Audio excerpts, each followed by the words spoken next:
Don't Be a Monster, Dick. Written and performed by Jordan Krumbine. Content warning. A note on a prologue. Greetings, wary traveler. If you've made it this far, you at least know the title of this book. You probably also have a vague idea of the story. By all accounts, this would make you, dear reader, a wise individual of exquisite taste. And it is because of the unimpeachable nature of your well-established predilection for quality and an intellectually compelling narrative that it fills this writer with nothing but abject regret to announce the following. The prologue to this story is astoundingly fucked up. Sorry. I wish it could have gone another way, but that discerning narrative structure you so otherwise admire, the third act essentially put a gun to my head and demanded that this part of the story be a prologue. First, while the prologue is incredibly apropos to the story, characters, and overall theme of this book, it does not represent the overall tone.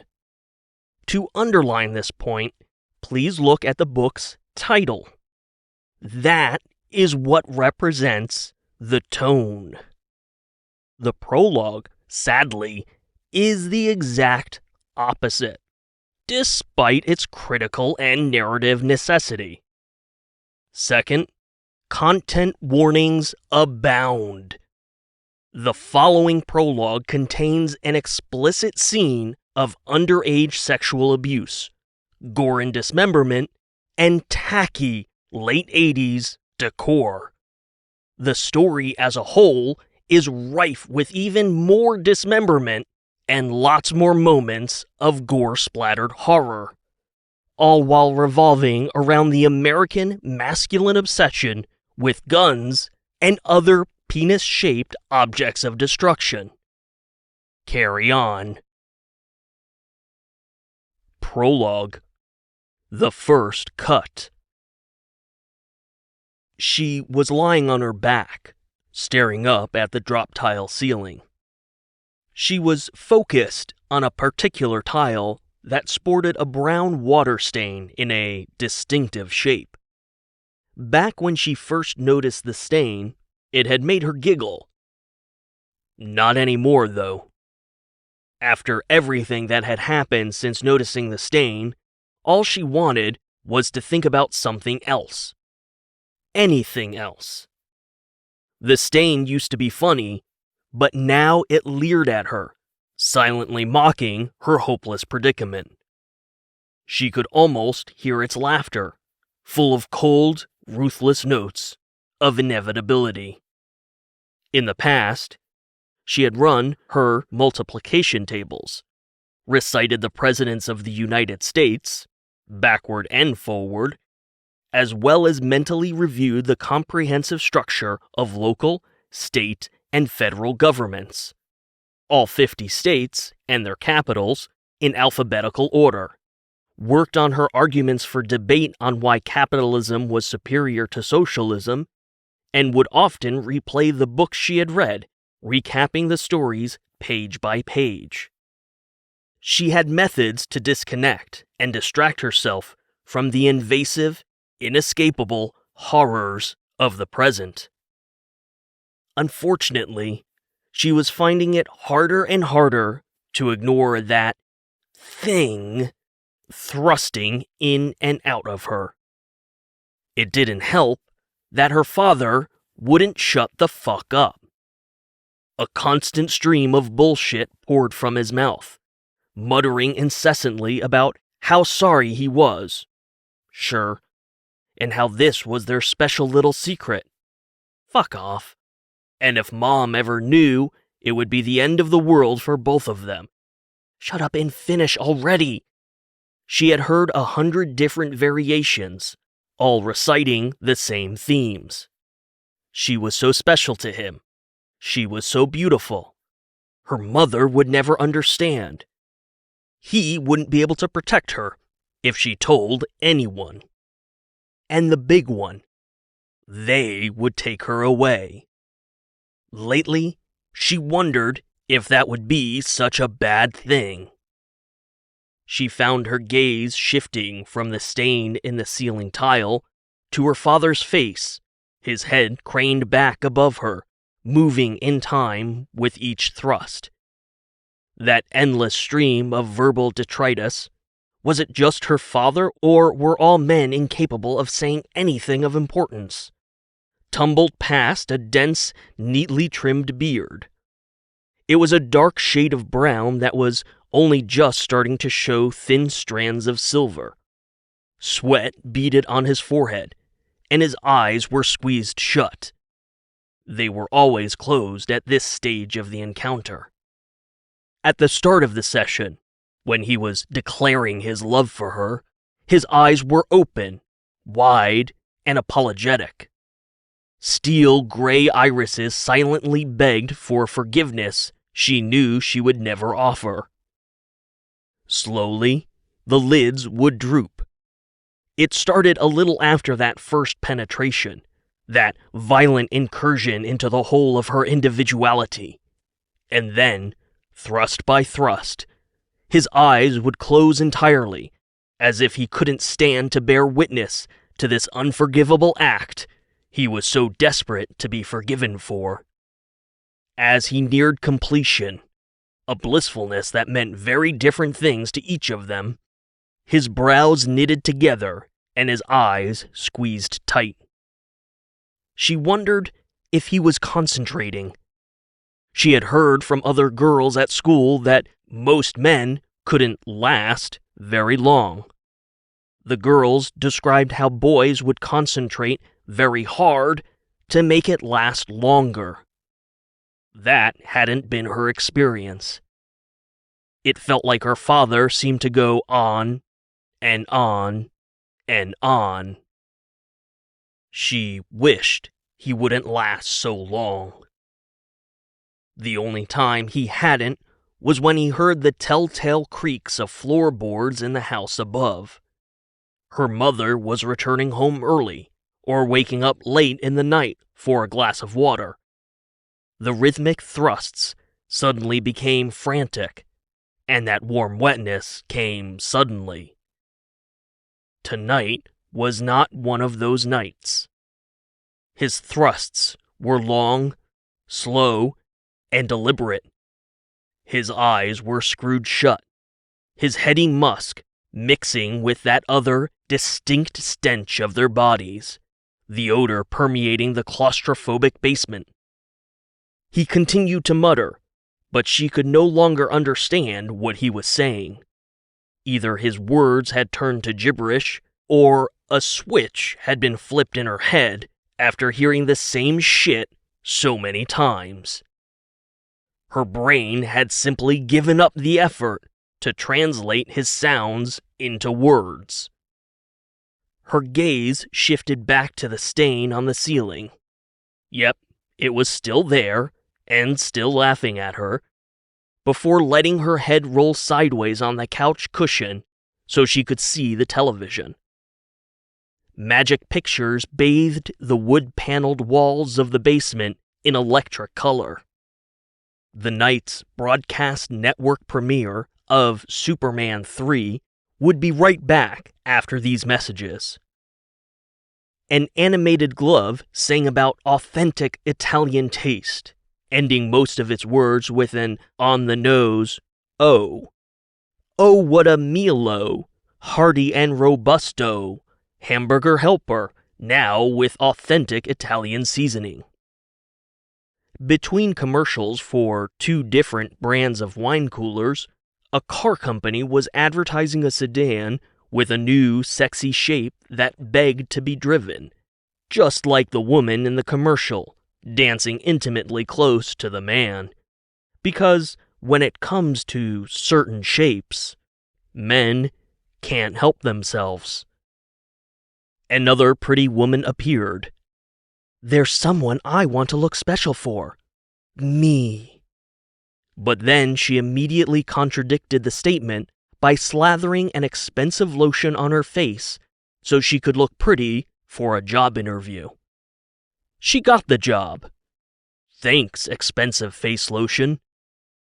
A restaurant host was accurately guessing diners' smoking section preferences based on the color of their teeth. But it all went awry when one man with pearly whites corrected the host after he tried to send them to the non-smoking section. "Oh no, we smoke." The host is flabbergasted. "But your teeth, so clean, you smoke?" Thanks, special smoker's toothpaste. Benadryl, the most prescribed allergy medication, now available without a prescription. If a man you've never met before gave you flowers, that's elation. A new fragrance to attract men wherever you go. And wherever you go, do more with Playtex, the only tampon with a comfortable plastic applicator, a special plastic wrap so they won't open in your purse, and available in deodorant and scent-free options. Do more with Playtex, as long as that more is shopping, or walking your dog, or shopping while walking your dog. Stay tuned next week for the network premiere of Clint Eastwood's squinting, growling, shooting things, punching things, and manhandling women in Clint Eastwood's newest movie starring Clint Eastwood as Clint Eastwood.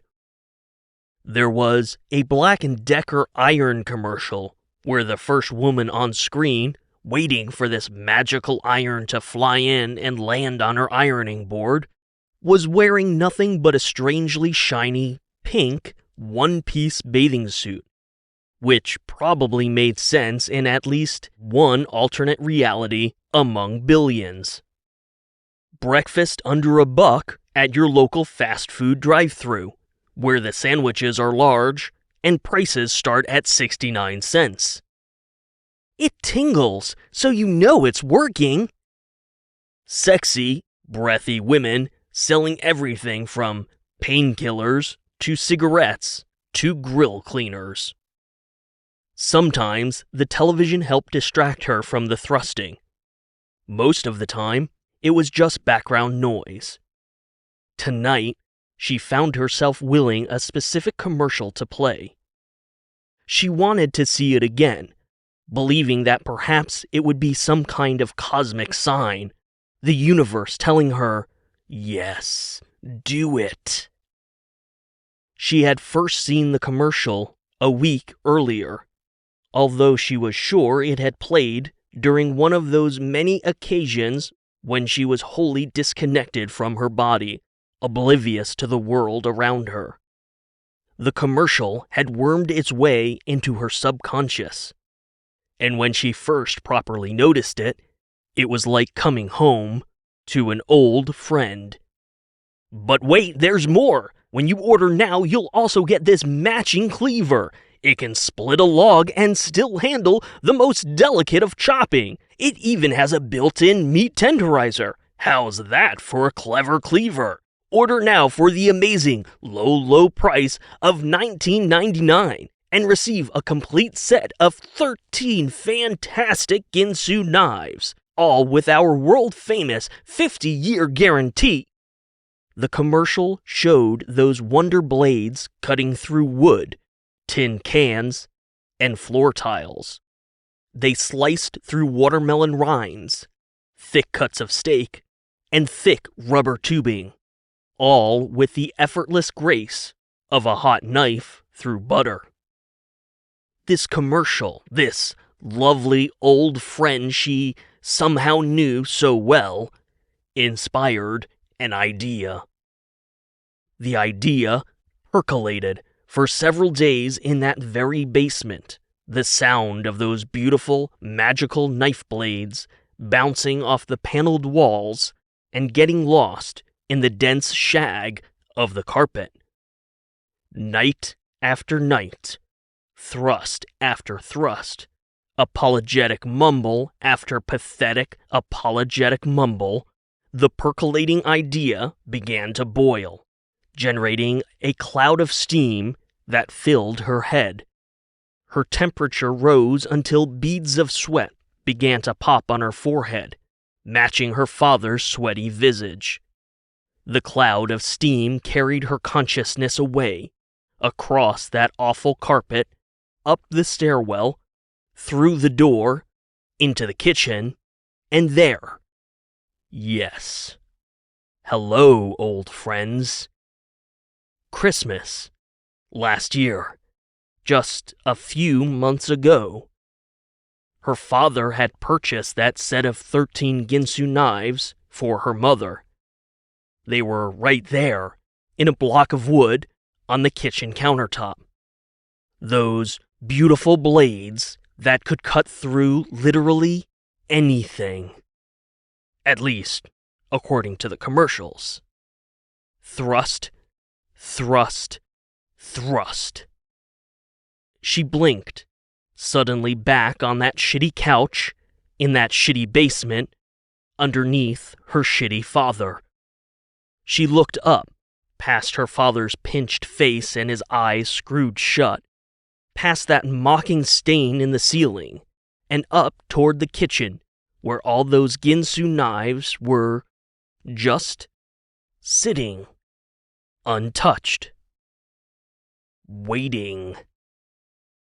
Well, all of them, except one. Her gaze returned again to the stain, and she traced the ironic outline with her eyes. The steam cleared from her brain, and she could feel her temperature drop. She felt cool. She felt relaxed.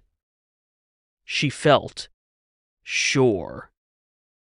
Those invasive, insufferable, violating thrusts felt distant, and her lower body had gone numb. He continued muttering something incomprehensible as she reached into the crevice of the ratty couch, her fingers probing deep into its secret abyss, reaching for that precious prize. Watch how it cuts through this nail, and then still slices effortlessly through a pineapple. Her probing fingers found the object of her desire, wrapping tightly around that solid handle. Silently, she pulled the Ginsu chef's knife out from between the couch cushions, where she had stashed it earlier in the day after getting home from school. She looked up at her father. His eyes were still shut, his face a mask of intense concentration. Yes, he was close. And so was she. His thrusting pushed deeper than before, and that numbness in her pelvis melted away, replaced instead with a sharp, stinging pain from deep inside. Her eyes watered, and her jaw clenched as she pushed the pain aside. This was no time for tears. She couldn't risk alerting him in any way. The muttering had stopped, and she glanced back up. But no, his eyes were still closed. He was focusing intently, teeth bared in a grimace. His final moment of release and ultimate pleasure held back by sheer will. Thrust, thrust, thrust. She slid the Ginsu blade between their bodies, carefully maneuvering it along her own flesh so as not to spoil his surprise. She pushed it toward their groins, looking down to navigate the blade to its final destination. All that for only $19.99? I'm convinced! Ginsu really works! She felt her father push into her for the last time, and she thrust the Ginsu knife between their bodies, pressing it into their most intimate of places. An unexpected thought almost made her laugh. While the cut was smooth, it wasn't nearly as effortless as the commercials had claimed. Not that it mattered. It was good enough, and certainly clean enough that, for the moment, her father hadn't even noticed. He pulled back before thrusting again, but that fullness pressing against her insides never changed. There was another empty thrust as he was caught in the throes of pleasure, grasping for that final climactic release. And then his body stopped moving. His groin was frozen in place above hers. Her gaze traveled up his torso to his face, and she saw those steel-gray eyes slowly open. She had never seen his eyes go so wide. He looked down through the gap between their bodies and failed to see the thing that was still buried inside his daughter. He looked back at her face. He was confused, and she slid her fingers down and pushed them into herself. Her fingernails clawed into the flesh of her father's remains inside her. She pulled, sliding it out as comprehension, pain, and terror exploded all over her father's face, all at once. His eyes popped even more, reddening around the edges and welling with tears. Knives of pain stabbed up from his mutilated crotch. A trembling, guttural moan built in his chest, while his chin shuddered violently. It was a tremor that seemed to travel into his shoulders and arms until his whole body was shivering above her. As her father's mouth fell open to release that terrible, animal-like cry of horror, she shoved his dismembered member into his stupid, useless mouth. He gagged, choked, and rolled off the couch, thumping to the floor. She looked up at that ironic stain on the ceiling tile as he writhed and bled on the carpet below her. Yes, the stain had made her giggle. But that was a long time ago.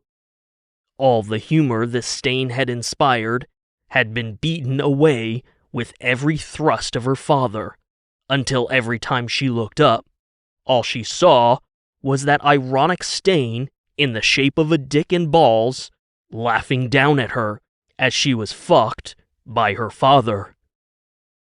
Something dark and twisted pulled at the corners of her mouth as she stared at that awful stain. Who's laughing now, fucker?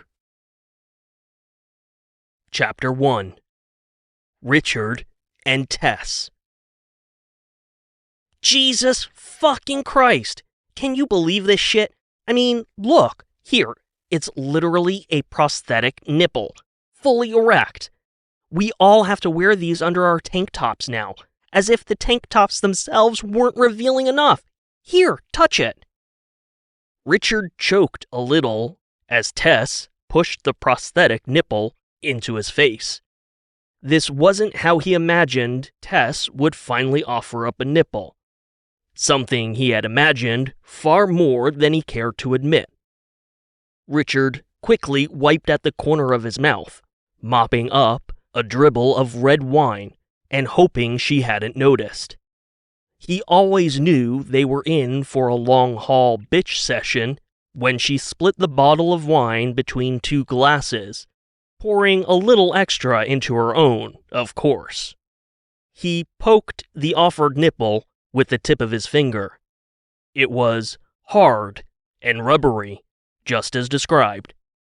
It was flesh-colored, a single flat shade that lacked the darker details of an actual nipple, but somehow included all the tiny little bumps in the areola.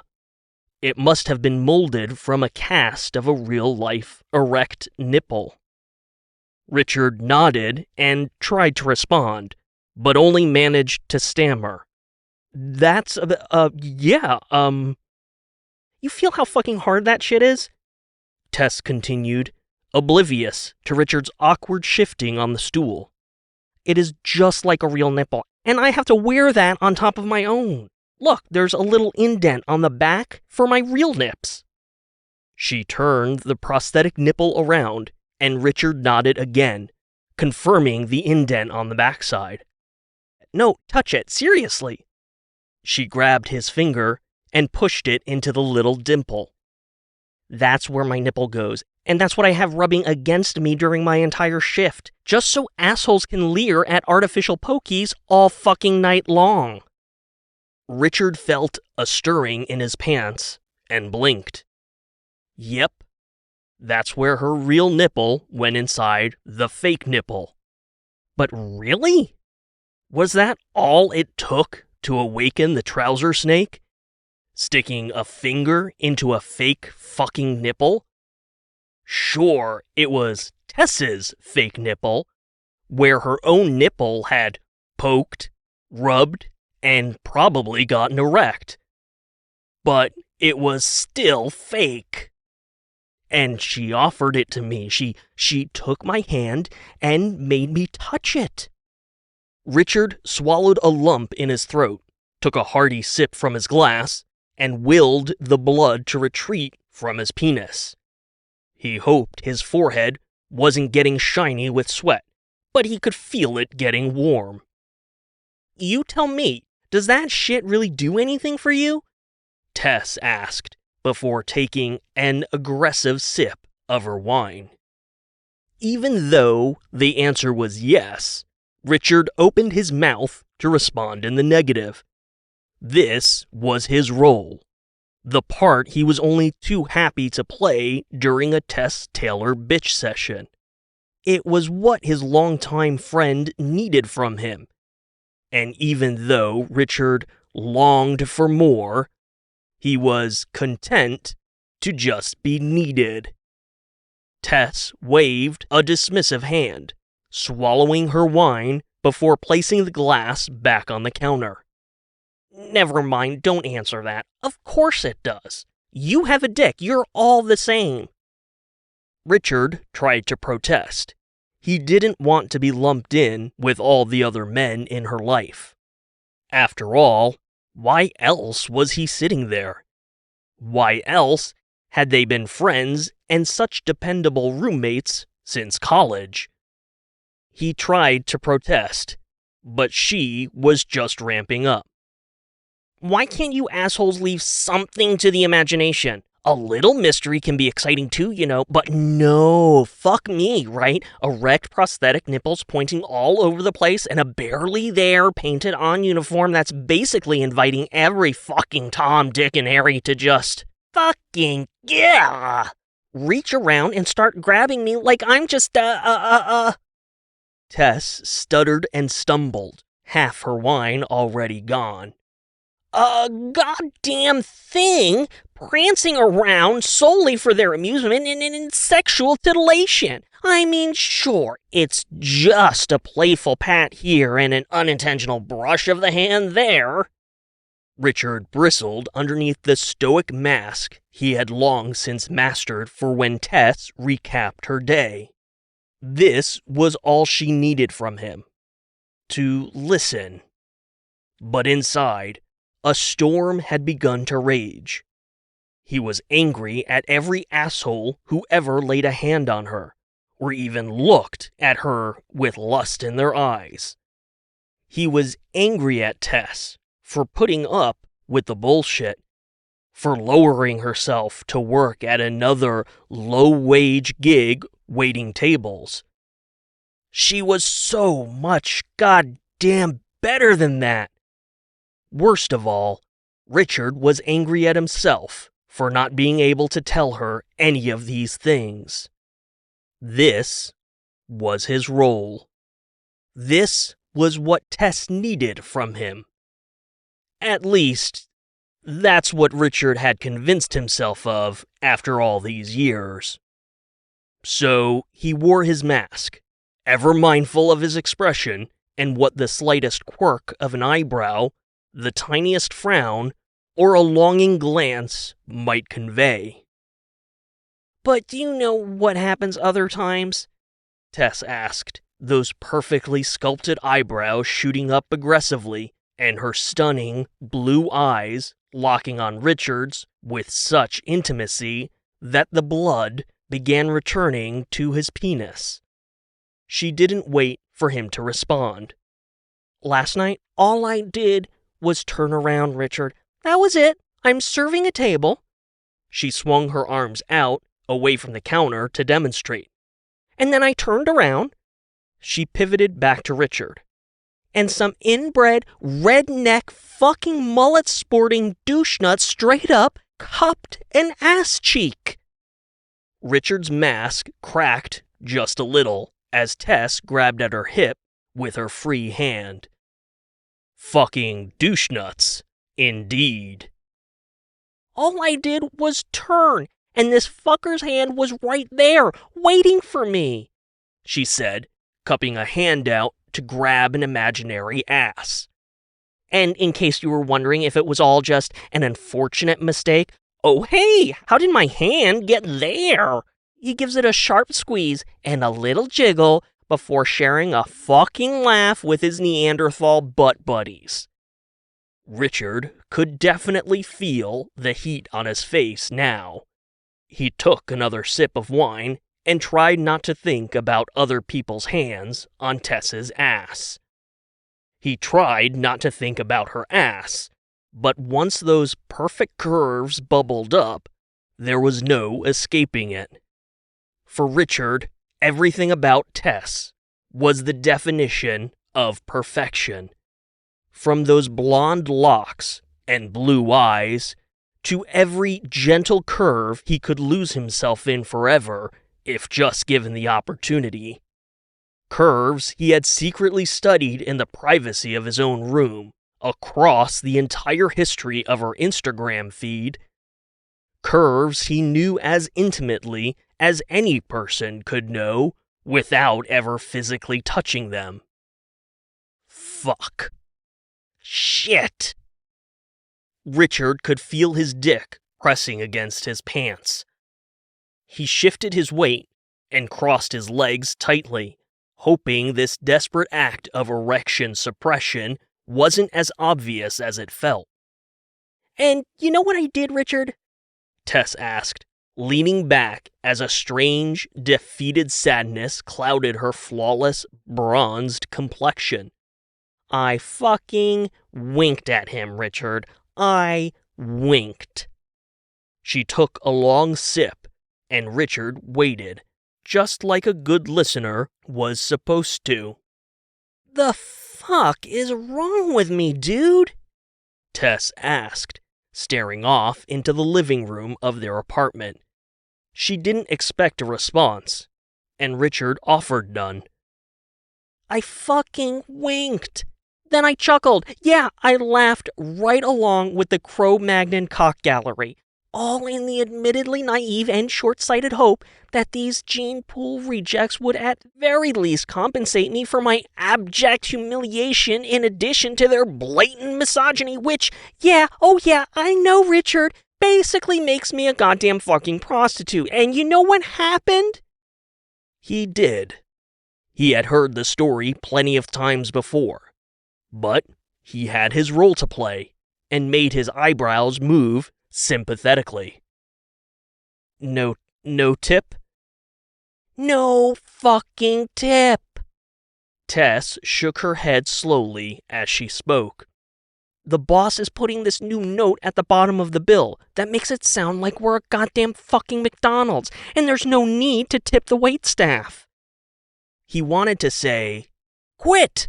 Tell them to fuck off. You don't need that fucking place. You're too good for that fucking place. You're a talented dancer, always have been, and you need to stop holding yourself back. You need to believe you deserve more, and then you need to go out and grab it for yourself."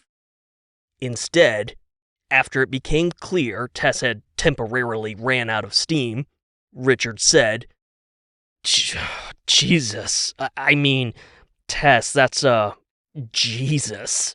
Have you told Brad about it? I mean, with the groping and the, nipples? After an acerbic burst of laughter, Tess smiled warmly at Richard. He knew it was demeaning. She thought him a fool for even asking, but that smile still made him melt just a little. Have you met Brad? She asked. I mean, you work with the dude. Richard held up a hand.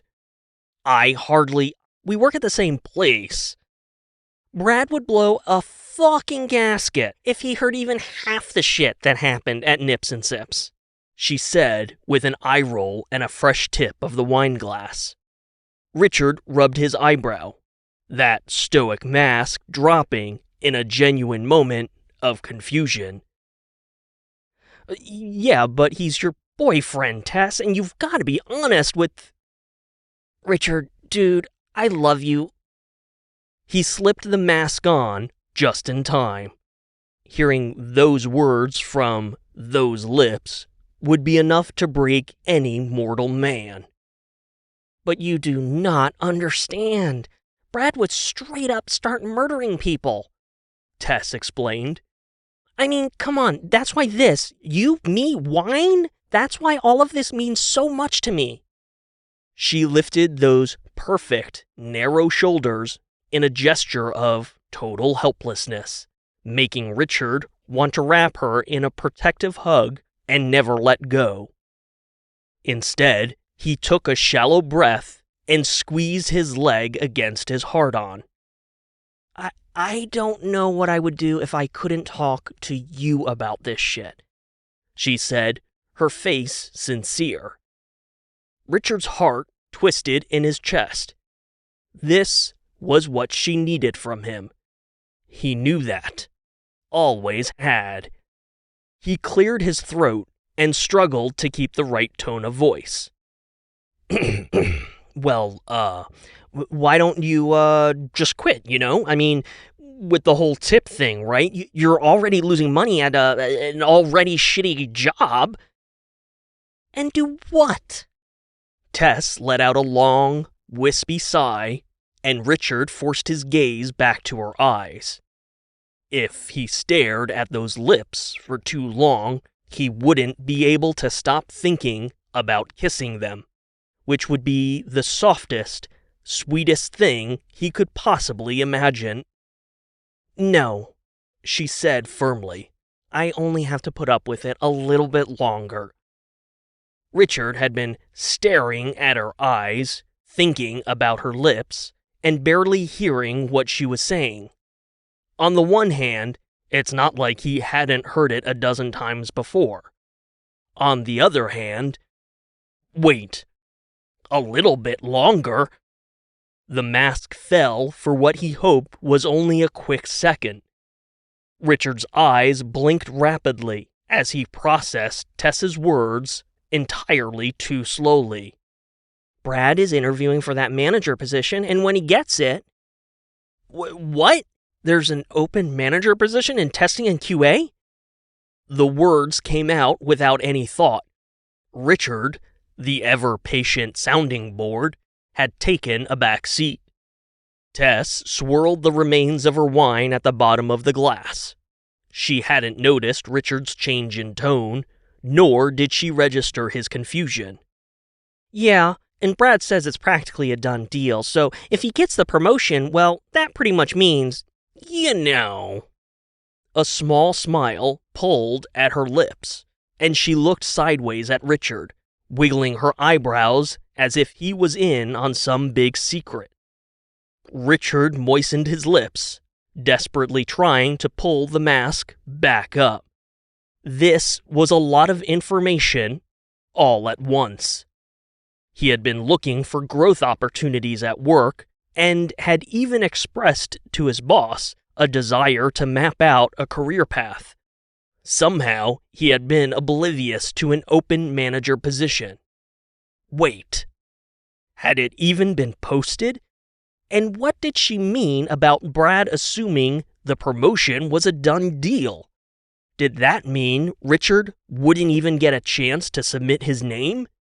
How could this opportunity have sailed right by Richard without him even knowing it? And now Tess, beautiful, perfect Tess, was wiggling her eyebrows at him as if she was confiding some intimate secret. His head was spinning. Richard blinked again and shook his head. What does that, with your eyebrows? He pointed awkwardly at her face. What is that supposed to mean? Tess laughed again. This time, Richard felt the familiar, yet still uncomfortable sting of being left out of the joke. Of being laughed at instead of with. She turned away from her empty wine glass and faced Richard directly, smiling sweetly at her dumb little friend. Now Richard could definitely feel his face burning. He's gonna finally pop the question, Richard, Tess said slowly, taking his hands in hers. Tess was radiating pure, drunken joy, and Richard's penis wilted. After Brad gets the promotion, he'll finally be making enough money for us to get engaged, she said. Once we get engaged, we can finally move in together. Richard swallowed. Suddenly, the apartment felt way smaller than it actually was. How was he only hearing about this now? And then I'll finally be free to kiss Nips and Sips and these stupid fucking prosthetic nipples goodbye. Tess let go of Richard's hand. Good, they were becoming a sweaty mess. And scooped up the pair of nipples sitting on the counter. She looked from the nipples to Richard, giving him a mischievous glance before reaching out to the other side of the counter and turning her hand over. The prosthetic nipples fell into the sink with muted bumps. Tess reached around the counter and flicked on the garbage disposal. The machinery spun up, grinding down on the rubber nipples. Richard winced at the sound. His own nipples felt warm as they tingled with a phantom discomfort. When the grinding smoothed out, Tess flipped the switch again. Since her own wine glass was already empty, she grabbed Richard's and took a healthy victory gulp. Aren't you, Richard stuttered, unsure of what he even wanted to say. Won't you need those for your next shift? Tess looked at him, dragged down from a temporary high, and sighed. She responded flatly. They issued everyone a set of 12 total. Fucking nipples for days, Richard. Nipples for days. Chapter 2. And Brad. Richard retreated into his mask of stoicism as Tess went in search of another bottle of wine. He forced his expression into compliance, eyebrows neutral, a slight upturn of his lips as to not convey any sense of disappointment or negativity, eyes not too alert. Fuck. Nope. That's not going to work. Richard turned to the living room so Tess wouldn't see him struggling to cope with this news about her expected proposal. The 2-bedroom apartment wasn't large, but it was cozy. They had lived there since Richard graduated, and it was an improvement over the studio apartment they shared during their college days. The separate rooms alone were a huge upgrade over the paneled, collapsible room dividers they had adopted out of budgetary necessity. One of those room dividers had made it to the current apartment, a vestige of their formative years. It was pressed against the wall in the living room, next to a thrift store couch, and had photos marking Richard and Tess's journey through the years. There was Richard's college graduation photo, where Tess was leaning in and kissing him on the cheek. It was his most cherished photo, physical, documented evidence of a kiss from Tess, and he got a thrill to display it in their living room for any visitor to see. Of course, the photo took on a different feeling now that he knew this stupid fling with stupid Brad Johnson was shaping up to be more than a stupid fling. Double fuck. Richard moved past the graduation photo to a picture of a college-aged Tess pirouetting at a dance recital. Why hadn't he made a move back then? He knew he loved her the moment they met in college, yet he convinced himself that friendship was more important. And, critically, a strong friendship would eventually lead to intimacy. After all, you don't move in with the beautiful girl right after you meet, unless you're fast friends and you both need a roommate. Life Hacks 101. Richard loved the photo of Tess dancing because it was as pure a representation of his friend as he could imagine. Not only was she stunningly beautiful, that much was a given considering any photo of Tess, but the picture captured what she was destined to do: dance. If he could bend space and time and somehow make it so Tess had finished her performing arts and dance degree, followed her passion, and pursued a career in choreography, Richard knew he would do it in a heartbeat, no matter the cost to the fabric of reality. And then there was the photo of Richard and Tess moving into their current apartment. They were in the empty living room, the kitchen in the background, and each had raised a hand to form a heart for the camera. That was a good day. The studio apartment had been in Richard's name, but the new one had both of their names on the lease. Richard Gobbler and Tess Taylor, two names legally joined together on an official document. As Tess rooted around for some mini bottles that might have escaped the scourge of prior bitch sessions, Richard's gaze fell to the last photo pinned to the decorative room divider. It was the most recent of the photos, taken just last year, and it was a booth at a dimly lit restaurant. An overhead bulb cast a cone of light onto a glossy wooden table. Tess was leaning over the table and flashing an open-mouth grin at the camera alongside a two-finger peace sign. Sitting next to her, mugging for the camera with a clenched fist in the air, was Brad fucking Johnson, with his perfect fucking square jaw and his perfect fucking coiffed hair and all those perfect fucking muscles. Across from the two lovebirds, the de facto third wheel, Richard smiled awkwardly. Every time he looked at the picture, he just felt small. And the photo was inescapable, relentlessly mocking him from his own living room. But how could he say anything about it? This was Tess's space too, and Brad fucking Johnson was her boyfriend.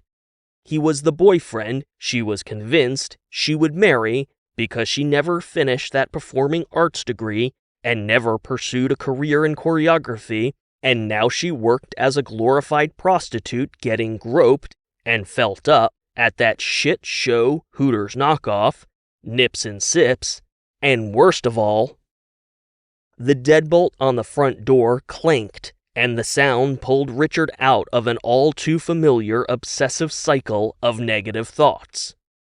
The door flung open, and Richard's simmering anger clarified instantly. Speak of the motherfucking devil. Holy fuck nuts buttercups! It is getting wild out there. Brad slammed the door behind him, gritting that shit-eating, perfect fucking pearly white grin all the way to the kitchen.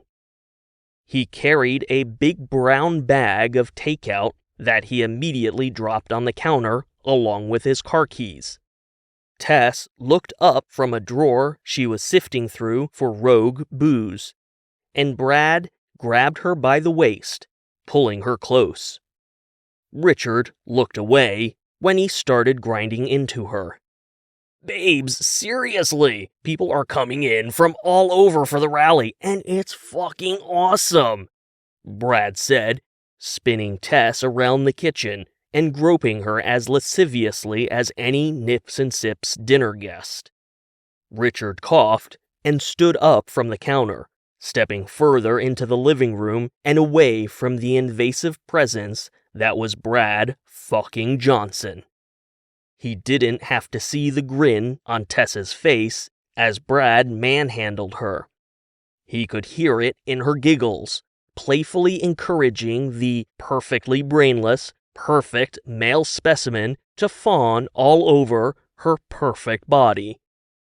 I talked to a group of dudes who came all the way from Alaska, Brad said.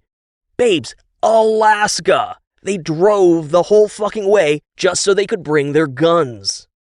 Tess scowled, but her eyes said, "Fuck me, please," because that's what she thought he wanted to see. Let me guess, they gave you a whole show and tell, waving their big old guns around from the back of their big old pickup truck? She pulled open the takeout bags. Is that why you're late with my food? Richard thumbed the television remote, but still saw when Brad grabbed Tess by her hips. Because Richard always saw. It was a goddamn fucking artillery, babes. Richard couldn't help but wince every time he said that. Babes. Go ahead and advertise how dumb you really are, Brad fucking Johnson. Not even able to remember her name. And it was a Tahoe, not a pickup. Richard rolled his eyes. Like there was a fucking difference. One giant, useless, gas-guzzling cock compensator, or another. But these motherfuckers, Brad continued, clearly impressed and in awe of such a public display of testosterone. They had ARs, Mossbergs, S&Ws, Colts, Keltecs, Rugers. Oh, you're just saying random words now, sweetie, Tess cooed, placing a hand on his cheek. Yeah, words that got me fucking hard as a goddamn rock. Brad, once again, started thrusting his groin into his girlfriend. Richard coughed again, weakly, trying to remind them that he was standing right there. Brad turned to Richard, that stupid grin and those stupid teeth. His arm was around Tess's waist, pulling her close. Oh man, when they lifted open the back of the Tahoe, you would have fucking shit yourself, dick cheese. Literally rows of articulated shelves popped out, full of handguns. Richard met Tess's gaze. His strained, stoic mask was near breaking. A knowing expression flitted across the perfect contours of her face, and Richard understood it completely. He gets horny for guns, which is the stupidest thing ever, but what are you gonna do? He's gonna fuck me, I'm gonna love it, and you're just gonna be a sad loser jerking off alone in your closet for the rest of your life. Ha ha ha. When Tess turned a loving, horny gaze to her perfect fucking boyfriend, Richard let out a silent, helpless sigh. He knew he was reading into things, but he couldn't help it.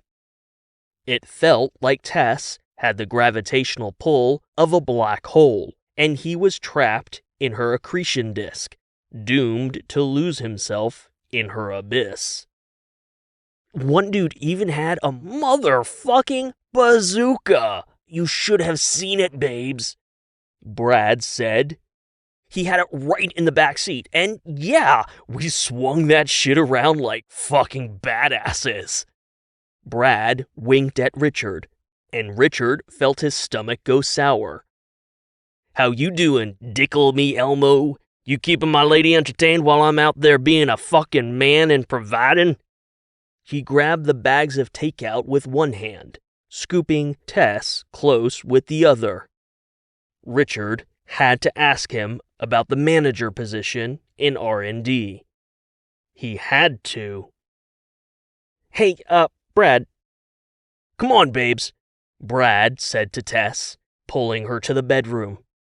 Let's eat and fuck, or fuck and eat. He threw another lewd wink over his shoulder at Richard. Either way, there'll be fucking, am I right? Back to Tess with a laugh.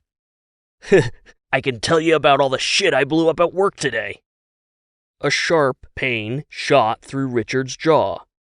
He'd been grinding his molars too hard.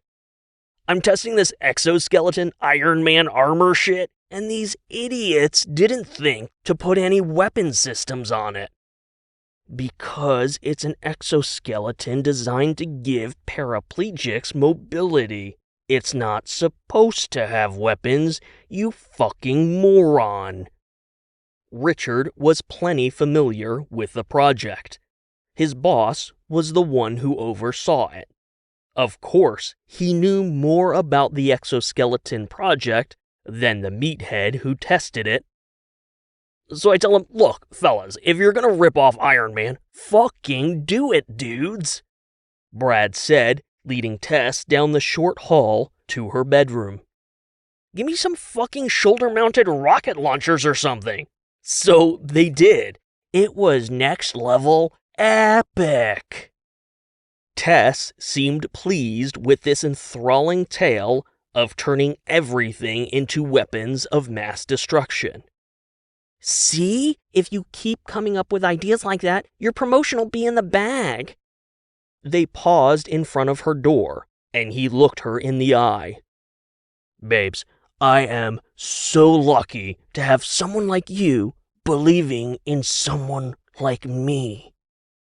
He kissed her, deeply, aggressively, lewdly, and all for Richard's benefit. He could only assume. What a fucking douche nozzle. When the kiss finally broke, Brad eyeballed Richard and wagged his tongue. More fuel for the spank bank, am I right? Brad adopted an Asian accent that was as bad as it was offensive. Mr. Dick so small. The mask cracked and Richard's nostrils flared. Not that he would ever do anything about it. Brad slapped Tess's ass, making her yelp playfully as she bounced into her bedroom. Brad fucking Johnson humping her backside as she went, slamming the door shut behind them. Goddamn triple fuck. Richard dragged his hands down his face, ripping away the invisible mask and letting out a long, shuddering sigh of absolute frustration. Brad was as much of an asshole as Tess was complete perfection, and like the epitome of a third wheel, as captured so fucking perfectly in that restaurant photo pinned to the room divider, Richard was nothing more than a pathetic fucking loser. Fuck. Fuck. Fuckity fuck. Fuck. Chapter 3. Dick Gobbler, the Skin-Flute Slobberer. Richard tried to find something in the refrigerator because, of course, all that takeout was only for Brad and Tess. But the giggling, squealing, and growling vocalizations coming from within Tess's room were too distracting. After holding the refrigerator door open for a solid minute and not comprehending a single item on the shelves, Richard's appetite vanished. Not unlike every iota of sexual energy he had right after Brad stepped into the apartment. While he stared blankly at the open fridge, Tess let out a particularly sensual moan. She did that when Brad focused on her nipples. Don't ask how Richard knew that. And what Richard didn't know, by way of thin walls and his roommate's total disregard for household propriety, his imagination was more than happy to fill in the specific, lurid details. A moan like he'd just heard could only mean intense nipple play, which meant Tess was losing herself to her arousal. And while Richard had factual photographic evidence, albeit clothed, of her nipples in an erect state, his imagination was quick to paint a picture of her topless and leaning back on her bed. In his mind, Tess's back arched, and those perfect breasts were thrust upward, crowned by those perfect nipples. His imagination continued running rampant as a tongue dragged across her arousal.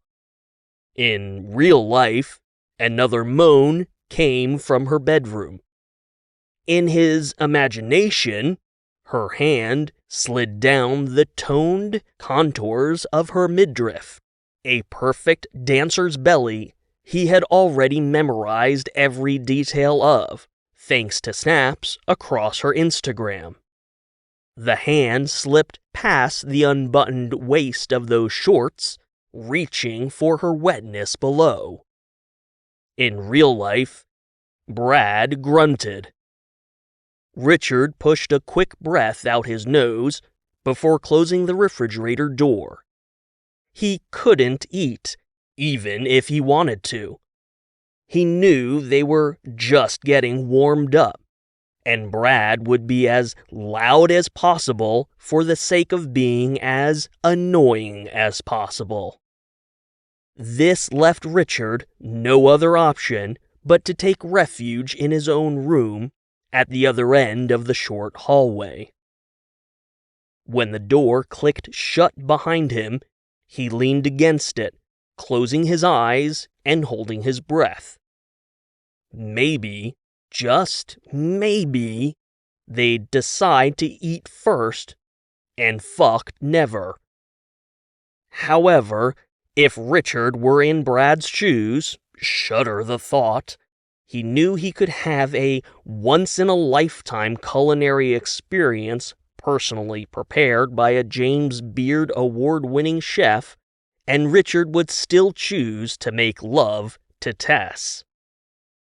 Her bed started squeaking from down the hall. Yep.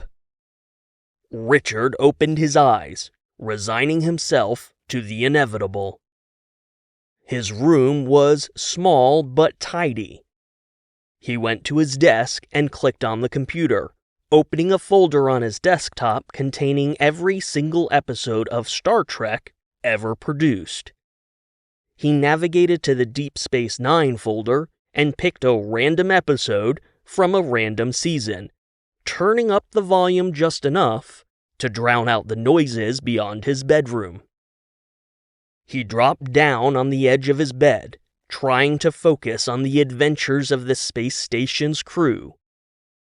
After setting up that week's sci-fi escapade, the show cut to a title sequence, and Richard closed his eyes to better focus on the opening horns. He took a deep, meditative breath, letting the melody of his favorite television show wash over him.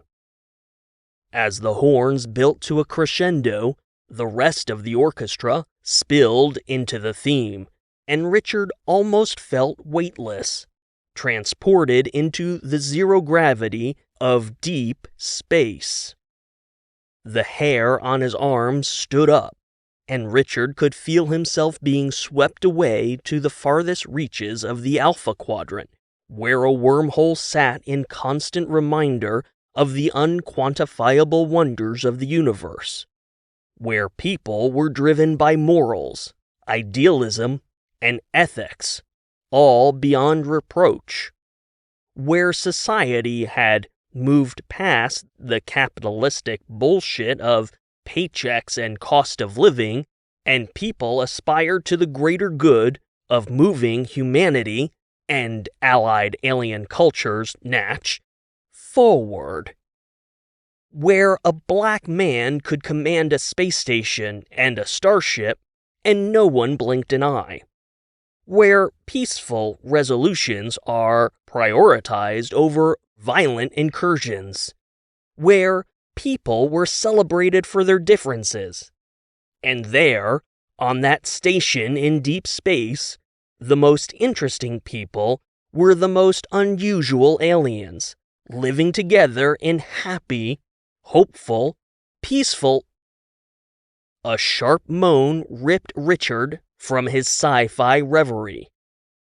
He hated Brad, but at least Tess was enjoying herself. Next to his computer, a large model of the original USS Enterprise sat on the desk. A button in the middle of the main saucer activated a series of LED lights and warp engine sounds, but it wouldn't be nearly enough to drown out the sex from the other room.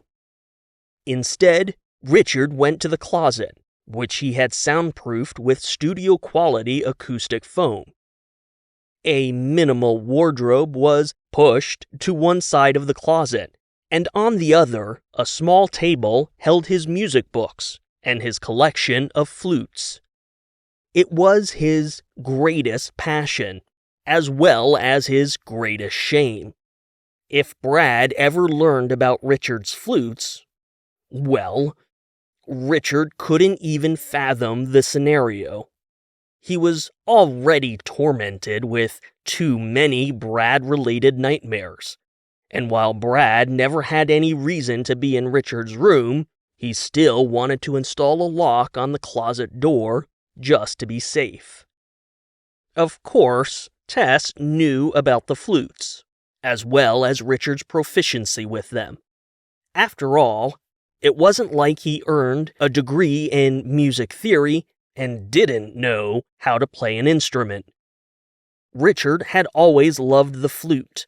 As a kid, it had been a way to get close with his mother, but he learned quickly in college that anyone who wasn't a music nerd, which was everybody, tended to have a negative view of a man playing the flute. It didn't take much for the grown-ass adults to resurrect and enhance a cringe-inducing middle school nickname. Richard Gobbler quickly became Dick Gobbler, the Skin-Flute Slobberer. One time, and one time only, Richard attempted to point out that Captain Picard also played the flute, but that revelation somehow only made things worse. People, as a whole, were pretty fucking stupid. Tess knew about the flutes, and she had even been his biggest supporter, which wasn't hard since almost no one knew about his talent. She had also been there after the Picard incident and knew the shame that had blossomed around Richard's flutes. Tess knew better than to breathe a word to Brad about any of it. Thus, the soundproofed closet.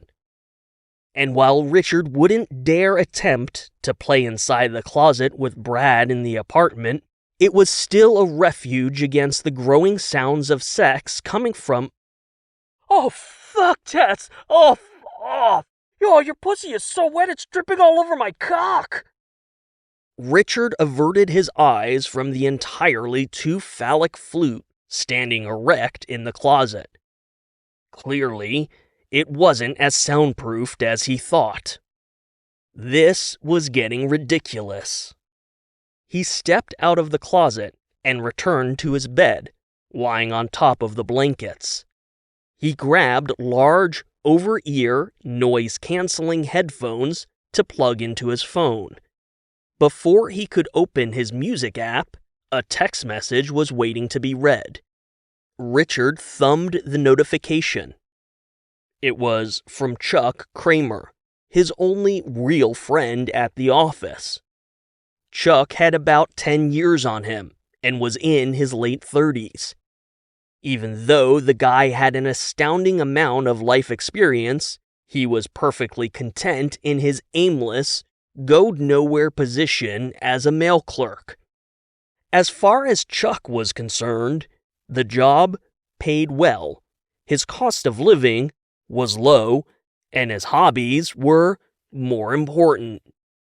Richard's friendship with Chuck had spanned the Great Puzzler phase, a surprising run at the U.S. Memory Championship, a part-time gig as an alligator wrangler, a handful of unfinished novels, and that 1 month where Chuck obsessively studied comic book inking. Just to name a few. Now, Chuck was obsessed with learning how to beatbox, and he had sent Richard his latest recording. It was rough, both in audio quality, since it was recorded and produced on Chuck's phone, and talent, since he was only 3 weeks into this latest obsessive education. The rhythm to the track was way off, and the beat was slow and sloppy, but Richard could still hear the classical meets dubstep, symphonically discordant vibe that Chuck was going for. And since Chuck specifically asked for notes and feedback, it was a welcome distraction from the incessant, "Oh, fuck yeah! Take that throbbing cock! Shit, grab my balls! Oh, yeah, grab them!" Tess's moaning joined Brad's nauseating dirty talk, and this other offensive and discordant symphony bled through the noise cancellation of Richard's headphones. God damn it. Straight up fucking torture. Richard rolled on his side, thumbed the music app, and cranked up his playlist of Star Trek scores. He flipped back to Chuck's text message and left his thumbs poised over the keyboard to respond. He was in awe of Chuck's quick progress, sheer will, and creative ingenuity, but he wasn't sure how to provide any meaningful feedback, other than keep practicing, and when you're tired, practice some more. But maybe that was enough. Richard started typing a comment as Tess started yelping in a distinct rhythm. Oh, oh, oh! The muscle in Richard's jaw bulged, and his molars started hurting again. It was fucking inescapable, which was just depressing. So, maybe instead of fighting it, Richard abandoned the text message to Chuck and instead flipped over to Instagram. Tess's profile was saved to his search results, and in 2 taps, he was thumbing through her recent photos. He chewed his lip as he searched for an appropriate image. A lot of recent ones included Brad, which was an immediate mood killer. He needed a solo shot, maybe in her Nips and Sips uniform. She had a pool day a few weekends ago, so he knew there was a bikini shot somewhere. there it was. It was the pool weekend, just as he thought, but it was strange that the photo wasn't as overtly sexual as he wanted. Her face was front and center, her bikini-clad body barely even present, much less focused in the shot. But the way she was making eyes at the camera, Richard felt the telltale stirring in his pants and sent his hand down to investigate. She wasn't just making eyes at the camera. She was staring directly at Richard, locking those beautiful, sexy blue eyes with his, and telling him, yes, this was their moment. The two of them.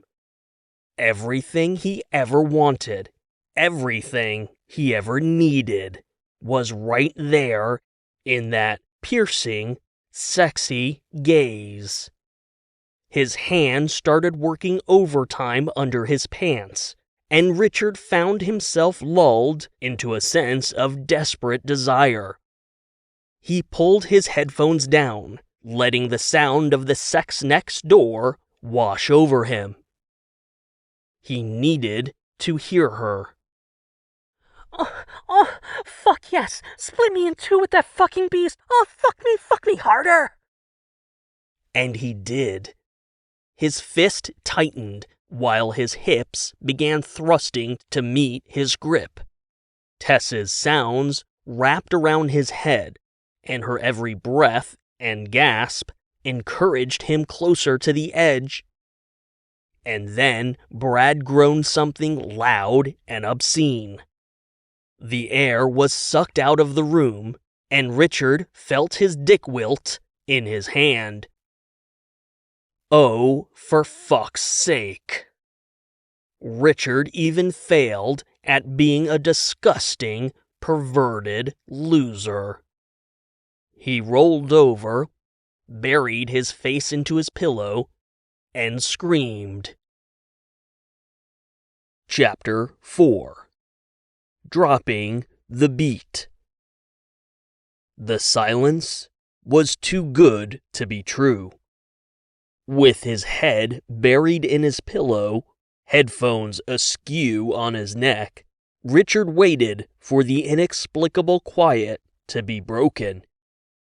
The sounds of Brad and Tess's vigorous sex still haunted him, like the killer who was calling from inside the house. Was it possible they had finished so quickly? He lifted his head to listen better, but he only heard the gentle hum of the ceiling fan rotating lazily above. Nothing. Perhaps they were hungrier than they were horny. Richard pushed himself into a sitting position, feeling a sense of full-body exhaustion. At least now he was free to focus on an episode of Star Trek before finally sticking a fork in what had turned into a horrible fucking date. Oh yeah, fuck babes, I'm so close! I am gonna nut all over your tits! Oh, do it! Oh, I want to feel your cum all over me! Oh. The side of Richard's face twitched with an involuntary spasm. More moans. Distinct slaps. Brad sounding like a fucking pig. Tess yelping and crying out, sounding like the nastiest video Richard had ever seen on Pornhub.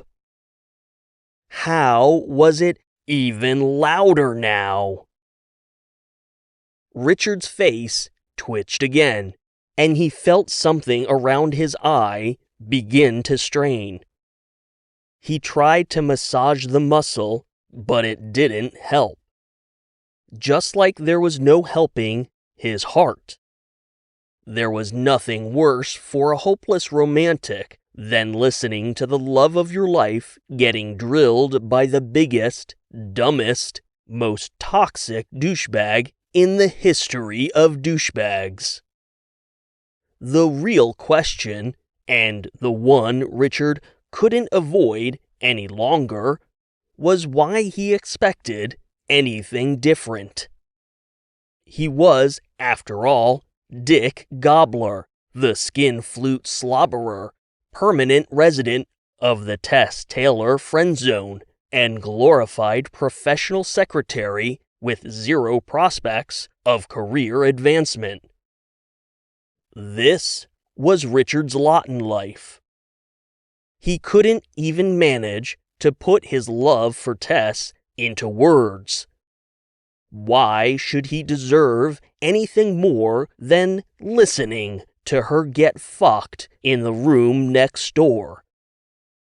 This was who Richard Gobbler was, uselessly cranking his own dick to Tess's Instagram and failing to achieve orgasm even there. Totally fucking useless. The moans and grunting continued from down the hall, and Richard trudged to his connected bathroom to relieve himself before crying himself to sleep. Probably. He lifted the toilet seat, fished his dick out, and waited for the flow to start, all while Tess continued to remind him of how close Brad fucking Johnson was to bringing her to the peak of orgasmic bliss. Oh, yeah, baby, hold on. Right there. Oh, keep going. Richard sighed and rubbed his eye. The pressure in his bladder had become more noticeable, but the stream eluded him for some reason. He looked down at his limp dick hanging over the toilet bowl. Nothing was happening. Oh, fuck, babes. Oh, I am so fucking close. Oh, not yet. Keep going. Oh, yeah. Down below, Richard's useless dick seemed to be living up to the expectations thrust upon it. Richard gave it a shake, but everything remained dry. Not even the tiniest drop of piss. So he pushed, contracting those abdominal muscles, drawing on whatever mind-body connection was needed to tell his bladder, "Please release yourself!" And like Chuck's misguided attempt at street magic, nothing happened. In the room next door, the headboard began knocking against the wall. Thump, thump, thump. Richard pushed again, his face pinching into a grimace. A genuine sense of panic began to bubble up. What if he couldn't pee? Wouldn't that lead to an infection? Shit! Was he already infected? Was that why he couldn't pee? Oh, fuck! What was that biosample that Chuck accidentally delivered to the executive suite? Was that why? Oh, goddamn, babes! Oh, your pussy is so fucking tight! Richard's eyes widened as the panic took hold. The sound of sex became muffled in his ears, distorted by the thumping of his own heart. He felt the pressure building in his bladder, and then the panic began to boil over into fear.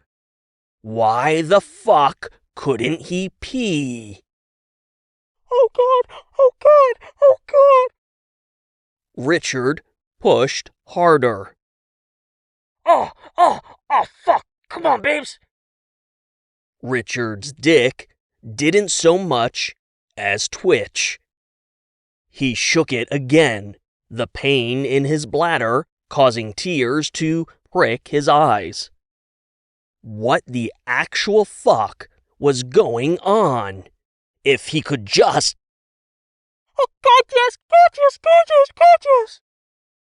Richard pushed harder than he had ever tried before, eyes squeezing shut against the threads of fire needling up from his bladder, teeth gritting, and those overworked molars screaming out in red-hot pain. Something plopped into the toilet. The sound of the splash registered in Richard's ears, but it took far too long to process in his brain. The pressure in his bladder began to ease as piss began streaming out. The relief was fucking exquisite, and his anxiety immediately eased. When he felt his groin get wet and drops of something warm splashed across his lips, Richard opened his eyes. He touched his tongue to his lips in confusion. He tasted something salty and bitter. And then he realized his pee was spraying wide, hosing down the toilet and the bathroom wall as if a nozzle had been turned from stream to shower, and the splashback was starting to soak him. His panic returned with a vengeance, and Richard again flexed those abdominal muscles to cut off the stream, waving his hands in front of his crotch to block the spraying flow and redirect the chaotic rain of urine. Those needles of pain returned as he struggled to cut himself off midstream. The flow tapered off before stopping completely. The pain in his bladder numbed and then vanished. Piss dripped from Richard's chin, his eyes wide with a primal fear. His gaze was locked straight ahead, too afraid to look down. Too afraid to see what had plopped into the toilet bowl. There was no way it couldn't possibly be. Oh, fuck me, Brad! Oh, fuck! A shiver ran up Richard's spine, and he twitched. His hands hovered inches over his crotch, trembling. But he didn't need to touch anything to realize something felt different. With a mounting sense of dread, his gaze lowered. When his eyes had gone as far as they could, he could see the back edge of the bowl of water, just beyond the curve of his nose and upper lip. Then he began to ease his head down. He could hear the tendons creaking in his neck. The entirety of the toilet bowl came into view. Horror washed over him. Richard's fucked up pelvis filled the lower part of his vision, but he couldn't bring himself to focus on the details. He couldn't tear his eyes away from his penis floating in the toilet bowl water. His penis had fallen off.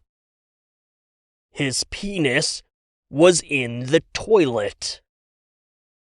Panic gripped Richard's chest again, and he dropped to the floor, knees banging against the tile. One hand grabbed the ceramic edge of the bowl, while the other rested against the piss-soaked tank. His face was a mask of horror staring into the bowl. Yes, that was really his dick and balls floating in lazy circles. Bracing his hand against the tank, he thrust his other hand into the toilet, grabbing for his detached penis. As his fingers wrapped around the organ, it slipped through his grip. Richard grunted in awkward unison with Brad next door, while Tess moaned. The climax was near. Thank fucking God. Not that Richard currently had any perceptual awareness of the primal, whole body and mind, otherworldly fucking that was taking place. His hand splashed in the toilet bowl, chasing his slippery dick through the water. Rogue piss trickled down his forehead and into his eye, stinging sharply. The hand, braced against the tank, slipped in piss and hit the lever. With one eye squeezed shut and one hand thrust into the toilet, Richard froze. The toilet gurgled and flushed. Richard's dick circled the drain. A grave sense of sheer panic seized him, and Richard dove into the bowl after his dick, thrusting both hands into the water to rescue his dismembered member. I'm gonna fucking explode, babes! Give me your cum! I'll give you your cum! Fuck yes! The toilet gasped. Tess gasped. Brad groaned.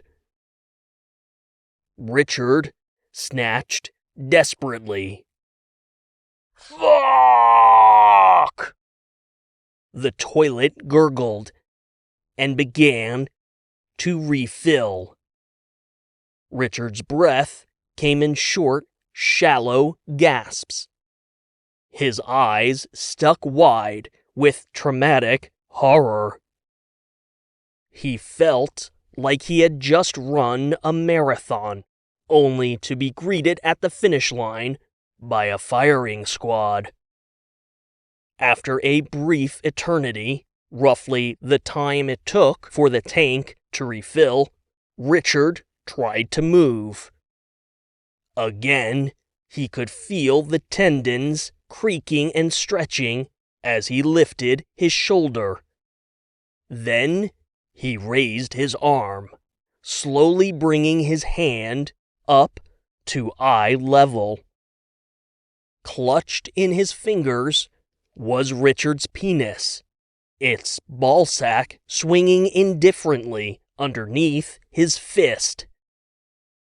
Richard had pushed too hard, and his dick had fallen right off.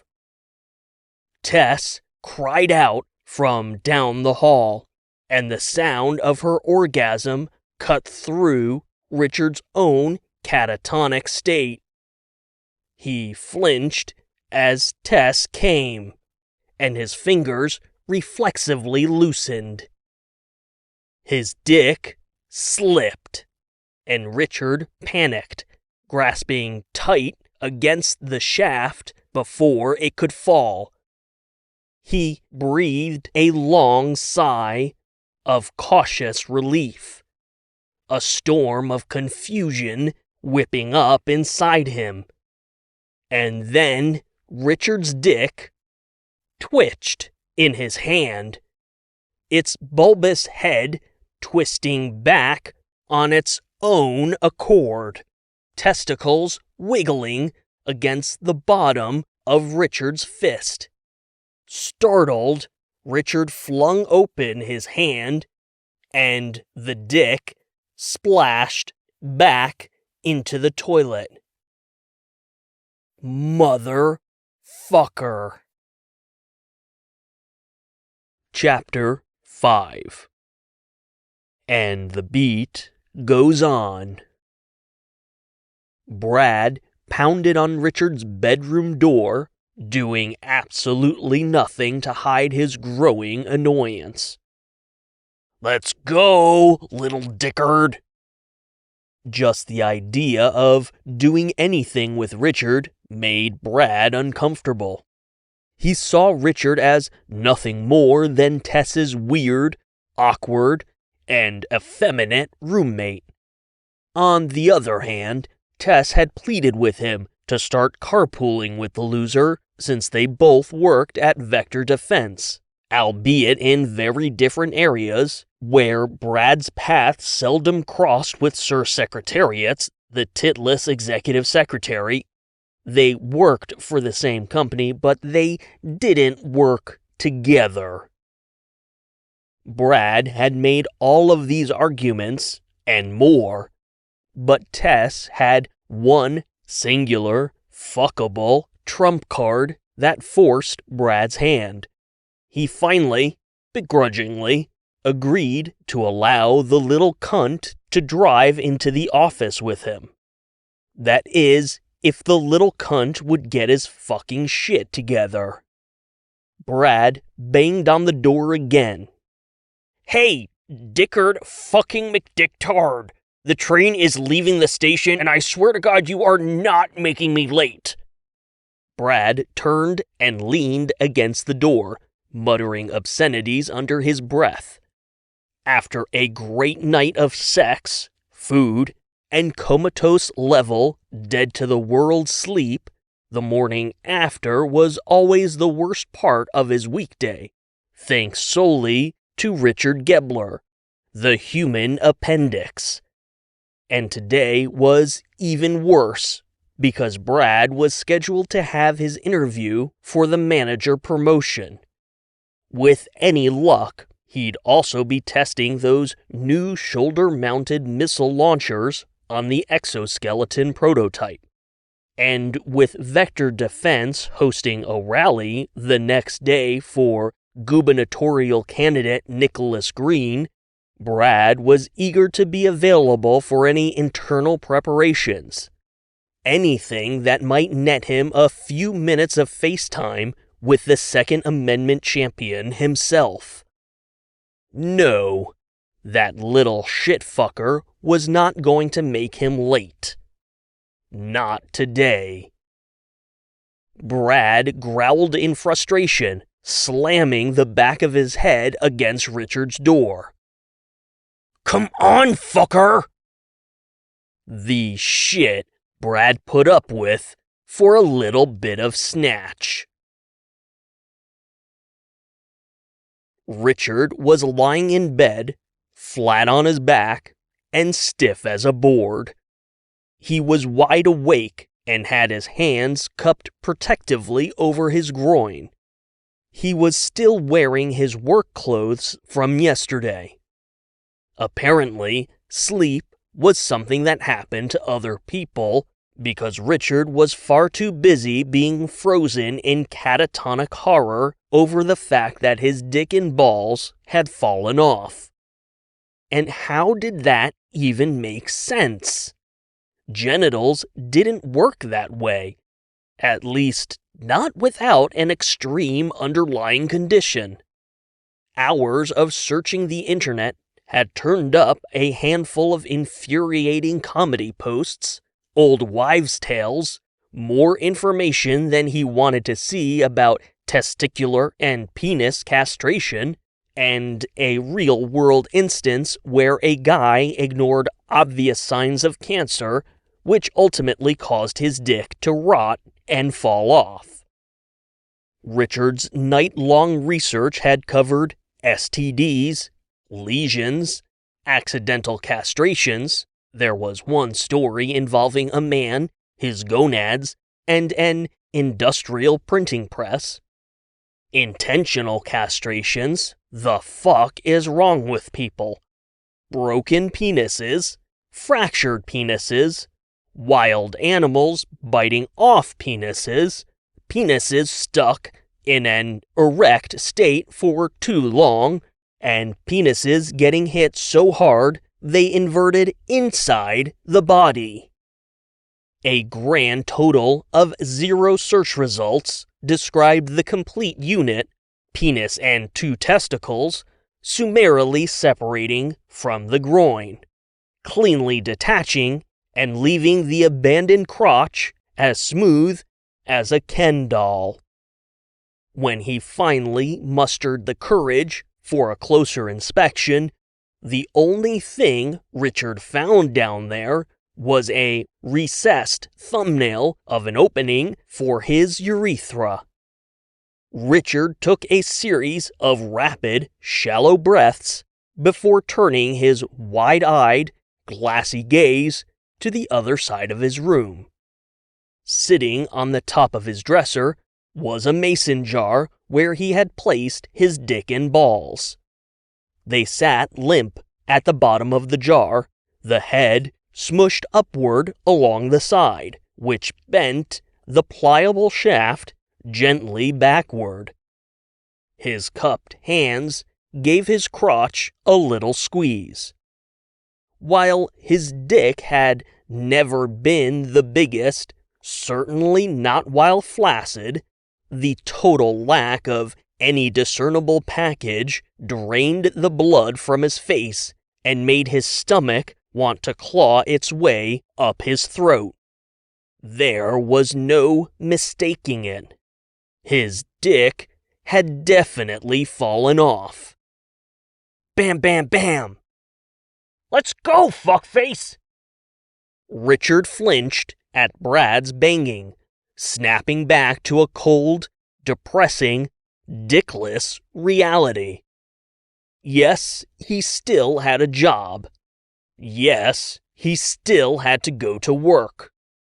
Also, yes, the sudden loss of your dick and balls seemed like the perfect excuse to call in sick. But besides anxiety-induced nausea, Richard didn't actually feel sick. In fact, he didn't feel any different than before his dick decided to detach. If anything, he just felt lesser. He was the exact same 26-year-old Richard Gobbler, Star Trek enthusiast, flautist, executive assistant at Vector Defense, and hopeless romantic who was hopelessly in love with his best friend who had long ago hopelessly friend-zoned him. 100% exactly the same. Minus a dick and 2 balls. Which he apparently wasn't even using, so really... Fuck it, dude, I'm out. Don't you dare say shit to Tess. Richard sat up in bed, his mouth dropping open to speak, but his throat had gone painfully dry from stress, and nothing came out at first. He hacked as he stood up, raking fingers through his hair to tidy it. Hold on, coming! His hand on the doorknob, Richard caught a glimpse of himself in the mirror. His face was whiter than usual, and his eyes were red. He turned sideways as he tucked his shirt into his slacks, observing how the crotch laid perfectly flat.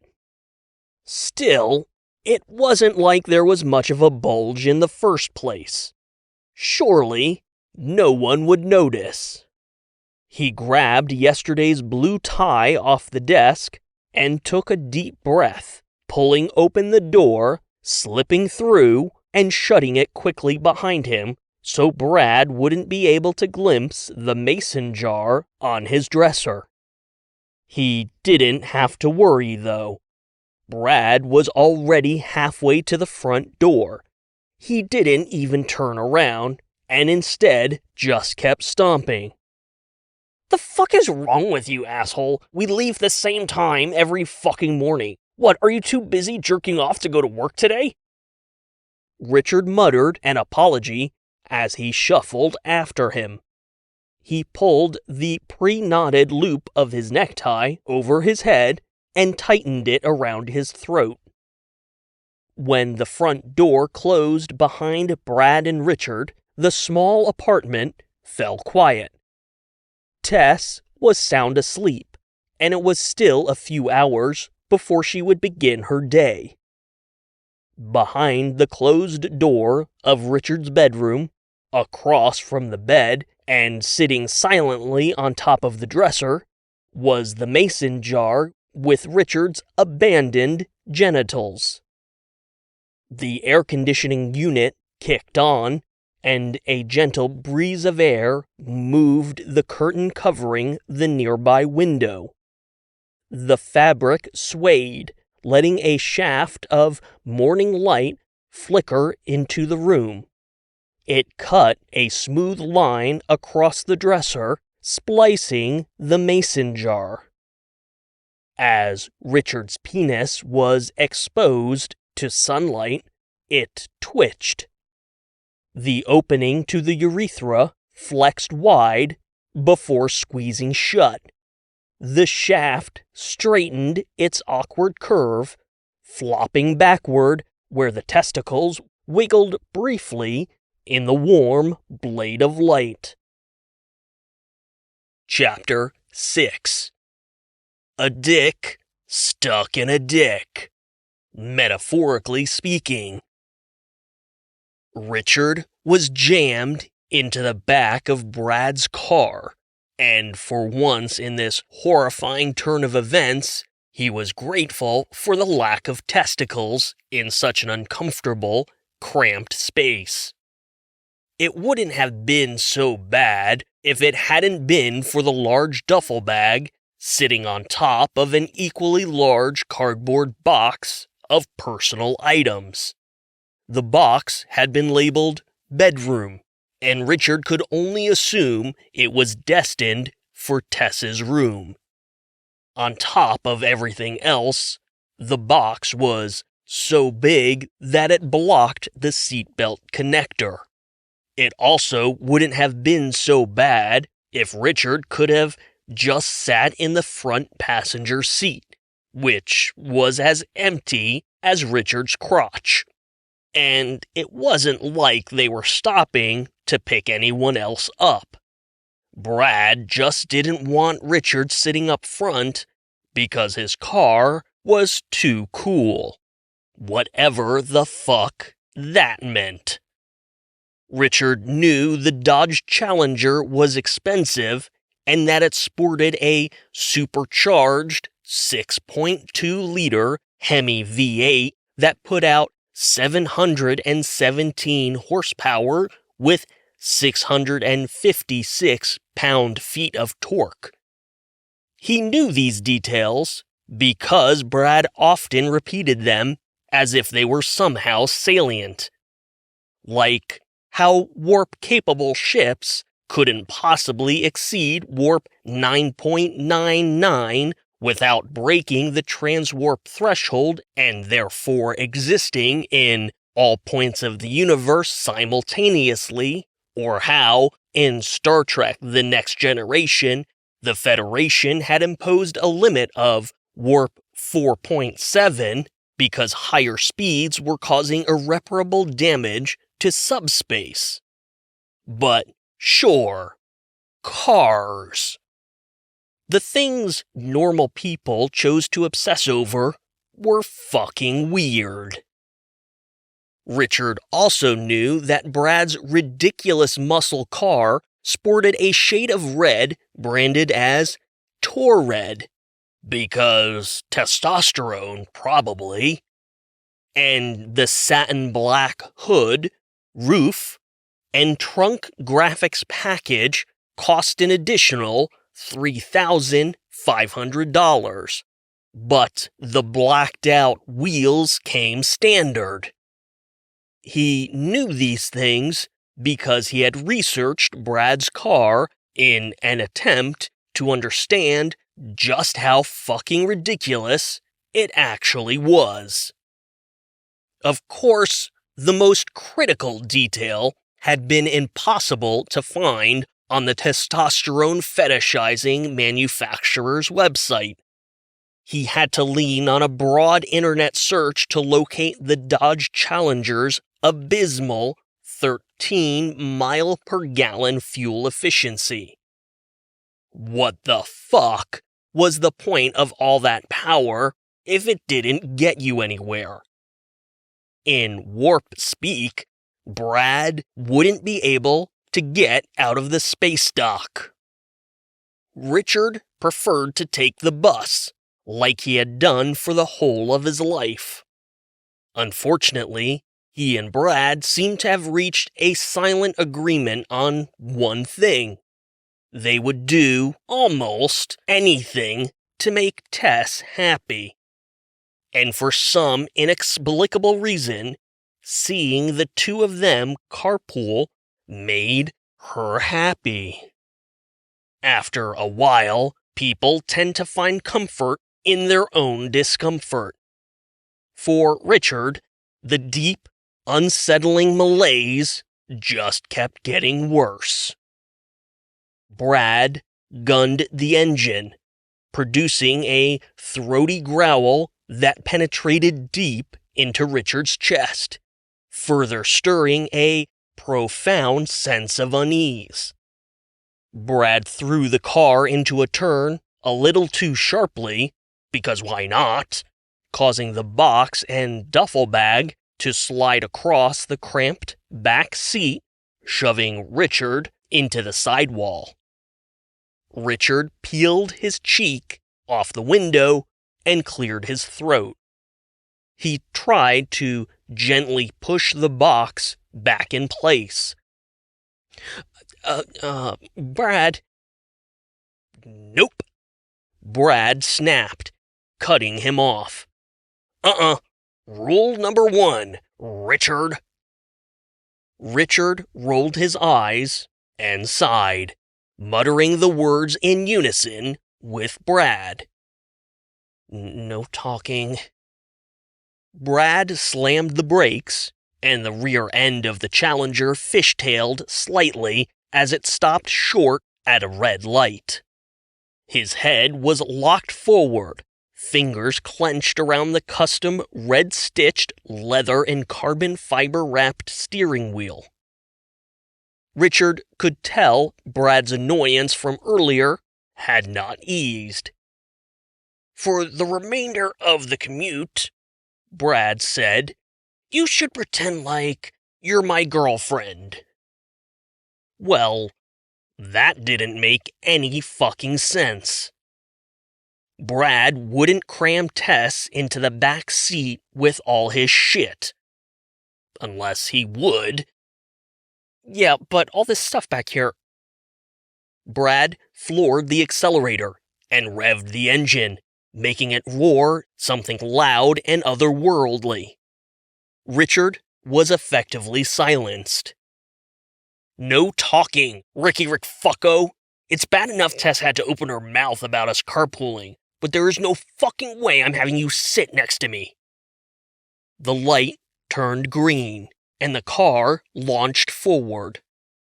Richard couldn't tell if Brad was growling behind those bared, gritted teeth, or if it was just the supercharged 6.2-liter V8 Hemi engine putting out 717 horsepower, where a mere 120 would have more than sufficed. If you were sitting up front, I'd probably get distracted from the sheer embarrassment of your presence, wreck the car, and then I'd be fucking late to work. All because you can't sit in the back and shut the fuck up like a good little girl. We'd be dead. Worse, my car would be fucked, and it would be all your fault. Richard caught Brad's irrational gaze in the rearview mirror. His eyes were bugged in anger, and his brows knitted so closely that it looked like he was sporting a unibrow. You ever think about that, Richard? Brad spat. Not really, no. Okay. Richard said in a submissive whisper. But what I was... Not up for debate, Pee-wee Hermaphrodite, Brad snapped. This car is too fucking cool. I mean, come on, even a useless cuck like yourself can feel it in your fucking balls, right? Richard tried not to think of his balls, back at home, as Brad gunned the engine. The beast of a machine lurched forward like a rocket ship. The sound and fury of the engine was indeed something Richard could feel through his body. Not that he had any comprehension of why that would be a good thing. If that doesn't make your dick twitch, then it'll make your pussy wet, Brad said with a crude chuckle. And if your pussy ain't wet, well, we both know you're some kind of weird freak of nature, so there is no way you are getting out of bitch class. Richard assumed that the front seat, in Brad's testosterone-drowned vernacular, was first class, which meant the back seat must have been something less than business or economy. Thus, bitch class. So tell me, lady want some cock? Richard winced at Brad's offensive accent and had to physically turn away from that shit-eating grin. Is your pussy wet? Brad barked a vulgar laugh, and Richard forced his attention out the small side window, his mouth forming a thin, frustrated line. This was what he got for trying to address the safety conditions in the back seat. You know, you should try a little makeup, Brad continued, clearly not finished. Or even a lot of makeup. Maybe a pretty blouse. Something to bring out your eyes, you know? But honestly, you would make one fuck ugly chick, Captain Dick Cheese. Brad tossed a quick glance over his shoulder, and Richard felt heat rising up his neck. Hey, sink down a bit, would you? Brad asked, needling Richard. People can see you through the window. The heat climbed higher, and Richard sank lower into the seat, hunching over until he was even more cramped and uncomfortable. His face went red with equal amounts of silent anger and sour embarrassment. He tried not to think about how he could be on a city bus right now. Instead, he had traded his morals about public transportation, insipid car brain mentalities, and Brad fucking Johnson himself for a chance at making Tess happy. It really couldn't get any worse. Brad gave the car's horn a series of rapid, enthusiastic taps. Richard looked up just in time to see a black smoke-belching pickup truck whip by in the opposite direction. The truck was lifted and riding on massive tires.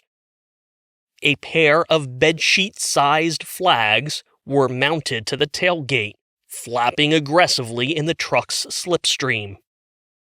One was blue, with a thin red border around bold white words.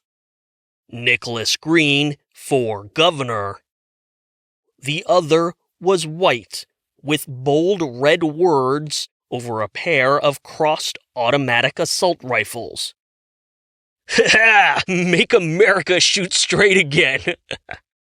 Brad laughed, reading the flag's slogan. Fucking A, man. Talk about something to get your dick hard, am I right? He was wrong, but Richard didn't think correcting him was worth the effort. Nicholas Green is the best thing to happen to this country since Donald fucking Trump, Brad crowed, glancing in the rearview mirror.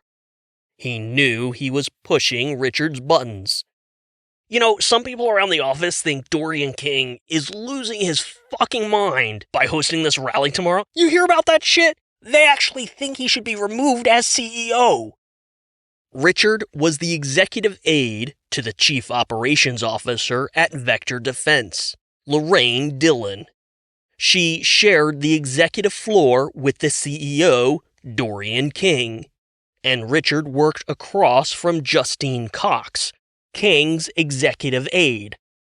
So, yes, he had heard about that shit. He had heard all the rumors about Dorian King going crazy, how he manipulated his childhood friendship with Green by way of massive, anonymous donations to a Green campaign super PAC, all for the benefit of future military contracts. There were other rumors, too. There was a rumor about a black site somewhere below the Vector Defense campus, where alien technology was being reverse engineered. There was another one about King personally funding small wars in the Middle East just to field test the blast radius of new missile tech. Richard's favorite rumor was how Vector Defense operated an underground sex ring to farm human babies, growing them to maintain a rotating stock of human test subjects for biological weapons. Richard had heard all of the rumors. None of them were true. Or, at least, he hadn't given any credit to them until his dick and balls had mysteriously fallen off. Now, the idea that Vector Defense was secretly developing biological weapons of unspeakable horror seemed a little more plausible. This meant that maybe, just maybe, Dorian King really could be some kind of comic book supervillain. But you know what I think, right? Brad asked, not interested in giving Richard time to respond. I think the whole thing is a stroke of goddamn fucking genius. Think about it. Nicholas Green wins the governor's mansion thanks to the overwhelming support of the state's #1 source of economic growth, Vector Defense, and in 2 years, bam! It's a Green King double ticket, all lubed up and ready to fuck those Washington elites straight up the fucking ass. Brad cackled again, and Richard did nothing to mask his disgust. Not that Brad was paying any attention. Make America shoot straight again, Brad laughed, rolling the words around in realization, the dual meaning of the slogan just now dawning on him. Oh, get it? Because of the guns and those fudge-packing homos? It fucking works on both levels. It's a goddamn motherfucking double entenderama. Richard wheezed through his nose. Okay, now it couldn't possibly get any worse. Chapter 7. Killer Chuck. Brad parked in his assigned spot in the underground garage, just below Vector Defense's main administration building. The campus sprawled across dozens of acres and multiple buildings, structures, warehouses, and wide open fields for testing. The heartbeat for all company activity took place in the 20-story administration building. For Brad, the assigned parking was convenient. It was a short stroll to a bank of elevators and then a short ride to the R&D labs. It would have also been convenient for Richard. The top floor of the administration building held the executive offices, where Richard worked. Unfortunately, Brad always insisted on dropping him off on the outskirts of the campus, down the street from Vector Defense Way. The road was the main artery that ran straight into the heart of the campus, circled a massive roundabout in the front of the administration building before winding a circuitous route through the campus's multiple acres worth of U.S. government-funded military production facilities. Brad insisted on this inconvenience because he couldn't be seen giving a ride to Richard. And since Richard had been dropped off so far away, he still had to walk past the city bus stop that served the campus. He would have had less distance to walk if he had just taken the bus in the first place. So, double, triple, clusterfuck Brad fucking Johnson, his fucking cock compensator of a car, and his misogynistic fuckfest of a relationship with Tess. When Richard saw the city bus round a corner up ahead, he shouldered his messenger bag of work essentials and picked up his pace. If he could get ahead of the bus, Richard wouldn't have to explain why he was walking in from so far down the street, should he cross paths with anyone he knew. The effort was in vain. He scooted past the bus stop just as the air brakes hissed. He turned down the pedestrian path that ran alongside Vector Defense Way, keeping his head down and his pace brisk, trying to ignore the sounds of people exiting the bus behind him.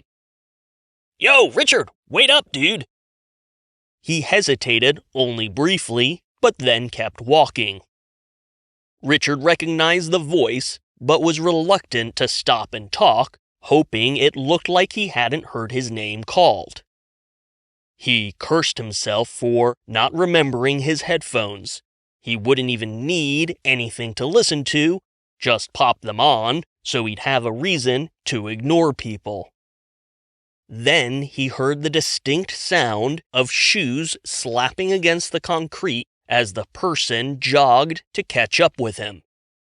"Yo, hold up," Chuck said, dropping a hand on Richard's shoulder.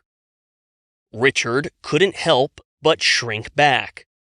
An uncomfortable, icy tingle ran up his spine. It was the first time someone had touched him since his dick and balls fell off. Chuck Kramer stepped back, holding his palms up, and grinned.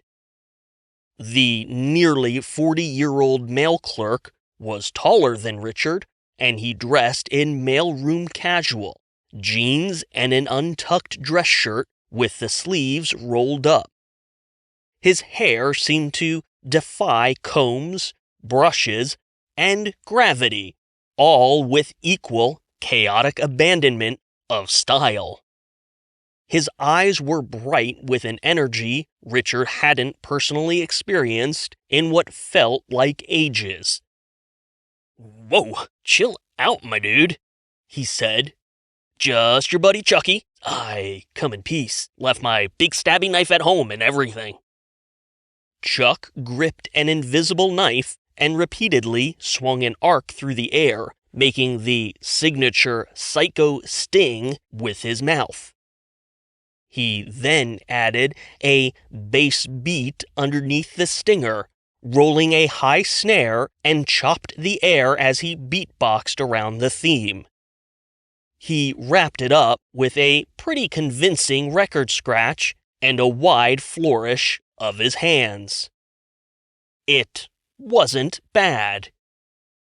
Once again, Richard had to admire the older man's commitment to his creative craft. "Yeah? What do you think? I'm thinking I might use it tonight. You're coming, right? Oh, hey, you didn't say peep about the track I sent last night. All that silence left my imagination spinning, and I figured you must have been lying dead in a ditch somewhere. You got me worried about my little buddy.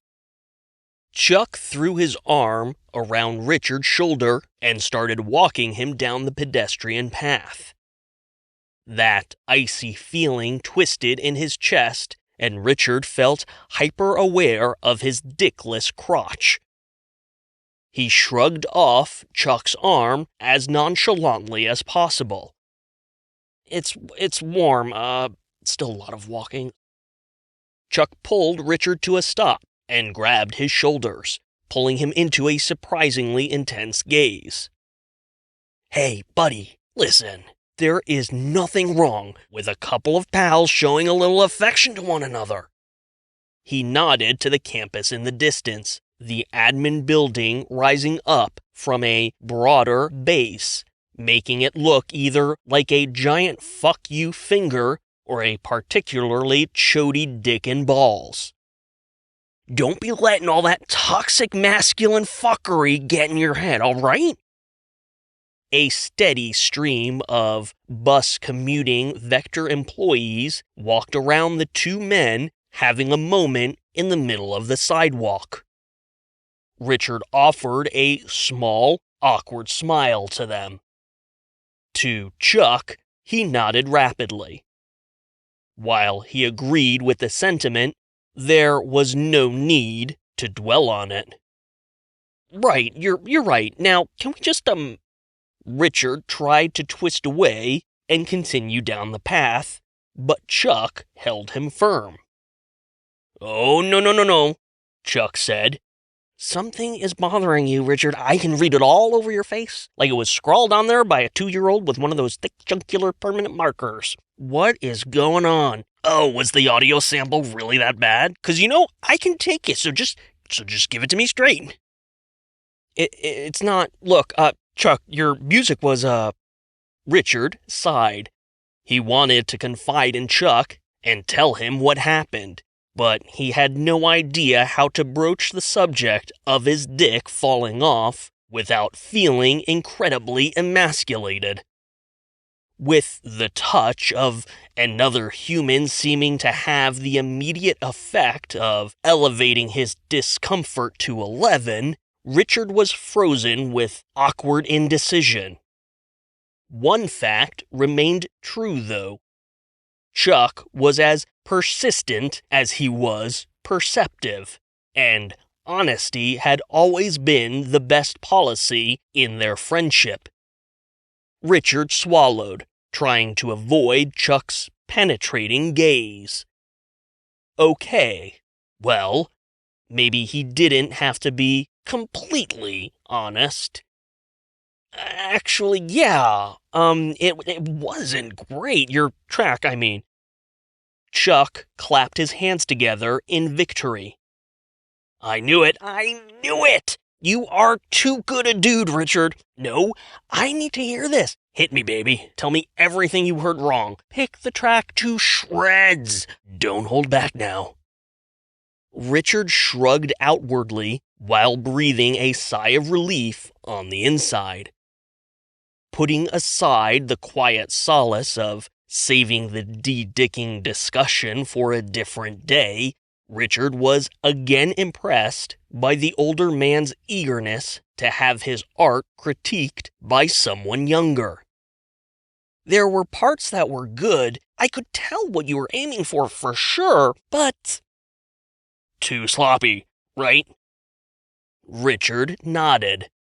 It was too sloppy. You lost the beat too often, and some of the instruments you were trying to vocalize... Chuck waved it off and started down the manicured path, patting Richard on the back to encourage him along. Say no more, my fantastic and fearlessly frank friend. Would you believe me if I told you that recording was from a week ago? Richard shot a sideways glance at Chuck's grinning mug, already wising up to Chuck's little ruse. His psycho-inspired freestyle was objectively better than the track he sent the night before. You wanted to make me uncomfortable with how bad you were and then wow me with an impossible overnight improvement.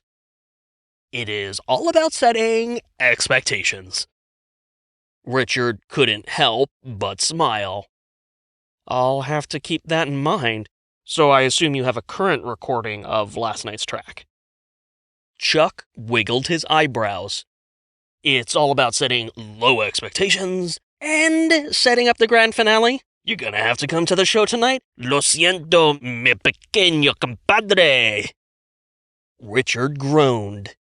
He had barely gotten himself out of his own bedroom, and the idea of going out to some seedy, low-rent bar felt, flat out, impossible. On the other hand, he hated the idea of not showing up for Chuck. But with that jar sitting on his dresser, Richard wasn't even sure if he'd make it through the day. His face twisted in discomfort. "Listen, Richard, buddy, it's me," Chuck insisted, reading the anguish on Richard's face as clear as the other marker-scrawled messages. "Awkward places, loud noises, social anxiety, and, well, fucking Tess, am I right?" Richard sighed and rubbed his brow. "Last night was the worst," he said entirely truthfully. "Is she still boning Captain Douche Monkey McFuckface?" Chuck knew about Brad, but Richard wasn't sure when he last updated him on the situation. Not that it mattered, the mail clerk had an uncanny way of reading between the lines. Chuck continued talking before Richard could get his thoughts together. "I ever tell you about the time I was freelancing for a Greater Plains Quarterly? I was photographing a tribe of East African natives hunting wildebeest from a hang glider?" Chuck hesitated and quirked an eyebrow before clarifying. "Yeah, I was the one in the hang glider doing the photo work, and the natives were down on the ground doing the hunting." Richard nodded. He was used to Chuck always being all over the place. They continued walking. "Anyway, there I was, in this full-body sling, right underneath the pilot guy. I think his name was Bob. Greg? No, Tommy, shit. No, yeah, it was Bob. And I'm shooting on a Nikon D4 with a 600mm long lens. And let me tell you, this thing was a beast. Fucking expensive as hell. And there I was, shooting the natives as they hurled their spears at the wildebeests, just fucking bounding all over, kicking up these magnificent dust clouds when I somehow hit the wrong button or something. And I shit you not, that beautiful piece of glass fell straight off the mount and..." Chuck produced an impressive plummeting zipper sound effect, followed by a simple pop of his lips. Right on the head of one of the natives. He shook his head absently, momentarily lost in the memory. Richard processed the story with a quiet horror. "A goddamn shame," Chuck said. "I had to finish the shoot with a GoPro, but from that height, the angle was way too, Chuck opened his hands in a V, which then split apart to an arm's-length demonstration of the panoramic, wide-angle shot. He accompanied the gesture with a warbling whistle effect. Way too wide. Everything looked like tiny little miniatures weirdos using their war fetish reenactment models or whatever. And of course, I'm working for a print magazine. You remember what those are, right?" Chuck chuckled and backhanded Richard's shoulder. "High resolution, high fidelity, and glossy color that leaps right off the page. That old, wide GoPro shit would have never cut mustard farts, so I ended up drawing them a picture. Worked out pretty well, though, and I got double my usual rate for the illustration, despite losing their lens, which I guess was covered by insurance, so it was pretty fucking convenient I took those night classes to learn to draw a few months before heading out to Africa." They were getting close to that huge roundabout in front of the main entrance to the administration building. It was a park-like green space surrounded by tall, manicured hedges. Right in the center was Vector Defense's first missile, erected as a monument to the company's origins. To the right, they could see a stage for the campaign rally. The entire surface lot had been cordoned off for the event, and employee vehicles were being redirected a half-mile away to empty fields used as auxiliary lots. Event workers were mounting a sign over the stage that read, "Nicholas Green for Governor." "Motherfucker," Chuck muttered. "Look at that shit right there." Richard wasn't. He was too busy, stuck in Africa. "Chuck, the, native." Chuck blinked at him, confused. "What?" "The guy you dropped the camera lens on?" Chuck's eyes brightened. "In Africa! Oh, yeah, like I said, beast of a lens." He held his hands apart to demonstrate a roughly 18-inch length. "Yeah, he died pretty instantly, given the circumstances, which was probably good, all things considered, because you do not want to be bleeding out in the middle of a..." "What, Chuck, you killed a man?" Chuck laughed, struck by the absurdity of the statement. "Well, don't be... No. I didn't kill anybody. The lens, that's what killed him." "Chuck, you were pointing it at him." Chuck held up a finger to disagree. "I was..." His finger hung in the air as he reprocessed the facts of the story. "Oh, fuck. Holy mother of Buddha. Oh. Chuck." He grabbed Richard's shoulders again, a look of horror twisting his face. "Oh, I killed a man. How did I never..." "Sweet motherfucker, Richard." Richard felt the panic rise, and then everything just fizzled. He thought of how Chuck misrepresented his beatbox recording from the night before. He shook his head, dismissing the story in its entirety. "Okay, fuck off. You actually had me there." Chuck looked shocked. I did?" "There's no way you could have killed anybody hang gliding over the African plains. Come on, man." Chuck smiled awkwardly. Right, yeah, you saw right through yeah." They continued walking, and Richard asked, Okay, so it's like a parable then, sure, but, spell it out for me." Chuck rubbed his cheek, lost in thought. Chuck?" Yeah, what now?" "What was the point of the story?" Richard asked. "How does losing a camera lens relate to me and Tess?" You and, Tess," Chuck repeated, his brain slowly spinning back to the present. "Well, yeah, it relates because, sometimes shit just falls off, right? Beyond your control. I mean, like the lens, right? And you don't have a choice but to let it go, and just like that, suddenly your life is, oh, Jesus, changed forever. And there's nothing you could have done. It just..."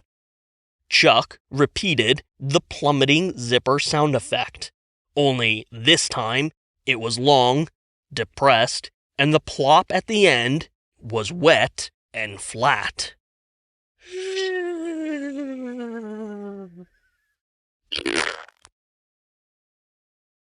Chapter 8. Access Denied. Ish. Chuck was aghast. He did his best to hide his horror from Richard, but the older man tended to wear his heart on his sleeve. Fortunately, as they crossed the roundabout to enter the building, Richard was too preoccupied with the bustling rally prep to notice Chuck's sudden and awkward silence. Workers carted a large speaker array out the doors, heading for the newly erected stage in the surface lot. Richard watched as they went, holding the door open for Chuck. "Seems like a recipe for disaster," he muttered, eyeballing unhung banners proclaiming that overused Second Amendment fetishizing campaign slogan. You ever get a creeping sense of doom, like something really bad is on the verge of happening? Chuck blinked. What? Richard shook his head. Skip it. They entered the lobby of Vector Defense. It opened up into a wide cavern that scaled the first 3 floors of the building. Walkways for each floor surrounded the perimeter of the lobby, and a pair of escalators served the second floor. A fixed security enclave sat at the front of the lobby. A courthouse-style queue, metal detectors, X-ray machines, and bulletproof glass formed a barrier that sat alongside a bulletproof glass-enclosed security desk the size of a small office. The security desk was replete with stacks of surveillance monitors displaying every nook and cranny inside and outside the administration building. On the other side of the security desk was a series of employee turnstiles, activated by a company-issued security card before being verified by a biometric face scan. Behind the bulletproof glass, a security guard sat on an elevated seat, keeping a watchful eye on the line of employees entering the building. Chuck spaced out as they joined the employee line, slowly shuffling forward. He was still digesting the reality that he had, maybe, killed a man, albeit inadvertently. His stomach had gone sour, threatening to reject the bowl of cereal he had for breakfast. Chuck Kramer was a pacifist. Whenever he found a fly or spider in his house, he went to great lengths to capture and relocate the critter somewhere safe outdoors. He believed in art and the power of creativity to bring people together, unifying disparate ideologies around a fundamental truth. We all just want to love and be loved. Creative art was the purest expression of this idea. Whether it was a painting, a song, a story, a video, or a photo, the artist wanted his art to be seen, experienced, and loved. And what was an audience if not the perfect vessel to receive an artist's creativity? It was a symbiosis so perfect that only the fabric of the universe could have formed it. For Chuck, art was everything. Creativity was life, while love and pacifism were the heartbeat that kept him going. And yet, somehow, Chuck Kramer had killed a man. Maybe. Probably. Chuck felt something rise in his throat. He covered his mouth in an attempt to minimize a fragrant belch of sour milk. Richard turned a curious eye at him. "You okay, Chuck? You look a little, Chuck forced a smile, giving Richard a thumbs up. "Right as rain, little buddy." But he wasn't. At least, not yet. He had killed a man, maybe, likely, and gotten away with it. Also, how in the hell was this just news to him now? Was he that preoccupied with fine-tuning his life around creativity, hopping from one creative pursuit to the next, that he never really came to terms with what happened in Africa all those years ago? Chuck believed in a greater, nay, grander, creative purpose. That's why he worked at Vector Defense.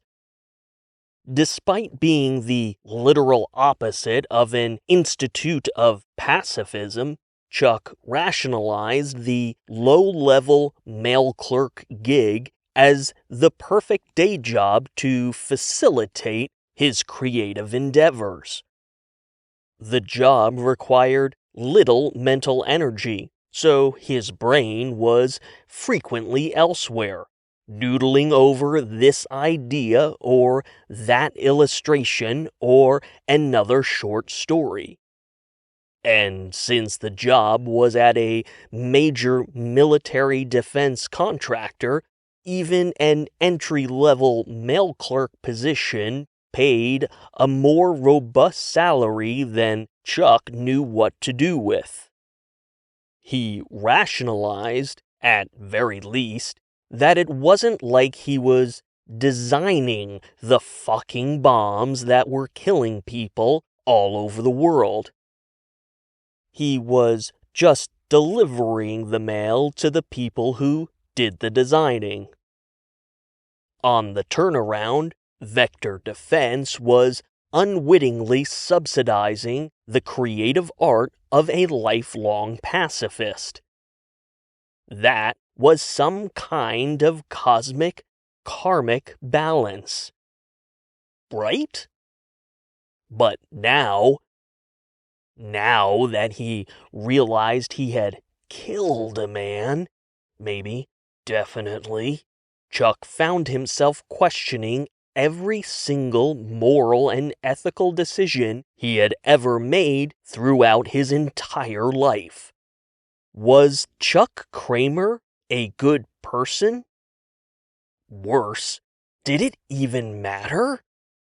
The security card scanner beeped angrily before flashing a red light. Richard's access card wasn't working. A bright strip of LEDs began pulsing, bathing Richard in a red glow. The perched security guard, a Vector long-timer named Willie Hammer, glanced up from his computer display, peering over a pair of reading glasses at Richard. Richard managed an awkward smile. At least the red LEDs were hiding his flush of embarrassment. The card isn't working. Willie's eyebrows eased upward. Yeah, I think I can see that. He pressed a button to override the card reader and activate the biometrics. He pointed at the scanner, running his tongue across his lower teeth. Proceed with the facial scan. I'll need to see some ID. Richard fished his wallet out while the electronics completed the biometric facial scan. Chuck decided to lean into the moment.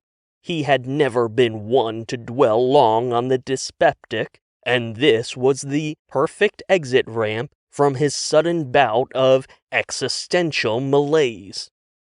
Oh, hey, Willie, come on. How many years have we been doing this? It's Richard!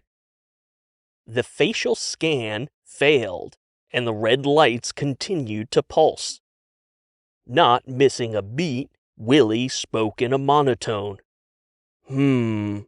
Is it, though? Richard sighed and pressed his ID against the glass. Willie leaned forward to inspect it, glancing back and forth between the ID photo and Richard's face, while Chuck continued to try and help. After all, the line was backing up. He's Lorraine Dillon's executive secretary. Aide, Richard corrected automatically. Chuck nodded emphatically, pointing a finger at his friend.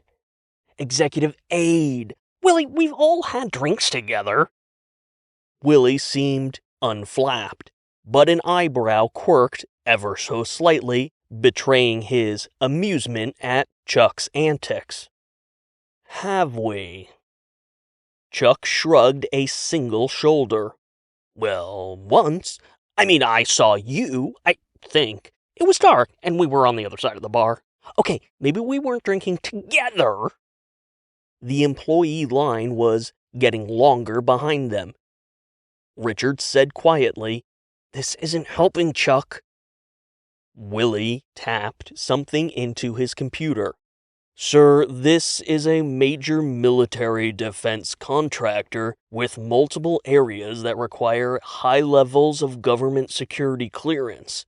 We take every protocol extremely seriously." Chuck scoffed and pointed out the obvious absurdity currently happening around them. "Dude, we are hosting a freaking political rally tomorrow."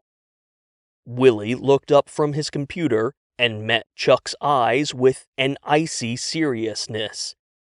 "And we have extraordinary measures in place to harden the campus in preparation." Willie looked back to Richard. "Scan your card again, sir." Richard swiped at the reader, and the LED lights turned green. The lock on the turnstile clicked, and Richard pushed through. Thanks, Willie." The security guard nodded as Chuck successfully scanned his way through the checkpoint. As he passed through the turnstile, he made a V with his fingers, pointing them from his own eyes to Willie. "I got my eyes on you, boss," Chuck said playfully. "Keep it moving, Chuckles," Willie replied, the corner of his mouth twitching up. Chuck waved his phone at the security guard. "Oh, check your phone. I'm doing a show tonight, and I need you there, my man." "Mm-hmm." Chuck jogged to catch up with Richard, and they continued to the central bank of elevators on the other end of the lobby. A switch had flipped in his head. He had learned long ago that by prioritizing creativity, everything else either slots into a natural, sensible order, or it quickly falls to the wayside. Protecting his creative space meant working a high-paying, menial job that allowed the creative space to exist in the first place, as well as keeping himself in the right frame of mind for creative thoughts to happen. It was how he could focus so intently and learn new skills quickly.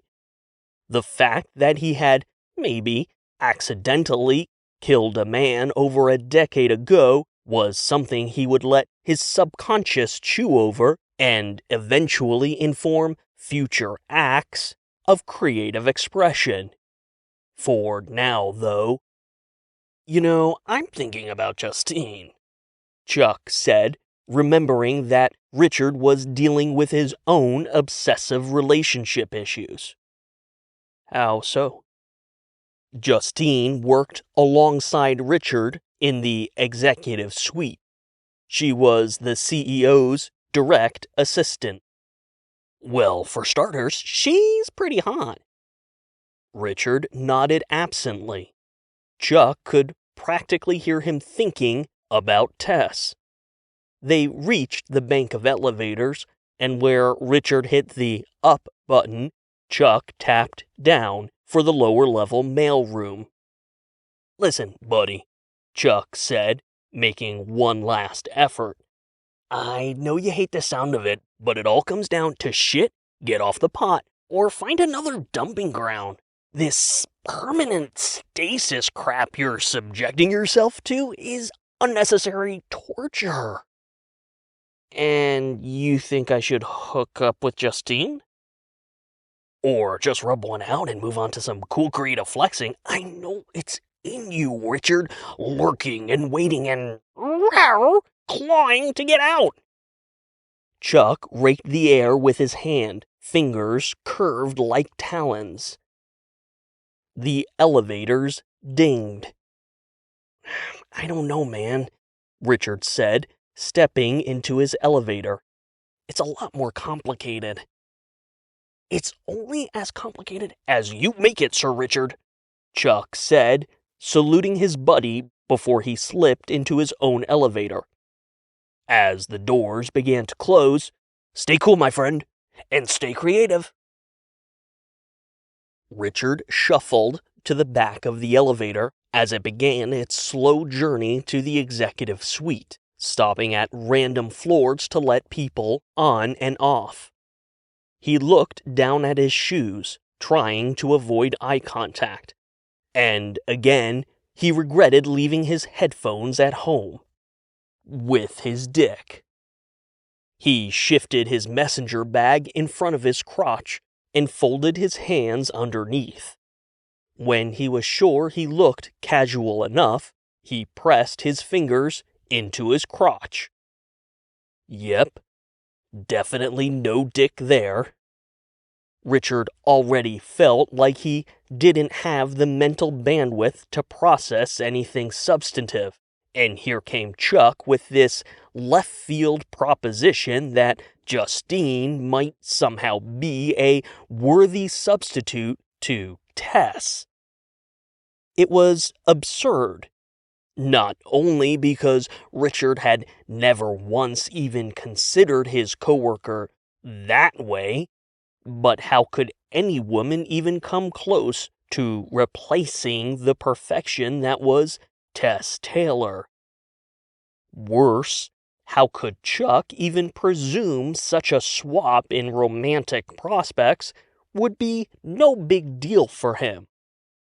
Oh, yeah, okay, just rub one out, clear your head, and go fuck around on the flute? It's as simple as that, Chuck? Pretty fucking hard to rub one out, given the current lack of essential hardware.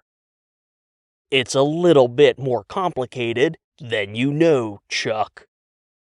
Richard took in a deep breath, trying to slow down the circular thoughts screaming in his head. He needed to get his shit together, get through the day, and get home so he could figure out what the fuck was going on with his dick. The elevator doors opened, and Richard was surprised to see Justine Cox waiting for him. Thanks to Chuck's comments, he noticed for the first time how good her small frame looked in her black blouse and knee-length gray skirt. She had a no-nonsense demeanor that screamed, "Look at me, I'm the captain now." Justine was smart, confident, and, yes, sexy as hell. If Richard could sacrifice the mental bandwidth to even notice. "Good morning, Mr. Gobbler," she said, pivoting in her heels to walk with him to their desks. Richard's voice caught in his throat. Hey, Justine. I don't want you to get the wrong idea. It's nothing major to worry about, but your boss is in a bit of a mood today," she said as they rounded the corner to the executive suite. The suite had 2 offices, one for the CEO and one for the COO, an executive meeting room, and the administration area with desks for Richard and Justine. A waiting space included a couch and 2 chairs. The whole floor was heavily soundproofed, so the suite had an eerie quiet to it. Richard placed his messenger bag on his chair and clicked on his computer. His eyes were locked on Brad fucking Johnson sitting in the waiting area. Brad flashed that stupid fucking grin at Richard. "Yeah, look at me, asshole, getting all up in your special space." "And that's what I wanted to give you a heads up on," Justine said, her back to Brad and her voice a whisper. Not a huge deal, but Lorraine is supposed to be in a one-on-one with everyone's favorite walking Y chromosome. Richard's gaze blinked away from Brad as Justine's sarcasm took a second to process. She looked good, oozed confidence, and was funny? She obviously had no love for Brad, so at least they had that in common. But she's been in with Dorian since first thing this morning. Justine whispered. I have calls I need to get him on, and things are starting to back up. Richard realized she was waiting for him to do something. He pulled his mind away from comparing Justine's figure with Tess. Seriously, get your shit together. Okay. Richard wasn't sure what to say. Brad made a loud, obnoxious show of clearing his throat. Justine tossed a curt smile over her shoulder at him before quickly turning back to Richard. I need you to go in there and keep your girl on point, Justine said plainly. Not a request, not a please, just do this. Richard blinked and tried not to show how uncomfortable he was. He hoped his face wasn't flushing red like it had downstairs. You want me to, Justine placed a hand on his shoulder and guided him to the CEO's door. She's your boss, Richard, and he, Brad, is her problem. Justine stepped back to her desk, leaving Richard standing in front of the closed CEO's door. His fingers hovered over the handle. He glanced back at her, and Justine offered a look of sympathy, mouthing the word sorry at him. Okay, just go into the office of a major military defense contractor's chief executive officer and tell his boss, the chief operating officer, that she was skunking up the day with her morning chit-chat? Yeah, sure, no problem. Chapter 9. The Man in the Ivory Tower. Richard slipped into the chief executive's office, closing the door as quietly as possible. He didn't move his back from the door, and his feet felt rooted. Having worked at Vector since graduating college, this was the first time he had ever stepped into the CEO's office. The office itself was huge, with floor-to-ceiling windows that spanned the front and side walls of the building. The office looked and felt premium, despite its stark minimalism. A massive executive oak desk sat near the side window, and sitting on top was only a small laptop and the company standard IP phone system. No papers, no knickknacks, no personal photographs or memories. Just ruthless efficiency. There was an executive chair behind the desk, but no chairs on the other side, suggesting that Dorian King wasn't fond of people sitting, staying, or even talking while he worked. On the other side of this spacious office was a small meeting table, but conspicuously, there were only 2 chairs around it. Immediately next to the door was a wall of frosted glass. On Justine's side of the glass, outside the office, plants further obscured the view. On the CEO's side, a large credenza seemed to serve no other purpose but to hold a single pitcher of water and 2 empty glasses. The carpeting was weird, though. Half of the office was the same dark, sound-muting carpet present across the rest of the floor. On the back half of the office, underneath the executive desk, there were large, bright white tiles with a nearly invisible light gray grout line. The tile reflected light from the windows, bathing the office in an eerie glow. Richard couldn't help but feel intimidated. After all, wasn't that the point? Dorian King stood on the tile in front of the window panes that overlooked the rally prep in the surface lot below. He was a tall, slender man with silver-white hair that formed an immaculate, coiffed wave atop his head. He wore a dark, tailored suit as equally flawless as his hair. It was the same suit he wore every day, and Richard could only assume he had a closet full of copies. It was Dorian King's black turtleneck and jeans, but classier. With her back to the CEO, Lorraine Dillon leaned against the edge of the executive's desk, facing Richard. She was professional and clean-cut in a strikingly simple black pantsuit with white lining, arms and ankles crossed with casual patience. Her plain, straight brown hair was pulled into a tight, efficient ponytail. While Richard knew she shared a sense of minimal efficiency with the CEO, he also knew she had a warm and friendly personality to offset what would otherwise be interpreted as icy indifference. If it weren't for Lorraine's expression brightening ever so slightly at Richard's arrival, he might have thought he had stepped into a still life painting. It was that quiet, that awkward. Richard opened his mouth, but Lorraine raised a finger to silence him.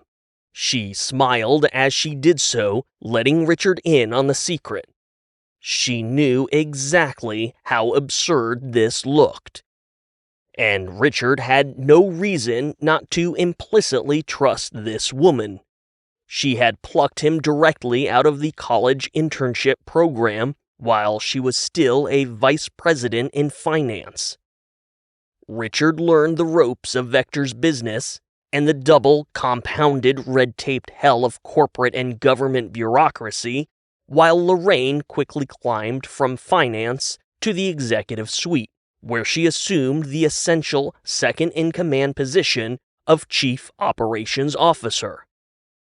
From the very beginning, she promised Richard she would always have his back, as long as he always had hers.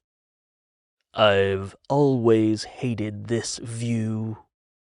Dorian King spoke softly from the window.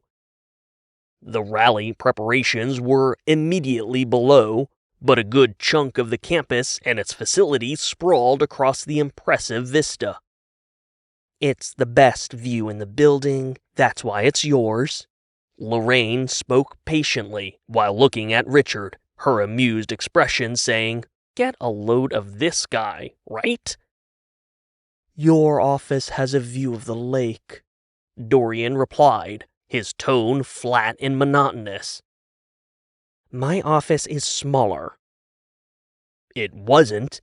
At least, not by much. Dorian sighed something soft and wispy.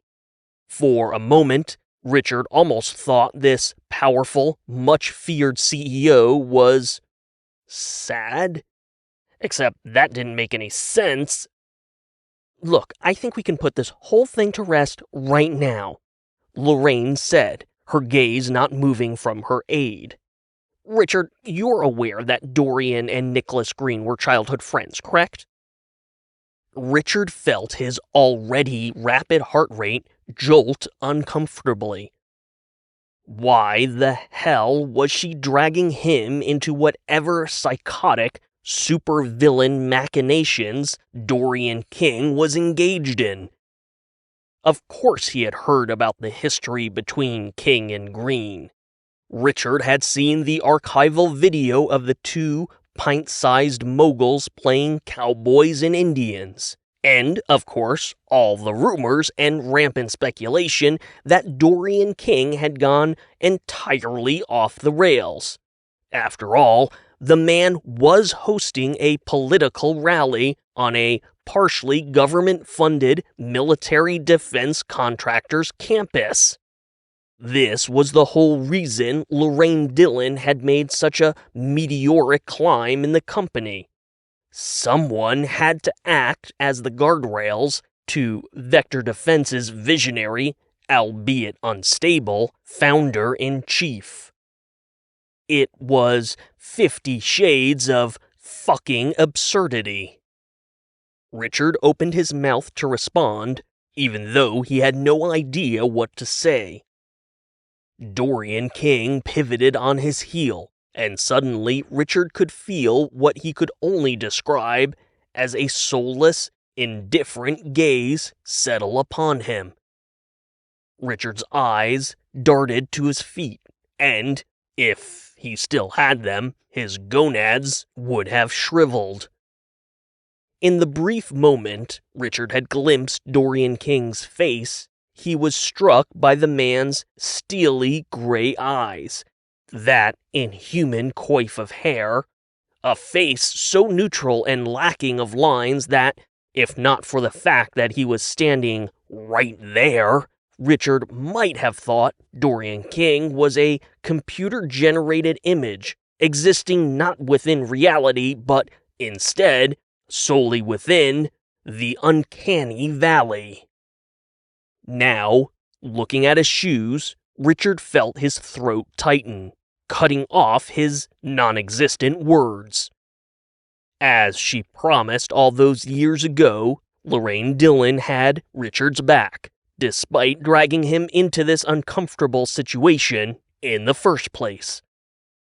She pushed off the desk and squared her shoulders, waving a dismissive hand at Richard to set him at ease.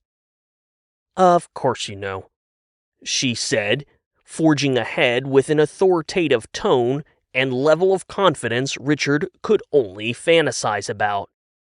"Everyone knows. It's been the talk of the town, and now, with Green's presidential aspirations, it's been the talk of the nation. My point, Richard, is that knowing all of this, aren't you reassured by the fact that the one person who has been a painful fucking thorn in Dorian King's side from the moment she got here?" Lorraine smiled, intentionally using profanity to break the tension and humanize the larger-than-life persona that was Dorian King.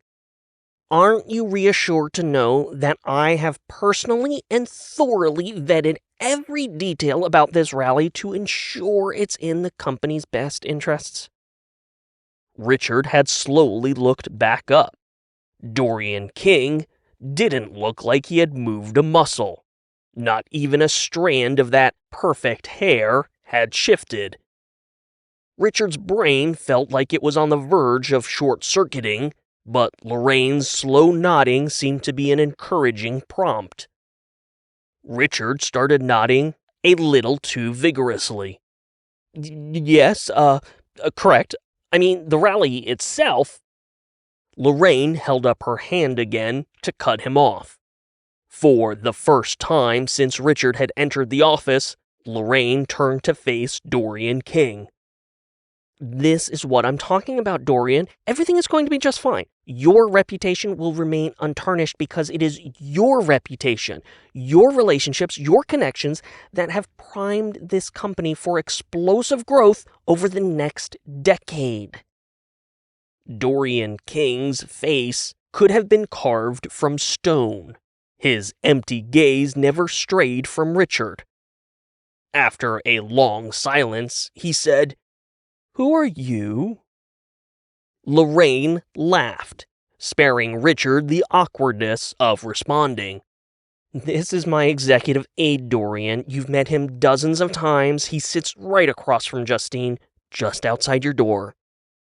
Dorian's blank expression changed only briefly, and only at the mention of Justine. as if the CGI CEO bot was programmed to recognize his own assistant, but no one else.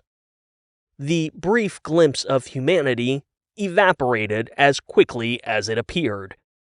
Richard's mere presence must have been too much to process because the Dorian bot released a shuddering breath before pivoting back to the window. Richard swallowed hard against his dry, broken throat.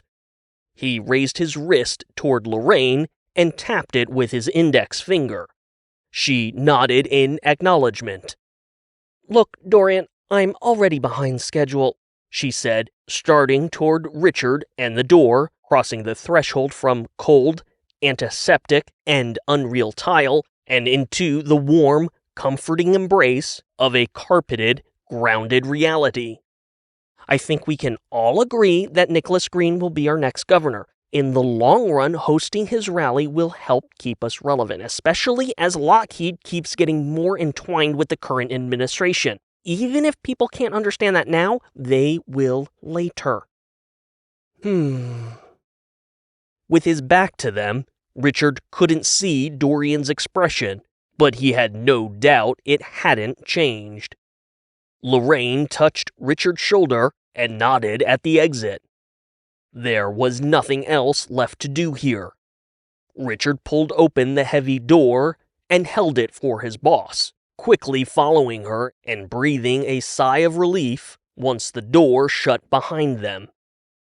"It's like managing the mood swings of a toddler," Lorraine said, so only Richard could hear, swiftly walking across the suite to Richard's desk. "He's feeling apoplectic about people misconstruing his relationship with Green as a tacit endorsement of the candidate." Richard didn't know if it was his own scrambled brains or the absurdity of the situation that was confusing. The mood swings of a toddler? Richard would have been surprised if Dorian King even knew what a toddler was, much less what a mood was. And what the hell was this whole rally business supposed to be, if not a tacit endorsement of Nicholas Green for governor? Lorraine read Richard's confusion and explained. "The board has always been worried that we're veering too far into the political waters, but frankly, either we get political or we die. There's no escaping it. Just look at the news. Red channel, blue channel, redder channel. Left to his own devices, yes, Dorian would run this entire company right over a political cliff, but if we can maneuver it just right." Richard nodded slowly. It sort of made sense. At least Lorraine seemed to know what she was talking about, and that was enough for him. Brad cleared his throat from the waiting room, and Richard thought of all the gun freaks the Green campaign had been attracting. "Isn't Green advocating for states' rights to purchase missiles? He's campaigning on the idea of a state-funded militia." Lorraine flipped through the inbox of mail on Richard's desk. "It's all just bullshit rhetoric. He's laying the groundwork for a presidential run. There's nothing he can do as governor, and federal terrorism laws explicitly prohibit exactly that. But the publicity? Even Lockheed, with their war chest, can't purchase that amount of advertising." Brad had stood up, obviously impatient. Richard wanted to make him wait as long as possible.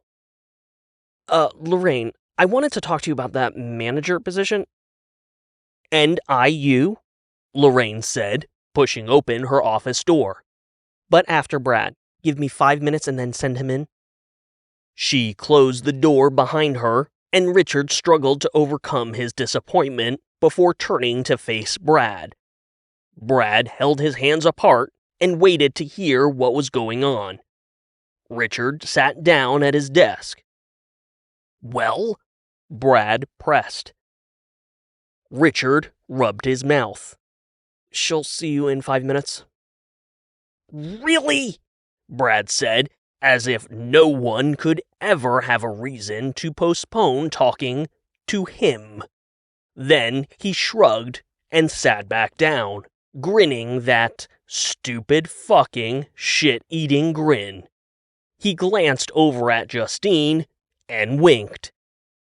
5 minutes? Well, there's a lot I could do in 5 minutes, if you know what I mean. At first, Justine didn't look up from her computer. You probably can, but I've always felt it's more effective to do less over a much longer period. When she looked up, she met Brad's gaze head on, if you know what I mean. At first, it didn't seem like he did, but then that $1 million shit-eating grin split Brad's face in two, and he sauntered over to Justine's desk.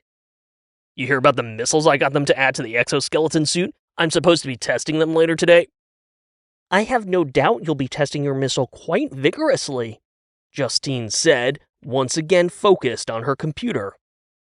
You know, I always enjoy an audience, Brad said, undeterred by Justine's lack of interest. You should come down. You might see something you like. Before Richard could hear Justine's response, his desk phone chirped. Lorraine was ready to see Brad. Brad tapped Justine's desk before crossing the room. Just think about it. He stopped at Richard's desk, leaning in to speak privately. You breathe a word about any of this to Tess, and I will personally tear your fucking balls off and shove them so far up your asshole you'll be coughing testicles for the rest of your life. Dicks before clits. You get me, Colonel Dickman? Brad tapped his palm against Richard's cheek before stepping inside Lorraine's office. What a grade A fucking tool. Chapter 10. One mystery letter, please. Richard's day never got any better. No matter what happened in the executive suite, he remained obsessively preoccupied with both Brad's interview and the fact that Richard's dick and balls were still sitting in a jar on his dresser. Somehow, those two singular events felt connected. Brad's interview with Lorraine Dillon ran long. Even though it started late, he was only supposed to be in there for 45 minutes. The interview pushed nearly 2 hours. While they were behind closed doors, and Richard was busy stressing about his lack of testicles and Lorraine's apparent inability to see past Brad's pretty face, Dorian King summoned Justine to draft a secret letter. When she returned to her desk, she called down to the mailroom for courier service. In typical fashion, Chuck appeared on the 20th floor before Justine could finish her chat with him. Chuck tapped his headset to end the call, pushing his little mail cart up to Justine's desk. "Milady," he said, scooping the CEO's mail from his cart and handing it to her. Justine shook her head in disbelief. "How do you get up here so fast?" Chuck bowed dramatically. "I live but to serve, and a servant cannot be bound to trivial matters such as the laws of nature." Justine wasn't having it. The service elevator has manual override, so I can just whip, shoot straight up to my two favorite people. Chuck explained, glancing over at Richard, who was staring blankly at his computer screen. And that one hasn't replied to a single one of my messages all morning. Is Brad still in there? Justine handed him a sealed envelope. Yeah, I don't think he wants to talk about it. You know, interviews are like sex. Chuck waved the envelope dismissively. No, I'm serious. No grossness, Scout's honor. See, if an interview is short, well, he blew it. But if it keeps going, like some marathon session with water breaks and everything, Chuck looked at the envelope in his hand and saw that it was labeled for the Nicholas Green campaign but had no address. He frowned. Well, that's a mood killer right there. Where am I taking this? Campaign coordinators have a trailer downstairs at the edge of the surface lot, Justine explained. Mr. King wants it hand-delivered and the contents communicated immediately to Nicholas Green. Chuck held the envelope up. Consider it done, my lady. Also, I really hope these aren't codes to the missiles or whatever, because that would seriously keep me up tonight. I think you'll sleep just fine, Justine replied. Chuck spun his cart in a dramatic whirl. Then I have no further questions, Your Honor. Ooh, did Richard tell you about my show tonight? Before Justine could respond, Dorian King stepped out of his office. Chuck smiled and nodded at the CEO, but the man didn't seem to notice the mail clerk. He walked across the length of the suite, through the doors, and to the elevators. His stride was as purposeful as his posture and as mechanical as ever. His gaze stayed fixed directly ahead, and Chuck wasn't sure if the CEO was even aware he was there. When Dorian King rounded the corner to the elevators, Chuck leaned close to Justine while looking at Richard. Y'all just saw that, right? From beyond the corner, they heard the sound of a heavy door opening and closing. Chuck straightened and frowned. Okay, that was the stairwell, Chuck said. There's no way your dude is climbing 20 flights of stairs just for a bite to eat. Is he? Justine was unfazed by King's aberrant behavior. She raised an index finger to the ceiling. He's going up. He hates the view in his office. He has a spot on the roof where he can see the lake and the preserve. He likes to go up there to think. For real? Longing for nature was such human-like behavior. Chuck nodded, impressed. Okay, right on. Chuck started away, campaign envelope in hand. He cast one last look at the catatonic Richard. Hey, meet me downstairs for lunch, buddy?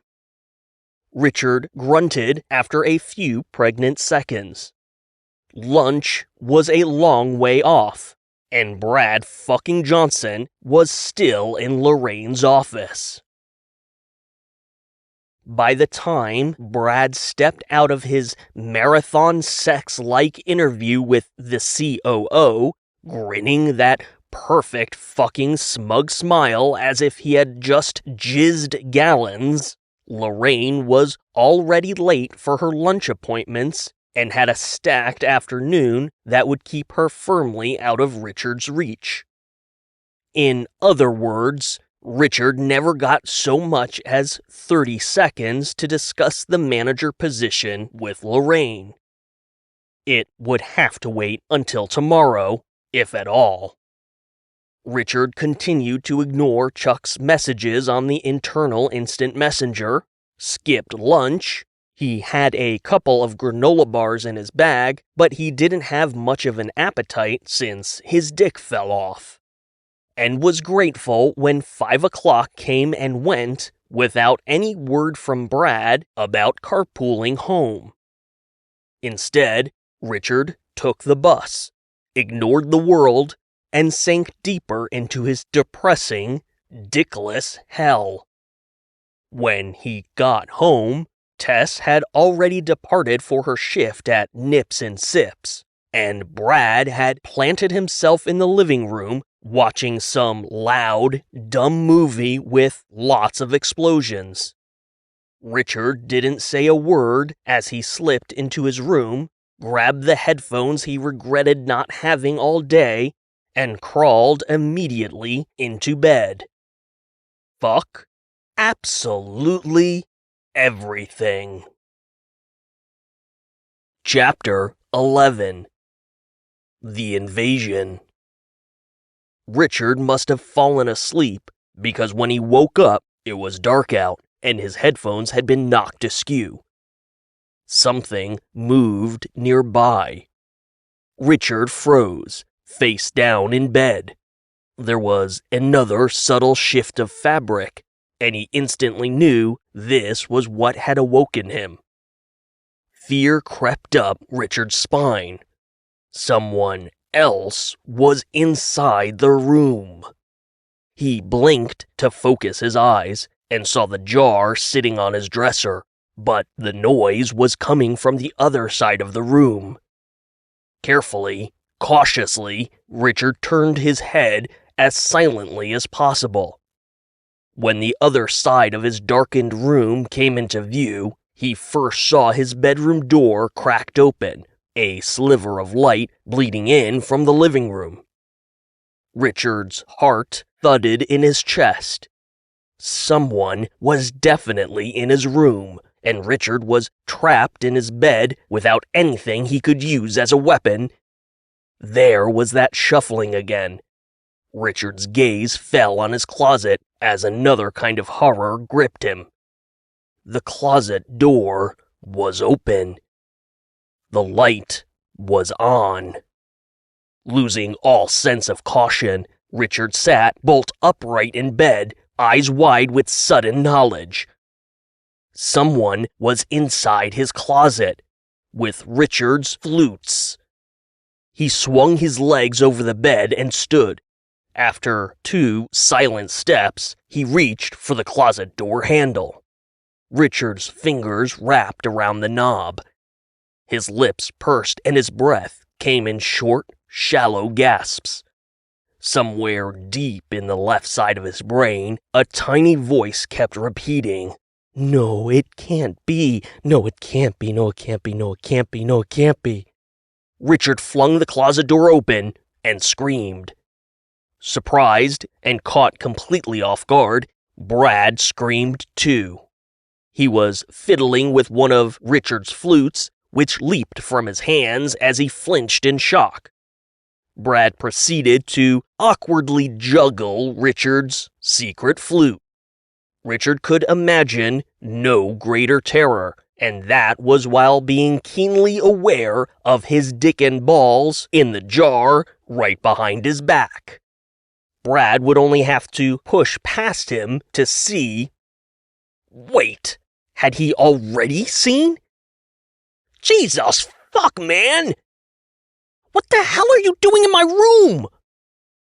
Brad held up the flute and laughed. I knew you were fucking queer, but really? The fucking flute? Richard snatched the instrument from Brad, clutching it against his chest. His brain couldn't process anything but the obvious. Get out! Brad continued to chuckle, and Richard saw red. Get out! Get out! Get out! Get out! Brad raised his hands and pushed past Richard. All right, calm down. I was just looking for some weed. Richard maintained a presence of mind to keep himself between Brad and the dresser. Still, Brad's excuse for such a bald-faced invasion of Richard's privacy sent him into another fit. Weed? I don't have any fucking weed, Brad! Brad slipped through the bedroom door. Well, Tess said you did, and you always seemed like the kind of homo who'd keep a stash in his closet, so... Richard slammed the door in Brad's face, throwing the lock. He was trembling from anger and adrenaline, his ears buzzing with something. From the other side of the door, he could hear Brad chuckling and muttering about Richard's closet flutes. In a blind, explosive rage, Richard slammed the meat of his fist against the door.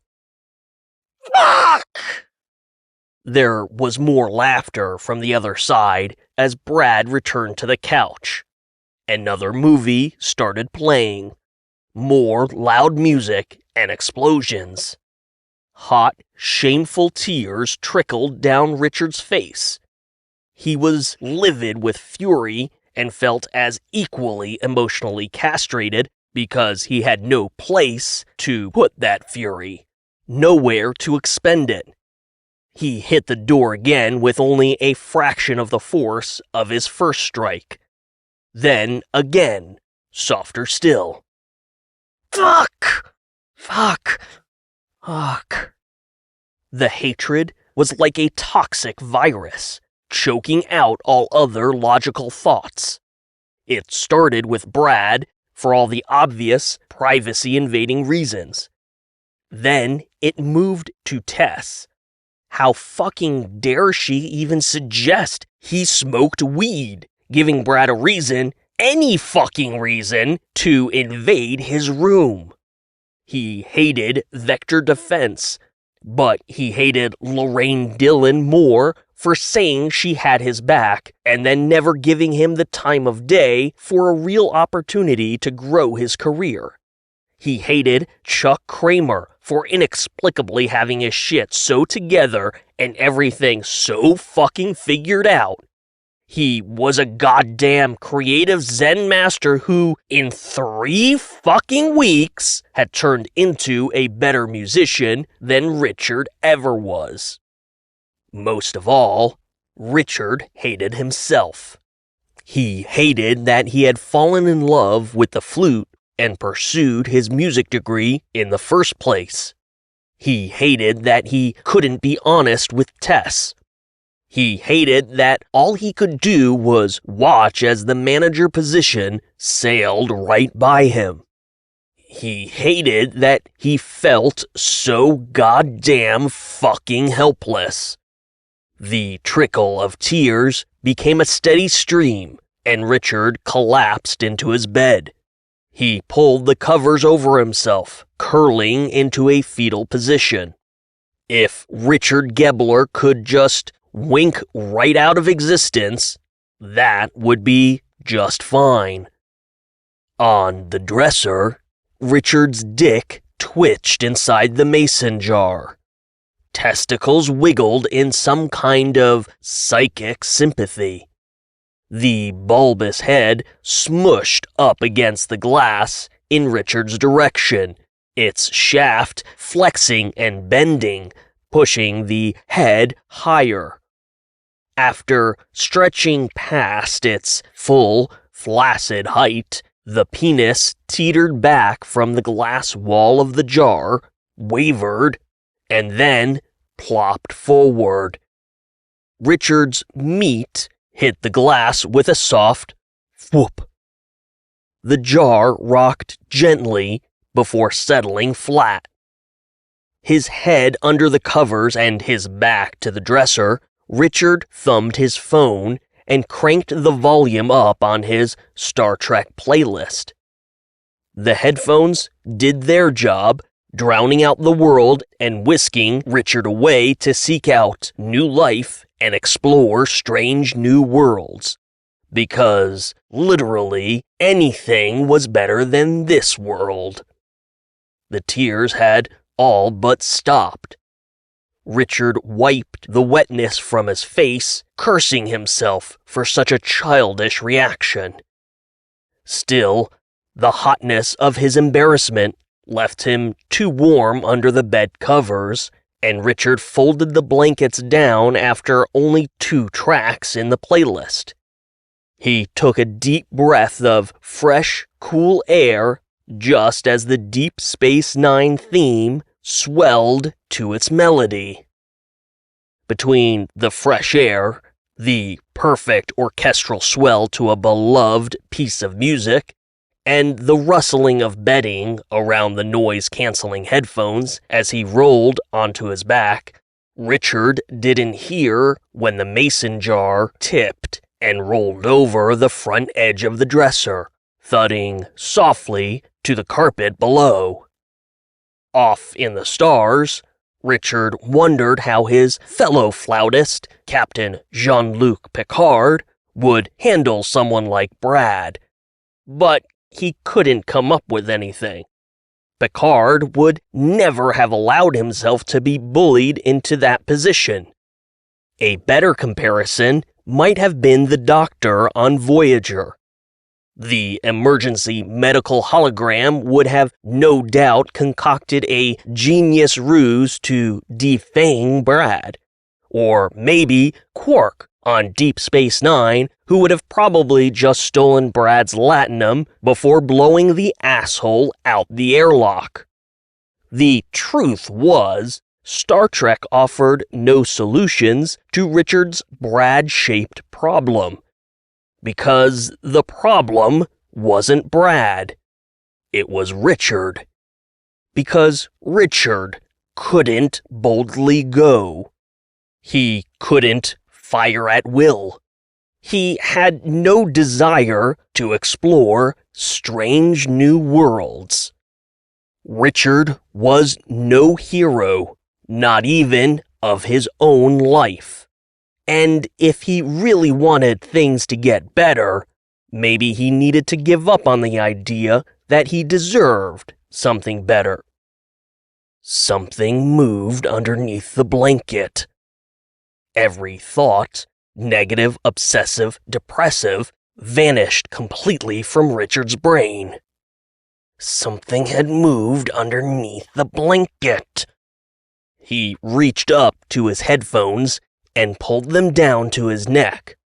The music went tinny against the quiet of the room. He looked down at his bed, but the only thing he saw was the shape of his body underneath the covers. Maybe it was anxiety? Richard couldn't think of any other time in his life when he had experienced this level of stress. He had already lost his dick. Maybe he was losing his mind now. Something moved against the fabric. Richard heard the rustle clearly this time, and he knew he hadn't caused the sound because he hadn't so much as stretched a tendon since pulling his headphones down. When something pressed into his ankle, Richard couldn't help but let out a small gasp of surprise. There was something underneath the covers, but worse, Richard wasn't sure if his pounding heart would be able to tolerate any more anxiety. Brad's movie continued in the living room, the muted sounds of gunfire and screaming bleeding into the bedroom. Oh my fucking... He felt movement between his legs. With a flash of realization, Richard looked at his dresser. The mason jar was gone. Horror enveloped him, and he craned his head forward. The jar was sitting at the foot of the dresser, but his dismembered member was nowhere to be seen. Under the covers, between his legs, something began poking up, pressing against fabric and flexing, bulging. Richard wanted to scream. He wanted to throw the covers and run. He wanted to be anywhere else but here. Instead, he just lay there, paralyzed with fear. The thing between his legs bulged against the covers, forming a prominent tent, and then deflated. The fabric sank down until it looked like nothing had been there in the first place.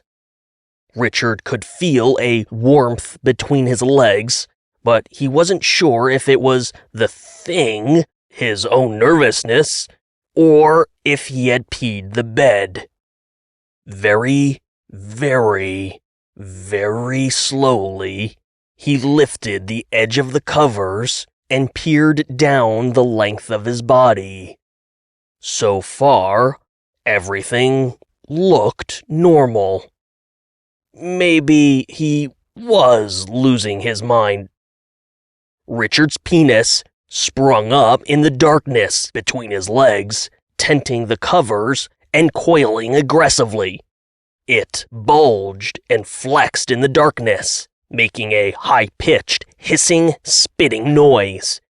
Richard felt flecks of strange moisture strike his lips. The dick between his legs exploded, lurching toward his face. Richard screamed. Chapter 12. Brad assumes the best. With one hand deep in a bag of Doritos, Brad lowered the volume on his Expendables marathon. He thought he heard a scream, but wasn't sure if it was from the movie. Sure enough, with the volume turned down, Brad could make out the sound of stifled grunts and moans from Richard's bedroom. The little shit was jacking off. Fuck, he was probably shoving that flute straight up his pooper, tickling the prostate like the gay little bastard he was. Fucking loser. Brad sneered, shoved a handful of Doritos in his mouth, and raised the volume back to a level the neighbors would pitch a bitch fit over.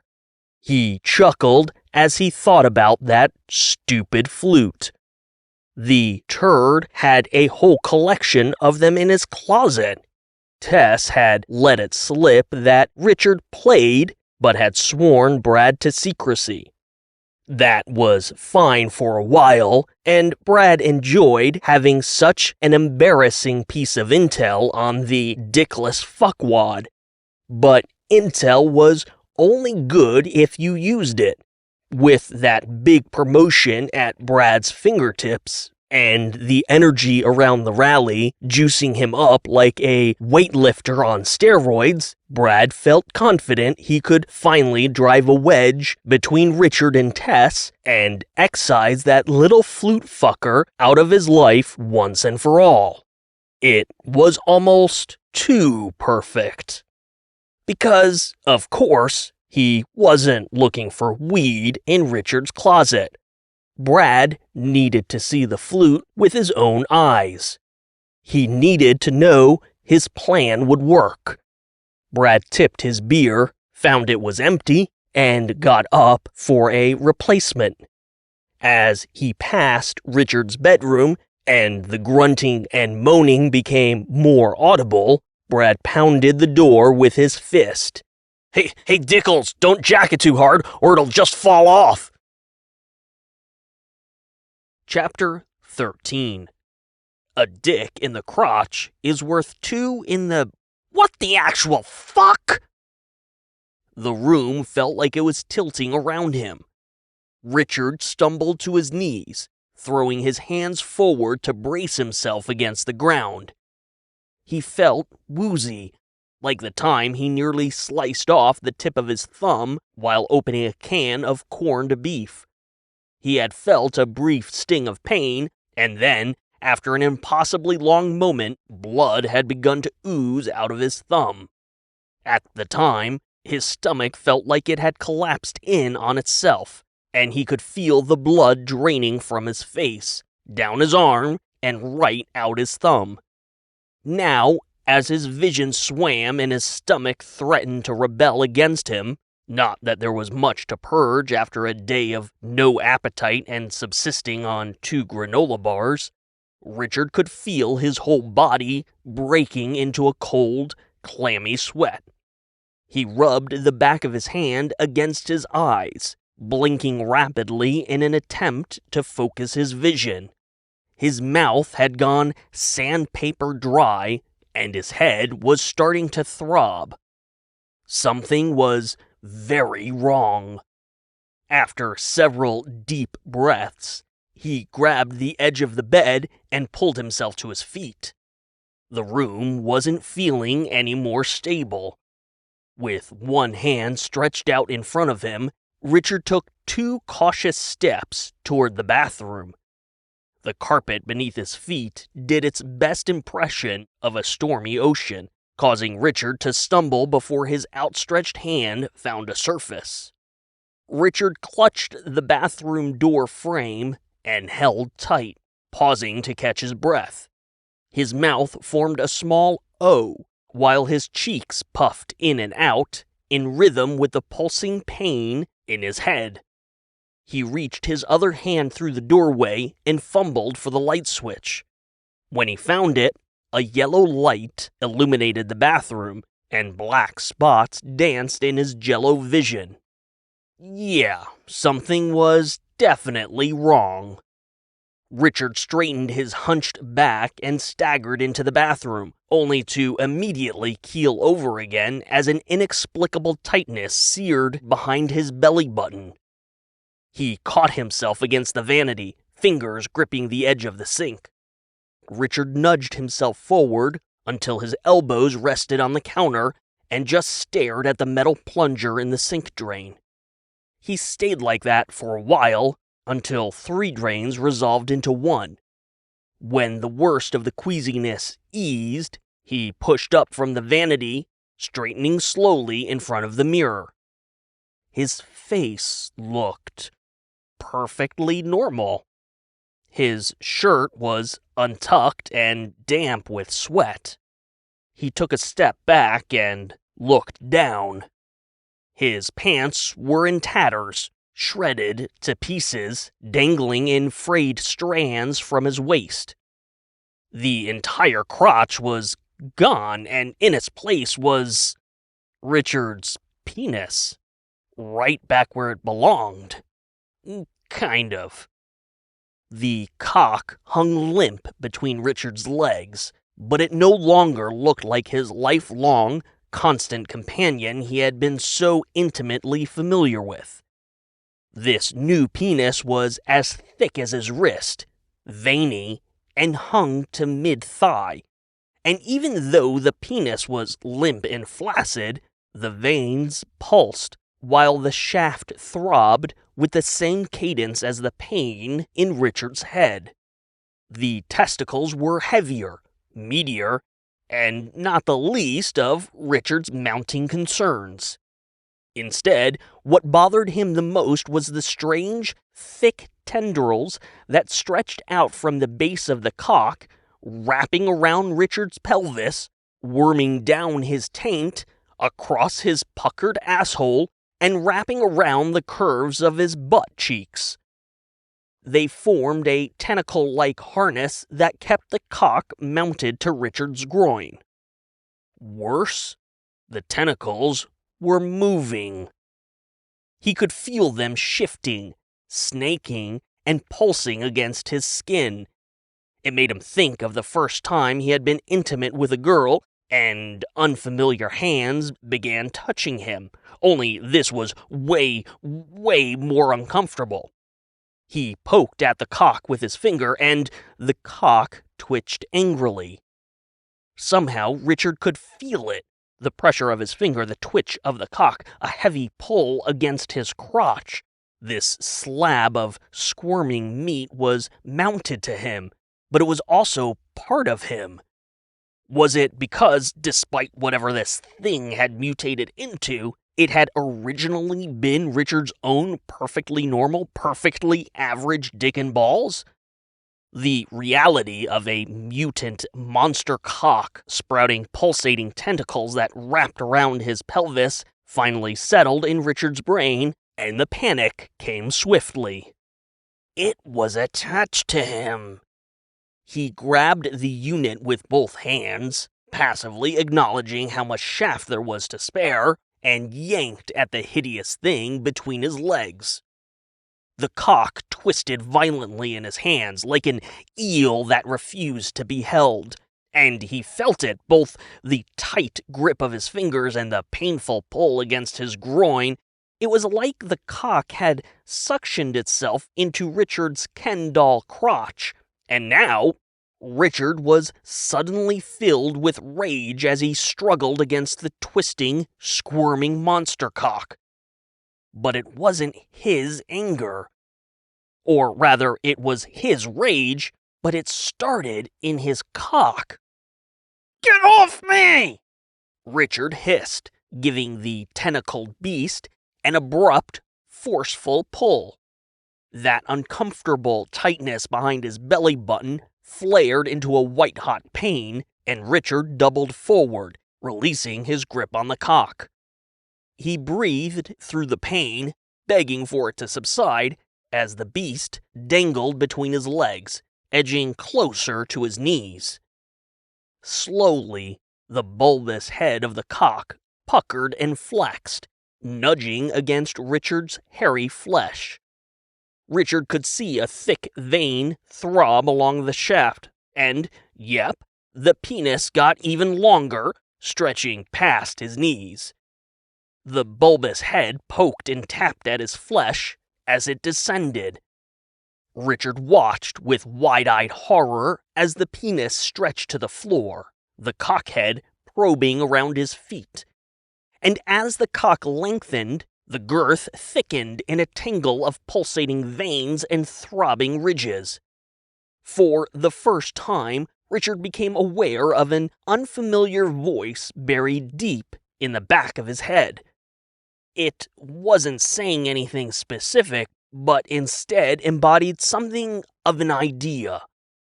It was a compulsion that wormed through Richard's gray matter, needling his consciousness until his eyes shuddered with an uncontrollable twitch.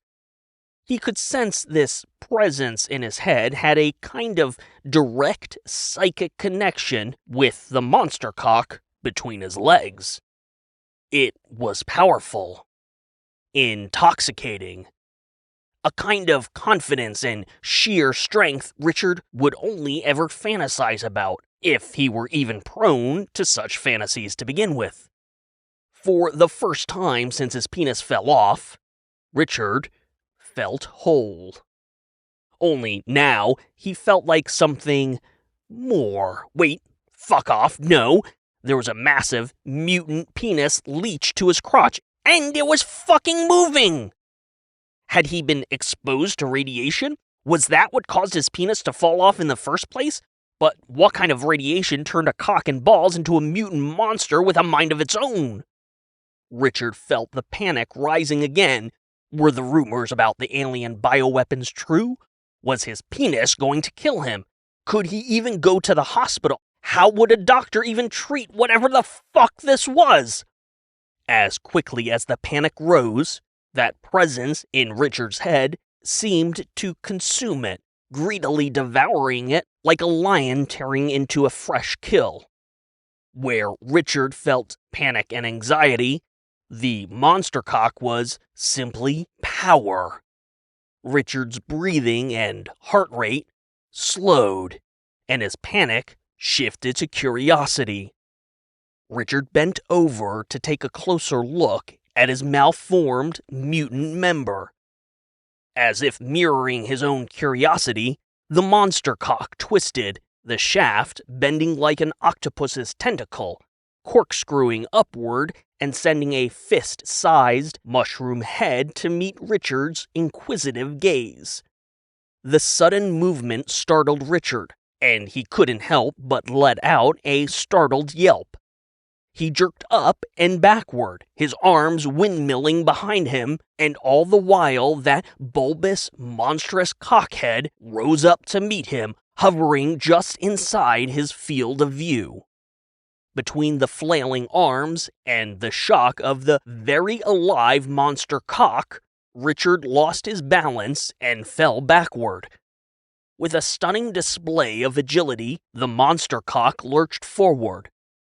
The shaft flexed and expanded, twisting and spiraling around Richard in such a frenzy that he had no idea what was happening until it was over. His eyes squeezed shut, bracing for the brutal impact of his skull against the bathroom tile. But it never came. Slowly, Richard opened his eyes. He was bent over backward, hands dangling to the floor, but the monster cock had encircled his arms and created a pair of cock coil shock absorbers that had caught his fall. The bases of each unit were planted firmly against the tiled floor, and Richard was literally suspended in the air by the monster cock. The penis had acted on a wholly independent instinct to save Richard. Now, while maintaining the cock-arm coils, the dick head slithered across the tile underneath Richard, stretching its already impossible mutant length back up between his legs, arcing over Richard, and pointing its bulging dome at Richard's head. The pea-slit was now almost 2 inches long. It quivered, flexed, and then puckered. Richard could feel a distant tingling sensation. Beyond the cockhead, the shaft throbbed with power. Thick, purple veins pulsed. The cockhead inched closer to Richard's face. He tried to pull his arms from the penile cock coils, but the mutant penis held fast. It touched his face with a prodding poke against his cheek. The cockhead was about the size of a cantaloupe, and it felt warm? The pea-slit seemed to almost wink at Richard as it explored his face, touching, sliding, caressing. Unable to escape the monster cock's coils, Richard squeezed his lips together in a thin line, holding his head as still as possible, cringing as the penis pressed into him. After poking his chin, his eyes, and his hair, the monster cock returned to Richard's mouth. It hung in the air for a brief moment, tilting its mushroom head curiously before pressing into Richard's lips. "All right!" Richard shouted, twisting his torso violently and shaking his head back and forth. "Okay, that's..." The tip of the cock slipped inside his lips, just as Richard was able to wrench one of his arms free. He grabbed the massive shaft and yanked, pulling the tip of the cock out of his mouth. "Oh, fuck! God!" Richard gagged and ran the faucet, splashing water into his mouth. As water ran down his chin, he realized the penis was just hanging in the air, watching him. Or whatever the monster cock equivalent of watching was. He turned the faucet off and took a step back. The cock whipped around him, uncoiling from his arms and shrinking back to a more manageable, baseball bat-length tentacle beast. It hovered in front of his face again, and then it leaned in and wiped the water from Richard's chin. Richard swallowed against a painful, dry throat. He looked at his reflection in the mirror, the monster cock bending and curving at his side. This was weird. But he couldn't discount the power he felt or that strange, strong voice whispering an immutable confidence from the back of his brain. This was weird, but that didn't mean it was bad. Chapter 14. A Dick in a Strange Place. Terry's hole existed in the nebulous space between a second-rate watering hole and a local dive bar. It was a small, freestanding building that sat alongside a poorly lit, gravel-filled parking lot. Inside, Terry served alcohol, but no food. She had a modest stage in the back of the building, next to the bathrooms, and most nights a solo performer or a small band was taking their shot at small-town musical notoriety. It didn't take a lot for the bar to feel cramped, and when Richard stepped through the doors, his instincts raged against him.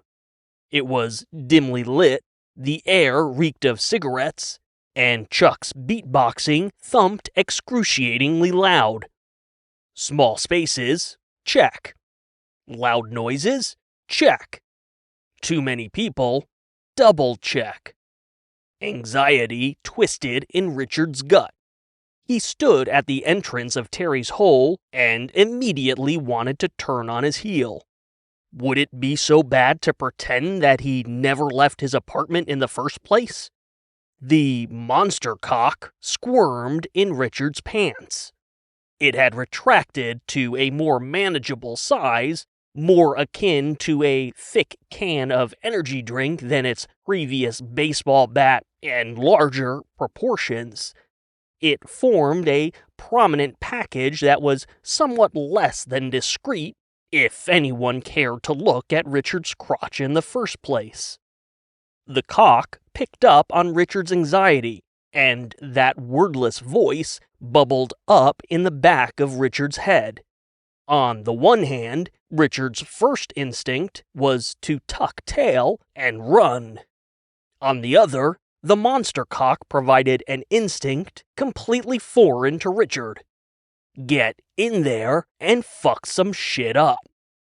His feet rooted at the entrance, and Richard felt like a chew toy being yanked back and forth by the two primal compulsions.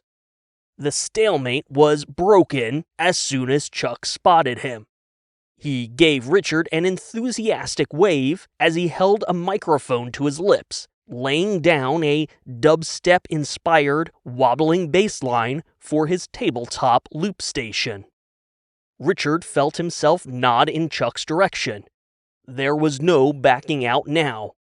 From the corner of his eye, he noticed Justine perking up at the far edge of the bar. Richard could see her waving at him, but the idea of being one-on-one with Justine outside the office was too much for him to handle at the moment. Richard pretended he didn't see her and instead went to the other end of the bar, closer to the stage and Chuck's energetic bouncing. As he settled onto a stool to wait for the bartender, more details about his surroundings began filtering through his anxiety. The bar was peppered with tables, both for standing and some with high-top chairs. All were occupied, but there were two tables pushed together by a group who was rowdy enough to outcompete Chuck's evolving symphony. It was a gaggle of dudes, and a few wore that telltale red baseball cap with Nicholas Green's "Make America Shoot Straight Again" slogan embroidered on the front. They were all big, drunk, and loud. Brad would have fit in perfectly. The monster cock twitched, and Richard was surprised to feel like he almost wanted to join the douchebags with their pitchers of beer and their unfiltered, testosterone-fueled hollering and laughter. Richard blinked and turned to the bar, shaking his head in a daze. The monster cock's instincts had an alluring quality to Richard's baser, unevolved lizard brain, but his higher functions cringed at the notion. He tried to get the bartender's attention, but she was busy flirting for drunken tips. Again, Richard felt assailed with an unexpected reaction. He was really fucking angry about the bartender ignoring him. The monster cock throbbed in his pants, flexing against his thigh. Richard dropped a hand to his lap, attempting to calm the penis as nonchalantly as possible. "She is such a whore for tips, but I don't blame her. She cleans up every night." Richard yanked his hand out of his lap and turned to see a woman with deep red lipstick smiling at him. She was beautiful in all the right ways. Flawless skin, a perfect, slender neck that plunged into the most erotic clavicle Richard had ever seen, contrasted perfectly with a tight top that matched her lipstick. Richard could feel the monster cock throbbing against his thigh, and he wondered how much of his physical attraction was from him and how much was from the cock. After all, Richard spent all day, every day, working alongside the objectively attractive Justine, but he had never once given her a second thought, always preoccupied with Tess. Was he capable of being attracted to someone other than Tess? Or did the monster cock simply want what the monster cock wanted? The woman in red flagged the bartender. "Hey, Terry, can we get some help over here?" As the bartender wrapped things up, the woman in red looked over her shoulder at Chuck as he bounced through the set with more energy than the small stage could handle. She smiled, and her eyes crinkled with genuine warmth. "I saw you guys wave at each other. Is he a friend of yours?" Richard turned on the stool, realized the monster cock was pressing up against his pants, and immediately crossed his legs. Yeah, sure, Chuck and I are, He's good," she said, sparing Richard any more embarrassment, not that he wasn't up for the challenge. Then she shrugged. "I mean, he's not great, and I'm not sure this is exactly his crowd." Richard glanced around the bar. The rowdy assholes dominated the room, but she was right. The rest of Chuck's audience seemed passive and indifferent at best. "But he is good," she said. "You should be proud of him. It takes a lot of guts to get up there." Richard thought of the flutes in his closet. He nodded. "Yeah, he's, Chuck's something else." "What can I get you guys?" The woman in red turned to the bartender. "I'll have a whiskey sour, and my friend here..." Richard realized they were both looking at him. He said the first drink that came to mind. "Martini, caramel apple." Terry, the bartender and proprietor, raised an eyebrow. "Well, you heard the man," the woman in red said, tapping the bar top. The monster cock shriveled with embarrassment. Richard forced himself to meet his new friend's gaze. She gave him a saucy wink. "Bold choice, friend." The monster cock flexed. Maybe it could work with this after all. On stage, Chuck added a wavy violin melody to the growing symphonic dissonance in his looper. If he was drunk, the melody would have almost reminded him of "Here Comes Santa Claus." Richard could detect at least 2 or 3 sounds that absolutely didn't belong, but he still respected the hell out of the dude for getting up there in the first place. The cocktails came as the group of rowdy red hats emptied their pitchers of beer. With nothing left to occupy their mouths, the assholes started to heckle Chuck. "Are you gonna tell some jokes? 'Cause your beatboxing is shit." "Yo, my Grammy throws a harder drop than that, and she ain't even got teeth." "You need to get a refund on that masterclass, son." "Oh, someone get me a towel. You ain't spitting no beats. You just spitting, Holmes." Chuck stuttered over a fresh synthy riser effect, and the mistake promptly looped, sending his already dodgy symphony into complete chaos. He lowered the microphone and tried to plead with the Red Hats. "Guys, listen. Get off the stage, fat and fruity." One of the drunk assholes hopped onto the stage and snatched Chuck's microphone, yelling over the looper. "Fuck, fuck, fuck! Fuckity fuck, fuck! Hey, look, ma, I'm a real musician!" A martini glass sailed through the air and exploded against the wall just beyond the asshole on the stage. The glass had arced so perfectly, caramel apple martini splattered down on the heckler's face a split second later. Chuck stopped the looper on an otherwise well-executed vocal record scratch. A tense silence seized the whole of Terry's hole.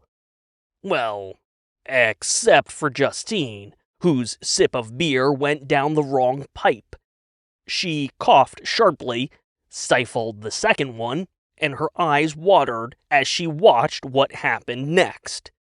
The asshole on the stage could have been Brad's stunt double, easily as big, bigger probably, and shoulders broader than the asshole's interpretation of the Second Amendment's line about a well-regulated militia. He raised a hand to his face, wiping away the drops of appletini, his stupid muscles flexing under his shirt. The fuck, bro? All eyes turned to Richard. He stood facing the stage, head canted down, eyes forward and strangely squinty. His shoulders, which were far narrower than the douchecocks on stage, were squared off with a confidence that looked entirely out of place. Even the woman in red looked impressed. Under his pants, the monster cock flexed angrily, dribbling a foamy excretion into Richard's underwear. Chuck tried to cool things off. Okay, hey, Richard, come on now. The red hat dropped the mic and took a step to the edge of the stage, glaring at Richard. You got some kind of death wish, you fucking faggot? Richard took a purposeful step forward. His voice took on a gravelly quality. Depends if you're serious about throwing down, jackhole. 'Cause from where I'm standing, the only pussy I see is standing on stage, next to the musician. The red hat glanced sideways at Chuck, while the rest of the asshole's buddies stood up from their table, ready to cause a ruckus. Richard raised a finger and started counting them off. He clocked at least one handgun, but assumed more of the Second Amendment fetishists were strapping. Hey, fellas, Richard growled, the monster cock squirming and pressing against his pants. What do you call a gaggle of fuckwads begging for a pounding? Knuckles cracked, but before the red hats could respond, Terry started ringing a large bell mounted behind the bar. All right, take it down a notch, she ordered. She aimed a stern finger at the red hats. You lot, settle your tabs and hit the streets. She looked at Richard. Mr. Caramel Apple Eastwood, help your friend pack up and clear out. Nobody wants to see this shit, okay? As the tension in the bar eased, a fog slowly dispersed from Richard's head. The drunken gaggle of red hats eyeballed him as they crossed paths. Richard climbed onto the stage, and the assholes cleared the bar. Chuck and Richard exchanged a silent look. They were both thinking the same thing.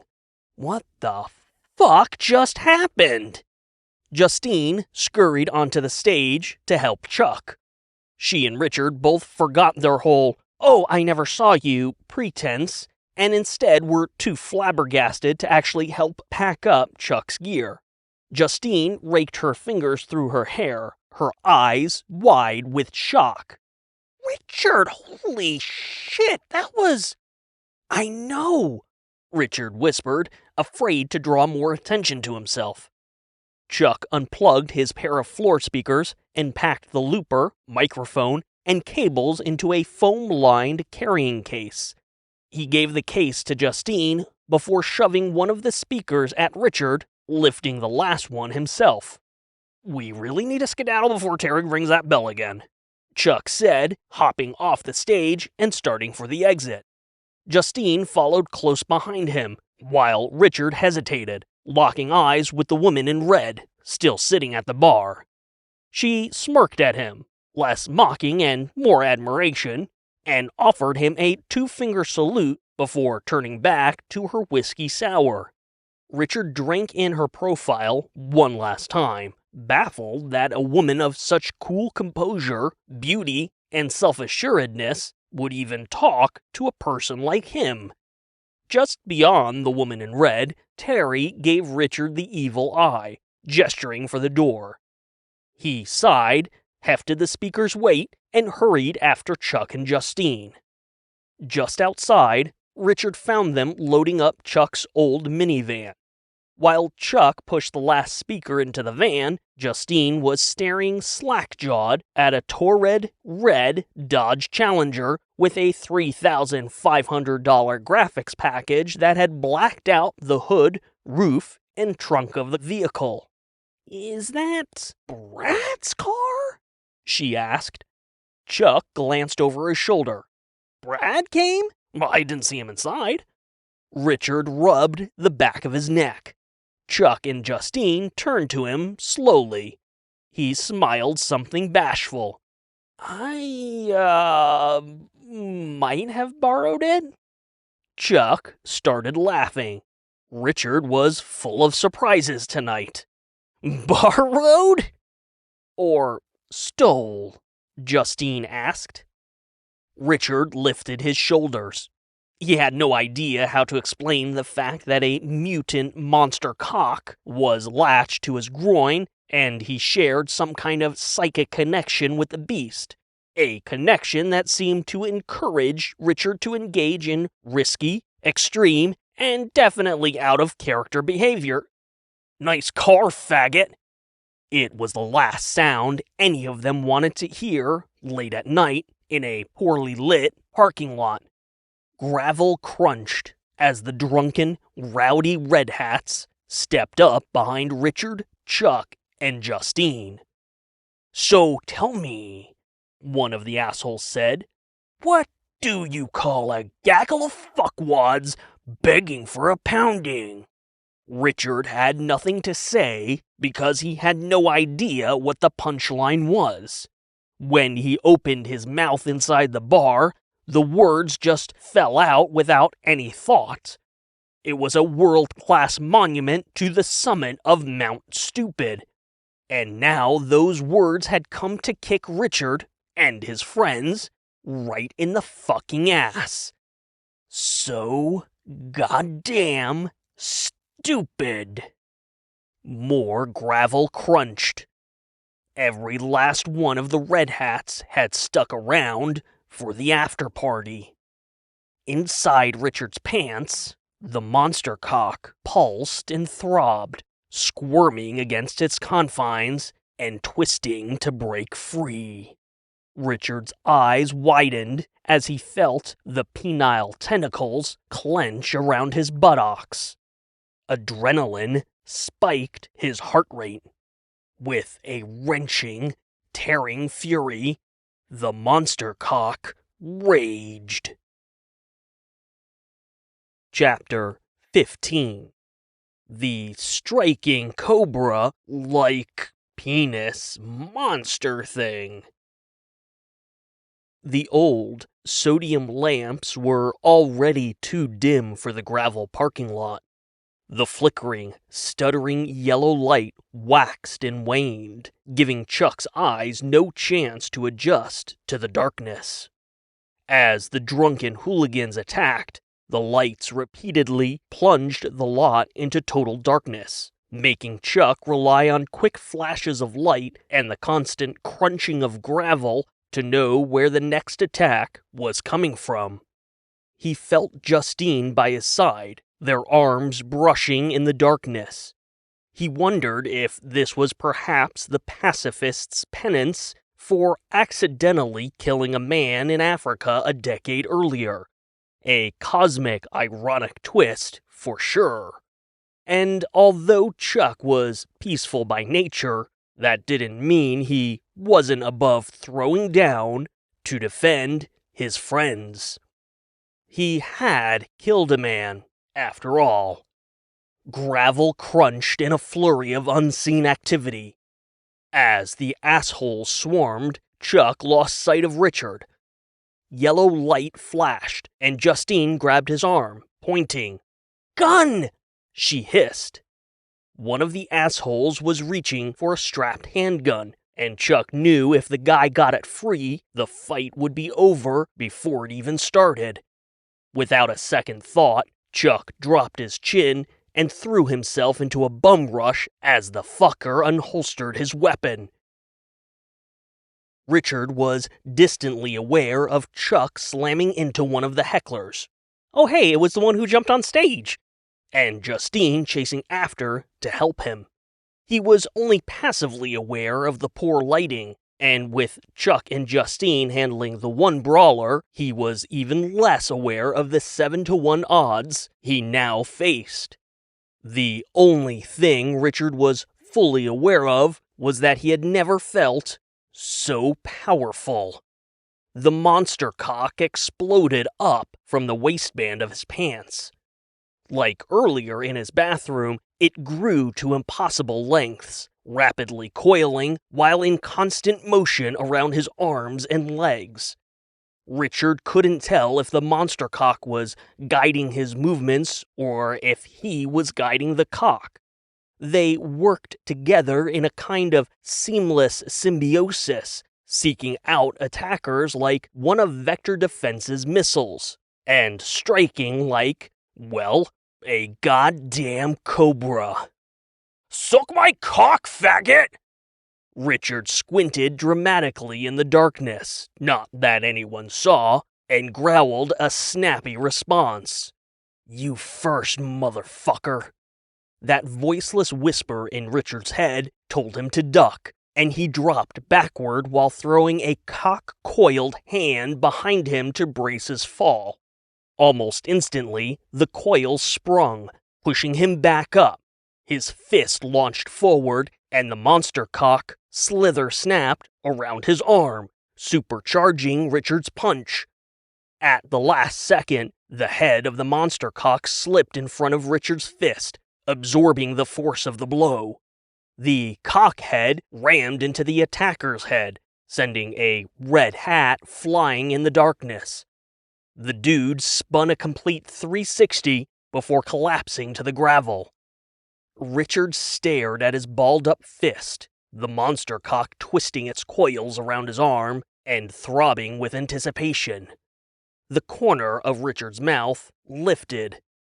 Groovy.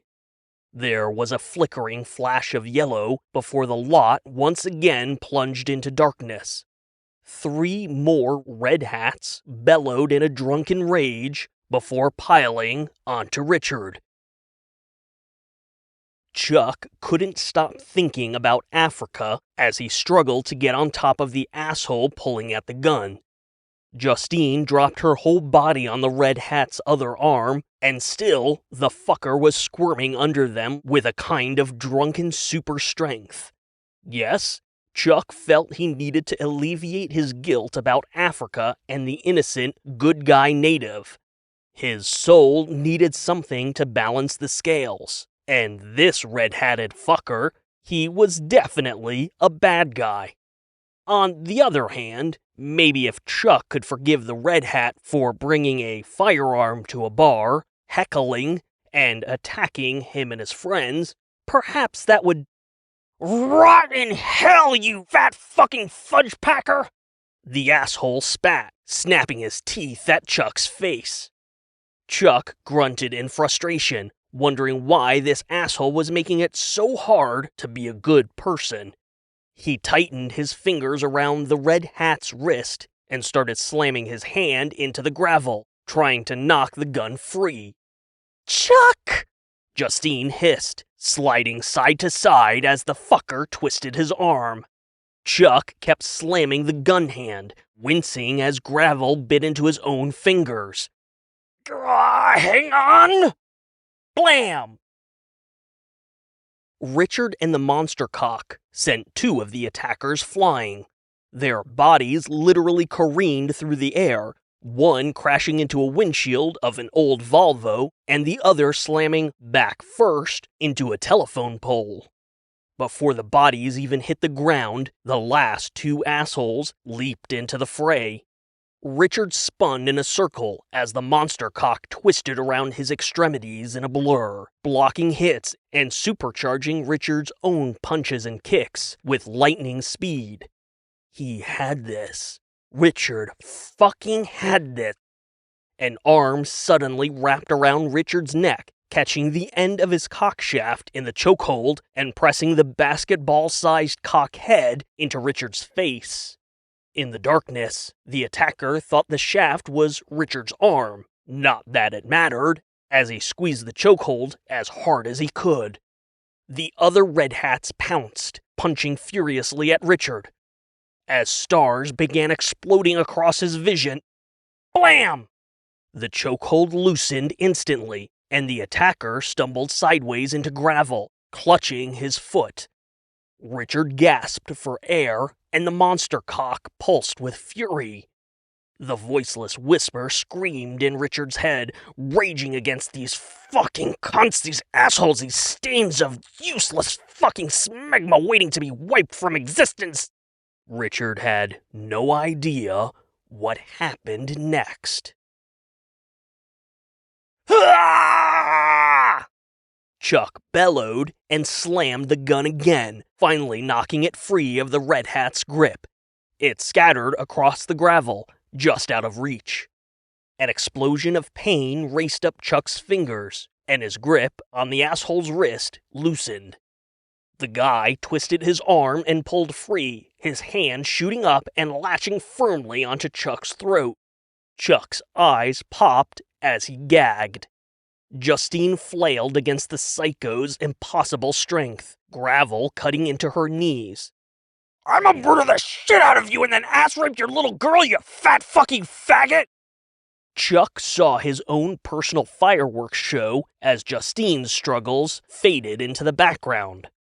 Pacifism meant nothing when faced with survival. Forgiveness was not in the cards. With the last bit of strength he could muster, Chuck threw his one and only punch, cracking the Red Hat's jaw and knocking him instantly unconscious. The asshole's grip went limp, and as soon as his hand fell from Chuck's throat, Chuck gasped for fresh air. Justine pushed herself into a kneeling position. Silence pressed against their ears, interrupted only by the faint buzz of the flickering light. Richard? Chuck wheezed, climbing to his feet and looking around for his friend. Buddy? Here. Chuck saw him in a silhouetted flash of yellow light. In the darkness, Chuck couldn't see the bulging tentacle retreating into Richard's pants. What he did see, however, were the unconscious bodies of the other drunken brawlers scattered across the gravel lot. Justine grabbed Chuck's hand and stood up, gawking at the damage. What in the hell? Chuck rubbed his tender throat as Richard joined his friends. Hey. Hey, buddy, you guys okay? Richard asked. Justine nodded slowly. Chuck stared at his friend with wide-eyed curiosity. I guess we should probably call the cops, Richard said, pulling on his earlobe. Fuck that, and fuck these assholes, Justine scoffed, surprising even herself with an adrenaline-fueled grin. Let's get out of here, yeah? I'll buy you boys a drink, but like somewhere else, okay? Chuck put his hands up. Hold on, I gotta ask. He looked from Richard to the scattered bodies, and then back again. Dude, are you Batman? Chapter 16. Nips and Sips. At first, Justine had no idea why they had gone to a misogynistic gross factory like Nips and Sips to celebrate the night's unexpected victories. Richard had made the suggestion and then peeled off in Brad's muscle car before she or Chuck could counter with something more reasonable. After Chuck finished patching up Justine's knees and his own hand with a first aid kit, and they got to the new location, things started to make a little more sense. The standalone restaurant was located in a shopping plaza's parking lot. The plaza was anchored by an independent movie theater. Even late at night, Nips and Sips was well lit and well trafficked. Despite the knockoff Hooters' toxic reputation, it was a mainstream commercial location that left Justine feeling like she probably wouldn't be jumped in the parking lot. So, yeah, late-night drinks in a safer environment than Terry's hole. Maybe Nips and Sips wasn't as mystifying as she first thought.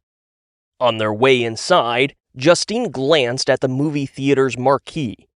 It advertised a peculiar double feature: John Carpenter's The Thing and Jim Carrey's The Mask.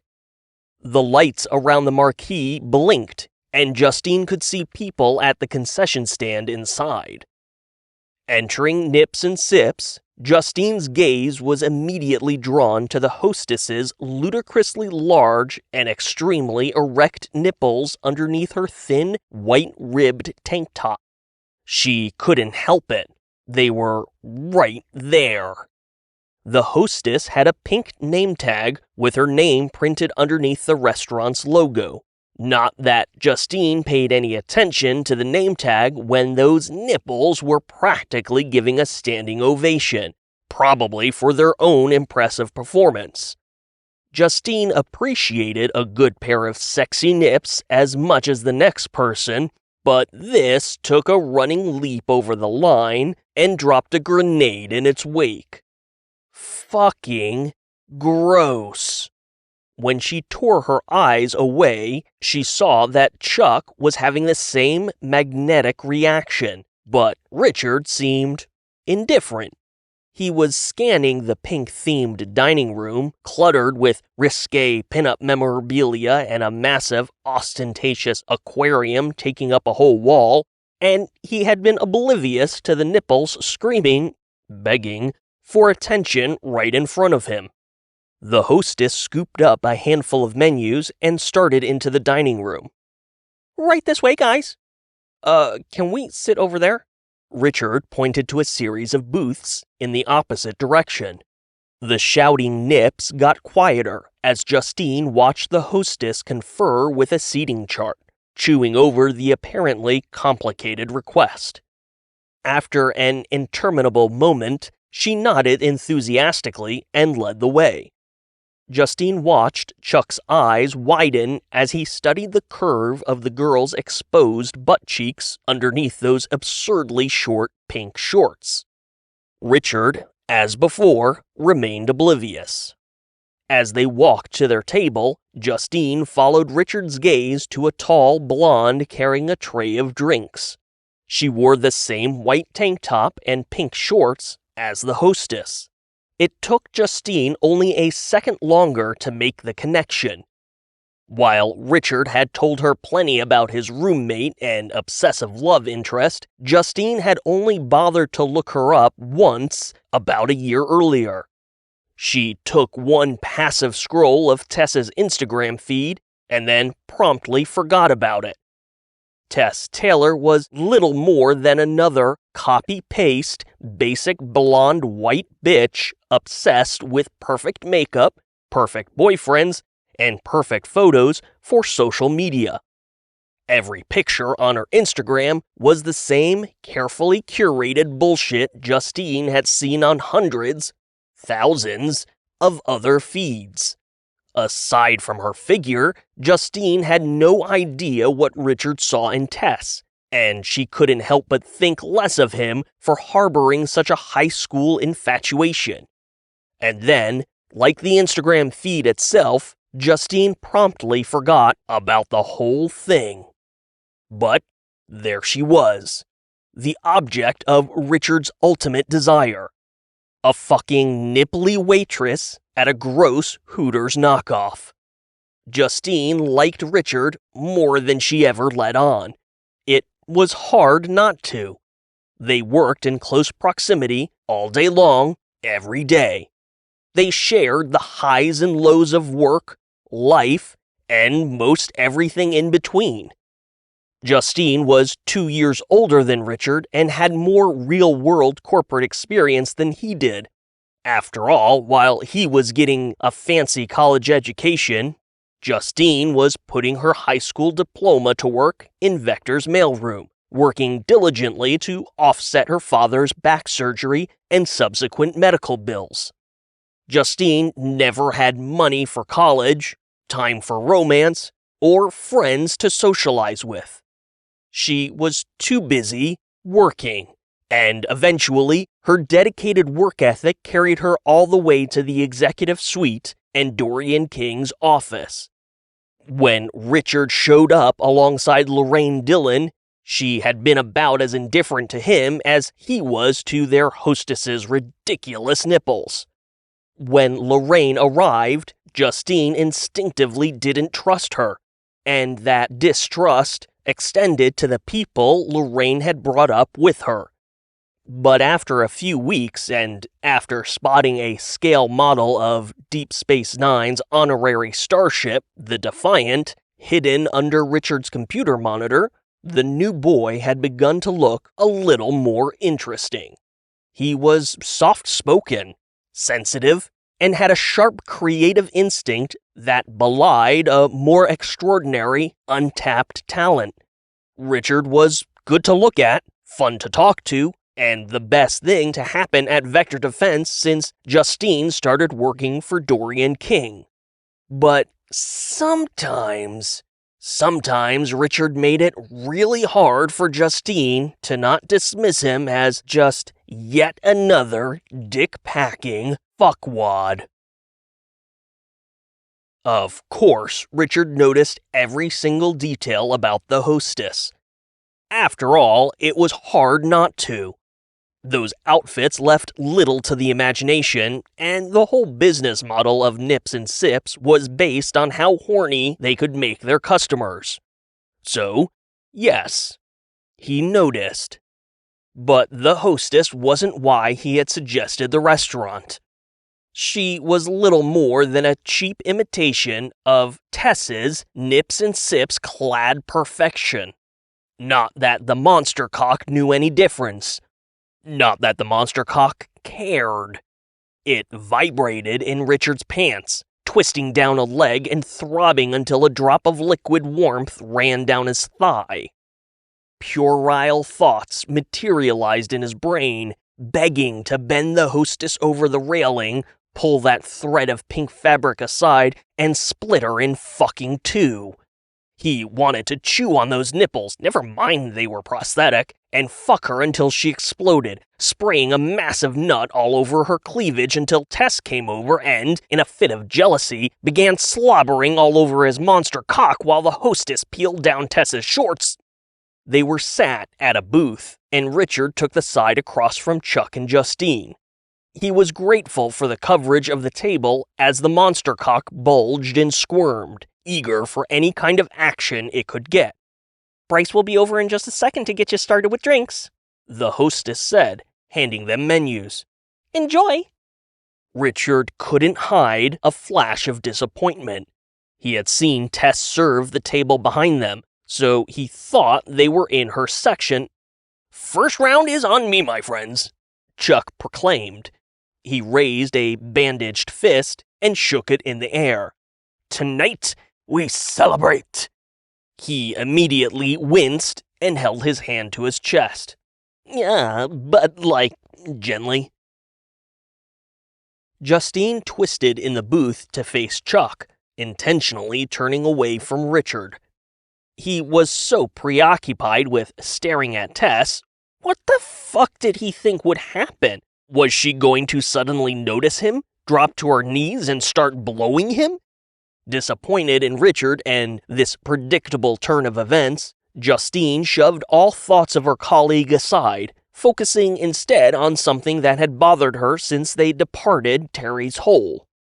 "Okay, explain why you have such a massively well-stocked first aid kit in your van, please?" Chuck shrugged. "I was a part-time EMT for a hot minute." Despite their shared experience in the bowels of Vector, their paths had never crossed in the mailroom. Just the same, Justine had always felt a kinship with Chuck. It certainly didn't hurt that they'd just fought off a psychopathic gun nut together. Always surprised by the man, Justine was now impressed. "For real?" Chuck nodded. "Yeah, you learn to be prepared, especially in the car. I mean, come on. Roads are nothing more than death traps, with literal tons of machinery being haphazardly navigated by very dumb, very distracted humans." Justine quickly eyeballed Richard, saw he was still looking at Tess, and turned back to Chuck. Fuck it. At least Chuck was interesting. "How does one decide to become an EMT?" Chuck laughed as a memory came back to him.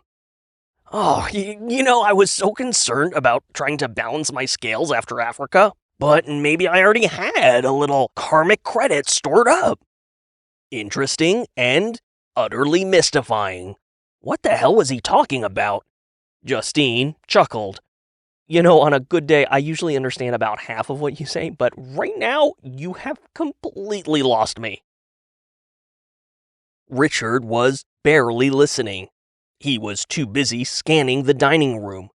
When Bryce arrived at their table, Richard tried looking around her until the monster dick started twisting aggressively. Bryce was a red-haired copy of Tess, and the monster dick immediately wanted to slither up one of those long, muscular legs and start humping it voraciously.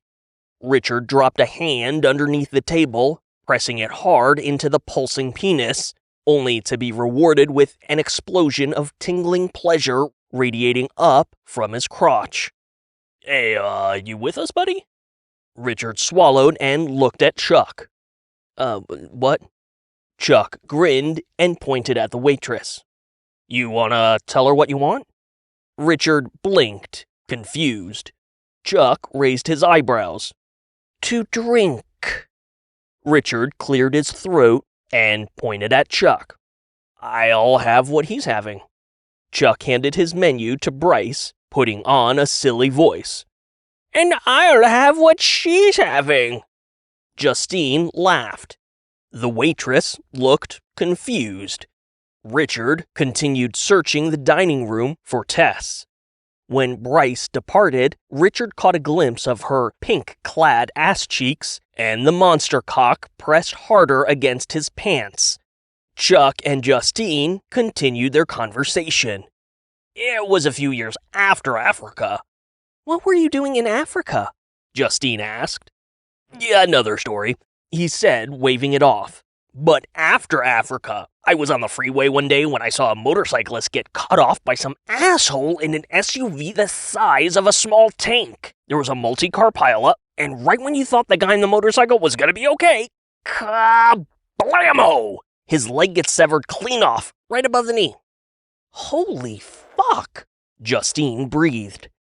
Yeah, I was able to find his femoral artery and pinched it off until the emergency responders arrived. Chuck held up his hand and squeezed his thumb and index finger together. Try holding that tight for 15 minutes, or even 5. My fingers had never been so sore. The paramedics said that I single-handedly kept that guy alive. Holy shit, Justine said. More like single-fingeredly or whatever. They laughed. Richard paid them no attention. Well, after that, Chuck continued, I did the whole EMT thing for a bit, and I've had the first aid kit in the van ever since. Richard could feel their eyes on him, but he had spotted Tess as she was bringing a tray of food to the table behind them. When she got close, Tess's eyes finally met his. She was surprised to see him, smiled, and then looked strangely awkward before dropping off the food. Was she embarrassed for him to see her at her job? When she moved past Richard's line of sight, he turned forward and found Chuck and Justine staring at him. Yeah, they knew what was up. Chuck grinned and shook his head. Justine looked annoyed. She silently mouthed, Really, dude? Really? Richard opened his mouth to try and explain, but he had no words. Not that it mattered. The table behind them was getting loud. Come on, sweetie, someone behind Richard said. I got a little bit of the front, now give me some of that tail. Please, sir. Tess's voice was unmistakable. You should pretend you're in a museum. Aw, fuck those snooze factories. Look but don't touch. Another voice. Where's the fucking fun in that? You have the loveliest, tightest piece of trim. Richard stared at Chuck, who in turn was looking right past him, watching what was happening at the other table. He could see it plainly all over Chuck's face. The fucker was groping Tess. The monster cock throbbed, and a rage that bristled inside him made his blood run hot. Chuck stood up from the table, rubbing his chin with his bandaged hand, intentionally showing off his battle scars. "Sir, I think the lady asked you to keep your hands to yourself." The monster cock twitched and vibrated with fury. Richard's fists clenched into small, tight balls. He didn't know what was more infuriating, a stranger's hands groping Tess, or Chuck standing up and saying something first. Chapter 17.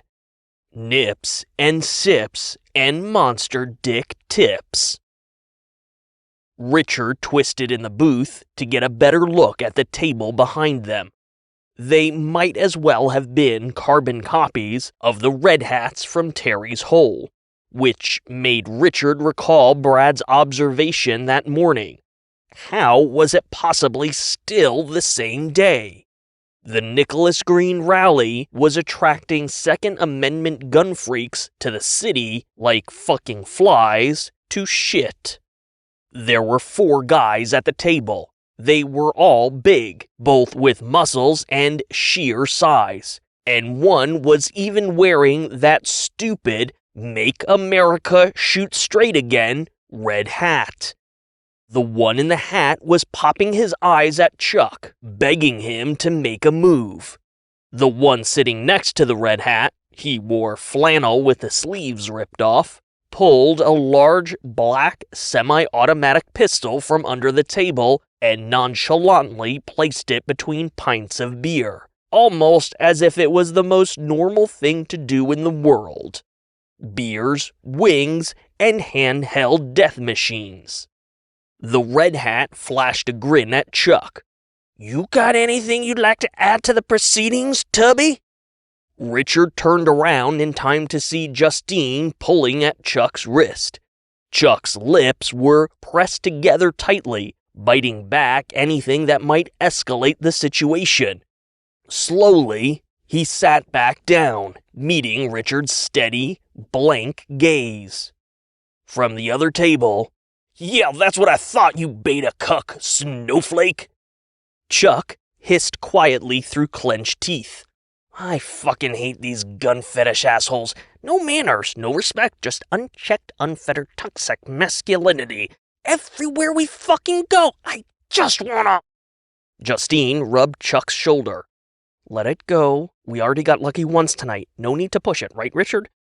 Richard was looking right at them, but he still wasn't paying attention. His blank expression had gone cold and stony. Underneath the table, the monster cock was doing its thing. Justine looked at him with fresh concern. "Right, Richard?" The voiceless whisper screamed in Richard's skull, and his lips peeled back, baring teeth. Chuck's brows furrowed. You okay, buddy?" "Mine's bigger," Richard growled, still preoccupied with that stupid handgun. Justine blinked. What? Chuck glanced sideways, and then back at Richard. "Come again?" Behind him, Richard heard a scuffle of hands. Tess was trying to protest. He stared forward and could see a telltale reflection in the aquarium glass. The fucker in the red hat had wrapped his arm around Tess's waist and pulled her close, pushing his dirty face into her chest. Overhead, the Beatles' "I Am the Walrus" played throughout the dining room, and John Lennon sang about pigs running from a gun. "Richard, listen," Justine said, trying to draw his attention. But it was too late. In an explosion of movement that surprised both Justine and Chuck, Richard threw both arms over the back of the bench, hooking them around the necks of the 2 gun freaks sitting directly behind him. He yanked up and forward. Simultaneously, the monster cock rammed the bottom of the table, shoving it upward where it smashed into the overhead lamp. When the table rocketed up, Chuck instinctively grabbed at Justine and hauled her out of the booth, tumbling across the dining room floor. When the first 2 gun freaks went flying, the asshole in the flannel, who first pulled the automatic, snatched up his gun and started squeezing off random, haphazard shots. The wall-sized aquarium exploded. Water and tropical fish cascaded across the floor and around feet, splashing into Chuck and Justine. Lights flickered as the electricity shorted out. People screamed as the dining room plunged into darkness.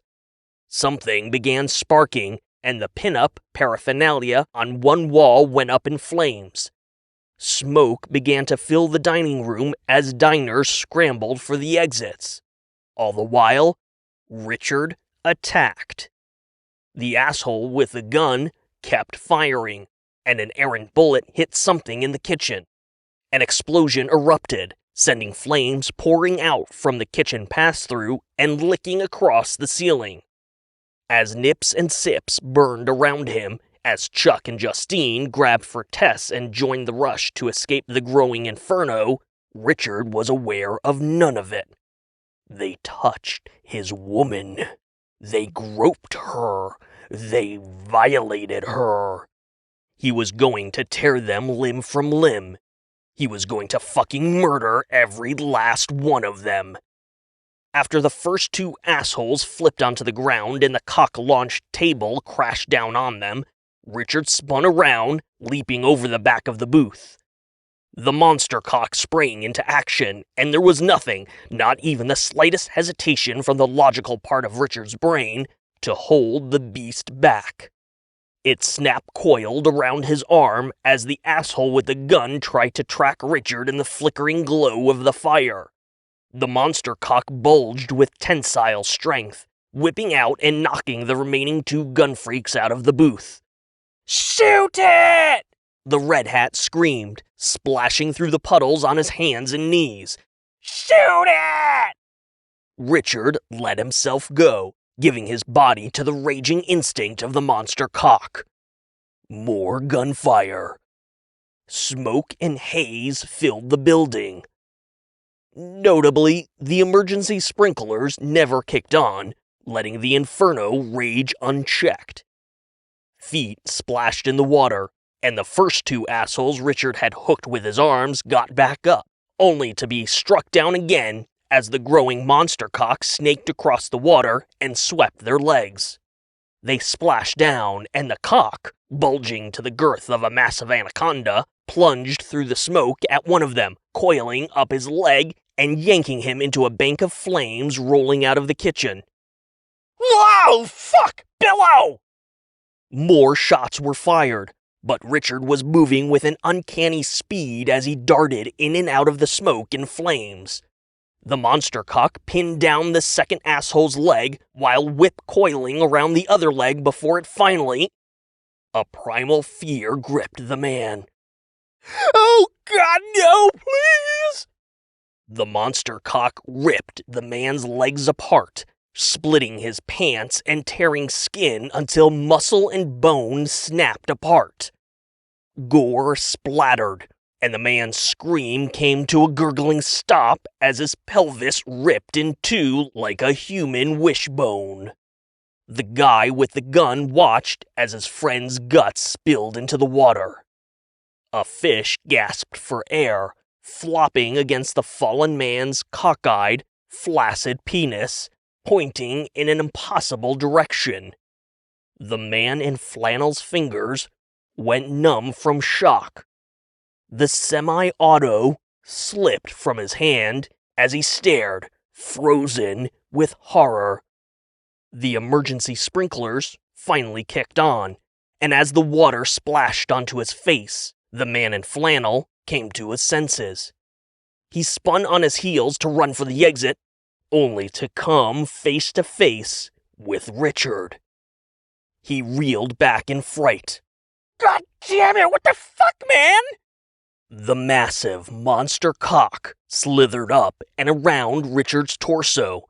He was fully possessed by the raging power of the cock, glaring at the gun freak like he wanted to bite the fucker's head off. The monster cock head turned toward its victim, snaking through the air and growing even bigger and nastier. Veins twisted and throbbed, goo dripping from a pea-slit that pulsed and flexed and gaped until it ripped open wide, exposing rows of jagged teeth and a thin, waving cock-shaped tongue that stretched out the final inches and slathered across the asshole's face, leaving streaks of clear, viscous goo in its wake. The man in flannel trembled. Urine soaked his pants. The monster cock maw opened impossibly wide. "Surprise, motherfucker!" A chair smashed into Richard's back as the first red hat, the asshole who groped and buried his face in Tess's chest, leaped from the smoke to try to save his friend. But the monster cock had already sensed the movement, sending a cock tentacle to absorb the impact.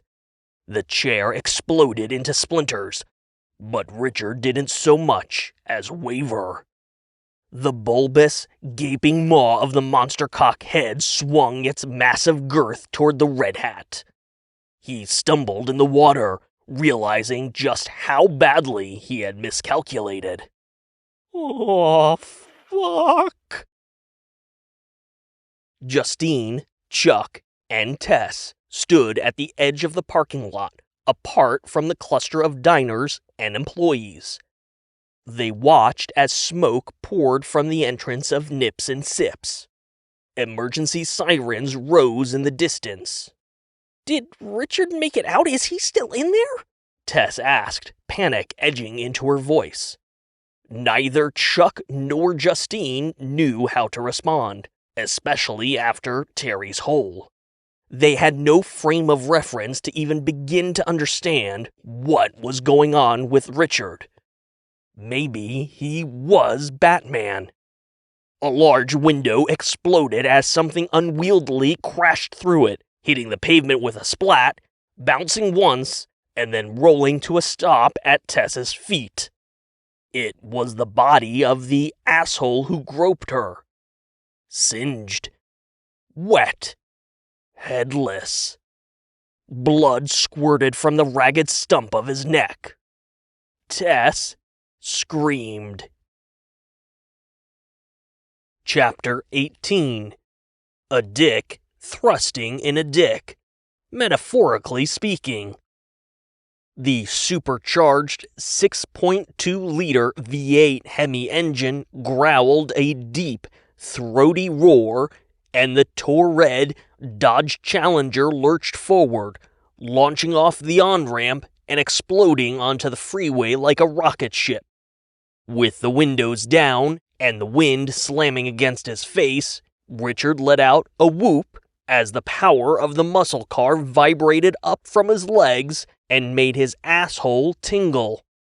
Unlike that morning, and now driven by the baser animal instinct of the throbbing monster cock between his legs, Richard was in love with the sensation of all that raw power at the tap of his foot.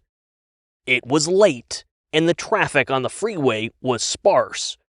Richard was cruising at 65 miles per hour before the merge lane ended. He flicked on the radio and cranked up the volume to compensate for the howling wind through the windows. AC/DC was singing about an evil that gets under your skin and having a gun to fire at will. It was loud, banging, and Richard was surprised to find he loved every second of it. His hands started drumming the steering wheel while he belted out the chorus, goosing those 717 horses under the hood. Even from a full trot, the beast of the car surged forward with a powerful thrust. Richard swerved into the left lane, sailing past a blue Hyundai that might as well have been parked. "Shoot to thrill! Ha ha ha ha!" Richard couldn't stop laughing from the sheer joy the monster cock was pumping into his brain. He cut back into the right lane, swerving around another Sunday driver before goosing the engine again. The car shot forward, and the speedometer pushed 100 without breaking a sweat. "Oh, I have got to get me one of these!" Richard crowed. He was a long way from the city bus and burning fuel faster than the ozone could handle. But Richard didn't care. He felt alive. He felt powerful. He felt like he was crossing Star Trek's transwarp threshold, blasting beyond all comprehensible limits of speed. He punched the tuner on the radio, heard a snippet of Elvis singing an absurdly out-of-season "Here Comes Santa Claus," skipped over another Beatles track about coming together, and finally landed on Daft Punk's vocoder-based electro-synth classic, Harder, Better, Faster, Stronger. Dopamine flooded Richard's brain. The monster cock was pleased. It wormed its way past the waistband of Richard's pants, slithered into the passenger seat, and swelled up to feel the wind in its glands. Two heads bobbed to Daft Punk as the Tor-Red Challenger rocketed down the freeway. Another song later, and after a white, foamy goop splattered out the passenger window, streaking the side panels of the car, a drop-top Chevrolet Camaro in bumblebee yellow pulled up along the driver's side of the Challenger. The monster cock head ducked down, and Richard glanced over to see a swirl of blonde hair whipping in the wind. "Nice ride!" one of the passengers shouted. The girls were gorgeous. 2 in the front, 2 in the back. The monster cock wanted to fuck them all, even the one in a familiar red hat. Richard nodded in acknowledgement, indifferent to the fact that the very sight of that red hat would have turned his stomach only a few hours ago. Now, he just wanted to fuck. One of the girls shouted across the vehicles, "Hey, you want a party?" What used to be the core instinct of Richard's personality, a reluctance to try new things, meet new people, or experience loud environments, was now relegated to some sub-basement corner of Richard's brain, behind a sturdy door that was bolted shut with a strong lock. Richard was now possessed by the voiceless whisper and the monster cock's instinct. Fuck yes, he wanted to party. "Next exit! Follow us to the club!"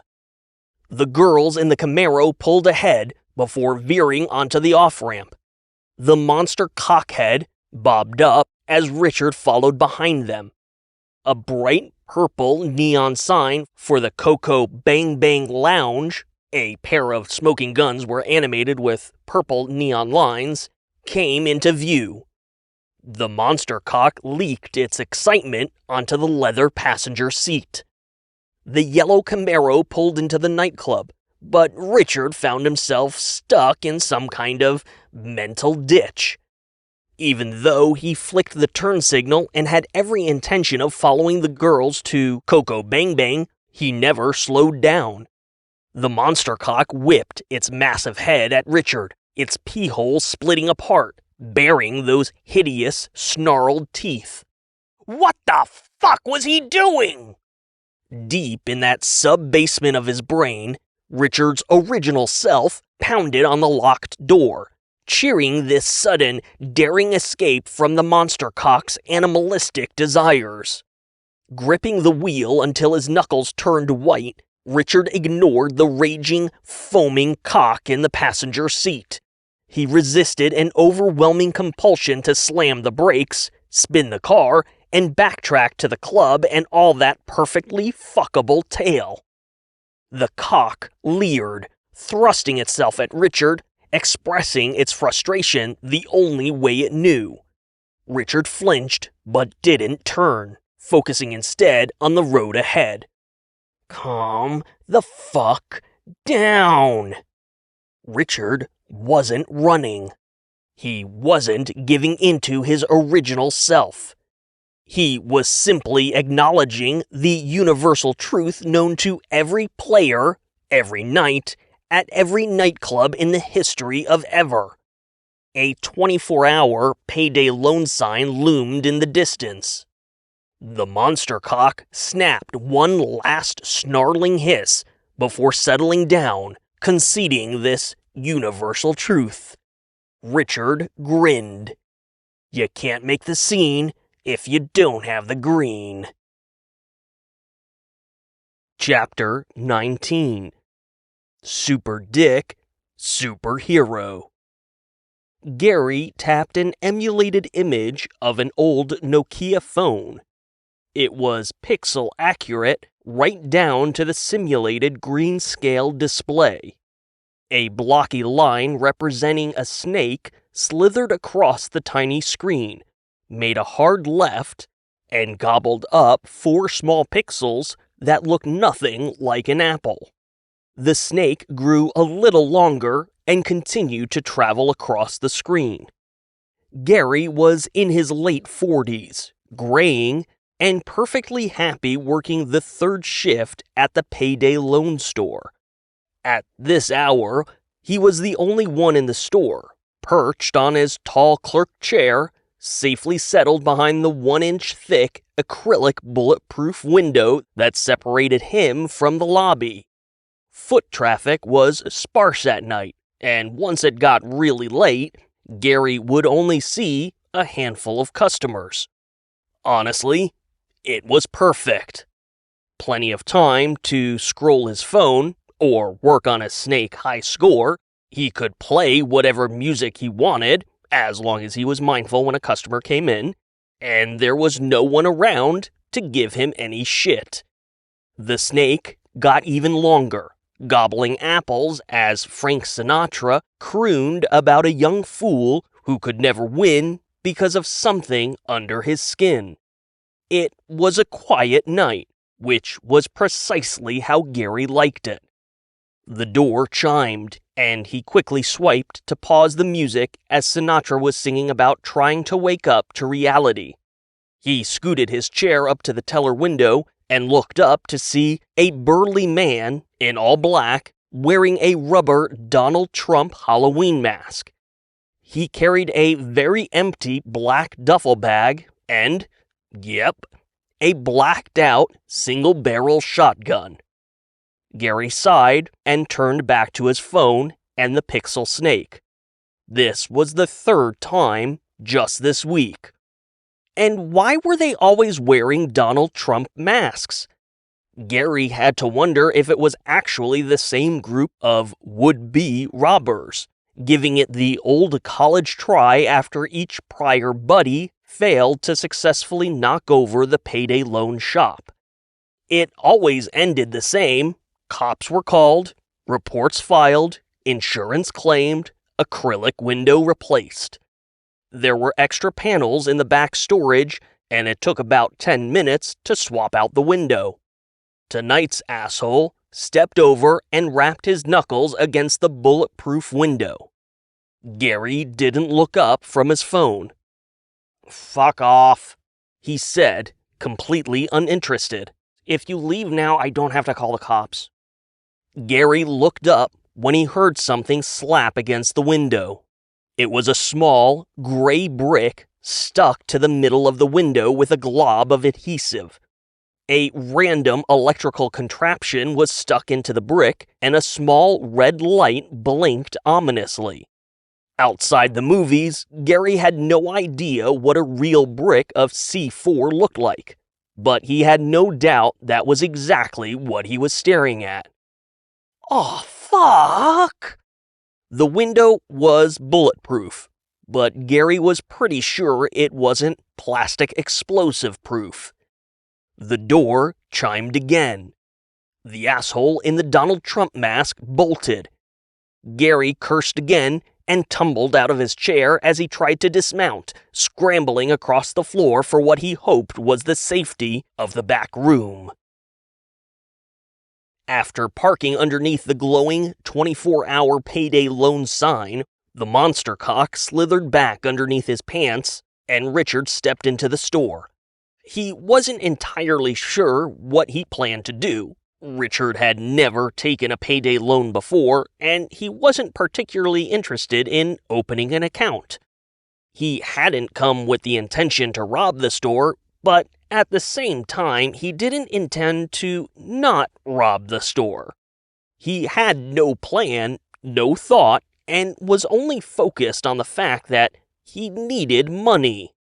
The door let out an electronic chime as he entered the store. A man bearing a striking resemblance to Donald Trump shoved past Richard, knocking him sideways. He watched as the man ran into the parking lot. "Run!" Richard turned to the bank of teller windows and saw a clerk stumbling into the rear of the building. Then he noticed the strange gray lump stuck to the teller window and found himself wondering what Donald Trump needed with a shotgun and a duffel bag. Not that Donald Trump with a shotgun actually struck Richard as abnormal, certainly not as absurd as how fast the old fucker had hustled out of the building. Richard supposed if a ramp wasn't involved, Trump must have had surprising agility.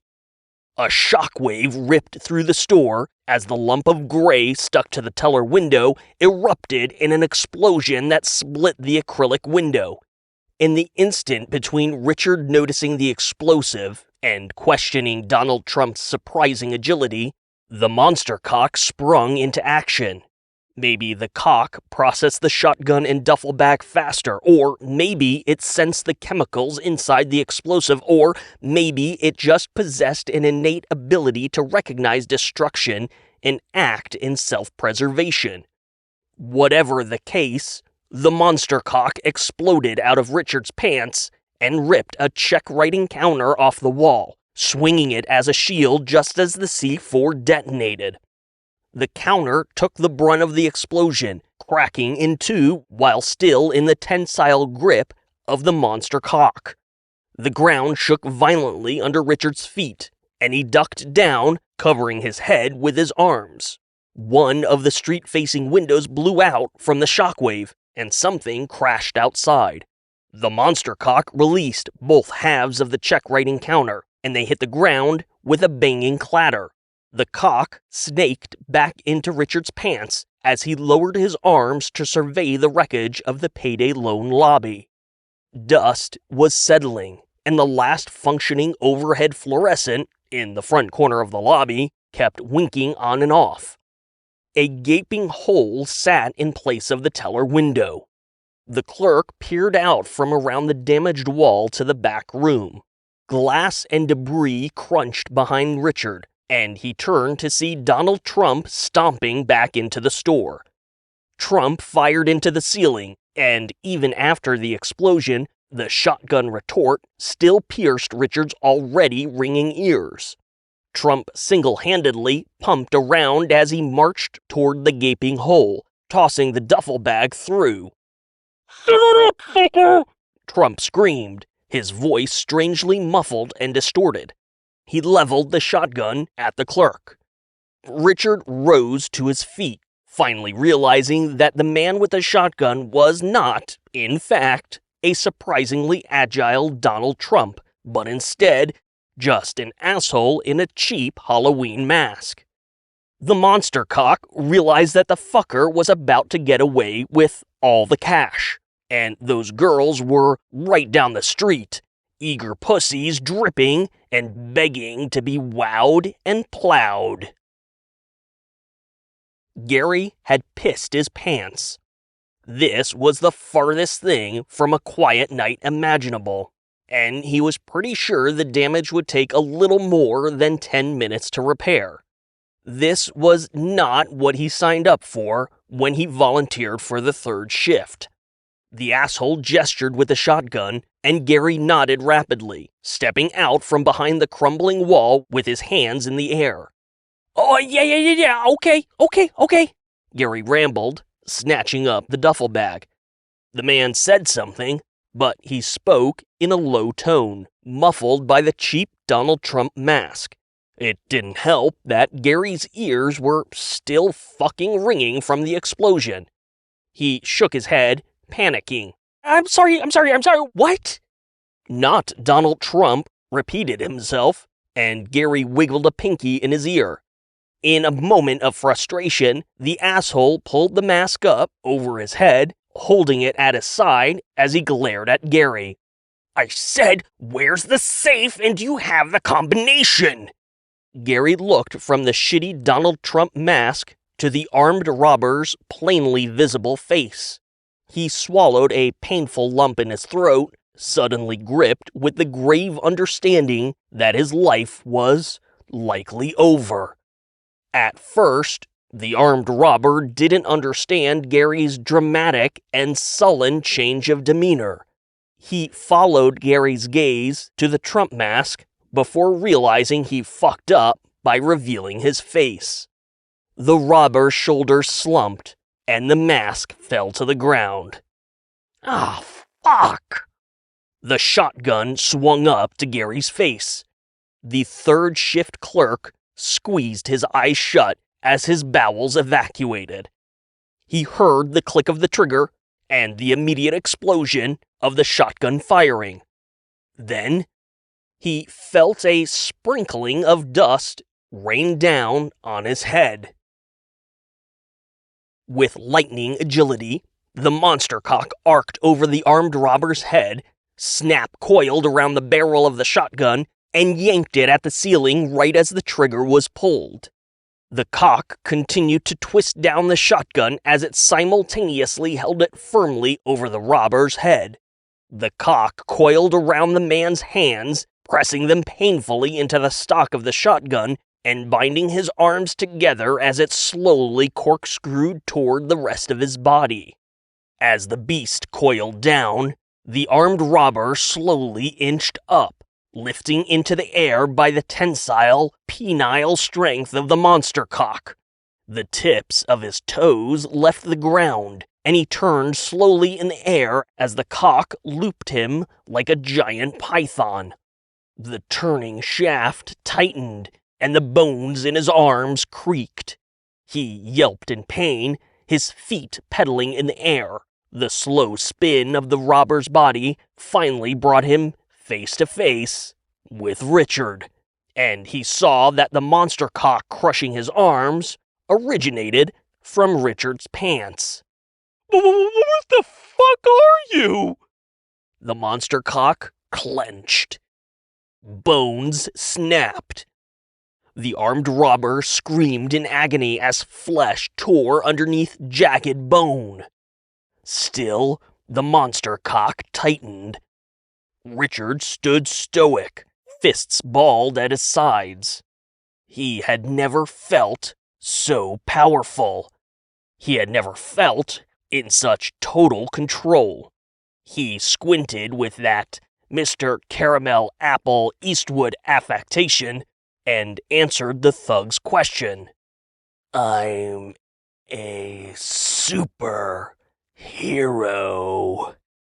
The thug blinked through his pain and confusion. "What?" The monster cock whipped the armed robber up into the ceiling and immediately yanked him down.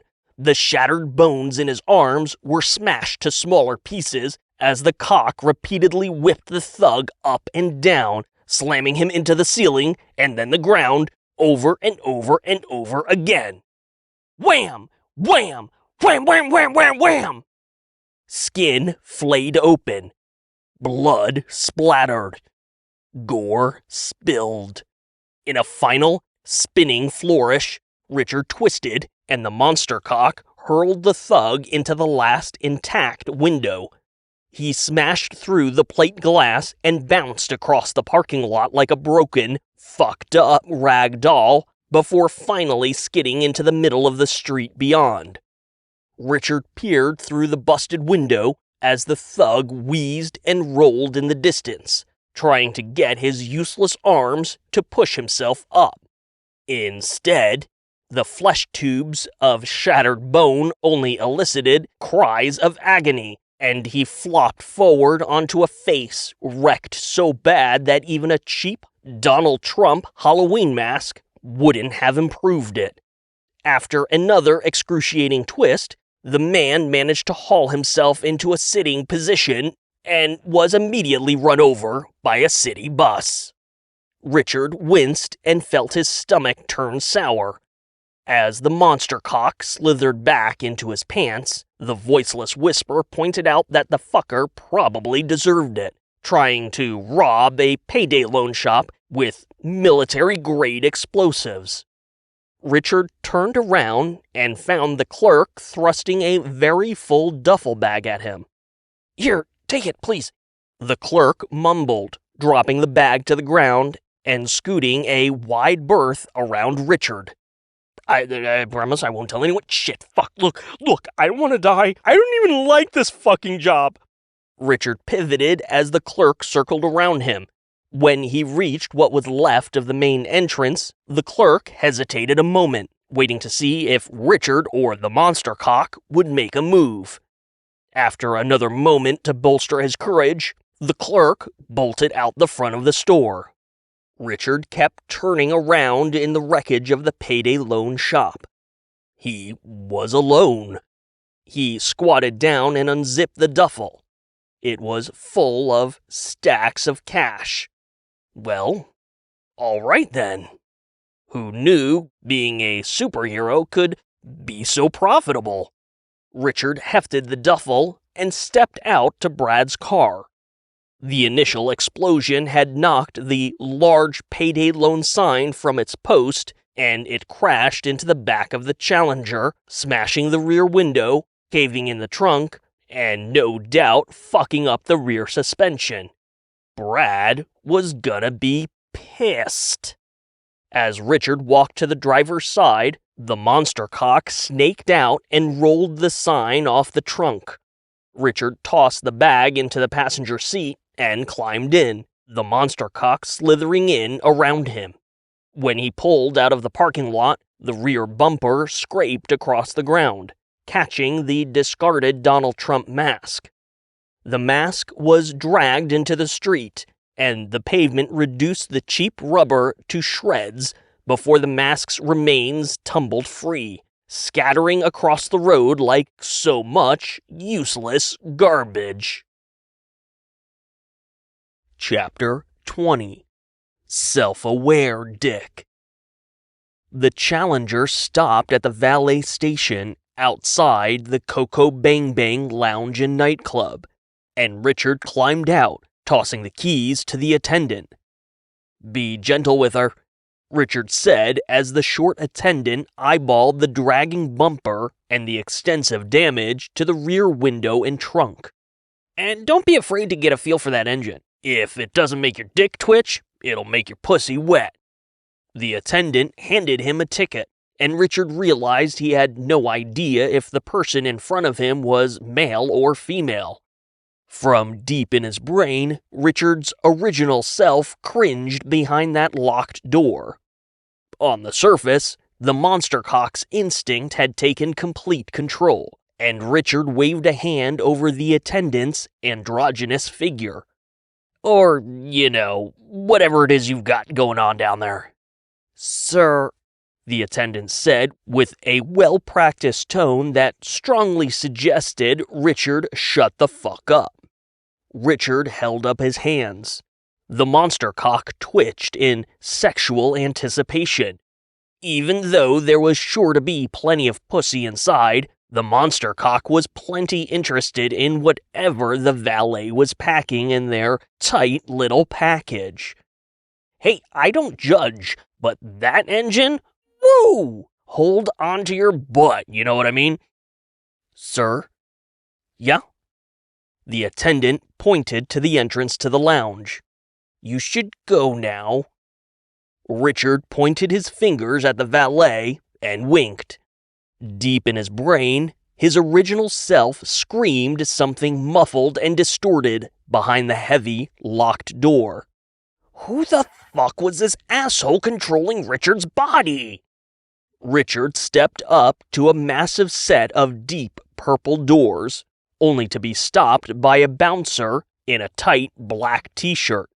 The man was at least twice Richard's size and looked like the living, breathing embodiment of fuck around and find out. "Private event tonight, pal," the bouncer said. His voice sounded like it had been digitally modulated to sound unnaturally deep. The monster cock liked it. The dude's pecs were bigger than the valet attendant's head. His muscles had muscles, and they all seemed to be in a perpetual state of bulge. And the fucker wasn't even flexing. If the bouncer was Dwayne Johnson, he made Brad look like Kevin fucking Hart.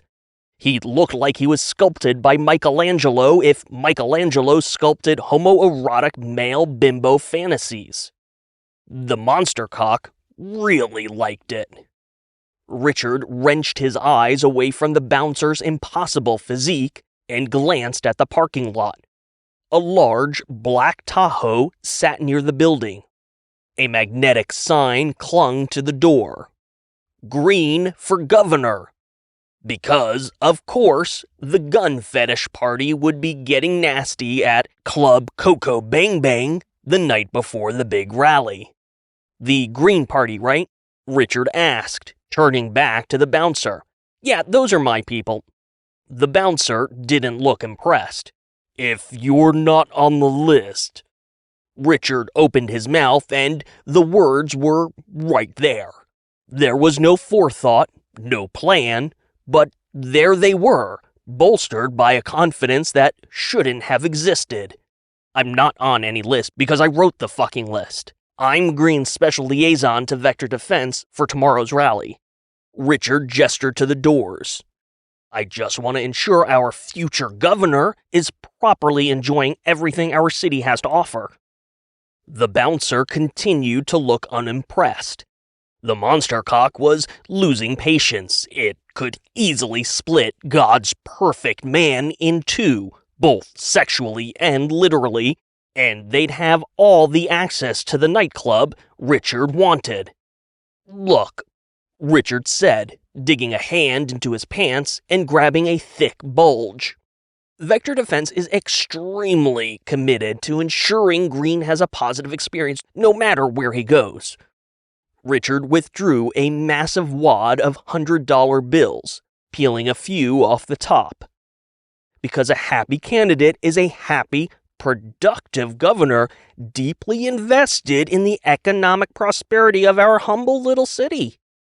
Richard reached up and tucked the bills in the neckline of the bouncer's tight t-shirt, giving that impressive chest a friendly pat before he pulled his hand away. The bouncer looked like he couldn't decide if he wanted to break Richard's hand or let him inside. Richard grinned smugly. He had so much green there wouldn't be anything keeping him from making the scene. Finally, the bouncer stepped aside and pulled one of the purple doors open, letting Richard into the club. Richard clicked his tongue and made finger pistols as he walked past the bouncer. Make America shoot straight again! Inside the club, purple and green lights flashed to the heavy, pulsing beat of EDM, bathing dancers, drinkers, and partiers in an unearthly glow. The dance floor was packed, and it took Richard only a few moments to spot the girls from the freeway. Not that it mattered. As far as the monster cock was concerned, it was a goddamn buffet of fuckable bodies. Deep in the back of the club, a raised platform held a series of private, roped-off boxes. The Green Party was obvious, thanks to the armed muscle standing outside the box. "Hey, Mr. Caramel Apple Eastwood!" Richard turned to see a stunning woman in a slinky red dress that shimmered in the flashing lights. At first, he had no idea who she was, but once he saw those brilliant red lips, he remembered the woman who flirted with him earlier that night. She was gorgeous. "Terry's hole," Richard said. She hooked her arm into his and walked him to the bar. "I wasn't sure if you'd recognize me." "How could I not?" The bartender immediately met them, sliding a whiskey sour to the lady in red, She nodded to Richard. "My friend will have a martini, caramel apple." "Make it a snakebite," Richard shouted over the music, unsure where the idea for the Canadian whiskey and lime juice came from. The bartender nodded and prepped the drink in a shot glass, pushing it across the bar. The lady in red leaned into Richard, but she still had to shout to be heard over the electronic thumping. Richard breathed in her scent, vanilla and incense, and the monster cock pressed up against the waistband of his pants. "I only have a few minutes, but I'm glad I ran into you again," she said. "Me too," Richard replied, unable to think of any other words as her intimate proximity drove the monster cock wild. "Your friend from earlier?" she said. "He had such a unique sound." She was talking about Chuck, because of course she was. He could literally feel the warmth of her breath against the skin of his neck, and she was talking about Chuck and his beatboxing. The monster cock shriveled. "Yeah, he's just this guy I know," Richard shouted, desperately hoping the mail clerk wasn't going to cock-block him, even in absentia. The lady in red hesitated. Oh, you seemed close was all." She knocked back the last of her drink before pulling Richard close. "Listen, I gotta go, but find me after, all right?" The lady in red took off before Richard could say anything, disappearing behind a door adjacent to the club's main stage. Richard growled in frustration, tipping back the shot glass of whiskey and turning to the dance floor. Fucking Chuck! The alcohol went straight to his cock, and the throbbing EDM pulsed right along with the veins in the beast as it wormed down his pant leg. Fuck Chuck, and fuck that dumb cock tease. Richard had plenty of options, dripping wet and begging for the night of their lives. They were out behind the club, between a dumpster and the back door. Richard had no idea how they got there, and he didn't care, although his original self was screaming uselessly from behind that locked, barricaded mental door. The purple and green lights flashed through a window next to them, and the bass line pulsed through the walls, driving Richard's hips to the beat. The girl was bent over, hands pressed against the wall. She was the one from the freeway. Maybe. Did it even matter? The monster cock pumped away, and Richard could feel every exquisite sensation tingling up from his crotch. It was like his nerve endings had been dialed up to 11. Even the tiniest movements felt as good as the best orgasm he had ever experienced. Which begged the question, what the hell would it feel like when this beast finally nutted? "God, you're so big, fuck me, yes, fuck!" From deep in his mental prison, Richard felt himself reach out and grab a handful of tits. Tendrils of monster cock quivered out from the harness mounted to his pelvis, probing and caressing her ass. They reached for her holes. "God, yes!" she squealed. "Touch me, just like that, fuck yes! I want to feel you come dripping out of me!" The music inside the club came to an abrupt halt, and without the bass line driving his thrusts, Richard found himself wavering.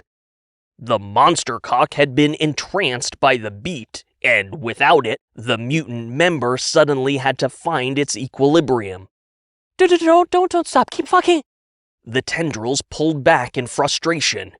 Richard snorted in anger. He leaned over and looked through the window. The neon lights shifted to a warm glow as someone sat down behind the grand piano. The lady in red stepped onto the stage, holding a wireless microphone. The monster cock throbbed in rage, making the girl he was fucking squeal with delight. Delicate notes from the piano bled through the window. Richard's face twisted in a flurry of anger that melted away as soon as the lady in red began singing. Even from outside, her voice sounded smooth and silky, cutting straight through the monster cock's overpowering instinct, twisting and worming through Richard's brain and slipping through the cracks of his mental barricade. The monster cock vibrated. The girl yelped with ecstasy. Richard couldn't tear his eyes away from the lady in red as she began crooning, "You've got a friend in me." It was a song Richard had never imagined could be sexy.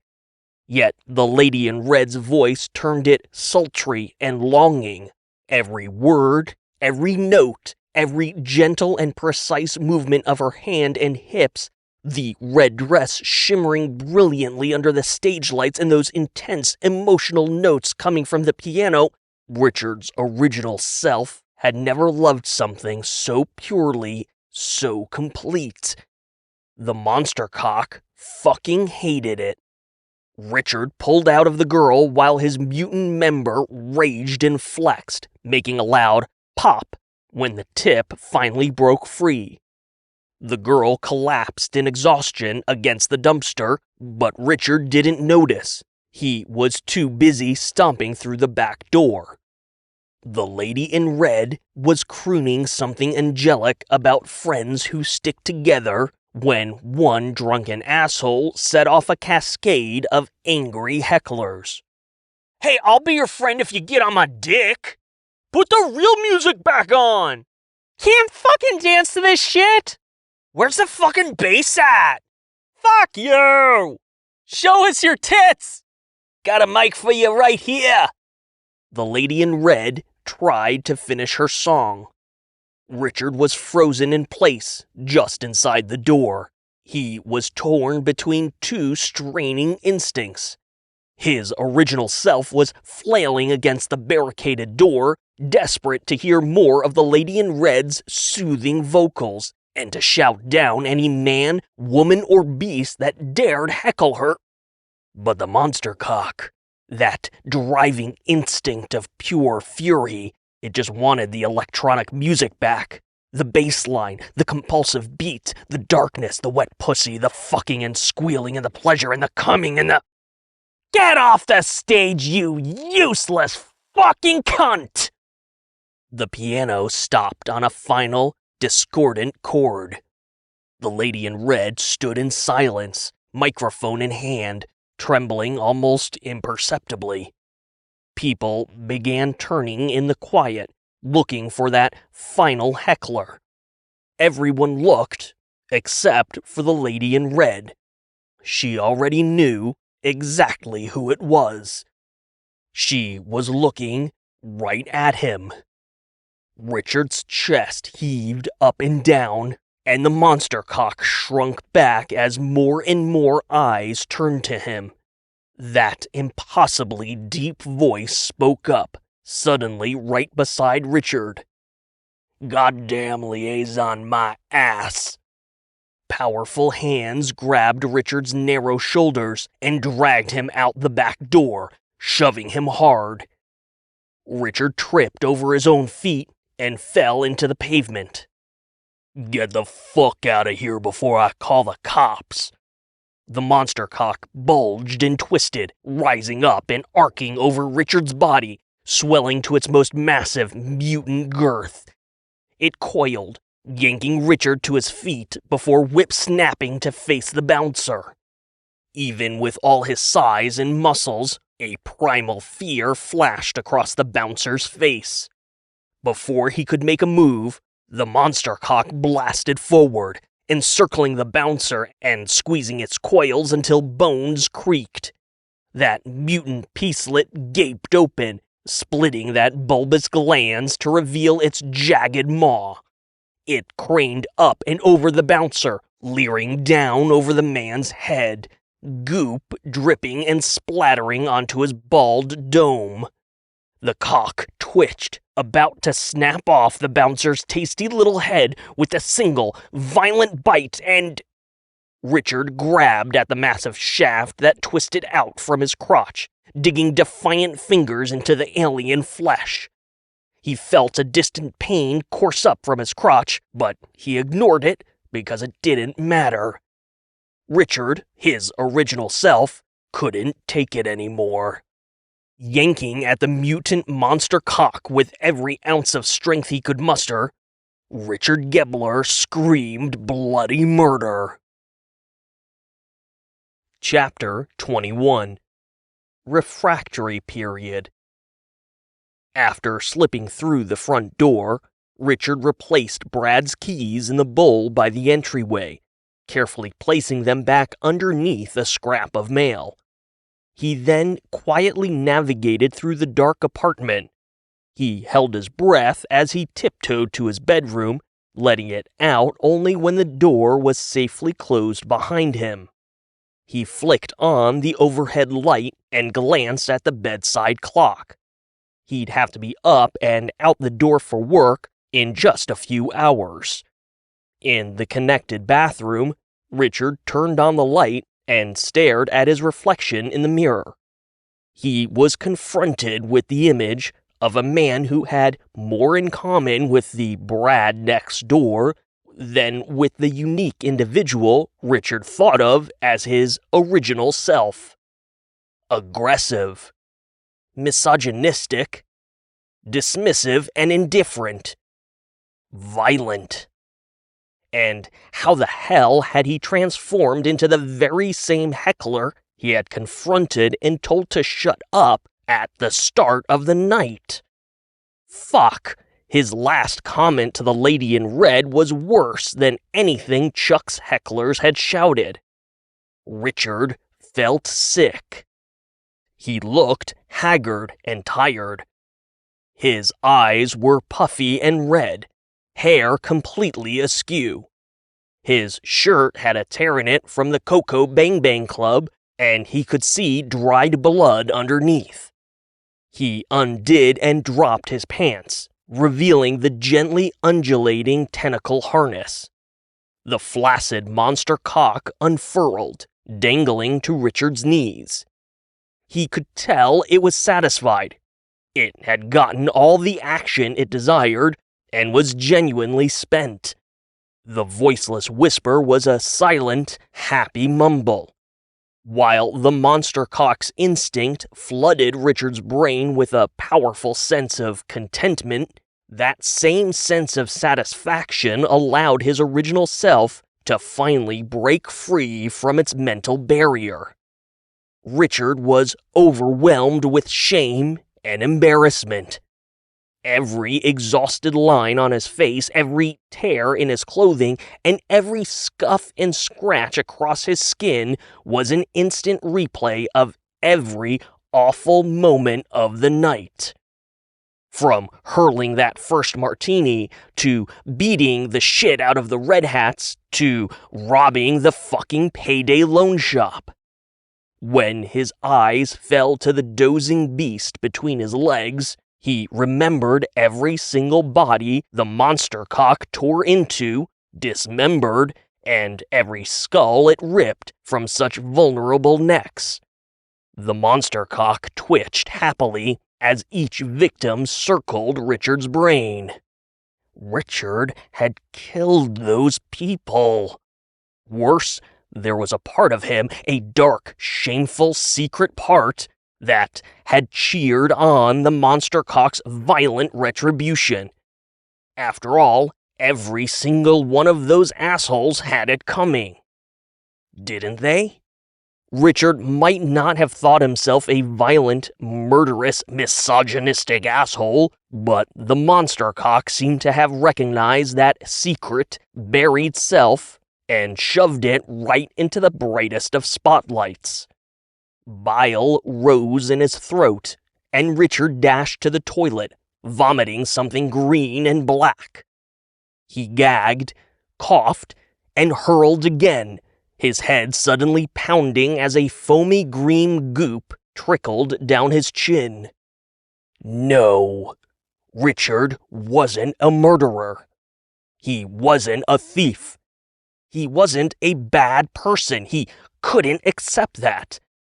Just because a dark, buried instinct wished bad things would happen to bad people, that didn't make Richard a bad person. People are defined by their actions, not their thoughts. And Richard's actions had fucking murdered all those people. Richard's gut clenched, and he ducked his head into the toilet again, retching violently. He wiped his chin, feeling the weight of the mutant thing between his legs. Of course, that was right, if not even somewhat comforting. It wasn't Richard who had murdered anybody. Every kill had been the monster cock. Each time, every time, that evil, mutant member had thrust swift, violent justice onto the heads of its victims. Richard was little more than a host for the monster cock's destructive whims. Because Richard had to believe he was a good person, and that meant the monster cock was evil. It was the only logical conclusion Richard could wrap his brain around. Only something so impossibly diabolical could be so satisfied with all that death and destruction. Richard fell back to the ground, his back resting against the wall across from the toilet. He stared down at the massive penis splayed across the tile, wriggling gently. A drop of clear, happy liquid leaked from the tip. Richard gagged again, but there was nothing left to purge. He felt dirty and ashamed. He felt betrayed and violated. This wasn't who he was. This wasn't who he wanted to be.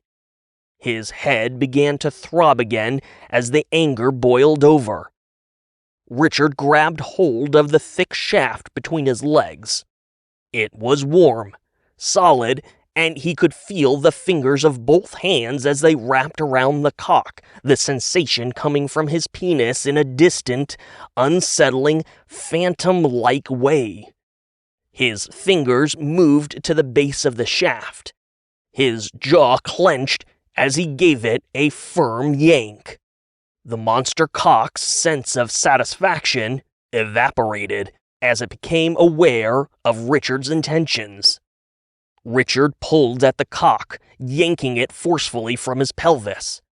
The monster cock twisted, rising up and bulging in an aggressive display of savagery, hissing in Richard's face as it clung to his crotch. The harness of sticky tentacles pulsed and coiled, and Richard moved one hand from the shaft to the worming penile appendages. He dug his fingers between the harness and his own flesh, pulling.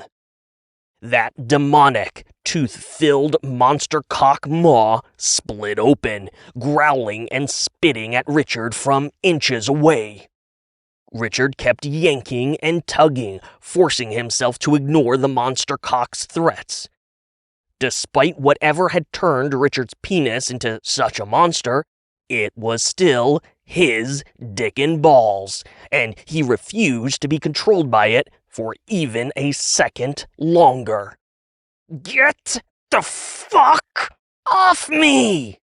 Richard hissed, struggling against the beast. The monster cock yowled, snapping at the air in front of Richard's face.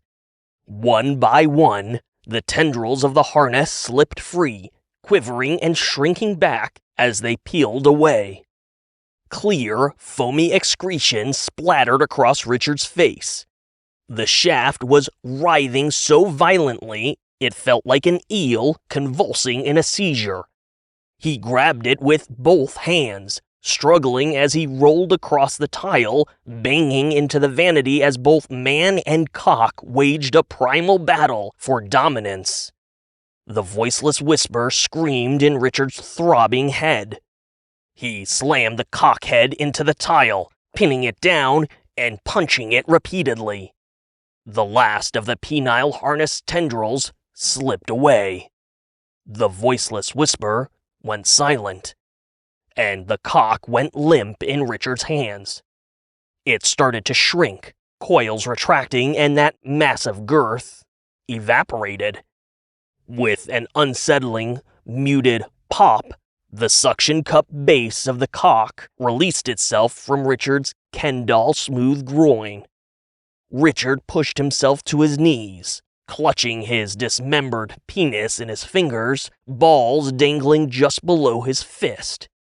Like when it had first fallen off, the penis looked perfectly normal, aside from the fact that it wasn't attached to him. He felt the cool air against his crotch, and Richard was overwhelmed with a sudden sense of being barren. The pounding in his head slowed. The voiceless whisper was gone. Instead, Richard felt a profound sense of loneliness, abandonment, worse, rejection. Which made absolutely no sense because Richard was the one who had rejected the monster cock. Right? Richard stared at the limp dick in his hand and started fuming. How fucking dare that thing? It was the same dick he had shared his entire life with. Every high, every low, every intimate moment, that dick had been right there with him. It was so small, so simple, so personal. And yet, how could it have betrayed him so completely? With a burst of angry energy, Richard carried his dick into his bedroom, shoved it into the mason jar, and clamped the lid down tight. He rammed the jar deep into his sock drawer. Richard had no idea how his dick fell off in the first place, or what had turned it into a mutant monster tentacle beast. He didn't know how the monster cock had latched onto his darkest, most repressed, and secret emotions, using them to fuel an impossible night of horror. Worse, Richard had no idea how he would face the repercussions of such violent destruction. But there was one thing he did know. Never fucking again.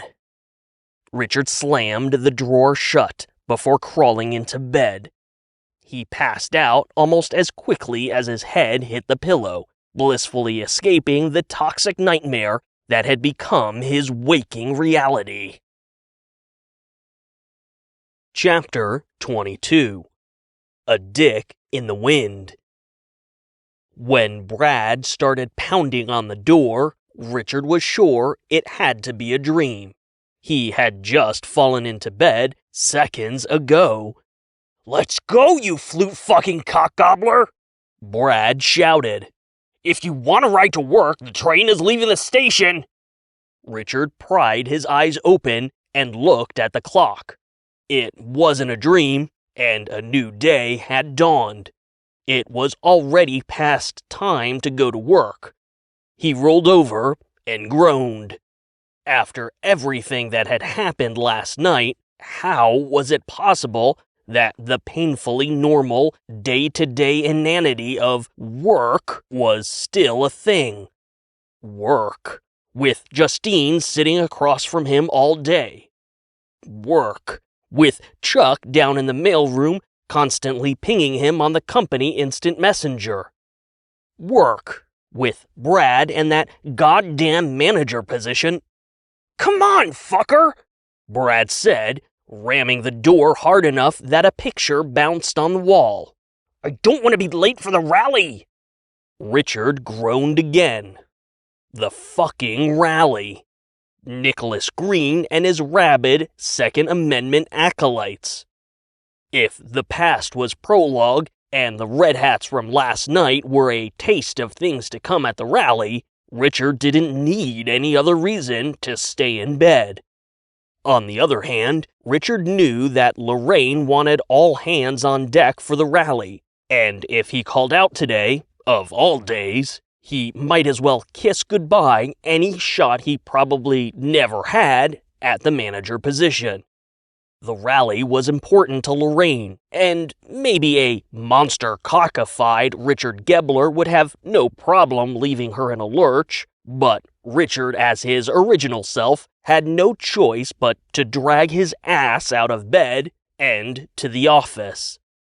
From the other side of the door, "Ah, fuck it, fucker, I'm out. Enjoy filleting your flute, you fucking faggot." Richard pushed himself up in bed, grinding his teeth and wishing he would have crossed paths with Brad at any point the night before. He heard the door to the apartment open and close, and his anxiety started to ease. He would get ready like any normal day, take the bus like any normal day, survive the office like any normal day. And maybe, once he got through that absurd fucking rally, Richard could start poking around the labs to see if there was anything Vector Defense was working on that would cause a dick to fall off, turn into a violent, toxic tentacle monster, and then... What the fuck happened to my car? Even from outside the apartment, Richard could hear the fury in Brad's voice. He winced, remembering the damage caused by the payday loan sign, and then Richard cringed as he heard the apartment door reopen and slam shut, rattling everything loose in the apartment. "I am gonna murder that little shit!" Richard scrambled to the door and grabbed the handle, holding it tight. "Jesus, Brad, what the hell?" Tess had woken up and was trying to intercept him. "Your little shit cunt of a roommate wrecked my car! Get out here, you fucking pansy-ass faggot bitch!" Richard's heart was thudding painfully in his chest as he pressed the weight of his body against the door. "Richard? You think Richard wrecked your car?" Tess snapped back. "Have you been paying attention to a single fucking thing that happened last night? Nips and Sips burned to the fucking ground, Brad! I was there! People fucking died!" Against his better judgment, Richard cracked the door and slipped out. Tess was stabbing her hand at Brad's chest, almost shoving him. "Ever since all your goddamn Second Amendment gunfuck buddies started showing up, shit has gone straight to hell, Brad. Somebody detonated a bomb at a payday loan shop. The news is saying it was a military-grade explosive. People fucking died, Brad. I saw a goddamn headless body. He had no fucking head, Brad." She was slamming her fists against his chest. Richard had never seen her so angry or so vulnerable. Brad just glared at Richard, fury radiating off him like heat waves. "And you're crying over your precious little fucking car?" Tess continued. "The fuck is wrong with you? A bunch of drunken assholes probably backed into it. That's what you have fucking insurance for." She spun around and stomped to the kitchen. "God damn it, Brad!" Brad never took his eyes off Richard. He pointed a finger and snarled, "If I find you had anything to do with this..." Tess exploded. "Are you fucking kidding me right now? It's Richard!" She snapped, waving an aggressive hand at him. "Look at him! What, you think he stole your car last night, went on a goddamn joyride, wrecked the shit out of it, and then put it back exactly where he found it, hoping, oh, I don't know, maybe Brad won't notice? Richard, this guy, is that what you fucking think?" Richard shrunk into the wall. After so many years of being roommates, he had never seen this version of Tess. The vulnerability she had shown just moments earlier had hardened into something vicious.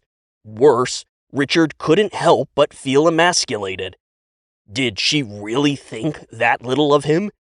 Did she really think it was so impossible for him to do what she described, the actual literal things he had done the night before? And then another thought. He really should have dumped the car somewhere, made it look like it was stolen or something. It would have been so easy, but then again, if he had dumped the car, Brad would have never been confronted with the violation and rape of his precious Tor-Red Challenger with its supercharged 6.2-liter Hemi V8 that put out 717 horsepower and 656 pound-feet of torque. Richard hadn't considered any of that. There had been no secret intention, no diabolical manipulation. The idea of hitting Brad where it hurt had honestly never crossed Richard's mind. The monster cock, on the other hand. Brad stomped away from Tess and toward the door. He stopped and twisted back, waving an angry finger between Richard and Tess. He was red with rage. "This isn't over. I'm going to find out what happened, and when I do..." Brad let his words trail off because he was too angry to talk. He growled, huffed, and then stomped out the door. "Brad!" Tess shouted. Richard and Tess stood there, avoiding each other's gaze. They heard that Hemi V8 fire up, and tires squealed as Brad peeled away. Another awkward moment passed, and Richard began backing toward his room. "So, I gotta get ready." "Richard," Tess said, eyes down. "About last night." Richard threw a thumb over his shoulder. "I really have to get going, catch the bus." She finally looked him in the eyes. "It's my job, Richard." He blinked, confused. Come again?" "Sure, the place burned down, and God, I don't even know." She rubbed her forehead. "They're planning to distribute staff across other locations while they rebuild, but, Richard, it's my job." He couldn't believe it. Nips and Sips burned to the ground, and Tess was still loyal to her institutionally misogynistic employer. Richard's back straightened, and he felt something harden inside of him, something that reminded him of the monster cock. "It's your job, Tess?" She nodded. "And it's none of your business." "It's your job to get groped and harassed by assholes?" Richard asked, taking a step forward. "Is it your job to be nothing more than an object for horny idiots to ogle and get off to?" "Richard..." He cut her off and took another step forward, finally speaking the private thoughts he had harbored for so long. "You are so much better than that place, Tess. And you know what? I'm glad it burned to the ground because, Tess, you deserve more. You deserve a job, a career, something that sees you and respects you for the unique, talented, brilliant person that you are. Your mom was the one who wanted you to model, but she's not here anymore. And you are more than just your looks and your body. You shouldn't be throwing your life away on a person, a job that just doesn't fucking see you." Tess held up her hands to stop him. "Okay, you know what? Fuck off, Richard. Like you're one to talk." After finally speaking his truth, this wasn't how he expected her to respond. Why was she so angry? "Look, Tess." "I said fuck off," she snapped. "I mean, come on, Richard. Look at you. You keep your music degree a secret, hiding your flutes in the closet like there's some crippling shame. All the while, you're wasting away your own potential, rocking that truly killer job as a fucking glorified secretary. What do you say, Richard? Don't you think you're better than that? Don't you think you should aspire to something greater in your pathetic, insignificant little life? Or maybe, I don't know, maybe you're not better than that. Maybe you're exactly where you belong, living the exact life you're supposed to be living. So why don't you buy yourself a fucking clue, bend over backward, and go fuck yourself with it, okay?" Tess stormed past him, slamming her bedroom door shut. Richard sighed. That was definitely not how he imagined that exchange would play out. Especially not after he, or the monster cock, had saved her from those assholes the night before. After all these years, after he finally, inexplicably, had the guts to be honest, why was he having such a hard time getting through to her? Richard returned to his own room to get ready for the day. In the shower, as he scrubbed away the filth and stink of the night before, he wondered if the monster cock had left behind something residual? Was that why he had the nerve to speak his mind to Tess? Or maybe the monster cock just showed him how to be confident. It seemed evident that dual instincts, or personalities, were at play. Both the monster cocks and Richard's original self, struggling for dominance. It was a symbiosis, but it had been far from perfect. Richard's thoughts turned to Deep Space Nine and the way the show handled symbiosis. The character Jadzia had a sentient parasitic worm named Dax that lived inside her abdomen. The joining of these two aliens required a peaceful, collaborative harmony. The host was never depicted to be at odds with the symbiote, because such a symbiosis would be rejected and likely end in death. If just the lingering idea of the monster cock had inspired Richard to finally confront Tess about nips and sips, then maybe there was something to be said about finding a harmonic balance with the beast.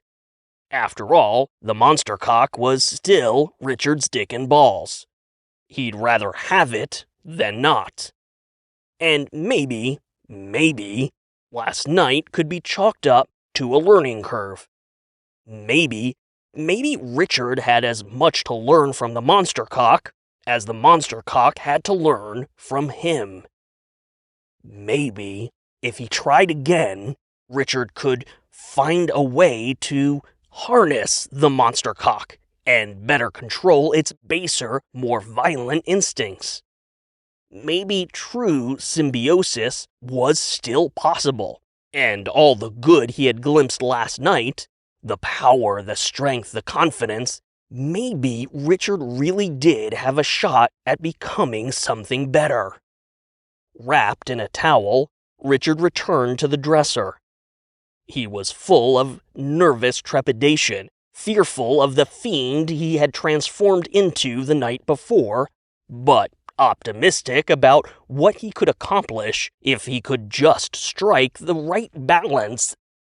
The sock drawer was open a few inches. He was sure he had closed it. He was positive. He glanced around the room, but his door was shut, and nothing looked out of place. He pulled the drawer all the way out and pushed the socks aside. Large, broken chunks of glass rattled against the back of the drawer. The mason jar had been shattered.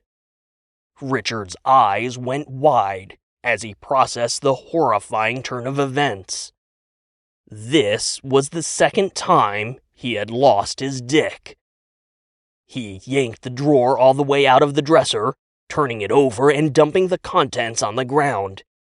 He dropped to his knees, frantically pulling socks apart and sifting through everything. There wasn't a penis to be found. Chapter 23. Look, y'all, Brad's bad. After Brad swiped his badge and the automated gate swung open, he could feel the gate attendant's eyes on him as he pulled into the underground garage. The rear bumper scraped against concrete, echoing throughout the barren parking structure and squealing painfully as Brad rolled down the lane. His knuckles were white. His jaw hurt. His blood pressure was going crazy.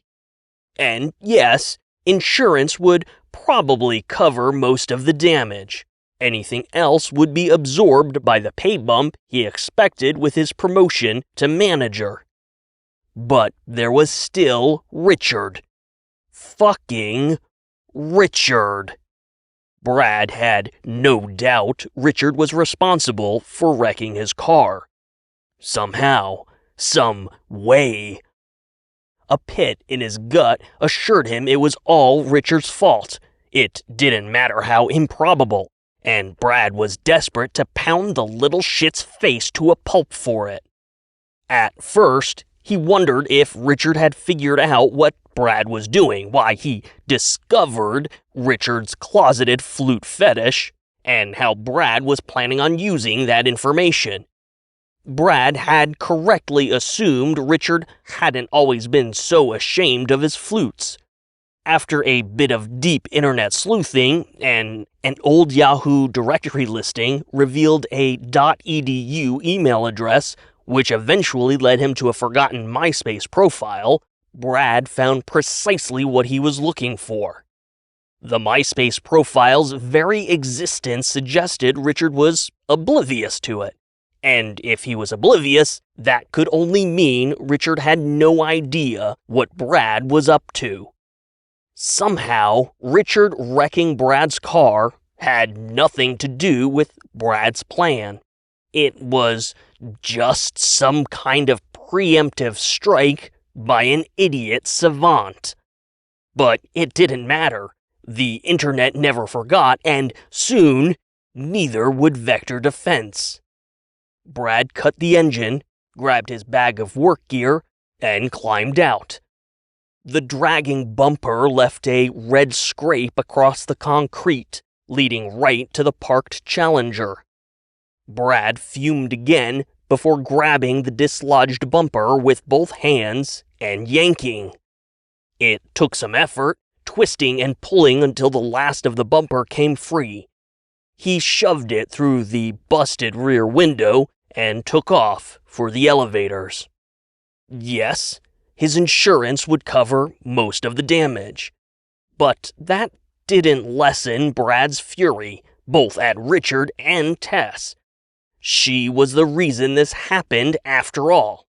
She treated that fucker like a lost puppy instead of cutting the little shit loose years ago. Richard was useless, dead fucking weight, and Tess kept him around for no reason. Yeah, he'd make her pay for letting this happen, but he also knew he could take it out on her with his dick. Might as well enjoy making her suffer.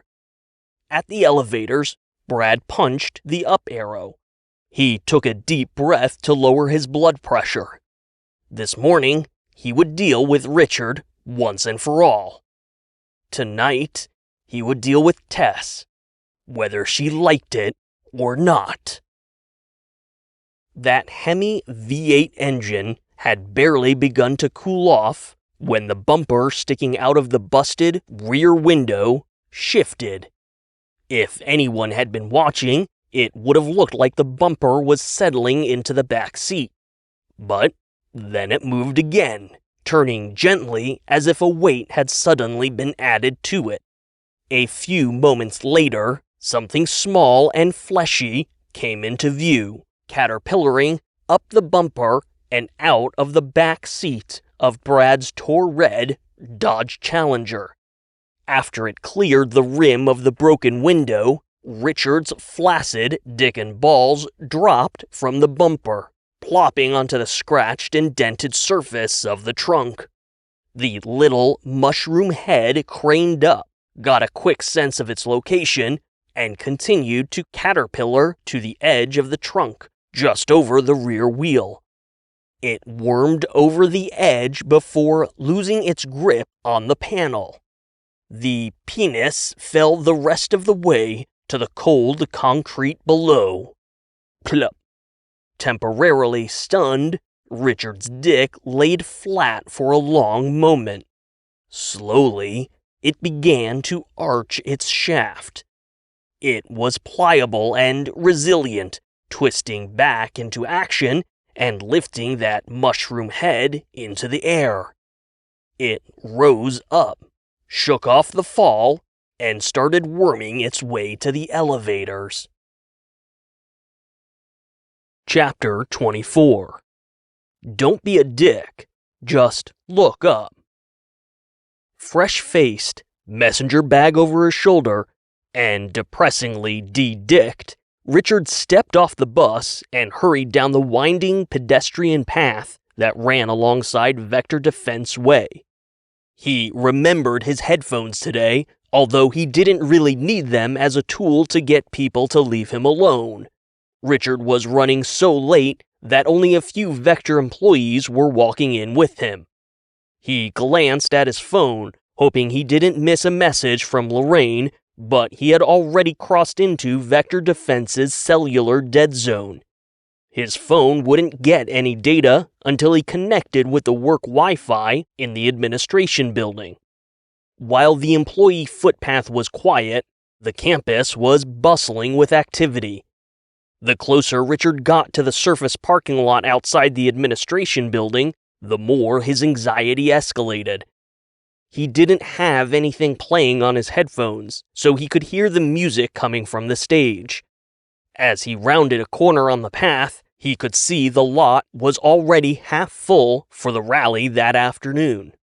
Nicholas Green enthusiasts and Second Amendment fanatics had filled the limited bleachers. Trucks and SUVs filled the far end of the lot, and people were tailgating the rally, pulling out grills, coolers, and canopy tents. On the side of the lot closest to the administration building, the outdoor stage was fully erect. A massive American flag banner spanned the length of the platform, dwarfing the dozens of 9-foot flagpoles lining the stage, each sporting its own copy of the Stars and Stripes. Hanging in the foreground of the stage was the Nicholas Green for Governor banner, sporting that insipid slogan. The slogan itself had gotten a fresh creative treatment. Large vertical banners on either side of the stage featured the words in a circular design with a pair of assault rifles crossed in the foreground and a series of missiles shooting off in the background. It looked like America had jizzed all over the Vector Defense campus. Richard jumped when he felt a hand on his shoulder. He pulled his headphones down and turned to see Chuck nodding at the pre-rally. "I'm pretty sure I spotted at least one or two of the idiots from last night," Chuck said. "But honestly, they kinda all look the same, you know?" Richard nodded slowly. He didn't know what to say, not after how they had parted ways the night before. They kept walking, taking a path through the roundabout hedges, around the monument to Vector Defense's first missile, and finally to the front of the administration building. "It's like nips and sips, right?" Chuck finally said. "Shit went sideways, a couple of people died, and the whole fucking place burned down. And that was just from a handful of these psychos." He held open the employee door for Richard while nodding to the lot. "I can't imagine what Dorian is thinking, because that right there is a goddamn fucking tinderbox of nuclear fucking proportions." Richard didn't disagree. If anything, he worried that Chuck was underselling it. They got in line for the security checkpoint, and Richard glanced up at the desk. Willie Hammer, the security guard from yesterday, wasn't on his usual perch, and he wasn't anywhere to be seen behind the desk. Instead, the station was manned by a narrow-faced white guy that Richard had never seen before. "But yeah, after what happened at Terry's hole," Chuck was saying quietly, "well, like I said, it kinda made me wonder." Richard looked away from the new guard behind the security desk and turned to Chuck, who was staring blankly into the lobby while picking at his fingers. "Come again?" Richard asked, confused. "Nah, I was just saying, if there was anything you needed to talk about." The new security guard spoke up from behind the desk. "Keep it moving, fellas." Richard stepped up to the turnstile and swiped his card. Like the day before, a bright strip of red LEDs began flashing, denying Richard access. He turned to the security desk. "Hey, this happened yesterday." The guard tapped something on his computer, and the lights turned green. He never even looked up. Richard pushed through the turnstile, bypassing the scanner and the facial recognition altogether. He stopped a few feet into the lobby, wondering why the hell a security guard he had never seen before had essentially held the door wide open for him. Chuck came up next to him, and they exchanged a confused look. "Well, that was weird," he said. A deep sense of unease came over Richard. When he turned back to the lobby, He was sure someone had just looked away from him. Chuck was watching him, worried. "You okay there, buddy?" Was he okay? His dick and balls had fallen off, remounted, turned into a demon-spawn monster cock, and then low-key terrorized the city last night.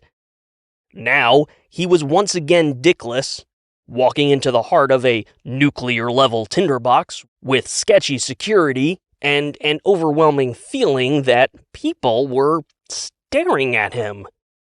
Richard nodded quickly, starting through the lobby. "Yeah, sure, I'm fine." He lied. They passed a group of people heading for coffee in the cafeteria, and this time, yes, definitely, Richard caught one of them looking at him. She glanced away quickly, smirking. That escalating sense of unease quickened Richard's pace. Another sideways glance. A random snicker. A pair of people sitting in the corner of the lobby.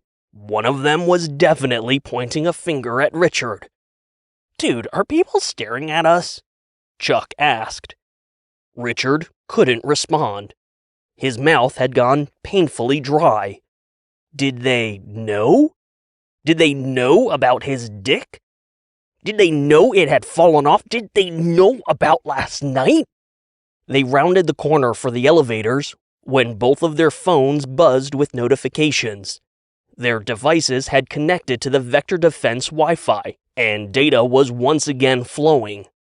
Richard checked his phone, swiped away a social media notification, an email to his personal account about penis enlargement, and was left with a single work email notification. Chuck's voice sounded distant and cautious. Richard." The email subject line read, "All hands. Important announcement for today's rally." "When did you send this?" Chuck asked. "I didn't send..."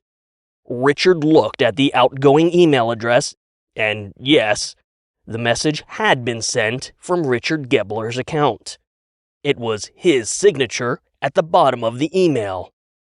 The blood drained from Richard's face. Chuck read the message quietly. "Be sure to arrive early. I'll be warming up the crowd and welcoming Nicholas Green to the stage with an original, dramatic performance you won't want to miss." There was a video embedded in the email. It had a thumbnail of a much younger Richard blowing emphatically into a flute. Richard's heart stopped in his chest. "Dude, you play the flute? And beatbox?" Chuck's enthusiasm was drowned out by the tinny sound of the video playing on his phone. Richard choked, trying to breathe. "How in the fuck? This is so cool!" The ground felt like it was splitting in two. Richard looked at his phone, staring at that thumbnail from so many years ago, mocking him so relentlessly. How did this video even exist? "Okay, look, I know this was some kind of prank," Chuck was saying, grinning broadly. "But you have got to get in front of that crowd. I didn't know you actually played." Richard barely heard him over the cacophony of blood thumping in his ears. He was focused on the video player. There was a MySpace logo in the bottom corner. Fucking MySpace. The bottom of Richard's stomach dropped away. He remembered the artist page he had created for his freshman flute-playing persona, Dick Piccolo, beatbox, and flautist virtuoso. Almost as quickly as he had created the page and tried his hand at a few gigs, the Dick Gobbler nickname had been resurrected. Richard had immediately abandoned everything about Dick Piccolo. But he forgot to delete that damn MySpace page. "It's like you have this relationship with the audience," Chuck was saying, still somehow excited for his buddy. "And the more you give to the audience, the more they give back to you, forming this creative feedback loop that's... Dude, I'm telling you, it is better than any fucking high you have ever experienced." The elevators dinged, and the doors opened. Richard was shell-shocked and couldn't get his feet to work. Chuck offered him a reassuring pat on the back. Richard, it's okay. No one is going to think you actually sent this. Chuck's hand sent an electric spike down Richard's spine. He twitched, cringed, and pulled away from his friend. Don't touch me, he snapped, his feet working again, carrying him onto the elevator. Chuck looked hurt as Vector employees stepped around him to get to the elevator. Dude, Richard! Richard pulled his headphones over his ears and looked down, avoiding Chuck's eyes until the elevator doors shut. His face burned as he felt everyone's eyes on him. He wanted to throw up. He wanted to hit the emergency stop, climb out the elevator, and run as far away from the building as possible. He wanted to stop existing. But instead, he stood frozen in the crowded elevator, sick to his stomach. Things couldn't possibly get any worse. A thin, dim shadow rolled across the elevator. Richard didn't notice it because he was focused on his feet, too traumatized to even think. No one else noticed it either. If they had, they would have looked up at the heavily diffused overhead light panel. If they had looked up, they would have seen a tubular shape rolling inside the light fixture. If they had looked closer, they would have been able to just make out Richard's dismembered dick and balls. But no one looked up. They were all too busy watching a video on their phones. Chapter 25. Justine. How many times, Justine? Lorraine snapped, just loud enough for no one else to hear. How many times have I told you there isn't to be a single scrap of correspondence to leave this floor without it first going through me? It is my explicit job, per our board of directors, to ensure that that man... Lorraine gestured aggressively at Dorian King's closed office door. Doesn't fly off the rails. It is tiresome. It is exhausting. It feels like I'm babysitting a goddamn overgrown toddler. But I do it, and I am good at it, and do you know why? Lorraine Dillon had been berating Justine for a little over 7 minutes now. Justine had her arms crossed, and she was just barely managing to not make things worse by clenching her mouth shut. But now, her jaw was starting to hurt, and it really looked like Lorraine was expecting an answer. How the fuck did Richard think this woman was some kind of saint? Well, Lorraine demanded, glaring at Justine. Her voice was low and dripping with the kind of venom that takes a lifetime to cultivate. Do you know why? Because, Justine said slowly, carefully wiggling her jaw to loosen the muscles.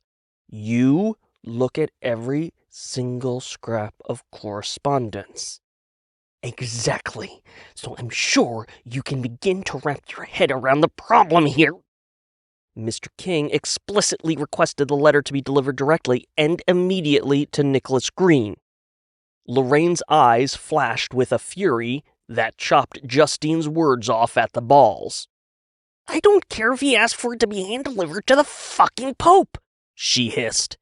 Everything goes through me. Lorraine cut herself short, clamping her mouth shut and taking a deep breath through her flared nostrils. She took a step backward from Justine's desk, glancing over at the waiting area where Brad was sitting. Down the hall and around the corner, the elevator dinged. Justine could see the wheels turning in the COO's head. After a moment, Lorraine spoke again. Dorian will have to interview Brad alone. You won't be sitting in? Justine replied.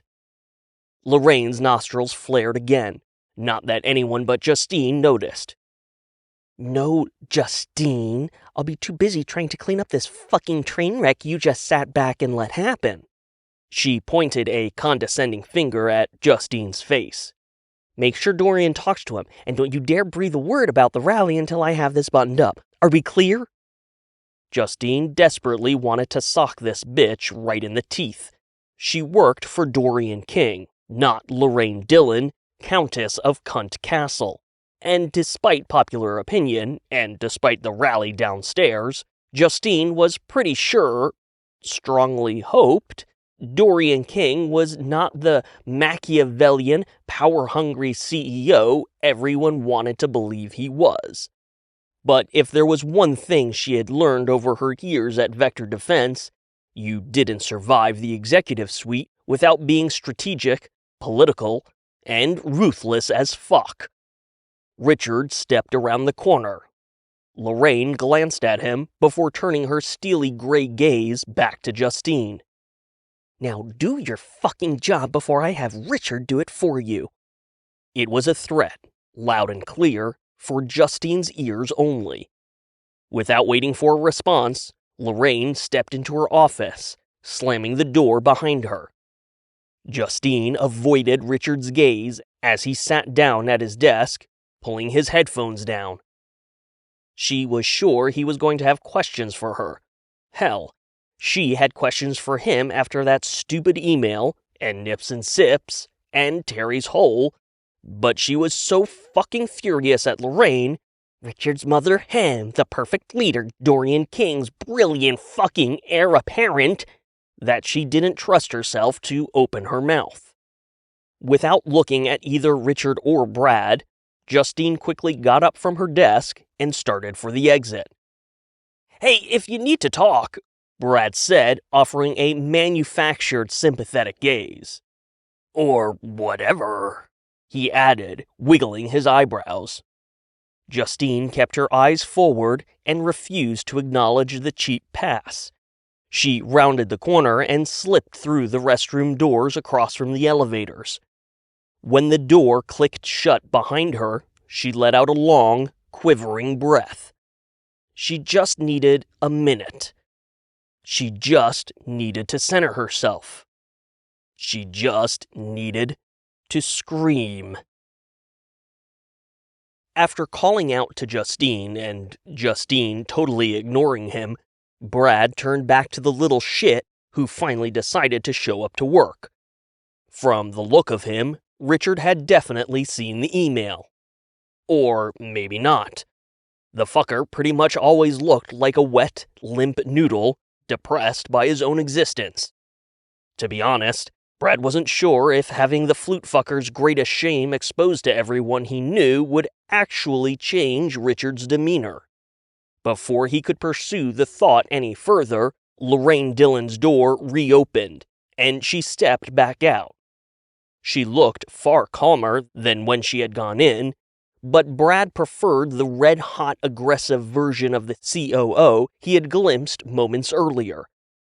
She was older, but she'd probably fuck like a tiger with that kind of pent-up rage. Brad watched as Lorraine stood at Richard's desk, hand on that tasty swell of her hip, and Richard staring blankly at his computer screen. The seconds ticked by. The little turd was completely checked out. Brad stifled a chuckle. Where did Justine go? Lorraine finally asked. Richard blinked, suddenly aware of her presence. Lorraine rubbed a finger across her brow, and Brad zeroed in on the digit, imagining sucking it into his mouth while fucking her older snatch across that big desk in her office, throwing her leg over his shoulder and really drilling down. I might have been a little... Lorraine sighed, almost sounding apologetic. Harsh with her. I should, Brad's chubby softened. Women could be such pussies. I think she stepped away to the restroom, Richard said. Lorraine nodded once and then started for the corner. One of our mail clerks hand-delivered a letter to the Green campaign yesterday. Find out who it was so I can talk to him immediately. Oh, and Richard? Ma'am? Cute video. Torn between watching Lorraine's tight ass sway down the hallway and Richard's reaction, Brad turned his shit-eating grin to the Piccolo pianist flute fucker just in time to see him die behind his desk. After screaming out her explosive rage, albeit silently and only into the mirror, Justine splashed water on her face. She had no idea what game Lorraine was playing and hated being caught in the middle of it.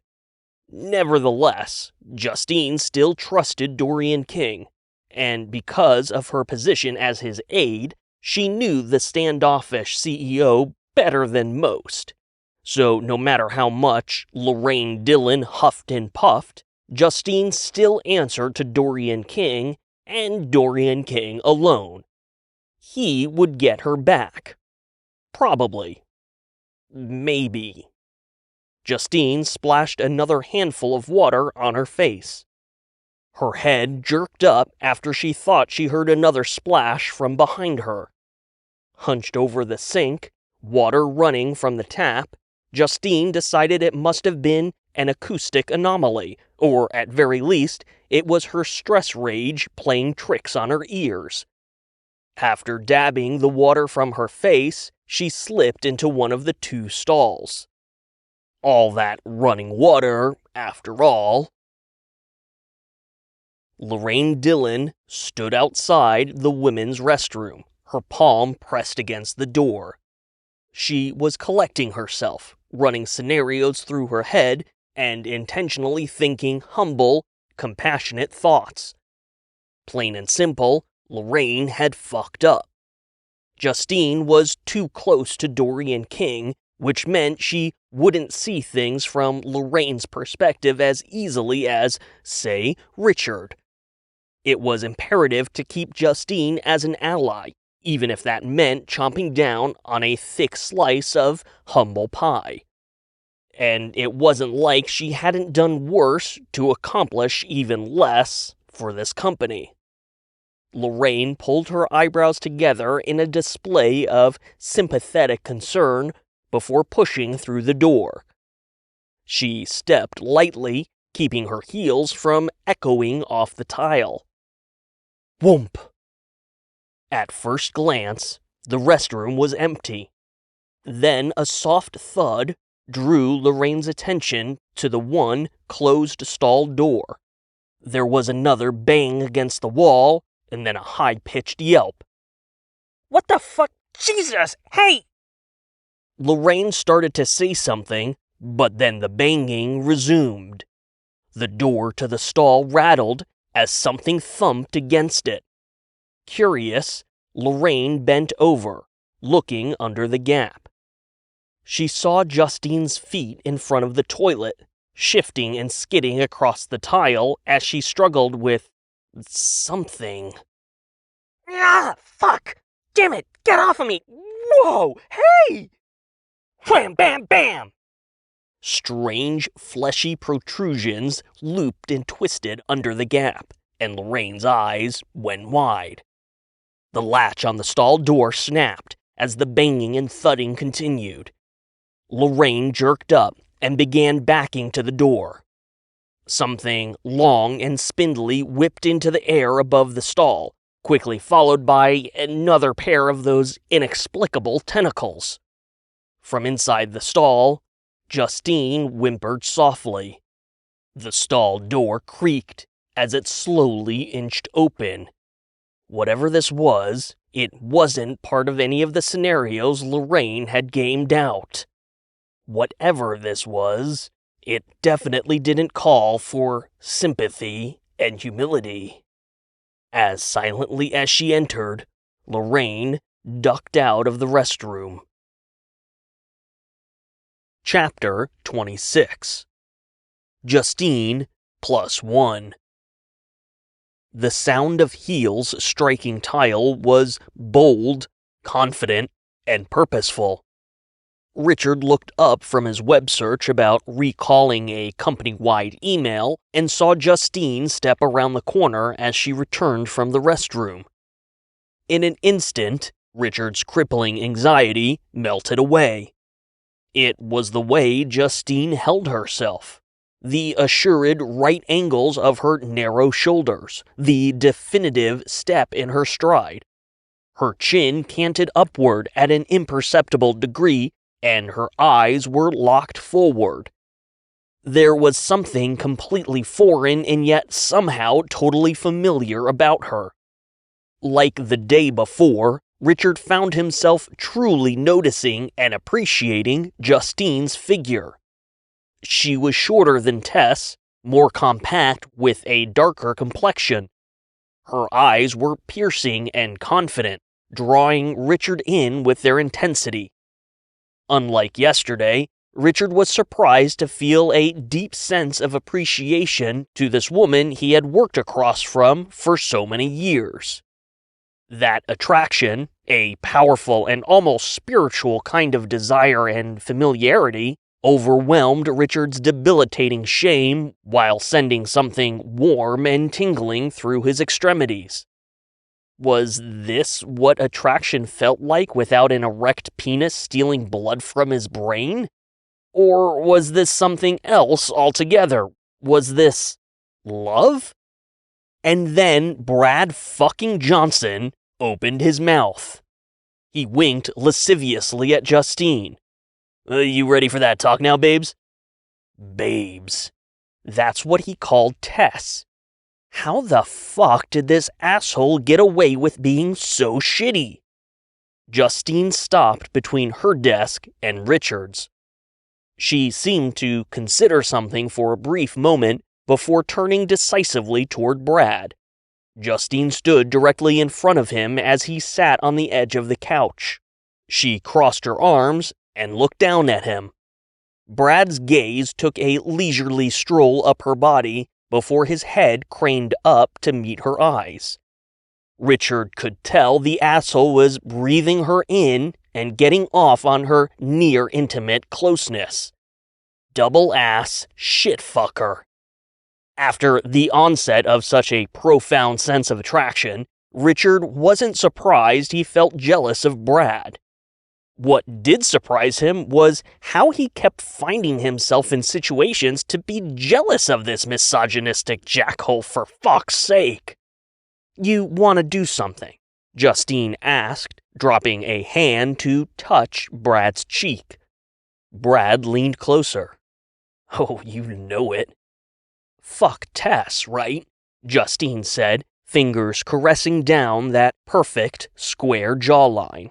I mean, that's what you're good at. That's what I keep hearing, at least. Brad looked confused. On the one hand, Justine's gentle touch had its desired effect. On the other hand, this aggressive, direct talk about Tess was probably too much for Brad's tiny brain. Justine's hips started swaying back and forth in front of Brad's face. She dragged her fingers through his perfect blonde hair. Yeah, fuck her, babes. What she doesn't know, after all. Right, babes? Justine said. I'm not sure. Ow! Justine's other hand joined the first, and she pulled at his hair. The side-to-side sway of her hips shifted to a gentle, in-and-out thrust. With her fingers twisting in his hair, Justine pulled his head down until he was looking right at her crotch. Let's meet in the ladies in 5, she whispered.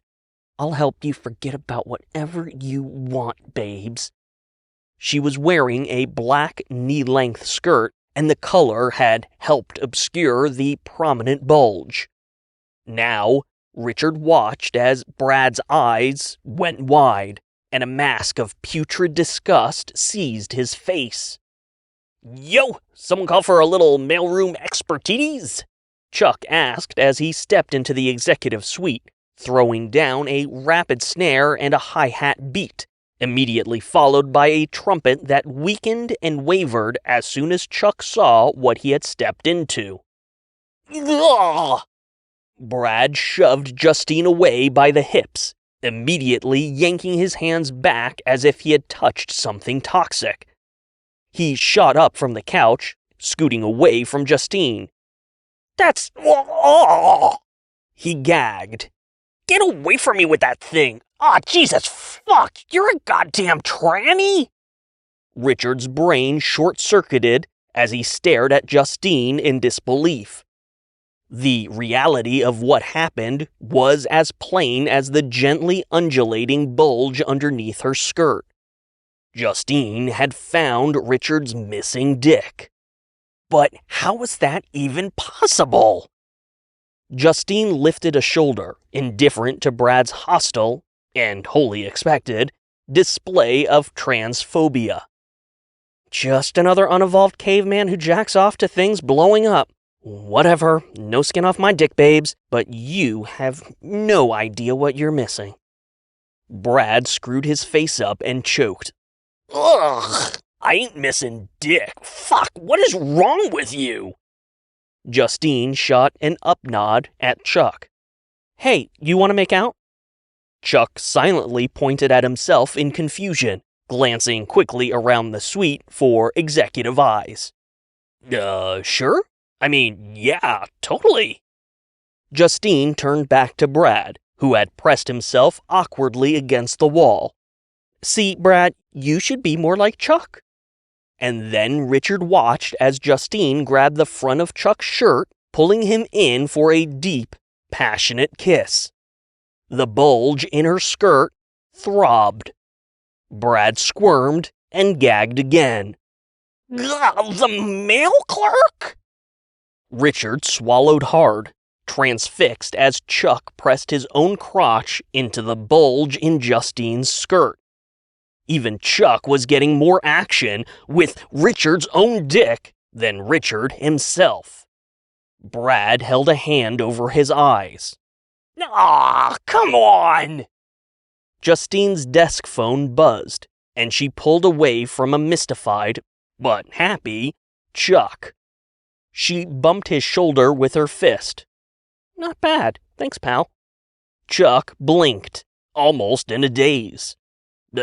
Sure, I mean, yeah. Justine tapped the speaker button on her phone, her tone shifting to business. Yes, sir. Dorian King told her to send Brad in. After cutting the speaker, Justine turned to Brad, giving him that same lascivious wink he had greeted her with. You're up, babes, Justine said. And if you want my advice, try not to be as big a pussy with him. He really doesn't respond well to that. Brad winced in confusion. Justine pushed the CEO's door open, smiling warmly. Right this way, Mr. Johnson. Chapter 27.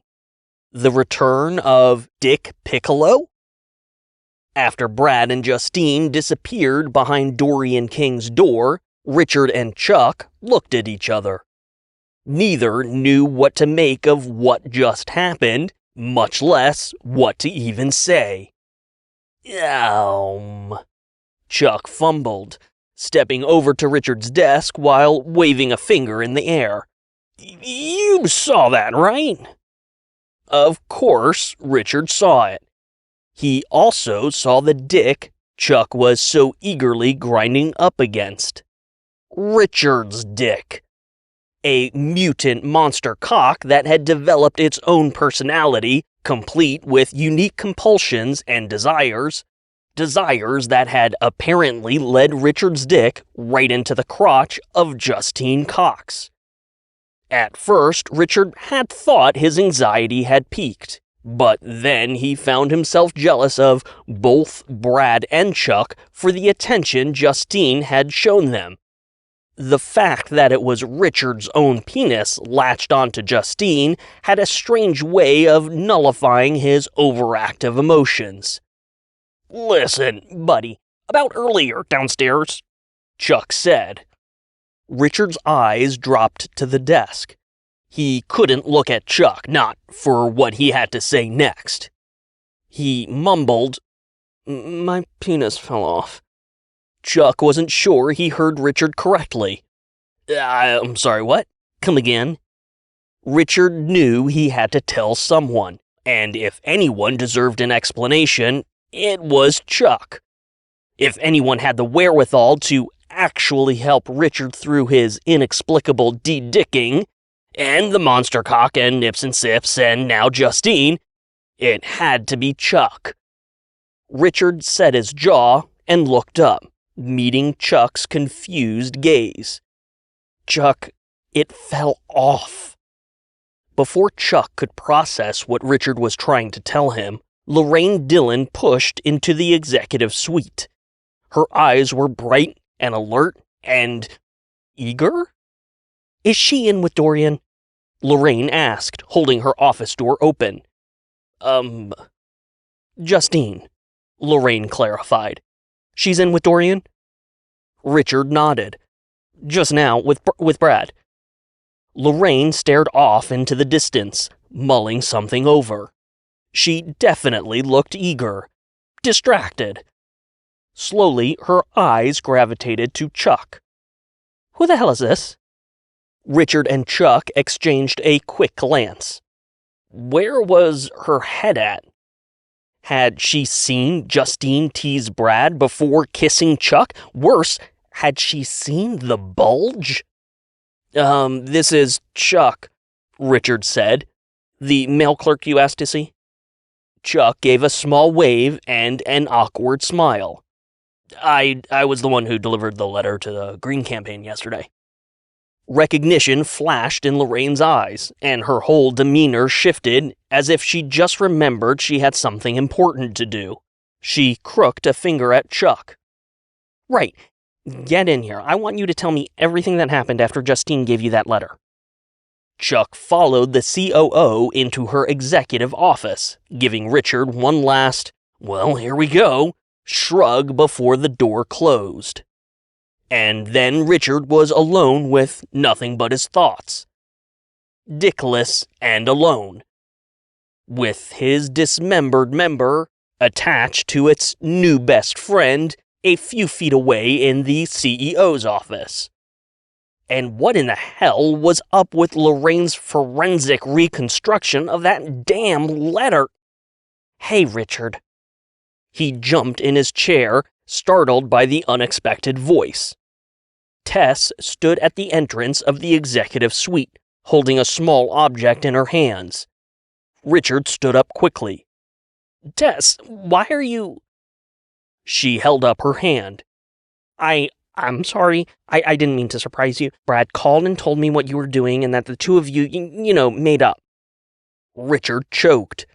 He said, that?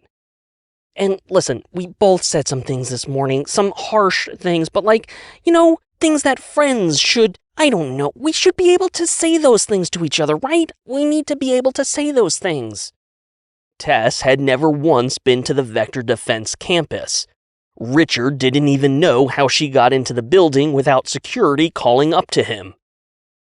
Tess, what I'm trying to say is, well, if you can do this, then I don't know, maybe you're right," she said.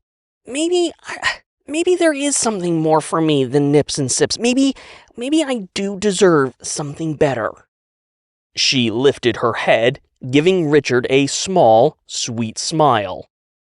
"Hey, Richard swallowed and shifted awkwardly. "What is it exactly that I'm doing?" Tess extended her arm, offering a small black box to Richard. His stomach folded in on itself when he recognized the textured surface of the hard case. "You're bringing Dick Piccolo back," Tess said. "At this idiotic rally of all places. Jesus, I would never have the balls for that." Richard felt woozy. He definitely didn't have the balls for it. "Brad said you needed me to bring you a flute," Tess continued. "I think this is the one you used to beatbox with, right?" Right. That. Dick Piccolo, beatbox and flautist virtuoso. The surprise opening act for gubernatorial candidate and gun fetishist Nicholas Green. And to complete Richard's unmitigated shaming, Brad had executed an apex bully power move by having the girl Richard was hopelessly infatuated with hand-deliver his flute. He accepted the hard case, smiling weakly. Oh, wow. That's, great. Chapter 28. About that prologue. Dorian King was once again standing at the window, looking down at the pre-rally below. From the moment Brad and Justine entered the CEO's office and sat down at the small conference table by the door, Dorian King hadn't once turned away from the window. Brad shifted and tried not to be too awkward while forcing himself to avoid Justine's intense, almost mocking gaze. If he wasn't so uncomfortable, Brad might have laughed as he recalled one of the most ridiculous rumors he had ever heard about the CEO. There had been wild speculation to explain Dorian King's aberrant, isolationist, and often unsettling behavior. Dorian King was some kind of eunuch, having been castrated either physically or chemically for one conspiratorial reason or another.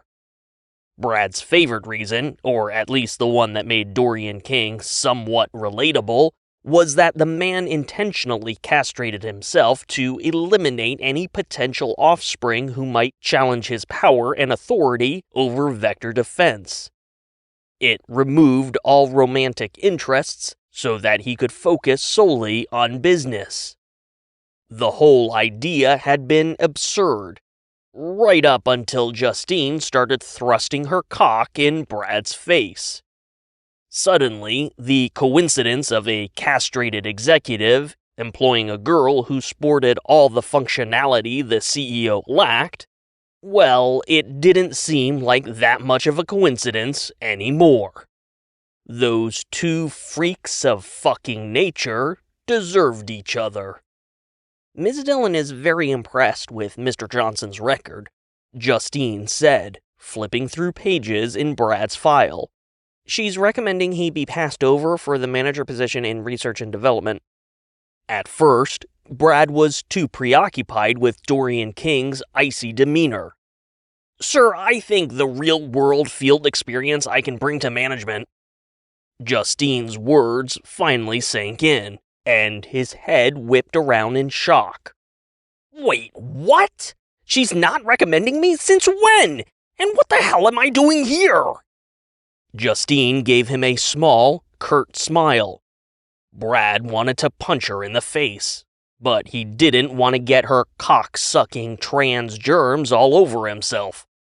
The next time he saw Lorraine Dillon, he would straight up, "The crowd is getting bigger," Dorian King said, his tone monotonous and flat as he stared down at the pre-rally tailgaters.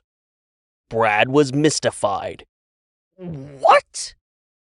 Doesn't seem like it should be this big. It's Nicholas Green. If anything, it should be bigger. Nicholas Green always has the biggest crowds no matter where he goes, Brad said before shaking his head and holding up his hands. Look, I thought this was an interview. Do you think people are drinking down there? King asked no one in particular. Yes, sir, Justine replied. Alcohol? Primarily, yes. Seems early for that. Do you think they have enough alcohol? Brad couldn't believe his ears. I think their drinking preferences are probably the least of our concerns, Justine said. Until it becomes our singular concern. Justine straightened the papers in Brad's file. Sir, Ms. Dillon wanted to recommend Mr. Johnson for the R&D director position that's been frozen since Wilhelm went on medical leave. Brad really couldn't believe his ears. This was the first he was hearing about leapfrogging the manager position altogether. That must have been why Lorraine Dillon wanted the CEO to interview him. A promotion to manager could have easily been handled in the COO's office, but a new director would need the CEO's approval. Brad had already been pumped about the money that came with the manager title, but a director position was a whole new ballgame. This changed absolutely everything.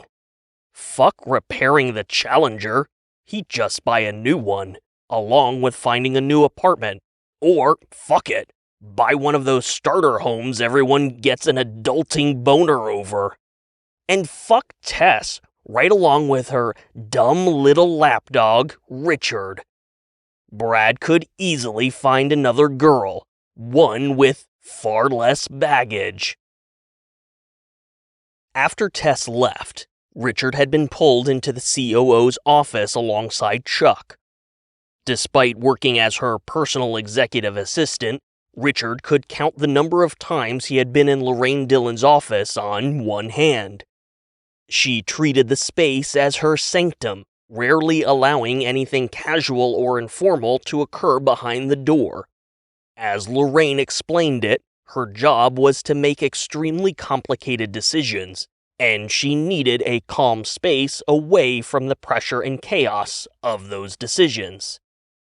Like the CEO's office, Lorraine's office had an expansive, sprawling footprint. Unlike Dorian King's minimalist floor plan, Lorraine's space was both fully furnished and thoughtfully decorated. Large bookshelves lined an entire side of the office, reducing the overall perceived size of the office. Between the bookshelves was a floor-to-ceiling display case full of Lorraine's career achievements and awards, carefully arranged behind glass doors. The bookshelves, the display case shelves, the executive desk, the conference table, and even the arms of the chairs around the conference table were made from a rich, polished cherry wood that gave Lorraine's office an instant sense of warmth. This was strange because Richard felt a bizarre sense of unease as he sat inside Lorraine Dillon's office. While he had rarely penetrated Lorraine's special sanctum, this was undoubtedly the first time he did so without his dick. Now, his Ken doll smooth groin was tingling, leaving Richard with an uncomfortable feeling of needing to urinate. He stole a sideways glance at Chuck, who seemed unfazed to be inside the executive office of Vector Defense's second most powerful employee. "Who did you deliver that letter to?"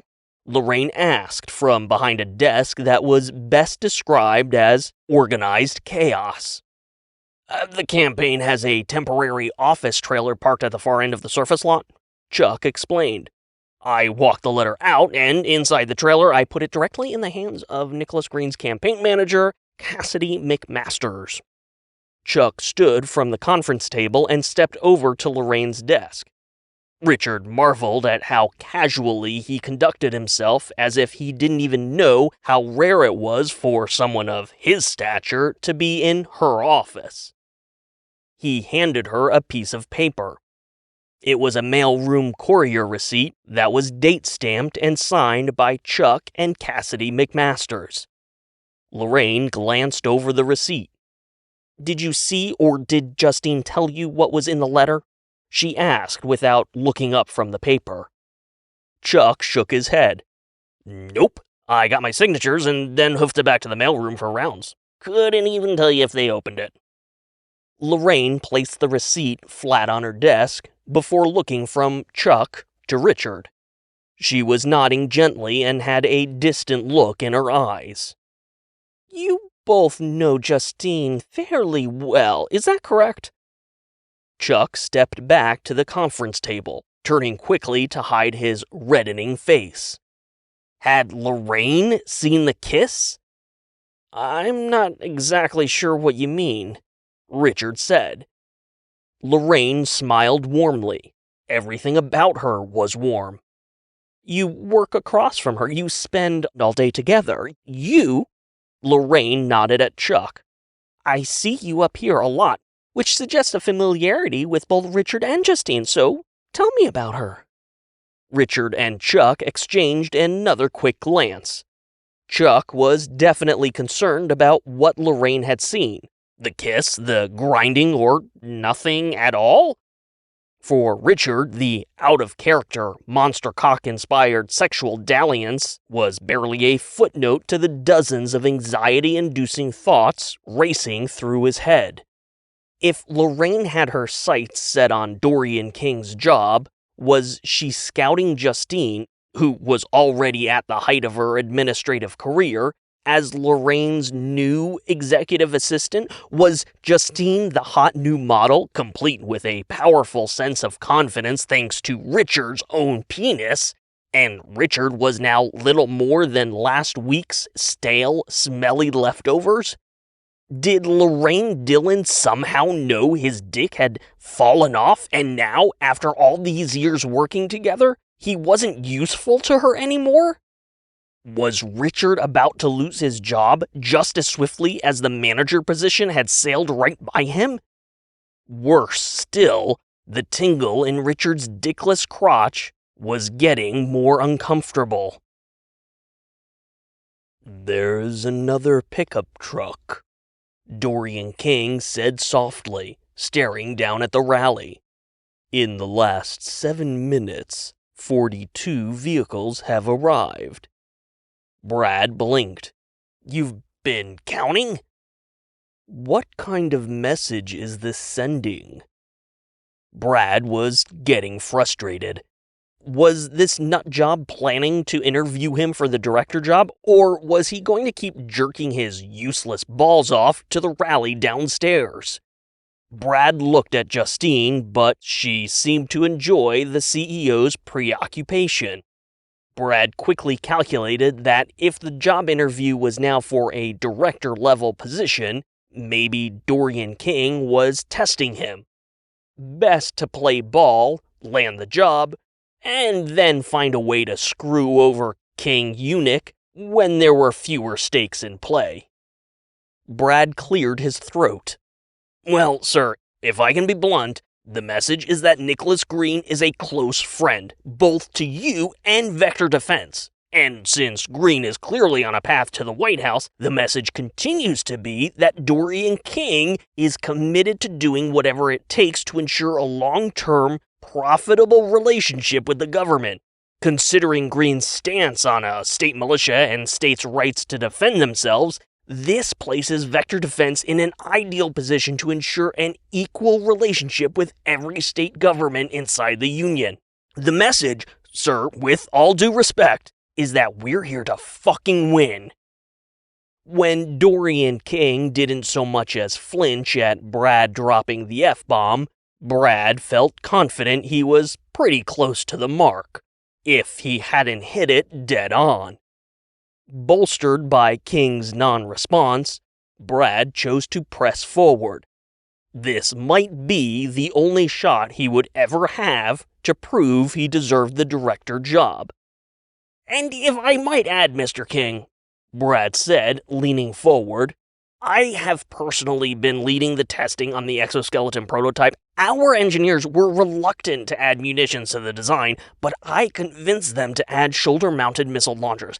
Every state law enforcement agency, every SWAT, every local police department, everyone will want one of these suits. Just the idea of a real-world Iron Man suit is going to be a huge deterrent for law enforcement across the country. And can you even imagine exoskeleton-equipped task forces shutting down those Antifa protests? I'm telling you, we are developing next-generation crowd control and deterrence with this Iron Man suit." Brad trailed off as Dorian King began to turn away from the window. His face was blank and uninterested, as if he hadn't heard a word Brad said. "Nicholas Green's campaign bus just arrived," Dorian said, talking to Justine. "I would assume Nicholas is on the bus." Justine let out a strained breath through her nose. Brad put his hands up, confused. I'm sorry, but what are you even..." "I want to talk to Nicholas." Dorian King said with a nod.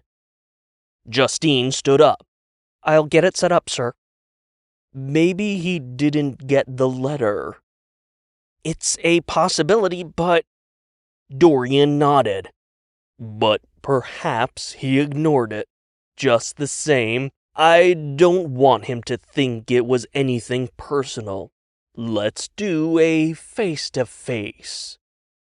Dorian considered something, his face a perpetual blank slate. Finally, he said, I'll go to him. And just to be clear, I can tell him this is regarding the letter and the cancellation of the rally? Dorian King turned back to the window, hands clasped behind his back. Correct. Brad couldn't believe what he was hearing. You're canceling the rally? Dorian King's head twitched. He glanced over his shoulder at Brad, surprised he was still there. Oh, you, he said slowly. We're done here. Go now. Lorraine Dillon kept asking Richard and Chuck questions about Justine. She wanted to know about her background, how decisive she was, and if people respected her, both inside the Vector Defense campus and outside. Chuck did his best to answer, growing more uncomfortable with each probing question. Richard couldn't even hear the questions. It was all just white noise. The buzzing in his ears was too loud. The tingle in his crotch was so bad that he struggled not to squirm. His gaze wandered across those wall-sized bookshelves, eventually landing on the display case of career awards and achievements. Glass sculptures of all shapes and colors lined the shelves, and the message was clear. Everywhere Lorraine Dillon went, she succeeded brilliantly. Inexplicably, Richard's eyes were drawn to the middle shelf at the center of the display case. Surrounded by awards etched with Lorraine's name and prior organizations, a long chef's knife was mounted at an angle by 2 prongs. The way the knife was placed in the display case suggested something intimately important, but there was no placard or explanation describing its significance. It looked like an ordinary kitchen knife. In fact, the only descriptor Richard could spot was a brand name stamped into the blade. Ginsu. Chapter 29. A not-so-lovely bunch of coconuts. When they exited the front of the administration building, a security guard stepped out of a red and black SUV parked in the roundabout and approached them, nodding at Dorian King. The typical protocol had the CEO, or any other executive, escorted to their destination on campus. Typically, the escorting guard was one of 2 individuals, both of whom Justine knew well. The beady-eyed, pale-skinned guard that approached them now was a complete stranger. Under her skirt, the monster cock squirmed, and a strange, unsettling, voiceless whisper bubbled up in Justine's head. Fuck this piece of shit! Rip his goddamn skull off! Where to, sir? The guard asked, the unfamiliarity of his voice making the hair stand up on the back of Justine's neck. Dorian ignored the guard completely. His gaze was fixed on the green campaign bus parked at the edge of the roundabout, positioned directly behind the rally stage. While his expression remained blank, a gentle sigh told Justine everything she needed to know. We're just going to the campaign bus, Justine said. I think we can manage the walk. Despite the massive size of the roundabout, the path to the campaign bus wasn't a long walk at all. The large, hedged green space was in the middle of the roundabout, with Vector Defense's first missile rising up from the center. Footpaths cut through the green space, offering a straight line to the campaign bus. The security guard nodded. Understood, but event protocol doubles down on escort guidelines. He held open the SUV's rear door, and as Dorian silently slipped in, Justine couldn't help but notice that the security guard's actions felt more like an order than a request. The monster cock vibrated in her crotch, and a quiet anger began to simmer. Who the fuck did this guy think he was? Justine was about to circle the SUV to climb in the back seat when Dorian scooted to the other side to make room for her. The simmering anger evaporated. The corner of Justine's mouth quirked up. Awkwardly sliding across a back seat to make room for her?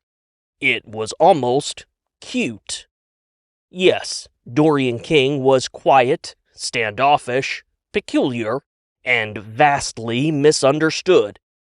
But for those who had the privilege of genuinely knowing the man, Dorian King was brilliant, kind-hearted, and, if you were really lucky, sweet. The monster cock calmed down, and Justine climbed into the SUV. The security guard began driving toward the campaign bus, taking the long way across the roundabout.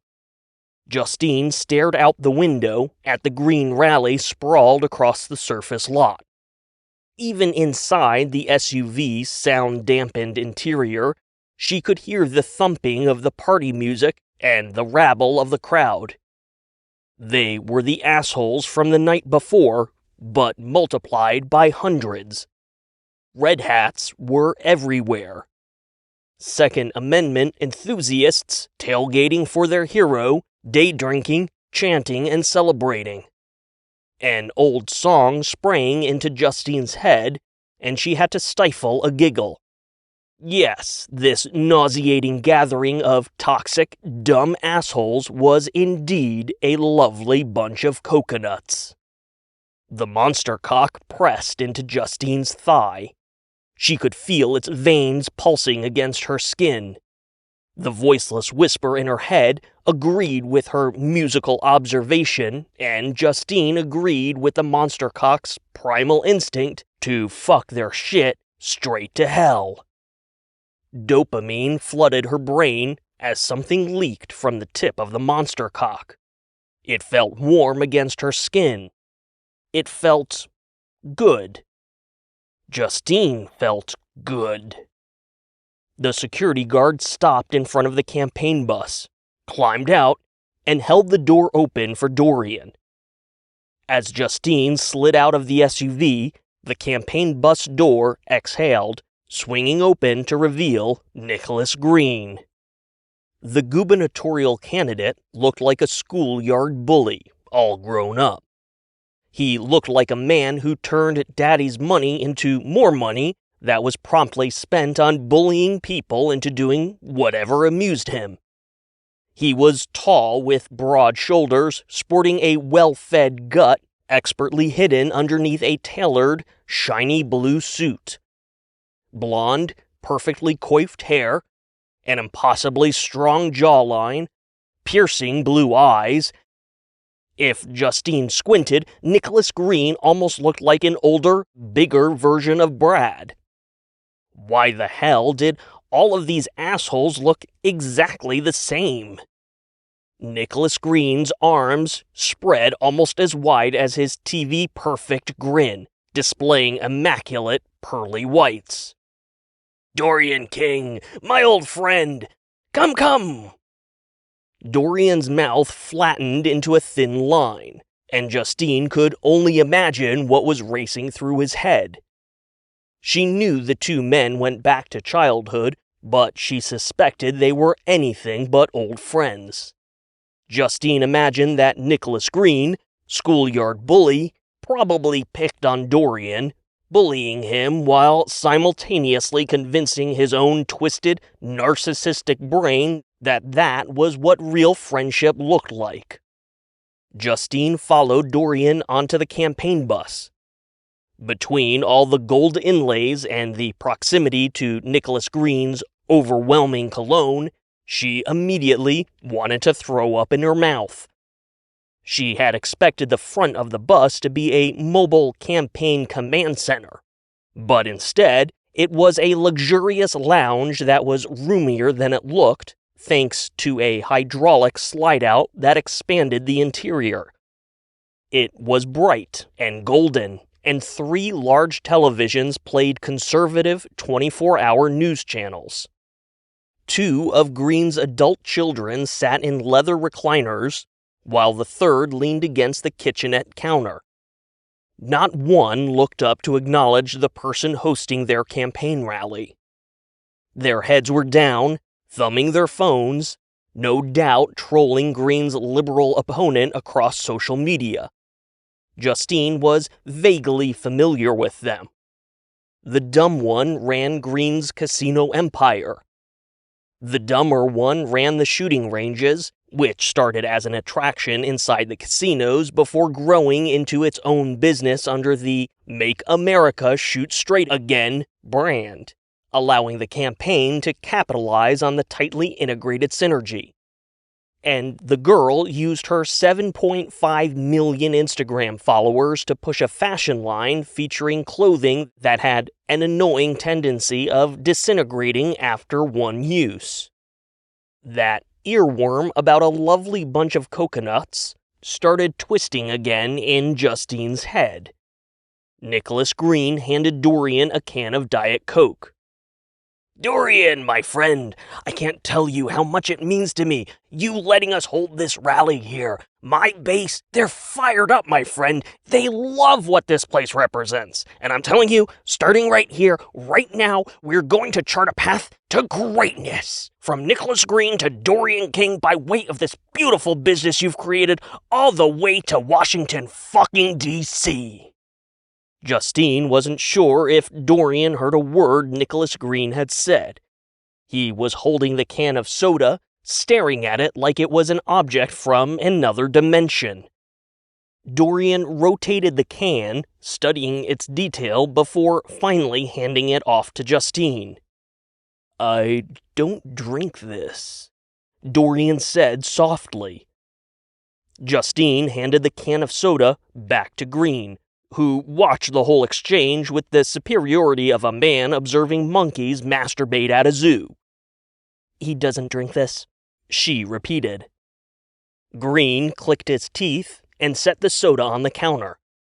Like a switch, he turned on that perfect 100-watt TV smile. "So, what can I do for you, my friend?"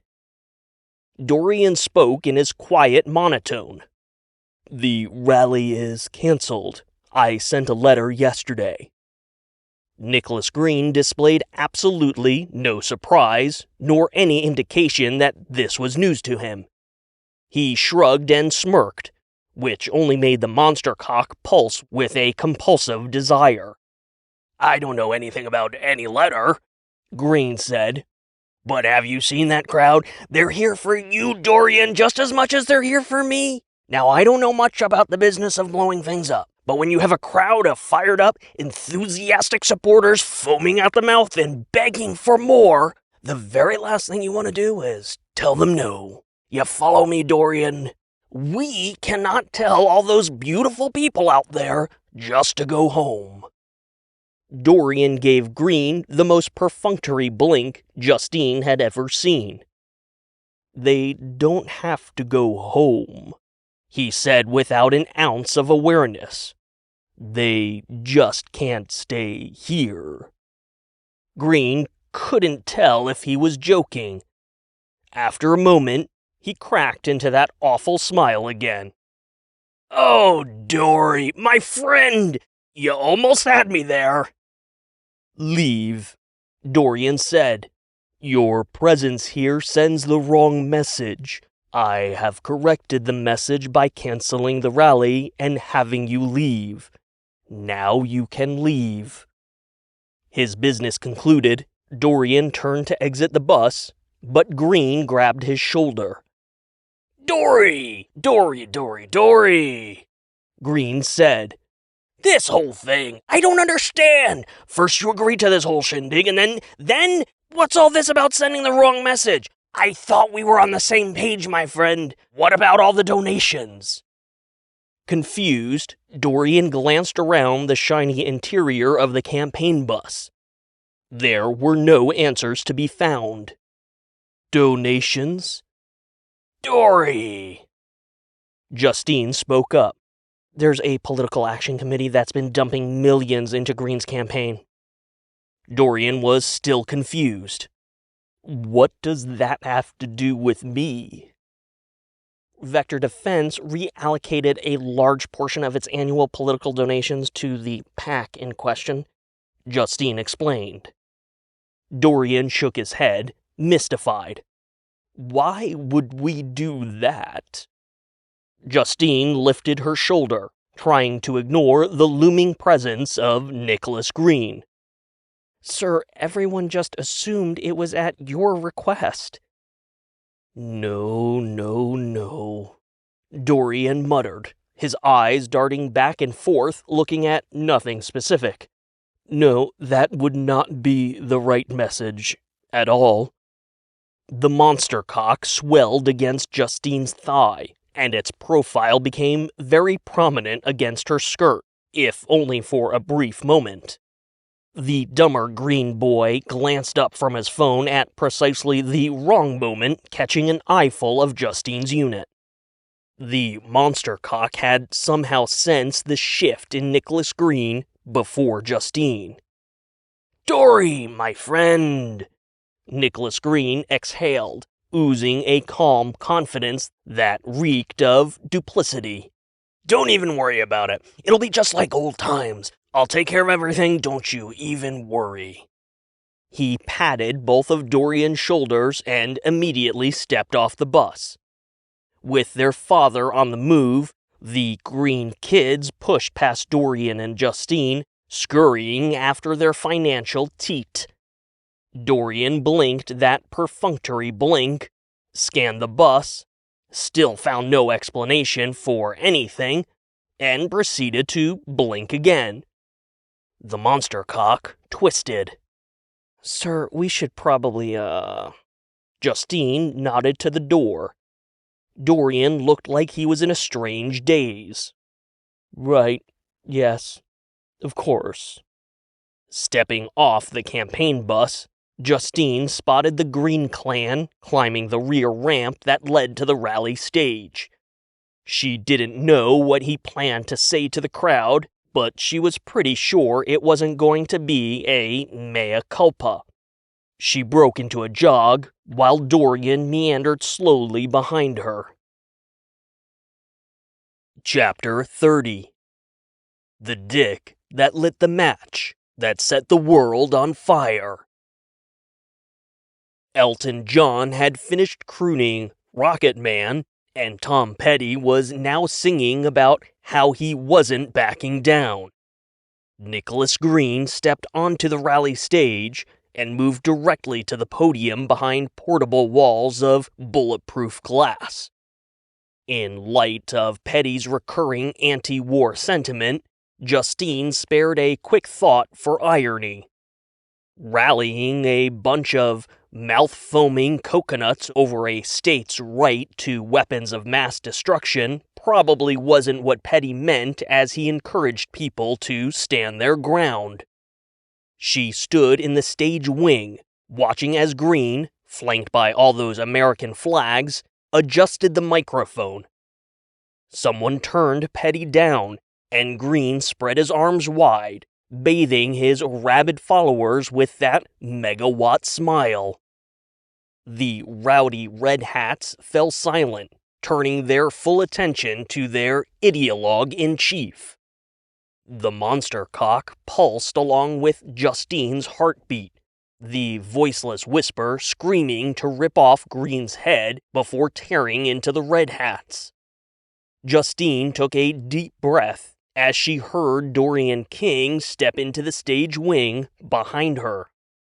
You can't always get what you want, Justine thought sternly in response to the voiceless whisper, invoking that overplayed Rolling Stones anthem that preceded both Petty and Elton John.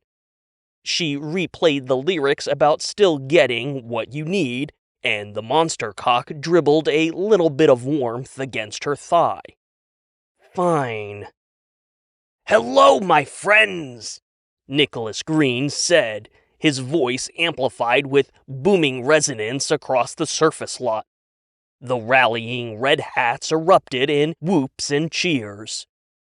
"My dear friends, yes, I love you too, and look at you, all of you beautiful people, my most loyal of followers. You know, let me tell you, we're not stopping at the governor's mansion, I can promise you that right now. We're gonna do great things, you and I. Great things, fantastic things." Dorian King stood alongside Justine, and they watched silently as Nicholas Green bloviated in front of his fans. "Any time I have even the slightest doubt, you know when those fake news bastards start twisting your words or the deep state throws everything they've got at you just to get you to stop talking, I only have to take one look at you beautiful people, and I remember what we're fighting for." The Red Hats exploded with cheers, pumping fists, and rally cries.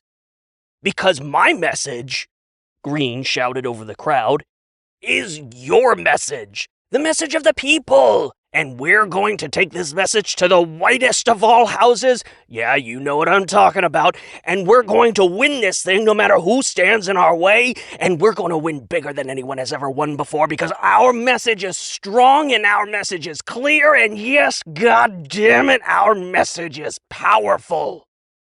Green unclipped the microphone and held it out to the crowd, prompting them to say the words with him. The voices thundered in unison.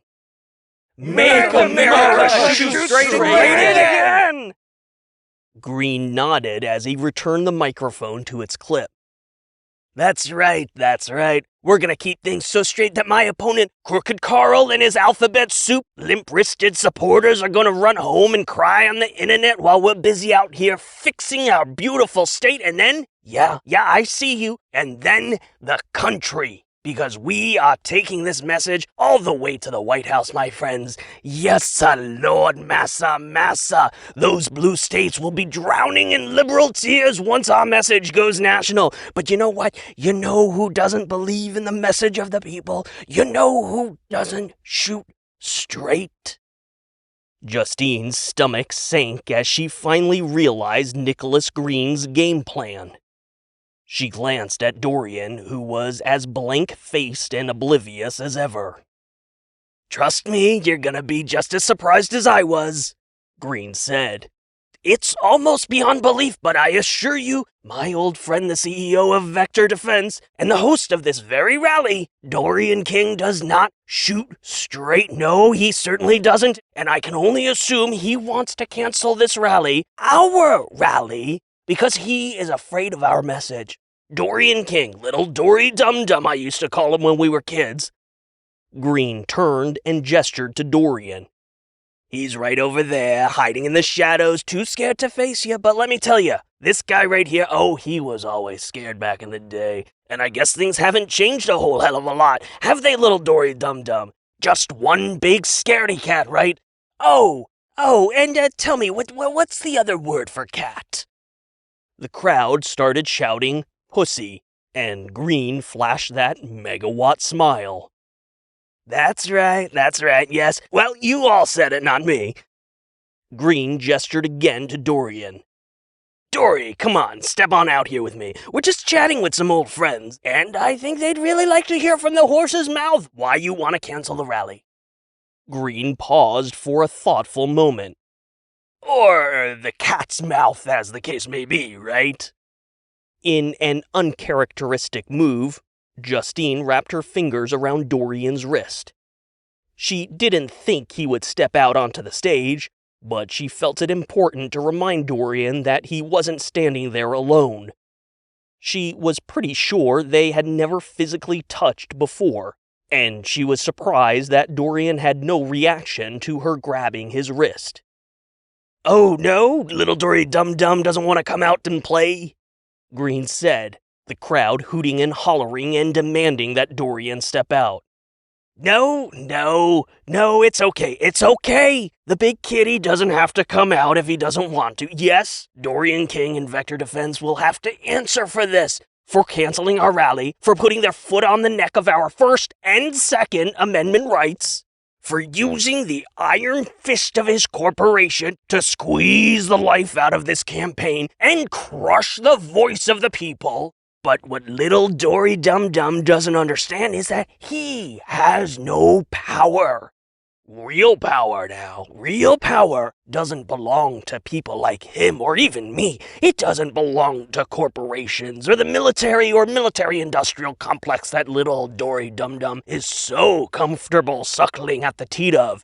Power, real power, powerful power, belongs to you. The people, my people, you all have the power and you always have, because power belongs to the people. The Red Hats ate it up, and Justine's grip on Dorian's wrist tightened.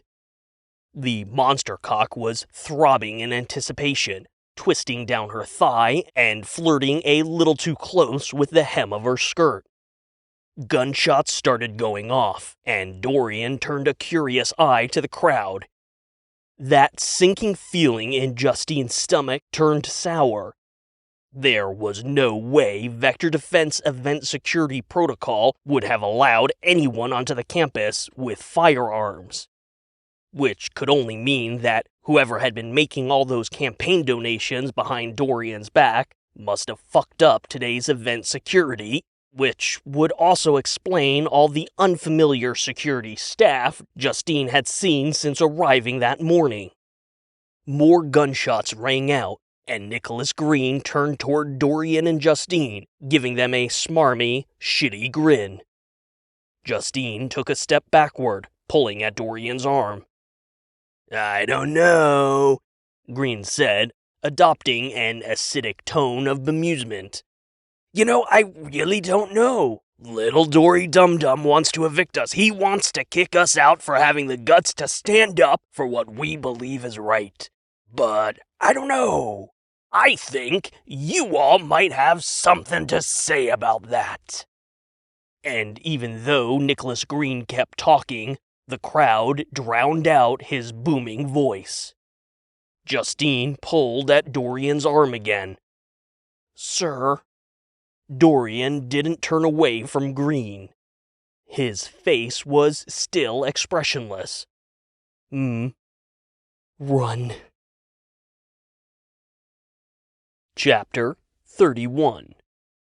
The fire that unleashed the dick that fucked some shit up. Brad wanted to bitch about his non-interview with Dorian King, but Lorraine was only interested in where Dorian and Justine had disappeared to. Richard went through a cascade of emotions.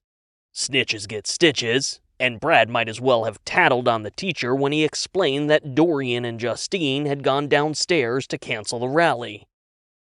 After realizing that yesterday's letter must have been an official notice of cancellation, Richard finally understood that every assumption he ever had about Dorian King had been wrong. Even with the rally mere hours from starting, Dorian King wanted Nicholas Green and his goons kicked off the Vector Defense campus. And with this fresh clarity on the enigmatic CEO, Richard also gained new clarity on his own boss, Lorraine Dillon. Her obsession with that stupid letter had been telling. She was trying to keep Dorian from canceling the rally, which meant she had some kind of vested interest in Nicholas Green. Everyone had thought Green was manipulating his childhood friendship with Dorian, but was it possible that Lorraine was using that widespread, albeit totally false, assumption as a smokescreen to hide her own manipulations? And then there was that Ginsu knife in Lorraine's office. After chewing out Brad for his escalating belligerence over the non-interview, her comment about him being a testosterone-riddled piece of fuckmeat was hurled with such cutting accuracy that Richard could feel his non-existent testicles retract into his pelvis. Richard and Lorraine took the elevator down to the lobby. He tried to avoid looking at her, afraid that one look at her cold, calculating demeanor would validate every bit of Richard's mounting dread. There was something very wrong about Lorraine Dillon. She thumbed her phone, and a live feed started playing of Nicholas Green speaking to the crowd of Second Amendment fanatics. The gunshots sounded like little pops coming from her phone. Dory Dum Dum wants to evict us. He wants to kick us out for having the guts to stand up for what we believe is right. But I don't know. I think you all might have something to say about that. The elevator doors opened, and Richard stepped off before he could see Lorraine's scowl. He hurried to the front security desk while Lorraine strolled at a casual pace behind him. What was she thinking? Justine and Dorian were in serious trouble. Even if Lorraine was behind all of this, surely she wouldn't put anyone's lives in danger. Where was her goddamn sense of urgency? The lobby was quiet, but the few people that peppered the floor were all whispering about the same thing. Something awful was happening outside. Richard skidded to a stop at the security desk. He saw that the narrow-faced, unfamiliar guard from this morning was leaning back in his chair, watching Green on a live stream on one monitor while the security camera feeds of the surface lot, roundabout, and the front of the administration building spread out across the other monitors. Even through the front of the building, Richard could hear the gunshots from outside. Because, of course, there were gunshots. Brad had already called it. The obsessive Second Amendment enthusiasts had traveled by car just to carry their firearms over state lines. Even with tight security, why on earth would anyone assume that there wouldn't be firearms at a de facto Second Amendment rally? And that security guard Richard had never seen before? The same one who had let Richard into the building without a single identification verification, he just sat there, watching the monitors and sipping a fucking big gulp. The peppering of gunshots came first. The surging crowd came next. Richard watched Nicholas Green on the livestream, grinning something smug and petulant, his arms spread wide. The shot zoomed out to reveal the mass of frothing red hats pushing forward and surging around the stage. Security cameras showed two figures running from the stage and into the roundabout. Richard's gaze dropped from the monitors to the bank of doors in front of them. In the distance, he saw Justine and Dorian. Dozens and then hundreds of red hats swarmed around the stage, chasing after them. These assholes wanted blood. Richard started tapping the glass of the security desk. They're not gonna make it. You gotta do something. Lorraine came up beside Richard, and the guard glanced over his shoulder at her. Neither of them seemed at all concerned. Richard's fist slammed into the glass. The few people in the lobby turned and looked, but he didn't care. He glared at Lorraine. We have to do something! God damn it, we're a fucking military defense contractor and we're about to be overrun by a violent mob! Don't just stand there! Lorraine let out an annoyed sigh. She held up her phone and pressed a button, speaking into it while fixing a withering gaze on Richard. A tone played on the other end of the call. Activate emergency lockdown protocols, Lorraine said. Authorization Dylan Delta Omicron 19. The lights in the lobby dimmed before they began pulsing red. Metal shutters slid down over the glass windows and doors, blocking Richard's view of Justine and Dorian as they raced for the entrance. You're locking them out? Richard panicked. Lorraine swiped her badge and stepped into the enclosed security desk. You're the one who said to do something. Richard ran around the desk and up to the front window, looking between the shutter bars. The surging red hats looked like a tsunami of destruction, poised to crash down on Justine and Dorian. Should I open one of the doors? The security guard asked. Richard heard Lorraine's response, but couldn't believe it. Let's wait and see if they get closer. With gunshots popping off and a muted klaxon wailing overhead, Richard pressed his hands against the glass, willing Justine and Dorian to run faster. There was no other way around it. Even when Justine and Dorian cut a straight line through the green space, dodging around that massive missile in the park center, the roundabout in front of the administration building was simply too damn big to outrun the rioting horde.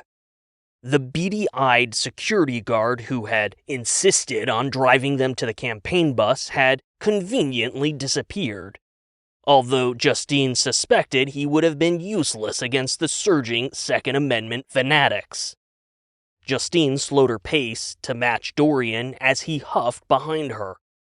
She realized she wasn't even slightly winded, wondering if she should thank her daily spinning class or that massive member swinging between her legs for the unexpected stamina. A series of gunshots exploded behind them, ringing out over the screaming of the mob. Justine and Dorian ducked their heads as they ran, but the shots were wide, or maybe they were just fired into the sky, and Justine focused on the building ahead. The interior of the admin building went red, and security shutters slammed into place. Dorian wheezed beside her, and Justine risked a glance over her shoulder. They weren't going to make it. That voiceless whisper shouted in Justine's skull as clarity washed over her. Dorian had to get inside. If the mob got to him, if they killed him, he would die the villain everyone thought he was. He would die as the man who invited Nicholas Green onto the Vector Defense campus. The man who supported states' rights to weapons of mass destruction. The man who would do anything to exert the ultimate influence over Washington, D.C. Dorian King would die the villain Lorraine Dillon actually was. The voiceless whisper kept screaming, and the monster cock bulged, twisting underneath Justine's skirt. Her pace slowed. Dorian looked at her, confused and gasping for breath. She needed to buy him time to get inside. She needed to hold off the mob. "Keep going!" Justine snapped. Dorian stopped alongside her as the mob raced closer. He spoke only one word, and with a rioting mob of Second Amendment assholes bearing down on them, that one word was everything Justine ever needed to know about the man. Yes, he was deeply misunderstood, enigmatic, mysterious. But Dorian King was a good man who cared both about her and his work very deeply. Justine. Run! The monster cock slid out from underneath the hem of her skirt, in plain view of Dorian. His eyes betrayed no shock or surprise at the growing, gorged member, and instead, he dropped his head in a single nod before continuing his jog to the administration building. The monster cock snaked up, coiling around Justine's body, turning to face the oncoming mob. Justine felt the supernatural power of Richard's mutant penis pulsing up from her crotch, tingling out across her extremities. She felt like she was right on the edge of an orgasm. The monster cock head swelled in size, pivoting to face the oncoming horde. The voiceless whisper went silent. "All right," Justine said, turning with the cockhead. "Let's fuck some shit up." Inside the building, Richard pounded his fist against the window, shouting uselessly. "Justine! What are you doing?" Lorraine leaned closer to the monitors, ignoring Richard's incessant whining. "What the hell is she doing?" he yelled at her. An excellent question indeed, Lorraine thought, studying the security feed that displayed a wide angle of Justine standing at the edge of the green space as Dorian continued racing for the barricaded front door. "Lorraine!" Richard squealed. "You have to do something!" She ignored him. It was easy to do. Richard was a man, and the only attention she ever paid to men was purely manufactured. It was easier to simply ignore the whole gender wholesale. After all, what good were they? Case in point, all they ever did was fuck things up with their useless, stupid dicks. And if they couldn't physically fuck things with their literal cocks, they found metaphorical ways to fuck things with their metaphorical cocks. Because there was nothing more important to any given male human specimen than his tiny, insignificant, stupid, little penis. And Lorraine Dillon had learned long ago that the best way to shut up any man was to separate him from his precious little penis. Although she didn't have the luxury of castrating every man her path crossed, her ability to tune out their insufferable rambling was matched only by her Ginsu-based castration skills. Lorraine leaned closer to the monitor as the mob encircled Justine. As quickly as the rioters descended on Dorian's unassuming executive assistant, bodies began flying. Like rag dolls, the rioters were flung aside, smashing into each other and creating a scene of unspeakable chaos. At the center of the chaos was Justine, and whipping around her at a speed faster than the security camera's frame rate could capture was something. Lorraine was entranced. She leaned closer, trying to make out the details of the mysterious attack, but was rewarded with little more than the heat of the monitor. Someone started pounding on the metal security shutters outside the front entrance. "Let him in! Let him in now!" Richard shouted, scrambling for the door Dorian was banging against. Lorraine's hand-picked guard sipped from his big gulp. What you want to do, boss?" Like all the other men in her life, Lorraine ignored him. She was transfixed on whatever Justine was doing to the rioters, holding them back with that thing that had dropped from the bathroom ceiling. Yes, Dorian canceling the rally was a significant problem. Lorraine had spent years crafting this plan, carefully moving intricate pieces into place. She had leveraged Dorian King's childhood relationships, convinced Nicholas Green to run for office, manipulated Vector Defense's political contributions, and isolated Dorian in a silo that allowed Lorraine to seize more and more control over Vector Defense's operations. Lorraine Dillon had invested so much into what she saw as the ultimate long-term castration of the fundamental core of American ideology. And Dorian King had fucked it all up. "Yeah, boss?" the guard asked again. Lorraine waved a dismissive hand in the air. "Let him in." The guard pressed a button, and the security shutter over the door slid up, the electronic door lock clanking loudly. Richard pushed the door open, pulling Dorian King into the lobby as the rioting mob began to surge around Justine. Yes, the cancelled rally was a problem. Yes, the fact that Dorian King was still breathing right now was also an issue. But as Lorraine stared at the chaos Justine was wreaking over the security feed, a warm and happy tingle in Lorraine's gut told her that a solution was staring her in the face. And Lorraine Dillon had learned long ago to trust that warm, happy tingle. Chapter 32. Too many dicks on the dance floor. Richard wasn't thinking.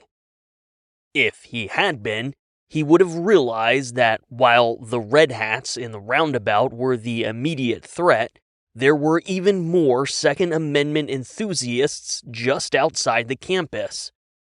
They had been refused entry due to capacity, but once Nicholas Green essentially condoned the riot against Vector Defense on his livestream, the mob began pushing through the campus perimeter.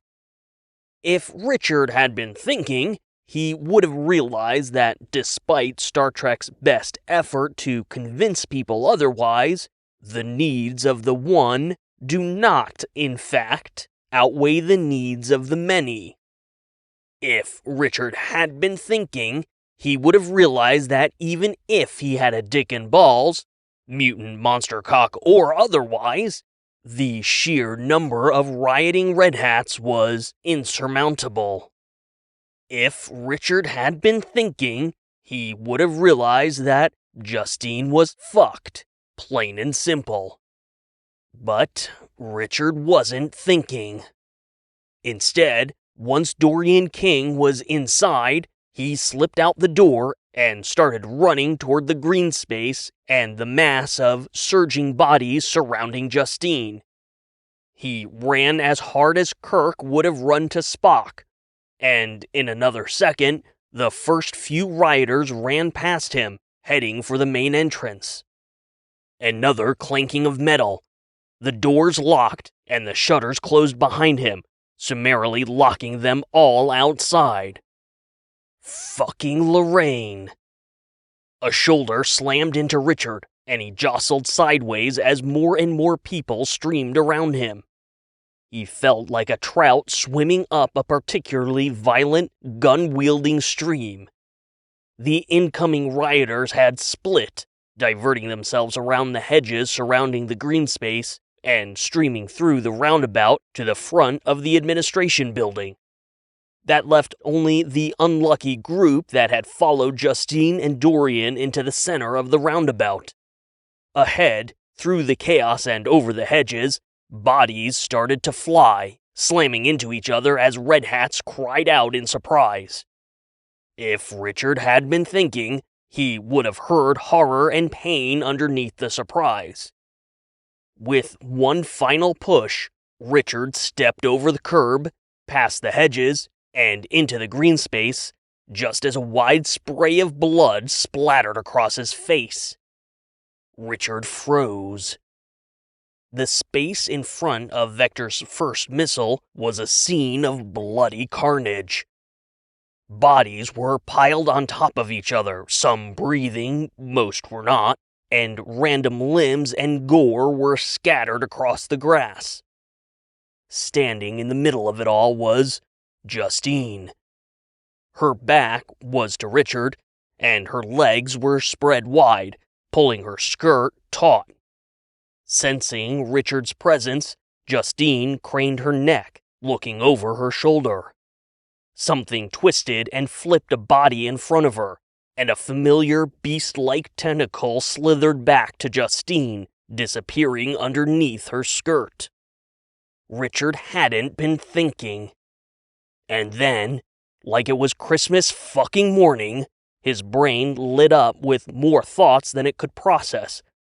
Neurons all but short-circuiting before a single thought could crystallize.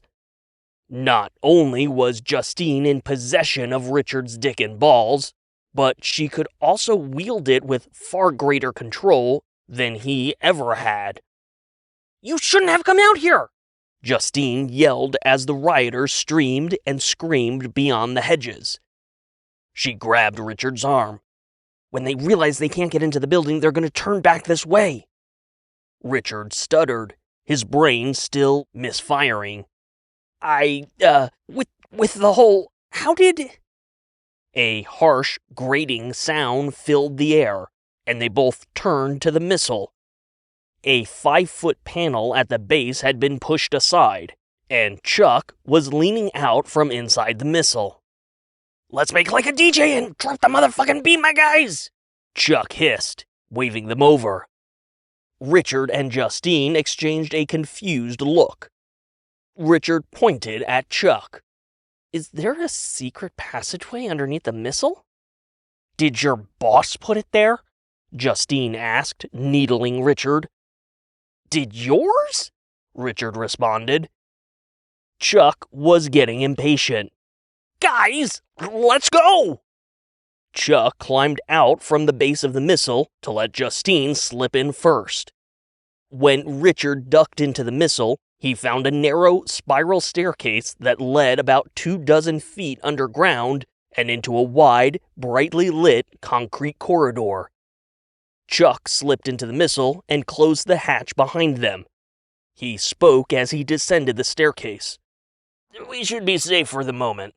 Back in the day, Vector built this network of underground tunnels just in case something went south, like in R&D or something. Almost nobody knows about them, but the mailroom still uses them, especially when the weather's bad." Chuck took the final turn on the spiral staircase and stopped abruptly. Richard and Justine were facing each other, and that massive, anaconda-like monster cock had slithered out from under Justine's skirt, looping up into the air with its impossible, tensile strength. The cockhead was carefully hovering around Richard's face, reacquainting itself with its old friend. "Okay," Chuck said. "I have so many questions right now." Chapter 33. A loyal dick would never get the shaft. When a loud banging started to echo down the spiral staircase, they decided that standing around and staring at Richard's dick wasn't the smartest use of their time. At least, not while a rioting group of Second Amendment fanatics was trying to tear down the missile that represented the real source of their ire, Dorian King. "Okay, let me get this straight," Chuck said as they hurried down the corridor, the clanging growing fainter. "Your penis fell off." "And testicles," Richard corrected. "And testicles. Jesus, what is happening right now?" Chuck said. "Okay, so your junk falls off, turns into some kind of comic book reject mutant anaconda that, what, rebonded with you and gave you super dick powers? Is that what happened last night at Terry's? And nips and sips?" Richard looked at Justine. She kept her head forward, focusing on the next corner as they jogged down the concrete hallway. He couldn't tell what she was thinking, but he was surprised that the relief of finally confessing his de-dicking overshadowed the crippling embarrassment of the subject matter. He had been laid bare to Chuck and Justine. Justine literally had his dick and balls mounted to her crotch, and there was no longer any point dwelling on the embarrassment. "And the payday loan store and the Coco Bang Bang Lounge," Richard added. That got Justine's attention. "The payday loan bombing was you?" Richard hesitated. "Well, not the bombing. That was, bad timing?" He shrugged weakly. "I stopped the bad guy, though. Kind of." They rounded the corner and came to a set of double doors. Chuck swiped his security badge and pushed through the doors, stepping into one of the lower levels of the parking garage underneath the administration building. Justine glanced around to get her bearings. They were at the far end of the garage and would still have a short walk to the elevators. "Well, now I know how you get around campus so quick." Chuck gave her a wink. I have a few tricks up my sleeve. This way, my friends. As they started for the elevators, Chuck waved a hand in the air. Wait, hold on. If all that happened last night, how the hell did Justine get your, thing? Richard released a strained sigh. This was the worst part of the confession. After it mutated and rebonded, there was this thing in my head. Thing? Chuck asked. You mean your dick was, fucking your ear? No, like an instinct or a presence. Like something whispering to you, Justine said quietly. Richard nodded.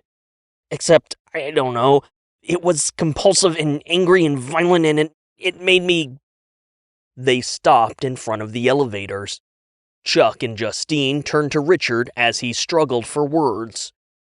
It made me do horrible things, Richard said.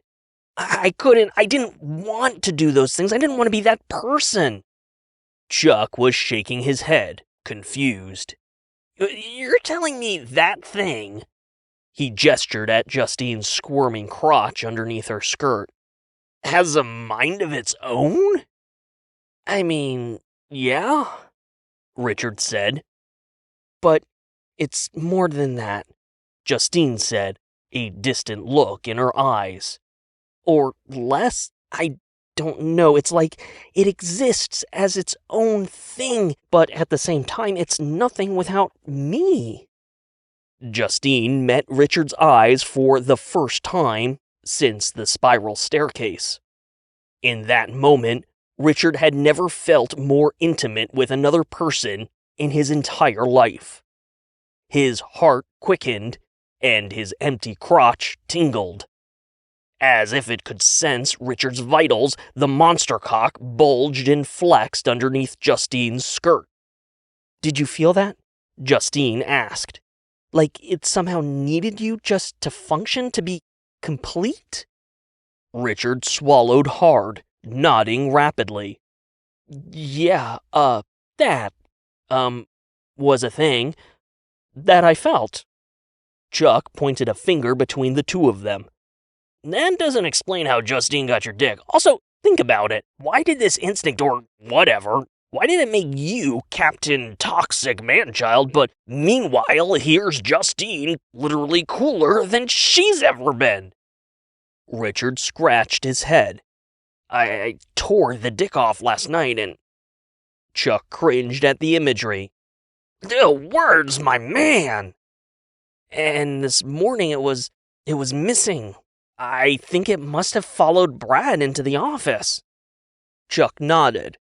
Okay, so we've got the dick's vector into vector. It dropped from the ceiling in the women's restroom, Justine explained. Chuck cringed again. Well, that's just creepy. It's like it's attracted to... Justine trailed off, searching for the right word. Power, Richard said. Or just strength? Chuck shrugged. That could explain why it went straight to the executive suite. Does nothing to explain how a dick just fucking falls off and goes all venom and shit. Justine slapped the button to call the elevator. I don't know that we have time to figure it out. We need to get upstairs to the others. We need to make sure Dorian is safe. Well, we're not taking the elevators, Chuck said, nodding to the pulsing red lights around the elevator buttons. The building's lockdown protocol disables everything but the service elevator, and that's only accessible on the first level of the garage or behind the kitchen in the cafeteria lobby level. More tricks to deliver the mail so quick? Justine asked. Chuck shrugged. Hey, it's not like I've got a superpowered cock to whip me straight up the sides of the building or whatever. They started up the stairwell for the lobby. Wait, so then does the dick work differently with women? Chuck asked. I mean, if it turned Richard into a psychotic, toxic asshole, are you just a ticking time bomb, Justine? Well, I guess I kinda fucked up that first wave of rioters, Justine said, mulling it over. She looked over her shoulder at the other two, brows knitted together in concern. But that was self-defense, guys, right? I mean, I had to. Hey, it's cool, Chuck quickly reassured her. You did what you had to do. At very least, I'm pretty sure they had it coming. Richard knew Chuck was being both generous and compassionate. He also knew what it felt like to wield the power of the monster cock. They had it coming was as weak of an excuse as it sounded. It's symbiosis, Richard said. Like Jadzia and Dax in Deep Space Nine. He interlinked his fingers. There's an interconnection, like a collaboration. Or maybe, Chuck said, the dick isn't good or bad. Like, maybe it's the Force in Star Wars, you know? It depends on who wields it, right? The idea terrified Richard. If the monster cock merely brought out what was already lurking inside, that meant Richard had no excuse for the things he did the night before. It meant that even without the monster cock, Richard really was just as toxic, misogynistic, and horrible as Brad and every other gun-fetishizing red hat swarming the campus above. It meant Richard was a bad person. He felt sick and said nothing as they stepped into the lobby. At the entrance, glass shattered as the rioters hammered away at the metal shutters, prying back corners to smash the windows. The security desk had been abandoned, and it looked like everyone in the building had gone into hiding. Can they actually get in? Richard asked, staring at the entrance, fear snaking up his spine. Dude, I really hope not, Chuck replied. More glass shattered, and the sounds of the chaos outside grew louder. Chuck grabbed them both and pulled them down the hallway to the employee cafeteria. The doors ahead had been barricaded, but there were people at the entrance to help them inside. The cafeteria was expansive, anchored by dual buffet lines that rotated meal options for breakfast, lunch, and dinner. A few dozen Vector employees were sheltering in the cafeteria, and it took Justine only a quick glance to see that Dorian wasn't there. He must have gone upstairs, she told Chuck and Richard. Honestly, his office in the executive suite have to be the safest place in the whole building. All right, that makes sense. Chuck nodded to the kitchen. We can take the service elevator up, make sure the boss is safe, and then, call in the cavalry. Or whatever. They were about to start for the kitchen when Justine hesitated. Hey, Chuck, could you maybe give us a minute? Justine wanted to talk to Richard privately. A nervous sweat pricked Richard's forehead as Chuck stepped back, gesturing to the swinging kitchen door. He gave them both a knowing smile. Go forth and prosper, my children. The kitchen staff was in the dining room, watching the news about the riot on the televisions mounted throughout the cafeteria. Inside the kitchen, the lights were off while Richard and Justine moved past prep tables, ovens, and walk-ins. They saw the wide, grated entrance to the service elevator in the rear corner, just as Chuck had described. Listen, Richard, Justine said, stopping in front of shelves full of tomato sauce. I'm not going to stand here and pretend I understand even a fraction of what's going on with... She gestured awkwardly at her crotch. This, but I can feel its connection to you. In the privacy of the kitchen, the monster cock slipped out from the bottom of Justine's skirt, curling through the air, and prodded at Richard's chest. It worked its way up until the monster cock head started poking at his mouth. Again. I think you should take it back, Justine said. Richard pushed the cock away from his mouth. I think that... Honestly, Justine, I don't know if I can handle it. But it's yours to handle, Justine insisted. It's your responsibility. And I don't know, maybe last night was a fluke, but if you try again... I won't turn into an asshole, Richard finished for her. Justine tried to argue, but Richard stopped her. I think it likes you better anyhow. I never had this kind of control over it. Justine's shoulders slumped. Maybe it's not about control. A new voice cut her off. Or maybe... Richard and Justine turned to see a figure step out of the shadows. The monster cock snapped up, swelling in size as its pee-hole split open. An icy chill ran down Richard's spine. Maybe all that matters is power, Lorraine Dillon said, scraping a butcher's knife across a stainless steel prep table. She lifted the blade and studied the edge before shifting her gaze to Justine. You know, I followed you into the restroom this morning. Weird? Justine cringed. Lorraine smirked. I saw it. I heard it. And then I saw what you did in the roundabout. She held her finger and thumb apart about an inch, squinting through the gap at the monster cock. It was very, very tiny on the security monitor, but here, well, I am indeed impressed. Lorraine took a step forward, and the monster cock reared back as a frothy liquid spilled from its clenched maw. Veins pulsed, and Richard could feel the tension radiating from the beast. Justine squared her shoulders. She had the power, the monster cock, and the confidence. Lorraine had a knife. Justine jutted her chin forward. What do you want? I know what you're capable of, Lorraine said. I know what you can really do. I know what you deserve. At first, Richard didn't understand. Then, the clouds parted and he realized. She wasn't talking to Justine. She was talking to the monster cock. Worse, the monster cock was listening. The same way Richard could sense the tension, he now felt a kind of curiosity.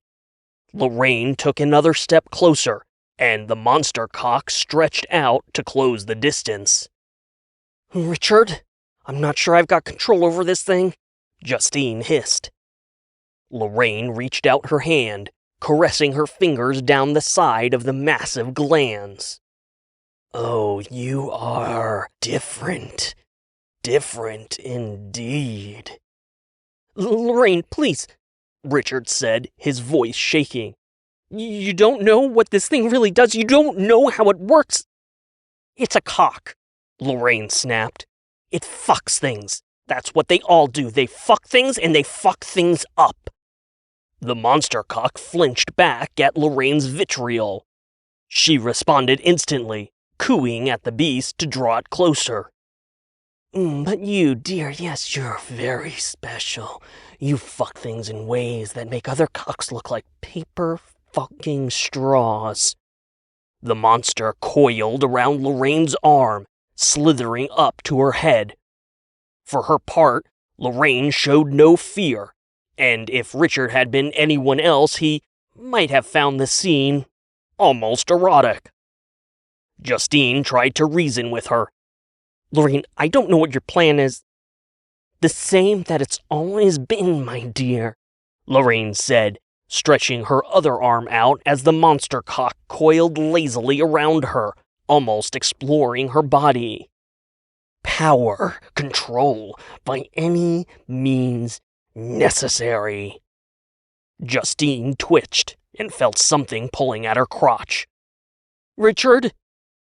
One by one, those penile tentacle tendrils began slipping out from underneath Justine's skirt. That squirming, twisting pelvis harness unraveled, releasing itself as the monster cock continued to be drawn to the most powerful, most confident person in the kitchen. Justine tried to grab a hold of the withdrawing shafts of dick, but the monster cock head snapped at her, hissing and spitting violently. Richard instinctively threw an arm between the two, holding Justine back.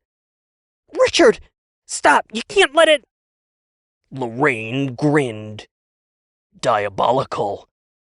Sinister. That's right, pretty little girl. Just let it happen." Justine shivered as the last tentacle withdrew, slithering across the kitchen floor like a noodle being sucked up by the ugliest fucking nightmare dick ever imagined. With the monster cock entwined across her entire body, the massive, swollen head gaping its maw next to Lorraine's own head, those penile tendrils began snaking into her clothes, sliding across skin and reaching south.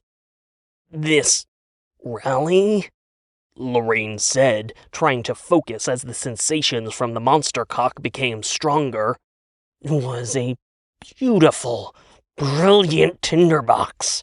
Even after you got him to cancel the event, it seemed like everything was going to play out to a photo finish with a mob of rabid idiots finally removing Dorian King from the Vector payroll one way or another." Richard felt dizzy. "Oh, and clearing the way for you to take over," he said, putting into words what felt like an inescapable reality. Richard's boss was a goddamn psychopath. Always had been. The monster cock tendrils were thrusting into Lorraine's crotch. She twitched and vibrated in full display of Richard and Justine.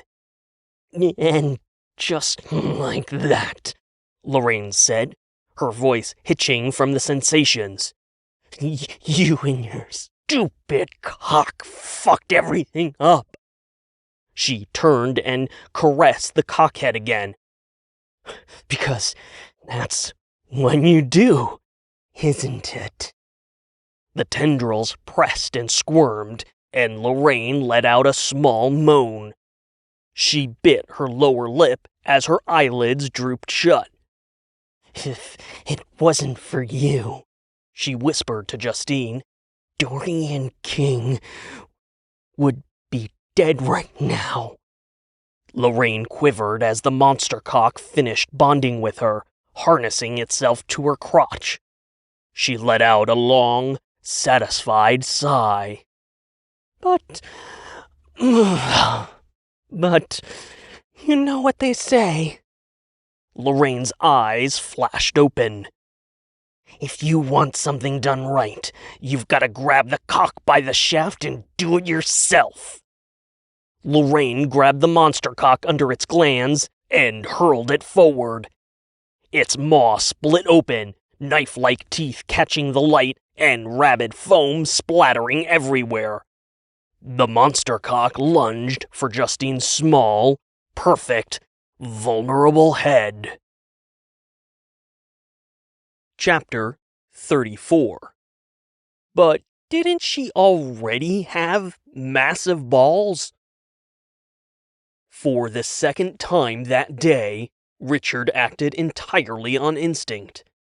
And for the second time that day, his instinct was to hurl himself into harm's way, with no regard to his own bodily risk. For the second time that day, Richard's act of self-sacrifice was for Justine. With a grunt, Richard yanked Justine back by the arm, throwing himself between her and the lunging monster cock. He brought his arm up to protect himself, whatever good that would do, and squeezed his eyes shut against the inevitable beheading. But nothing happened. Richard pried an eye open and lowered his arm. The monster cock hung in the air in front of Richard, its massive head cocked in what Richard could only interpret as confusion. It thrust forward an inch before pulling back in a peculiar display of hesitation. Or maybe it was reluctance. "Oh, for fuck's sake!" Lorraine snapped, causing the monster cockhead to swivel toward her. "They don't matter anyhow," she told the beast, pulling it back to her. The monster cock ratcheted back to Lorraine and exploded into a flurry of movement.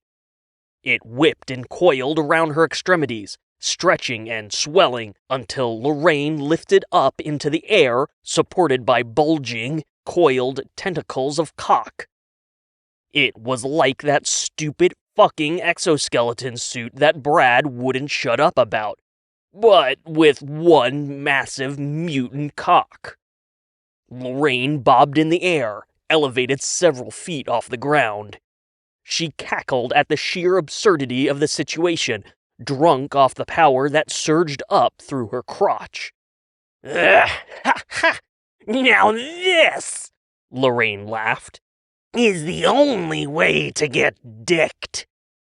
She spun and kicked a cock-armored leg at the kitchen door, exploding it off its hinges and into the cafeteria beyond.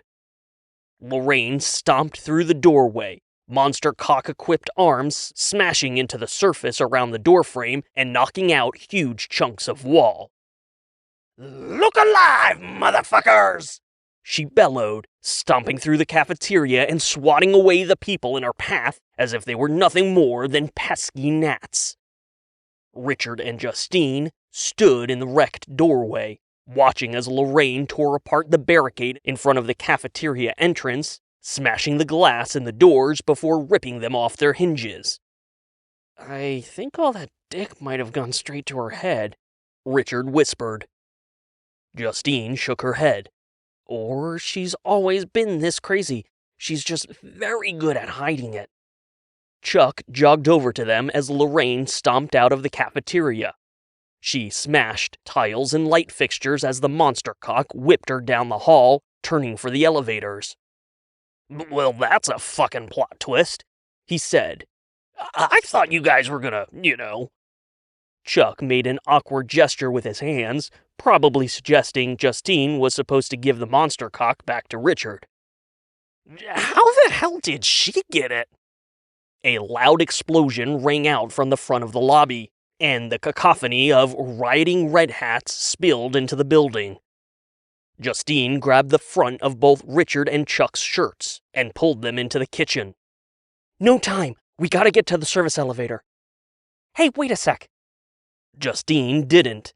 "She's heading for Dorian, but the elevators are down. That means she's gonna use the dick to tackle the stairwell." She pulled the gate open on the service elevator, stepping inside. "We can still get up there before her, unless you want to stay down here." Justine nodded to the cafeteria behind them. Richard and Chuck turned to look in time to see the rioters surge into the dining area. Richard and Chuck stepped quickly into the service elevator. "Oh, yeah, upstairs," Chuck said. "Yeah, upstairs is good." Drunk on cock didn't even come close to describing the pure, unadulterated taboo thrill that enraptured Lorraine Dillon as the monster cock propelled her up the stairwell, stomping closer and closer to Dorian King.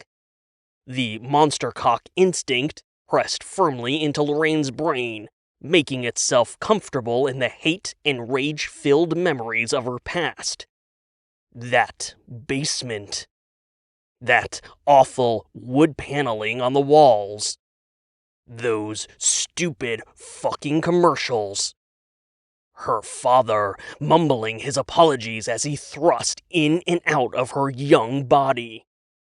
The Ginsu knife she used to cut his dick off before shoving his dismembered member into a stupid fucking mouth. The monster cock shrunk back, hesitating as it experienced Lorraine's fury toward any and every person in possession of that useless Y chromosome. Oh, don't you worry, my dear, Lorraine cooed.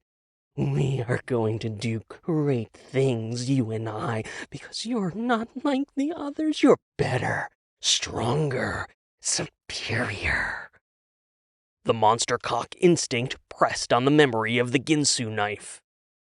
"I do whatever it takes," Lorraine explained. "Just like you."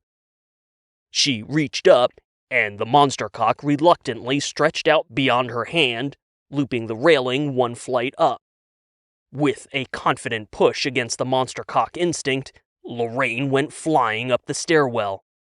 Before she could land, she shot her other hand up, sending a penile tentacle whipping up to the next landing. The monster cock complied. The confidence she felt was intoxicating. Her hatred invigorating. Despite her cut-dick mentality, Lorraine Dillon's base instinct was not much different from the monster cock. The monster cock wanted strength and power, and this woman exuded it. Ever since that first slice when she put her father's dick in its proper place, Lorraine used that red-hot, never-again fury to fuel her academics. She tackled her education with a ruthlessness that paid off with an Ivy League degree. Of course, the monster cock had no idea what an Ivy League was, but it understood power.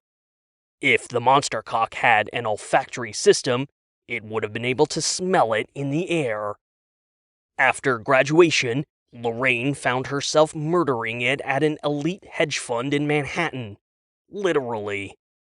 They never found the bodies, and they definitely never suspected the industry's youngest female CEO would have been capable of de-dicking and murdering her competition. Because if you're rich and have a penis, you can get away with anything. And if you don't have a penis but still have the smarts to make other people rich, you can still get away with anything. After Lorraine got away with murder, and became one of those rich people herself, she threw it all away in a move that surprised all the people that hadn't been murdered or mutilated. But for Lorraine, the move was obvious. She had gone as far as she could at the hedge fund, and all the money in the world still couldn't buy more power. Not when stupid men with their stupid cocks kept standing in her way. So Lorraine Dillon turned her sights on Washington, D.C. She reinvented herself, invigorated by the challenge of becoming a different person. A softer person, a person that could manipulate her way into the heart of America's cock-obsessed military-industrial complex. Because power belongs to the men with the biggest guns. And the people with the most money can afford the biggest guns. And government controls who has the rights to those big guns. If Lorraine Dillon could control the weapons, the money, and the government, well. If Lorraine had gone drunk on cock, then the monster cock, flooded with Lorraine's instinct on ultimate indefatigable power, was surely drunk on Lorraine's crazy. Lorraine grinned maniacally as she whipped up, landing to landing. Once Dorian King was dead, nothing would stop her from becoming the most powerful woman in the world. Men would tremble before her, their genitals shriveling at the very sight of her. The monster cock whipped and coiled, more in sync and compliant than it ever was with Justine or Richard. Lorraine laughed. She was using their own stupid penis against them. Goddamn fucking poetic. Chapter 35. Chuck is the hero we need. The service elevator came to a jarring halt, and Chuck yanked the gate open. They pushed through a double set of doors and found themselves in the rear corridor with the executive restrooms, around the corner from the main elevators and stairwell. "You really do have some good tricks up your sleeves," Justine said. "It's what I do," Chuck replied with a quick shrug, pushing open the door to the stairwell and poking a cautious head through. The sounds of Lorraine using the monster cock to whip up the flight of stairs echoed against the bare concrete. She was getting close. "We gotta go," Chuck said, pulling the door shut. They broke into a run, rounding the corner into the executive suite. Richard and Justine quickly scanned the empty lobby before pushing through Dorian King's executive office door. Those bright white lights weren't even on. Chuck stepped into the office behind them. "Guys, whatever the plan is." He stopped abruptly when he saw the office was empty. "What, is he hiding under the desk or something?" Richard raked his fingers through his hair, stress and anxiety tightening his throat and turning his stomach. "Fuck." Justine turned to Richard with wide eyes. "He goes up on the roof so he can see the lake." Richard brightened as he grabbed Justine's shoulders. "He's on the roof!" "Does Lorraine know that?" Chuck asked. From the other end of the floor, the door to the stairwell slammed open. "Well, that's definitely a no." Chuck flicked on the light switch and shoved Richard and Justine out the door. He whisper-shouted, "Go, get upstairs, I'll hold her off." Chuck slammed the door shut, pushing hard against the pneumatics to make it loud.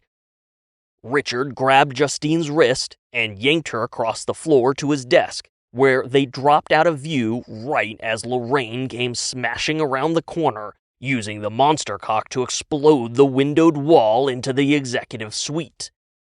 They heard glass tinkling from behind Richard's desk, and the boom, boom, boom of Lorraine's monster cock-clad weighted steps. She was heading straight for Dorian's office, flinging furniture as she went. Something heavy crashed into Richard's desk, raining splintered wood and Richard's knickknacks into their view. The scale model of the Defiant from Star Trek Deep Space Nine fell to the floor in multiple pieces. It was the very object that first broke the ice between Richard and Justine. "No point in running, Dorian," Lorraine shouted. "No point in hiding." More thumping and banging. She was trying to get Dorian King's office door open. Huddled under his desk, Richard realized he was holding his breath.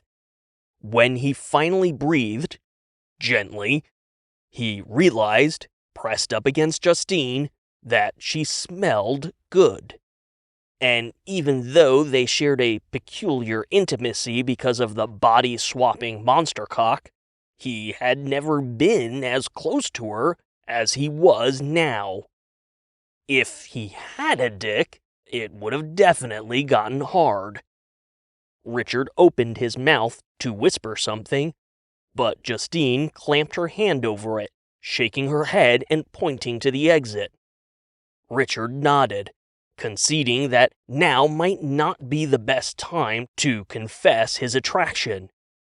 He held up an index finger, wait, and crept out, leaning around the far end of the desk.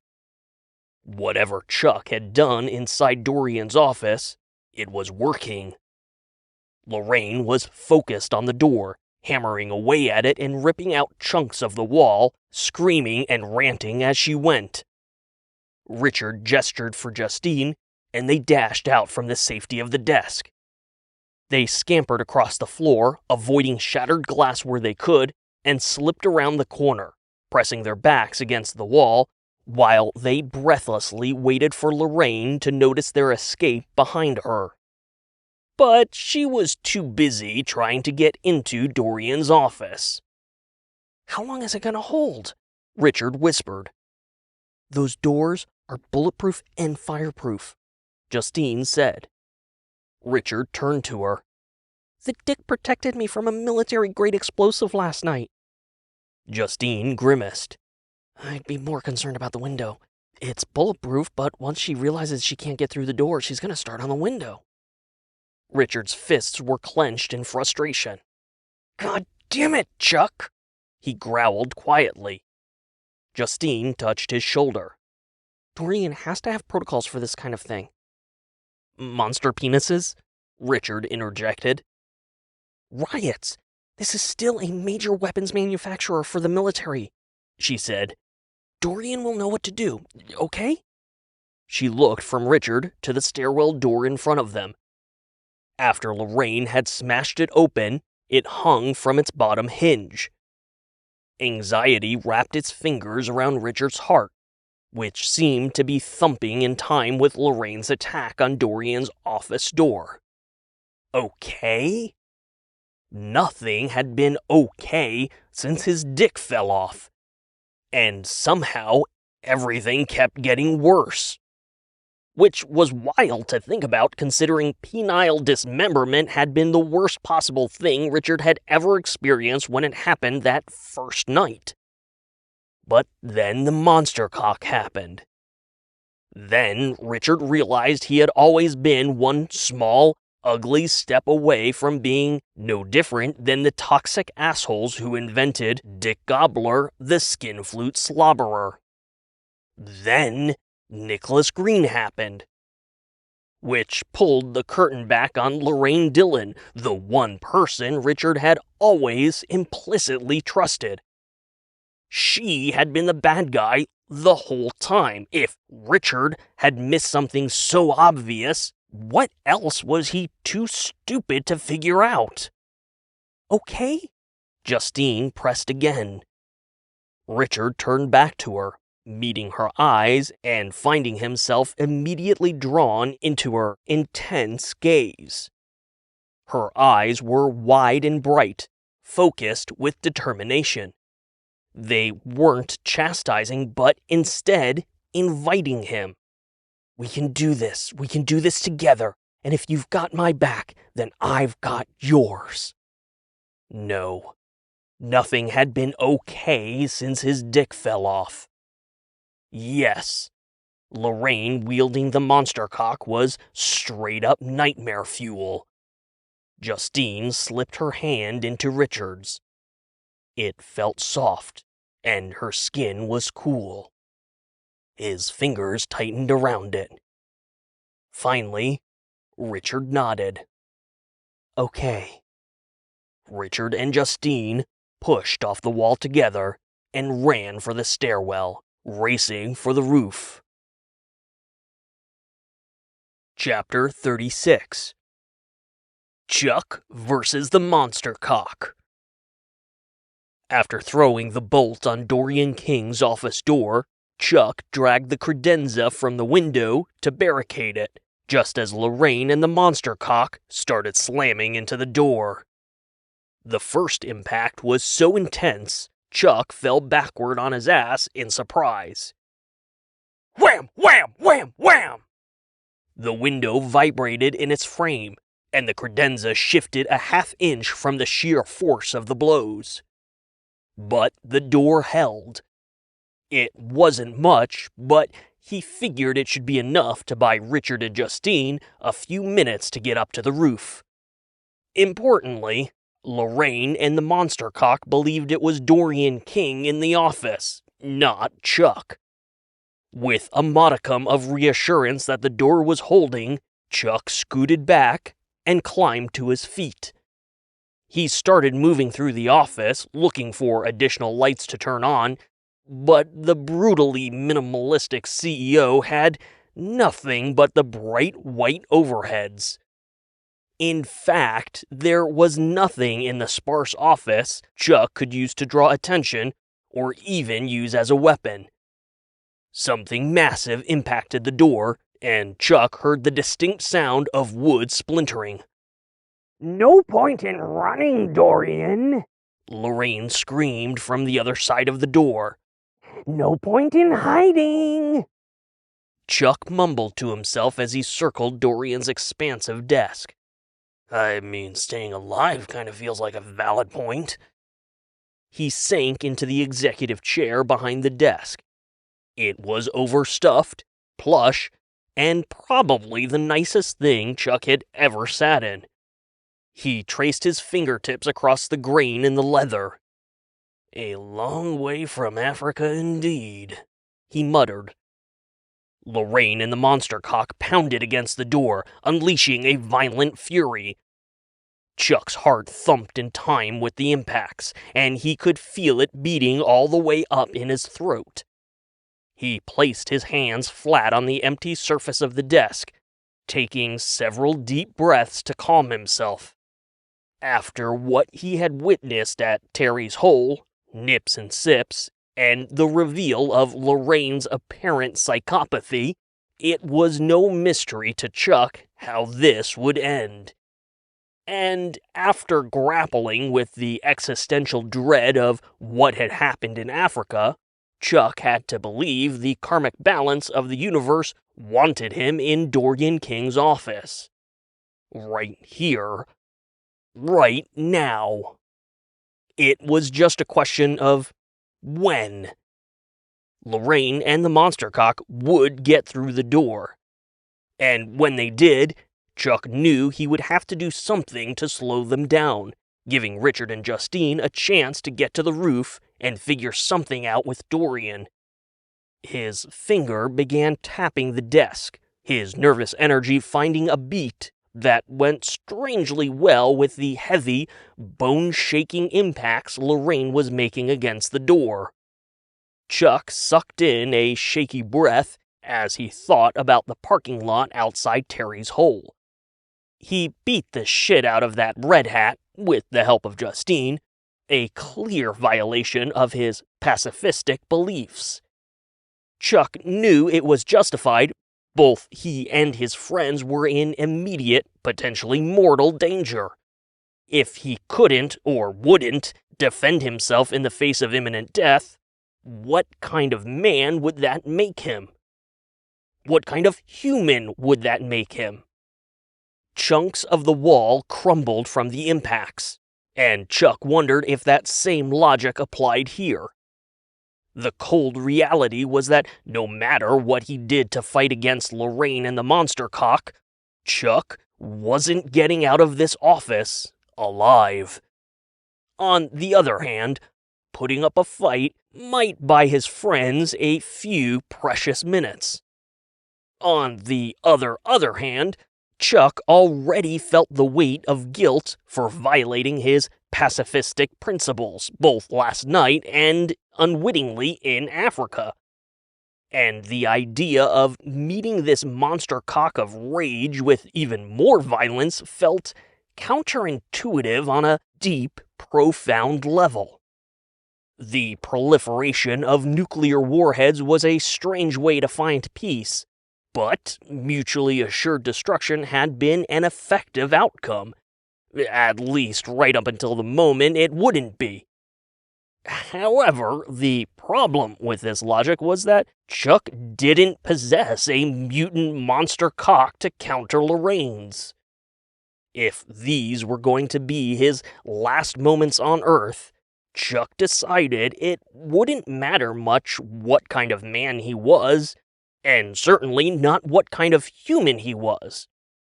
That was too abstract, too impersonal. His fingers tapped away, thumbs joining in to add a little bass to the rhythm. No.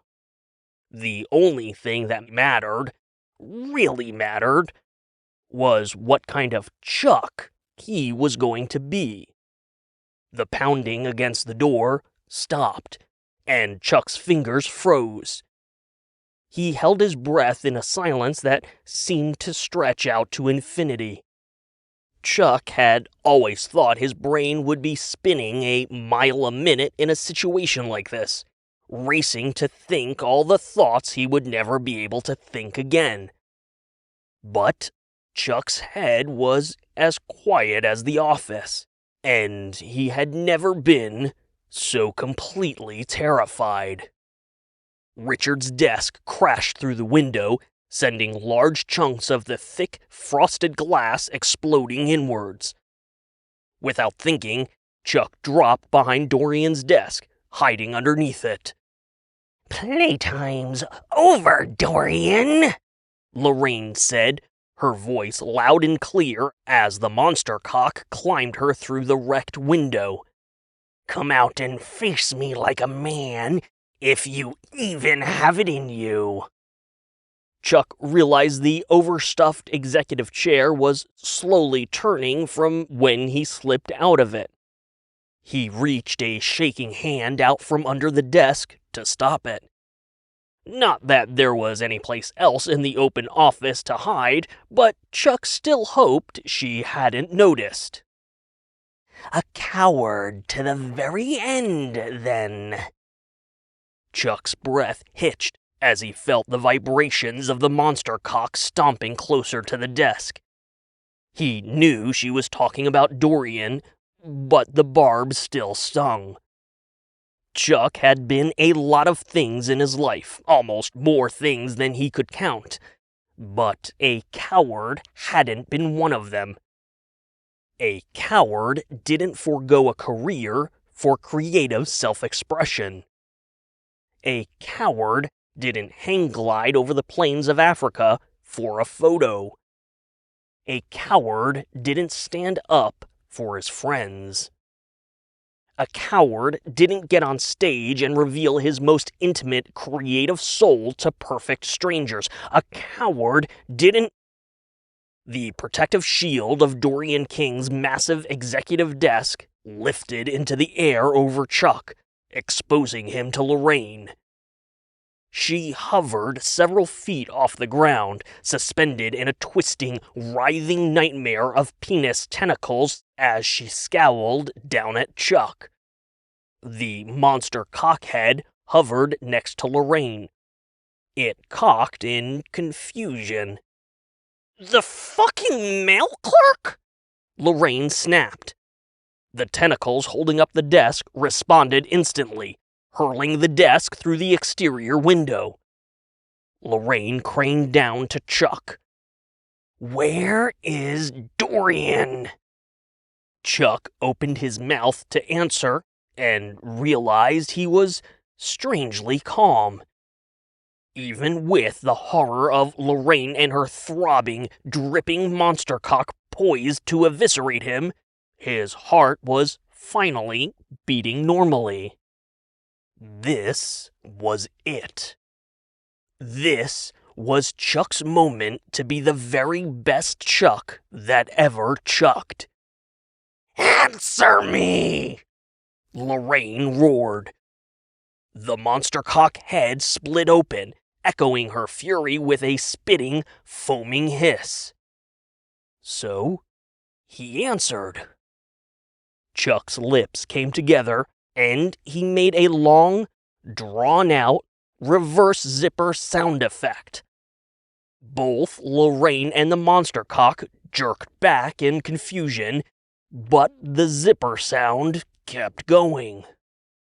Then he brought in a snare drum and a heavy guttural bass impact, building a beat that started slow.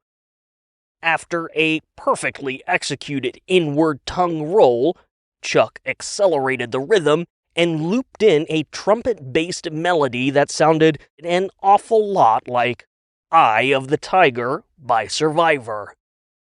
Lorraine twisted backward, annoyed and enraged, but the monster cock head inched forward, confused by the strange sounds coming from Chuck's mouth.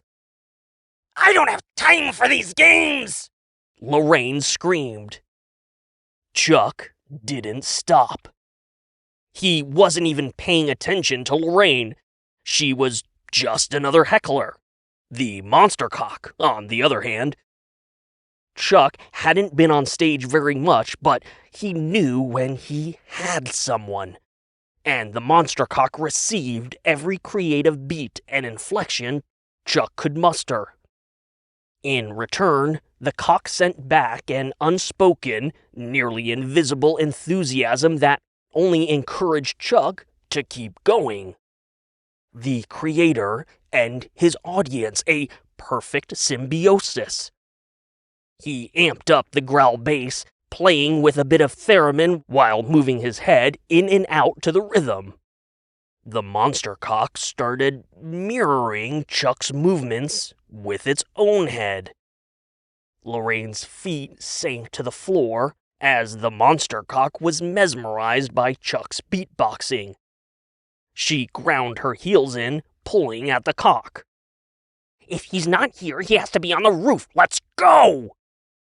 Chuck could feel his mouth going dry, but he didn't want to risk slowing or stopping the beat. He threw in some strange-sounding record scratches, which seemed to have a mystifying effect on the monster cock. Then Chuck returned to the growl bass and layered in multi-dimensional, hum-backed lyrics. Chuck was singing along with beatboxing, and the monster cock twitched in shock. "I said let's go!" Lorraine yanked hard against the monster cock, pulling it away from Chuck's performance. Chuck almost heard a whimper as the mutant member recoiled from Lorraine's fury, slithering back to its place around her body. They stepped through the window and disappeared. Chuck's mouth was sore and his beatbox slowed to a weak, zippered finish. His heart thudded gently in his ears, loud in the sudden silence. Well, that was weird. Chapter 37. Dorian King's Other Office. As soon as they slammed through the roof access door, Richard scooped up a 2x4 that was usually used to prop the door open and jammed it into the door handle. "Okay, that should buy us a minute." "Richard?" "Oh, I just hope Chuck's okay. I don't even want to think about what Lorraine is doing to him." "Richard?" He turned around from the door and immediately stopped talking. The roof of Vector Defense's administration building spread out before them. A helipad was to the left, complete with Dorian's private helicopter ready to whisk him away at a moment's notice. Across from the helipad, on the far side of the roof and overlooking the lake, was an exact duplicate of Dorian's office in the executive suite. It was completely open air. The executive desk and chair were positioned for the optimum view of the lake, while the conference table had the exact same 2 chairs around it. In this mirror universe version of Dorian King's office, the conference table's minimal seating had been expanded with white folding chairs. About a dozen people were working at the table, all diligently hunched over laptop computers, in constant communication with unknown collaborators over blinking headsets. Leaning against his desk, Dorian King sipped sparkling water from a clear glass. Standing next to him was a man Richard had never seen before. He wore a black suit with a black tie. In fact, Richard realized, all the people around the conference table were in black suits too, and he held a glass of straight whiskey while he chewed on the last half of a fat cigar. "Holy shit," Justine muttered. "That's Mr. Sampson, Vector's chief security officer. No one has ever seen him before." "The guy that looks like Patrick Warburton?" Richard asked. "Who?" Dorian King had spotted his assistant. He lifted his glass in her direction before starting to walk over. "Justine. Very good." Richard and Justine followed a stone path surrounded by bright white gravel, meeting Dorian and Mr. Sampson in front of carefully manicured Zen garden trappings. Dorian King had always been indifferent, but the casualness with how Mr. Sampson sipped his whiskey was too much for Justine. "What are you doing up here?" she asked. "The rioters breached the entrance, and Lorraine, you need to be on that helicopter now." With the cigar between his fingers, Mr. Sampson waved a dismissive hand. Everything is under control. We're in contact with all local law enforcement, at least the ones that matter, the National Guard, and my people at Homeland Security. Green and his people have already been escorted off the property, the campus perimeter has been hardened, and I've got the last of the rioters being rounded up as we speak. Richard was impressed. For the first time since this whole thing started, it actually felt like someone had some semblance of control. Like this wasn't the nation's capital, but, in fact, a high-security military defense contractor. Maybe no one ever saw Mr. Sampson because he was kept hidden to deal with major crises. No, Justine said, waving her hands. Forget Green, forget the rally, none of that matters anymore. I assure you, Mr. Sampson said, his voice deep and calming. You have absolutely nothing to worry about. Whang! Everyone turned to the rooftop access door. Whang! The surface of the door dented outward. Several men at the conference table stood, reaching for holstered weapons. Justine and Richard began backing away. Whang! The 2x4 stuck in the door handle exploded into splinters and the door flew off its hinges, hurtling across the roof before slamming into the helicopter's cockpit. The men at the conference table hurried to move in front of Dorian and Mr. Sampson, training their weapons on the empty doorway. When Lorraine Dillon stepped out of the shadows and onto the roof, she looked perfectly normal. Instead of hovering ominously in the air, Lorraine walked on her own 2 feet, and there was no mutant, murderous monster cock to be seen. Richard and Justine heard actual sighs of relief as guns were lowered. It was as if everyone somehow forgot that she literally just smashed a solid metal door right off its hinges. Dorian King slipped between Sampson's elite security guards, lifting his glass to Lorraine. Oblivious as ever. Lorraine. Very good. She smiled warmly, and for once, Richard saw the facade for what it was. Good to see our lockdown protocols are being observed and followed to the letter. Dotting every I and crossing every T, Ms. Dillon, Mr. Sampson said with a curt nod. Dorian continued walking toward her. Lorraine, we need to discuss the political donation policies. The man's obliviousness was goddamn hazardous. Justine panicked, lunging forward to try and grab at him to pull him back. Dorian, no! It was too late. It was all too late. The monster cock sprang out from Lorraine Dillon's crotch, a penile-shaped missile rocketing across the rooftop, swelling to an impossible size. It bowled Dorian King over, knocking him into the gravel alongside a cement planter. The monster cock shaft arched, and the head split open, revealing its murderous maw. Some of the guards had holstered their sidearms. The ones who still had their weapons drawn tried to bring their guns up, squeezing off random shots that never had a chance of hitting their mark. The monster cock flung them off the rooftop like ticks off a tree. And, like ticks, they plummeted to their deaths, popping on their eventual impact, spilling blood and gore in tiny impact craters below.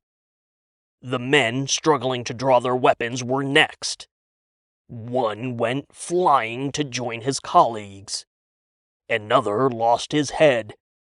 The last one managed to squeeze off a shot, but that was after his arm had been ripped from his body and the shorn muscles on his dismembered limb twitched violently, firing the gun harmlessly into gravel. Lorraine stepped calmly down the stone path as the monster cock whipped violently across the rooftop, decimating the remaining workers at the conference table. Dorian King's other desk was flipped off the roof. The helicopter, with the metal roof access door jutting out of the cockpit, was knocked off its pad. When Dorian King finally pushed himself upright, Lorraine turned her attention to him. After all, this was what she had come for. The monster cock twisted away from the helicopter, wound its way between the Zen garden, and rose up over Dorian King, its pee-hole splitting open and hissing down at the CEO. Dorian King stared up at the beast, but he did not cower. Instead, he watched the monster cock with a strange curiosity. "I'd ask if you have any last words," Lorraine said, "but I don't really care." Justine screamed, launching herself forward. Richard watched it happen, processing so many things all at once. Justine had always trusted Dorian, even when everyone was convinced he was a scheming, diabolical villain. The man looked out for her, and she did the same for him. He was more than a boss to her. He was a father figure.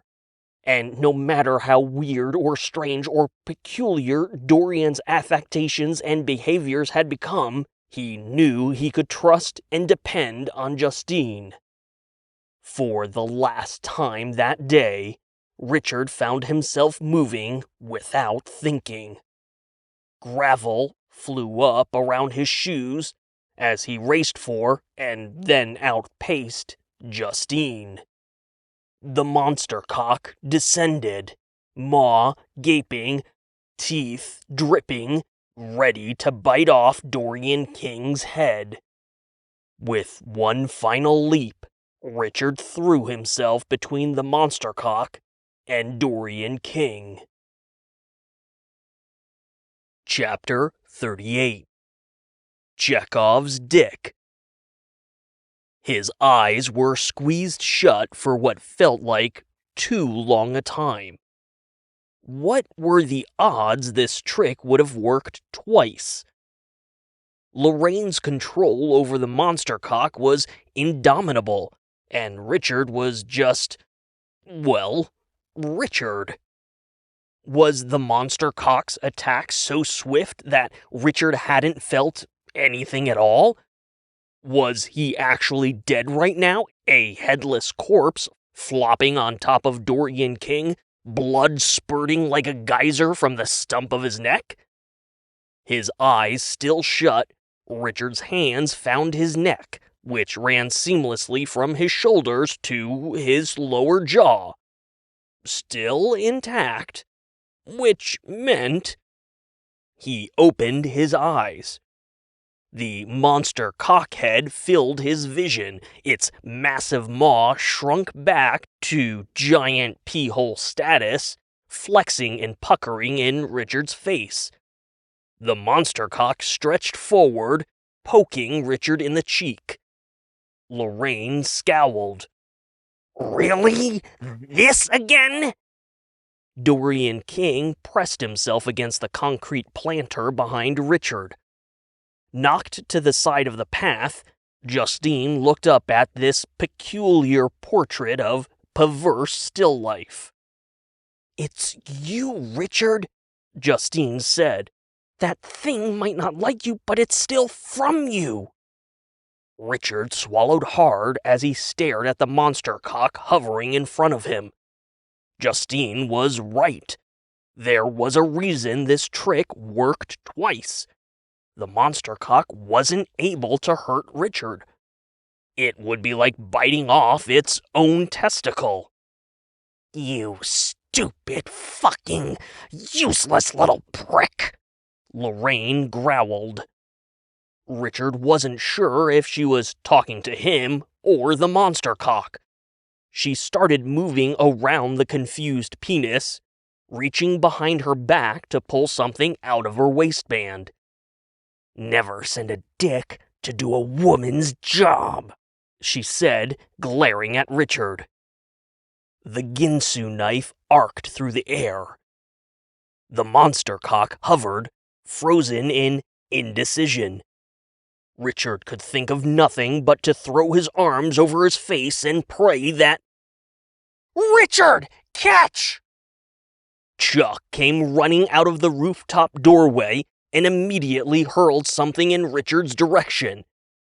It was long, thin, and metallic, catching the sunlight and winking brilliantly as it turned in the air. Richard spared the briefest thought for Chuck, "Holy fuck, he's still alive!" and stretched his arm out to catch the object. Like everyone else, Lorraine turned to look, but immediately turned back to Richard with murder in her eyes. She was too close. She wasn't going to let anything stop her now. She raised the Ginsu knife again, lunging forward. And just like all those years ago in Africa, Chuck's aim was right on the mark. Albeit accidentally. The hurled object fell short of Richard's grasp, and instead thunked sharply into Lorraine's skull, dropping her flat. The monster cock flinched, cringing back and coiling around Lorraine's unconscious body, protecting its perfect host. Justine scrambled over to Richard. "We have to get it off her." The monster cock hissed and spit at her, peeling back its razor-lined maw.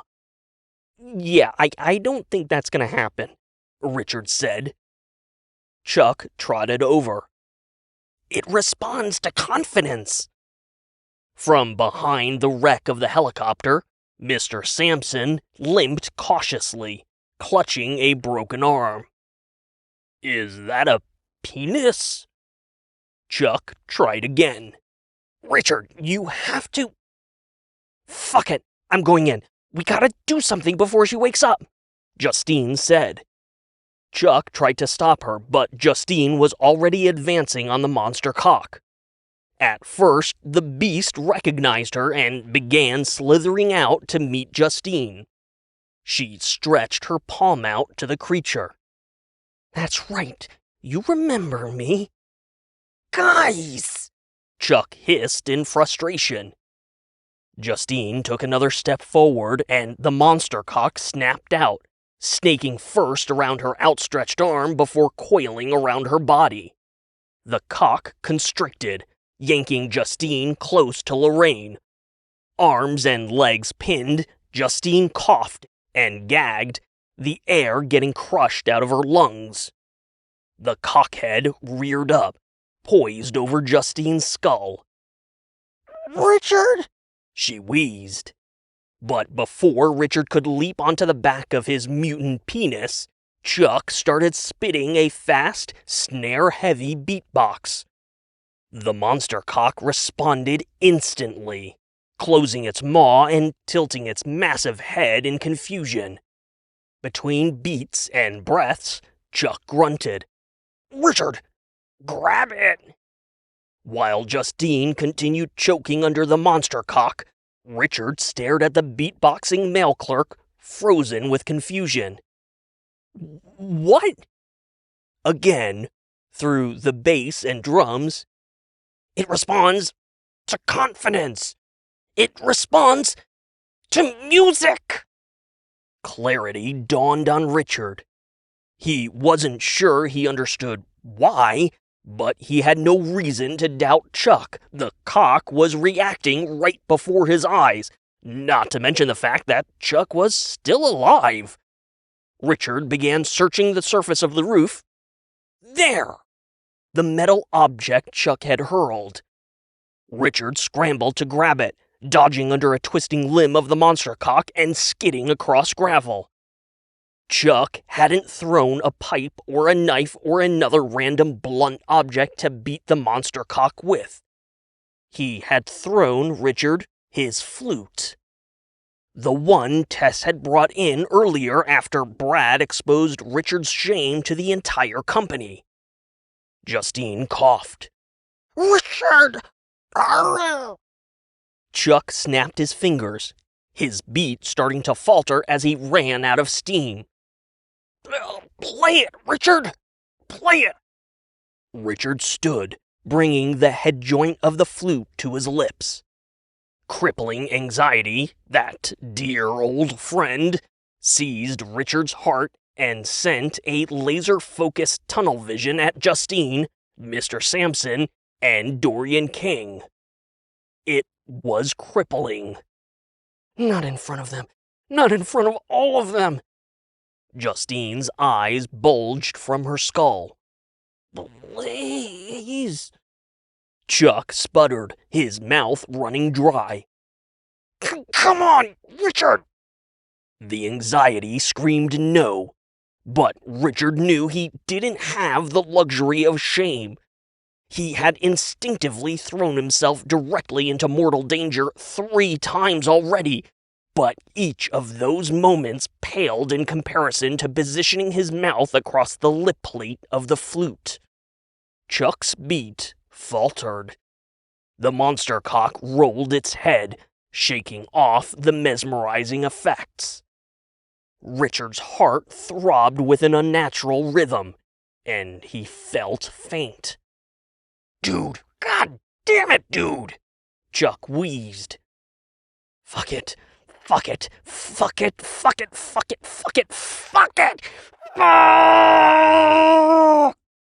Richard blew into the flute. Nothing happened. He wasn't blowing hard enough, and he wasn't hitting the right angle, and the anxiety was already sapping his breath, and there wasn't any reason this should all be resting on his shoulders, and... Justine gurgled, her eyelids fluttering shut. Chuck dropped the beat and yelled. Damn it, Richard! Play your fucking flute, man! Richard adjusted his grip, turned the flute, and blew again. The first note was just a long, unsteady tone that warbled along with Richard's weak breath. But it was enough to get the monster cock's attention. Richard sucked in a deep breath and refingered the keys. A series of weak notes came from the flute, building a simple melody. When he rounded the corner and began repeating the tune, the notes grew stronger along with his breath. Chuck bobbed his head, feeling the steady rhythm Richard was laying down. It was more than just Chuck getting a break from distracting the monster cock. Richard's playing was actually reinvigorating Chuck. He licked his lips and started a fresh beat to accompany the flute. Richard's knees were locked and his shoulders stiff, but when Chuck moved alongside him, placing a hand on his back, Richard felt something loosen inside. Chuck bounced gently beside him, rolling out a simple but engaging beat. Richard could feel his energy, his talent, his enthusiasm, his creative spark, and for once, Richard allowed himself to get pulled into Chuck's musical orbit. One after the other, Richard's knees began to bend.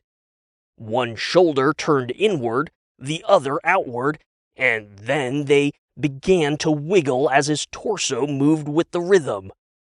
The two men began bouncing in synchronicity. Richard's fingers danced over the flute keys, and Chuck's lips vibrated with a fresh intensity. The stronger Chuck's beat became, the better Richard played.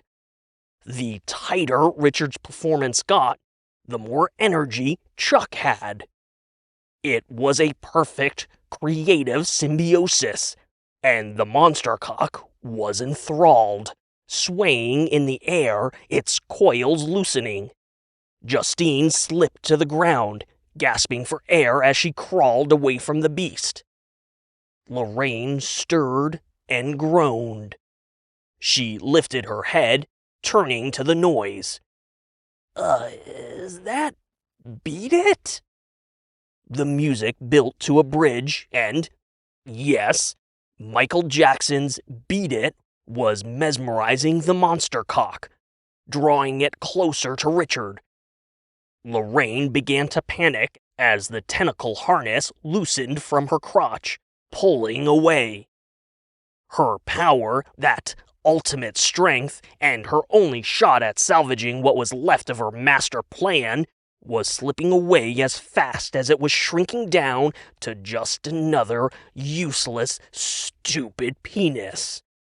She grasped at the retreating coils. No! No! Lorraine shouted, lunging forward and scraping her knees against gravel. We're not done yet! Richard and Chuck kept playing, and the monster cock kept worming closer. Justine stepped forward, pressing her foot down onto Lorraine's outstretched hand. Ah! Get off me, you cunt! Justine crouched down as the last tendril of monster cock slipped away. I guess you were never taught to ask for consent before grabbing someone's dick. Lorraine's face twisted into an annoyed scowl. Now fuck off! Justine punched her in the face, knocking Vector Defense's chief operations officer flat on her ass. Justine sucked in a breath between her teeth, shaking her sore knuckles.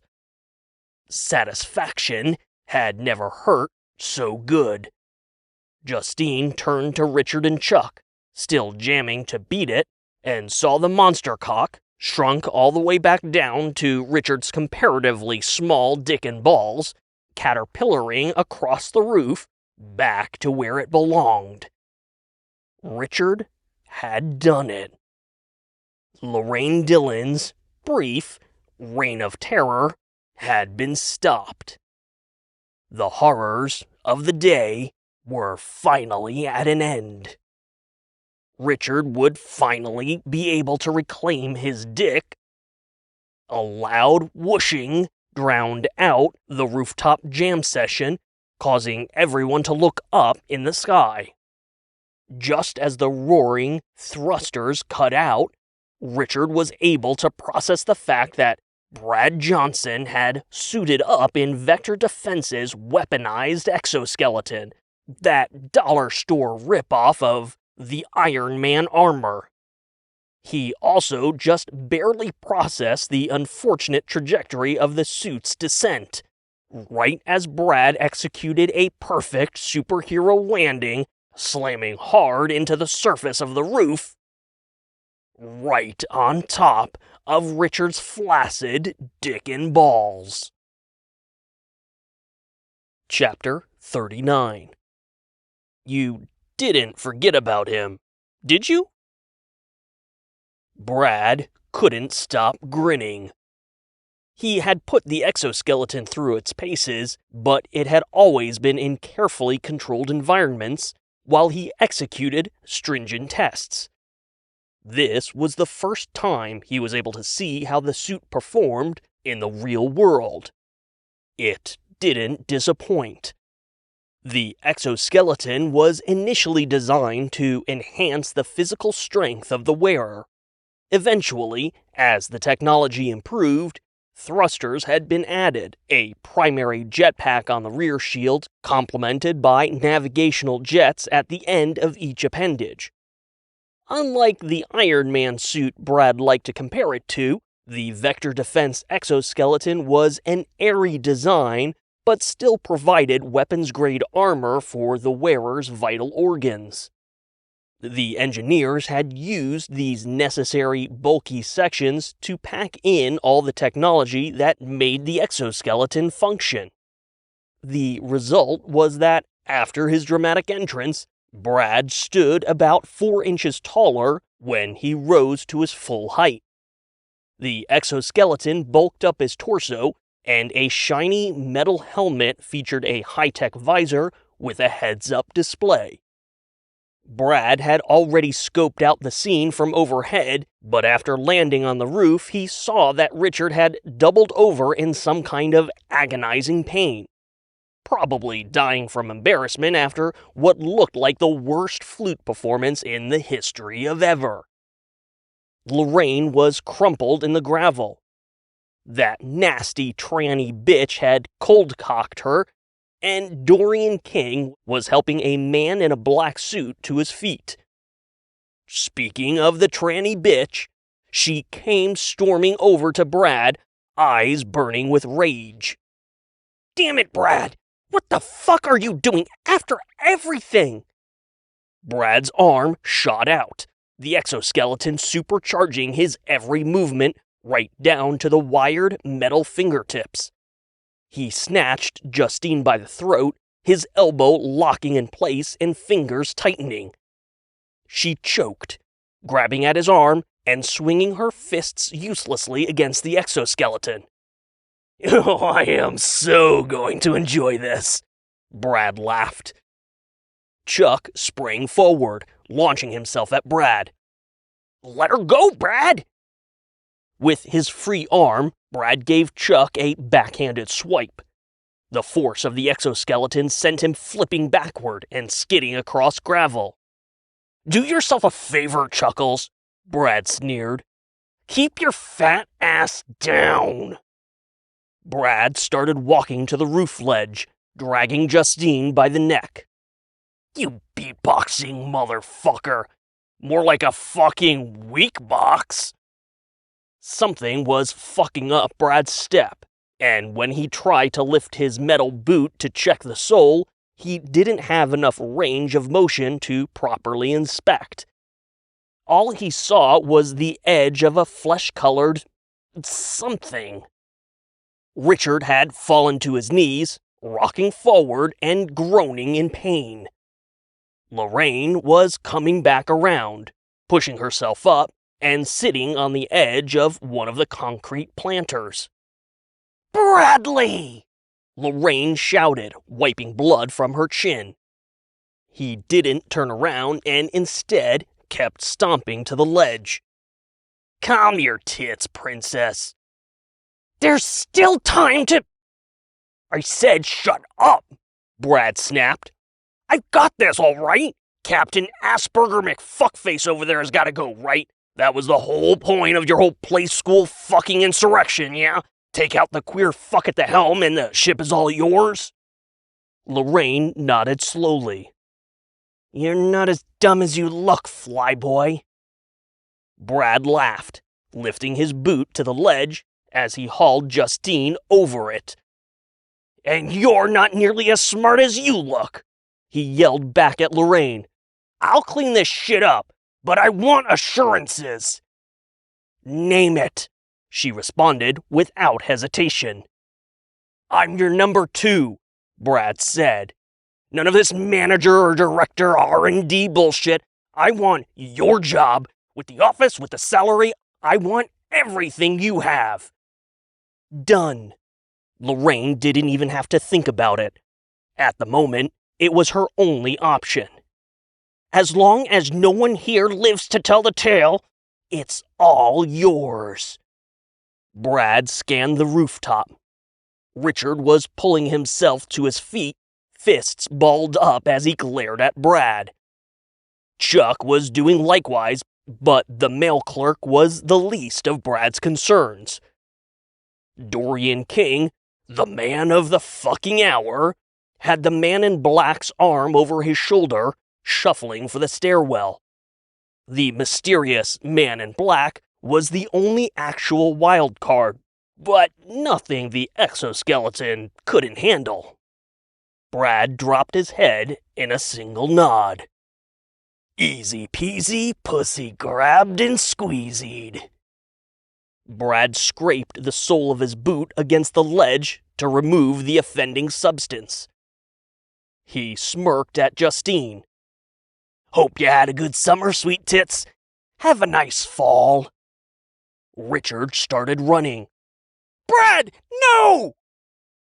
Brad let her go. Richard screamed. Justine plummeted. With the toe of his boot, Brad flicked the foreign matter that had been stuck to his soul over the edge with all the other trash. He turned to face the oncoming Richard, raising his fists in preparation to reduce the flute fucker's face to a bloody pulp.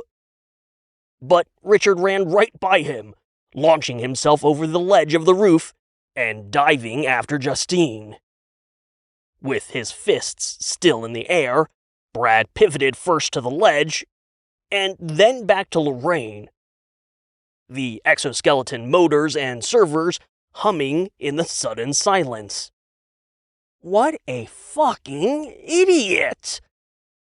Looking at Lorraine, Brad pointed at Dorian. She nodded and gestured. Be my guest. Brad took a step forward, pressing a series of buttons on the exoskeleton gauntlet. Hey, boss! Brad shouted at Dorian. You remember those shoulder-mounted missiles you thought were such a shitty idea? Dorian King and the man in black turned to see a matching pair of missile turrets swing up from Brad's shoulder blades. The heads-up display glowed yellow with a targeting system that instantly locked on to Dorian King. A red button ejected from the gauntlet, and Brad raised a finger over it. It's time to make America shoot straight again, motherfuckers, he growled. Brad pressed the button.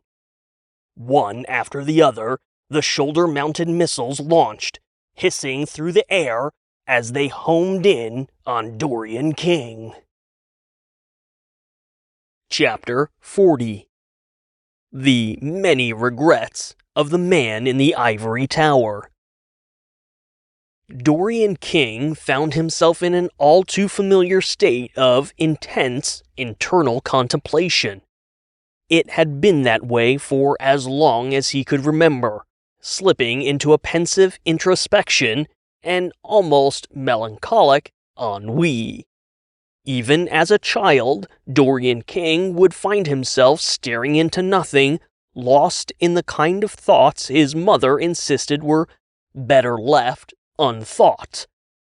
It was while in one of those states that Nicholas Green, schoolyard bully that he was, first descended upon Dorian. As a pair of shoulder-launched missiles sliced through the air toward him, Dorian King realized that while weather, seasons, and faces may change, little else rarely did. The missiles homed in on their locked target, and Dorian King decided he had a few regrets. Which was precisely how these kinds of things went with Dorian. After exhaustive contemplation, usually without anyone having any idea what he was actually thinking about, Dorian would draw a conclusion and immediately move on to the next item on his to-do list, as if this internal declaration was the equivalent of carving his thoughts in stone.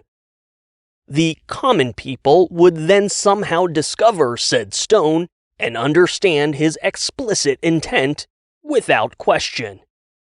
Of course, Dorian King regretted ever meeting Nicholas Green. From day one, Green was a fly in the ointment of Dorian's life, or maybe a flea in the ointment infected with a dormant strand of the bubonic plague, waiting to unleash its deadly infection at the most unexpected moment. Where Green came from money, Dorian's father worked tirelessly as an engineer for the National Advisory Committee for Aeronautics, right as the agency was being dissolved to make way for NASA, where they would refocus their efforts on putting a man on the moon. Where Green's father paid the best schools to hand his son diplomas, Dorian's father stayed up late into the night, helping Dorian earn his grades in those same schools. This was while he still had to wake up early to start a shift as a lead engineer helping pioneer spaceflight. The lives of Dorian King and Nicholas Green had progressed in lockstep, each occupying opposing ends of the economic spectrum. When Green inherited his first casino, King was developing his first circuit board in his father's garage. Dorian started with nothing more than a cheaply printed business card carrying the name Vector Technology. This brought Dorian another regret, swapping technology for defense. He had been lured by the financial solvency promised by military contracts and had justified the pivot by reasoning he could use the profit from weapons development to fund the technological advancement Dorian was genuinely interested in, the kind that moved humanity forward. Technology like the exoskeleton. Dorian had never envisioned it for military use. Instead, it was initially conceived as a full-body solution to help the physically disabled with mobility. Beyond that, Dorian envisioned applications in exploration. A single individual on Mars would be able to do the work of 24 people. And economic betterment. Low-wage, labor-intensive jobs could be transformed into high-wage technology operators transforming industries across the world. The exoskeleton was never supposed to have shoulder-mounted missile launchers. In the very beginning, Vector was never meant to be a military defense contractor. It was a deal with the devil, and Dorian King regretted every moment of it. Worse, as the missiles of his own creation bore down on him, Dorian King regretted how his lifelong experience with Nicholas Green had made him a prime target for Lorraine Dillon. They both took advantage of him. They both manipulated him. They both used him to achieve their own nefarious goals. The only difference between them was that Green had never been much for subterfuge. Dorian had always known where he stood with the casino magnate. Lorraine Dillon, on the other hand, had been the proverbial snake in the grass. Worse still, Dorian regretted his divorce from 3 years prior. During the litigious proceedings, he was forced to undergo court-mandated therapy, individual and couples, where Dorian King received an official autism spectrum disorder diagnosis at the ripe age of 59. It came with a warning from his departing ex-wife. There were people out there who would take advantage of both his diagnosis and Dorian's particular affectations. She was right. Dorian King regretted not finding a way to make his marriage with Jane work. She knew and saw him for who he was, but never once lied or took advantage of him. The litigiousness of the divorce wasn't even Dorian's idea. He wanted to give her everything she deserved for supporting him during the massive growth of Vector Defense. His lawyers had different ideas. Vector Defense's board of directors had different ideas. His newly appointed chief operating officer had different ideas. Dorian King regretted many things. But his biggest regret, as those infernal missiles inched ever closer, leaving a trail of white exhaust in their wake, was that he was about to die. Not that death itself troubled Dorian. The notion of allowing his consciousness to bridge that final frontier brought a wild, childlike curiosity to his imagination. The thing that genuinely bothered Dorian King was that in death he would never get a chance to fix the things he broke. Another fly in the ointment. Another imperfection crying out to be corrected. In death, Dorian King would never get a chance to abandon those military contracts, eliminate weapon development from his company's portfolio, and remove defense from Vector's name once and for all. In hindsight, it all seemed so simple. Yes, the board of directors would rebel against him. The shareholders, too. But what did any of that mean in the face of doing the right thing? What did any of it matter in the face of Dorian King finally doing what he had wanted all along? It would have been so simple. The flies in the ointment could have so easily been removed. His vision could have been so easily protected against such untoward influence. Yes, Dorian King had many, many regrets. Chapter 41. The one where they finally say the thing.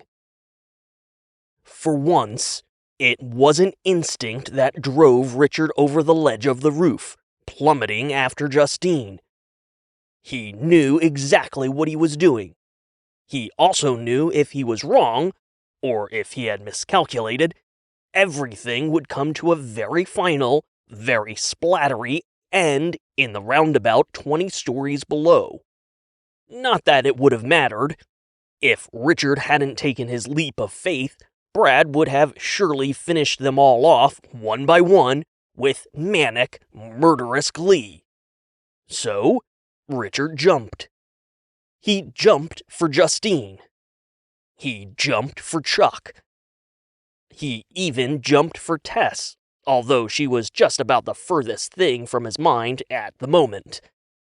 Richard jumped, chasing after the slimmest chance he had left to fix everything that had gone so horribly wrong since his dick and balls fell off.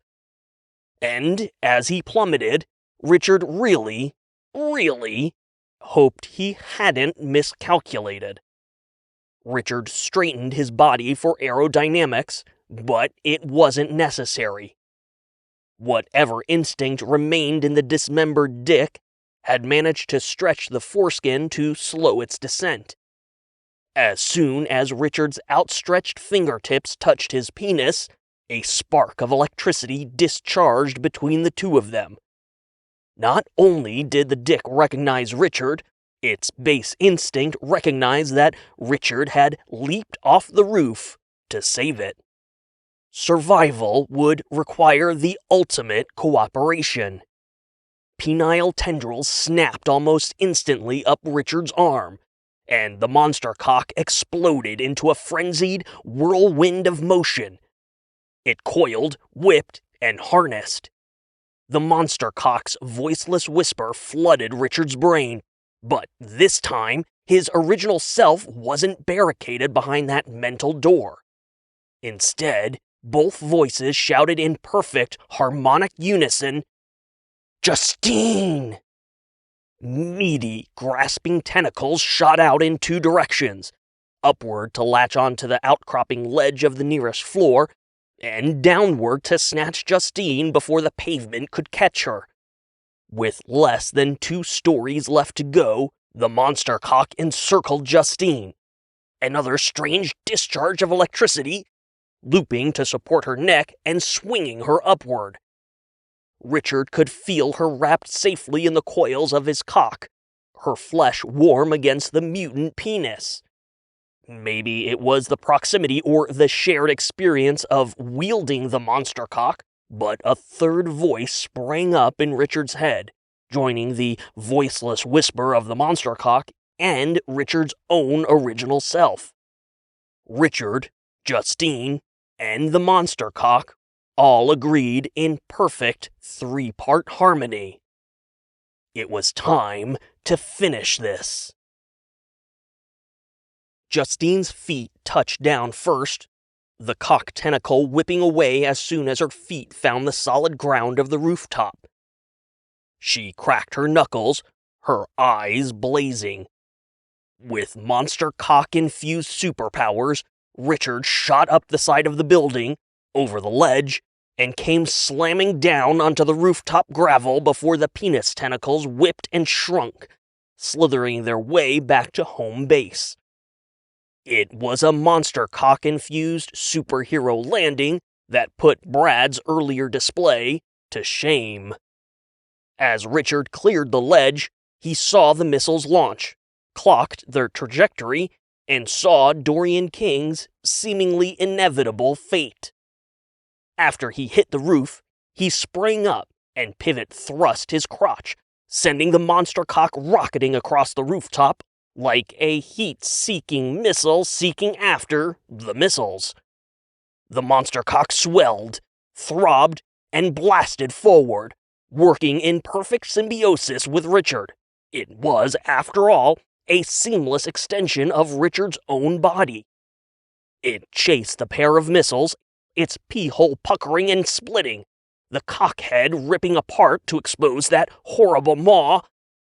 With only inches to spare, the monster cockhead snapped forward with lightning speed, engulfing the two shoulder-launched missiles, its maw clamping shut right in front of Dorian King's expressionless face.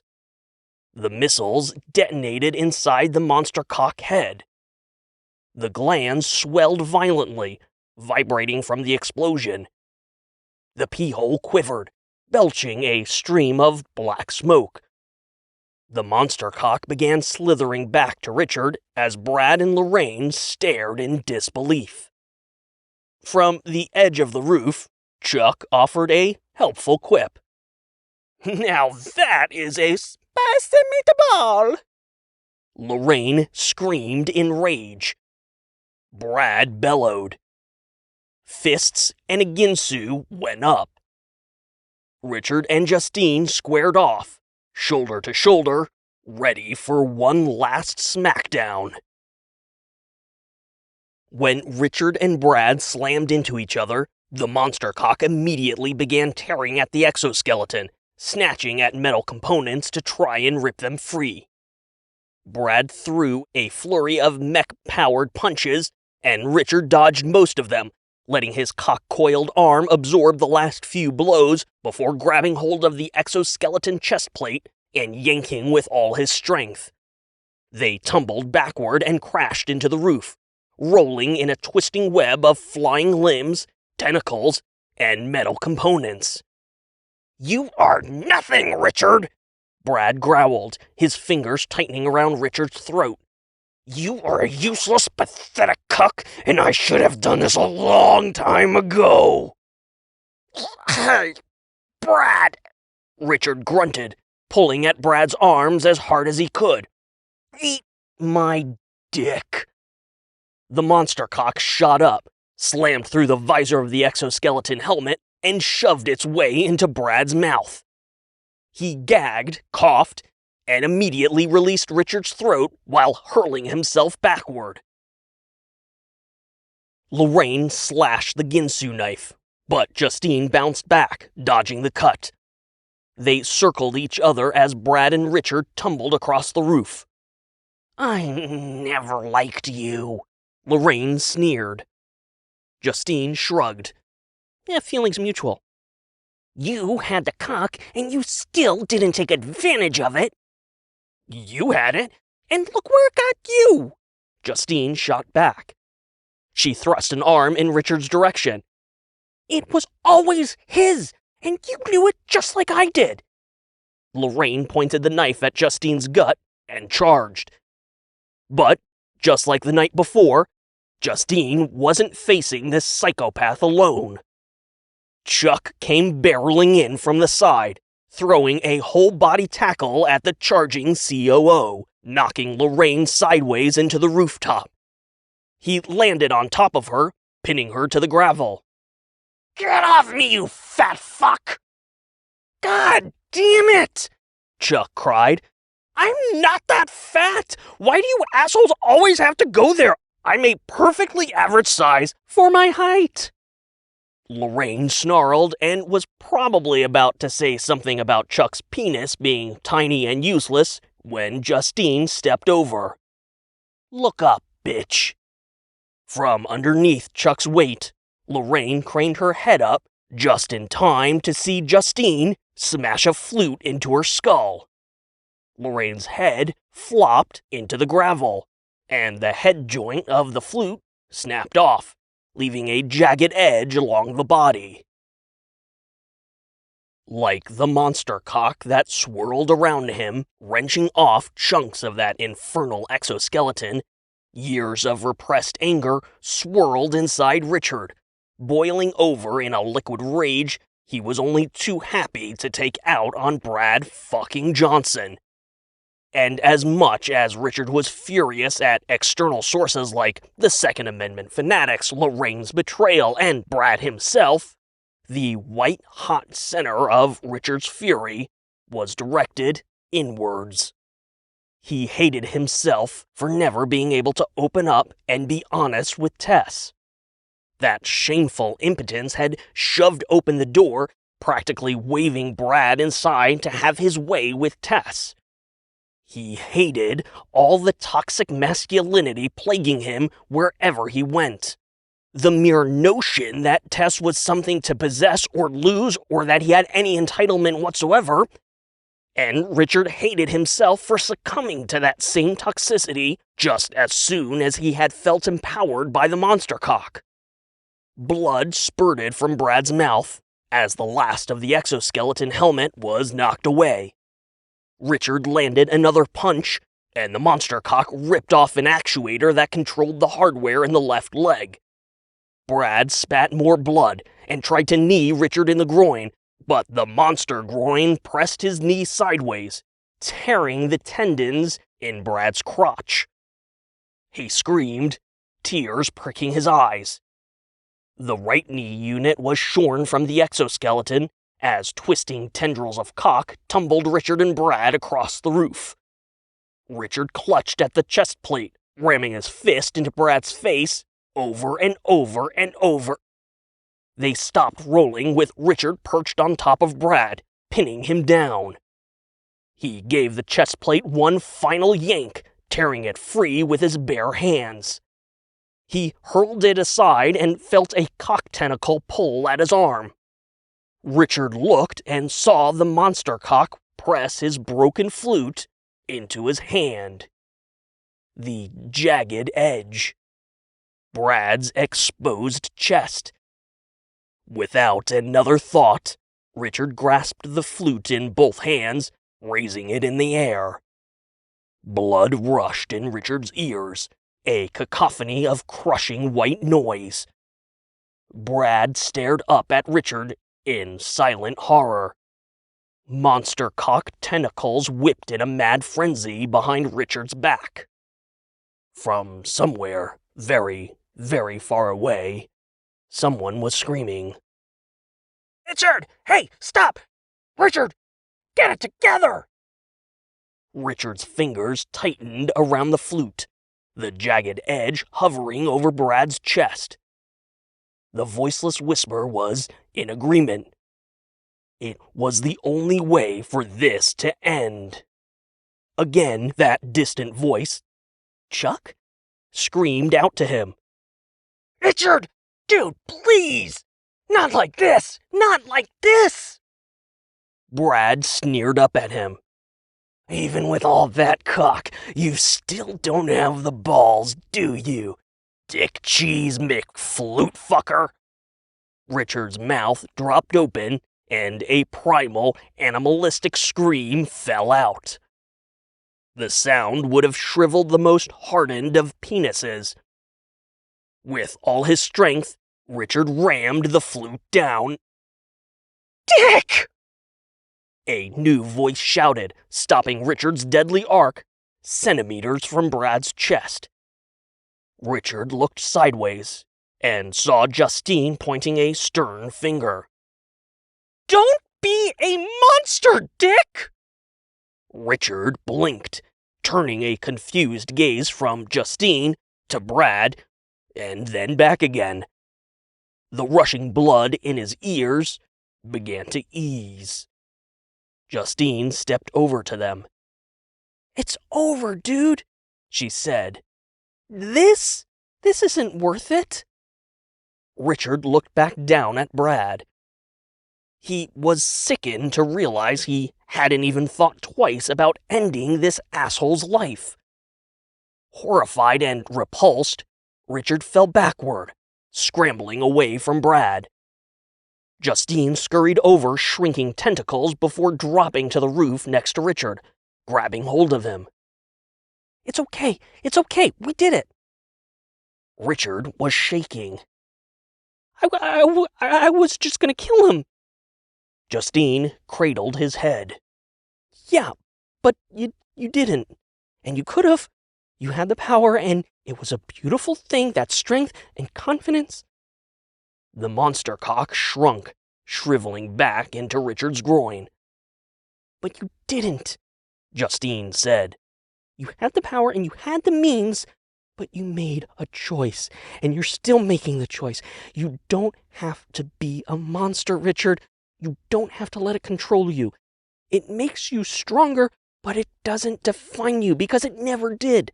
And it doesn't make you a bad person, because you are who you want to be. Choose to be a good person. Choose to be selfless.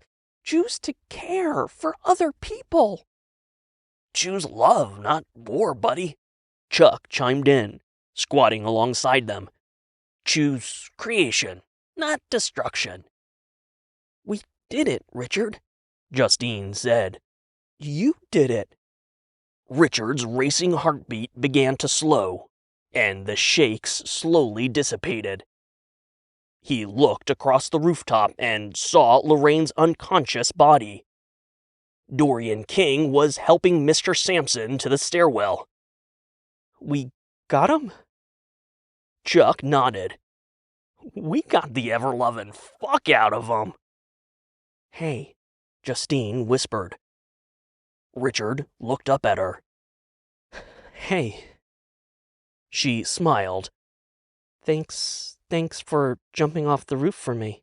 Again, metaphorically and literally. Richard tried to shrug a shoulder, but found his whole body was too sore. He winced, smiling up at Justine. Yeah, well, you know. She bent over and kissed him. Chuck made one final plummeting zipper sound effect.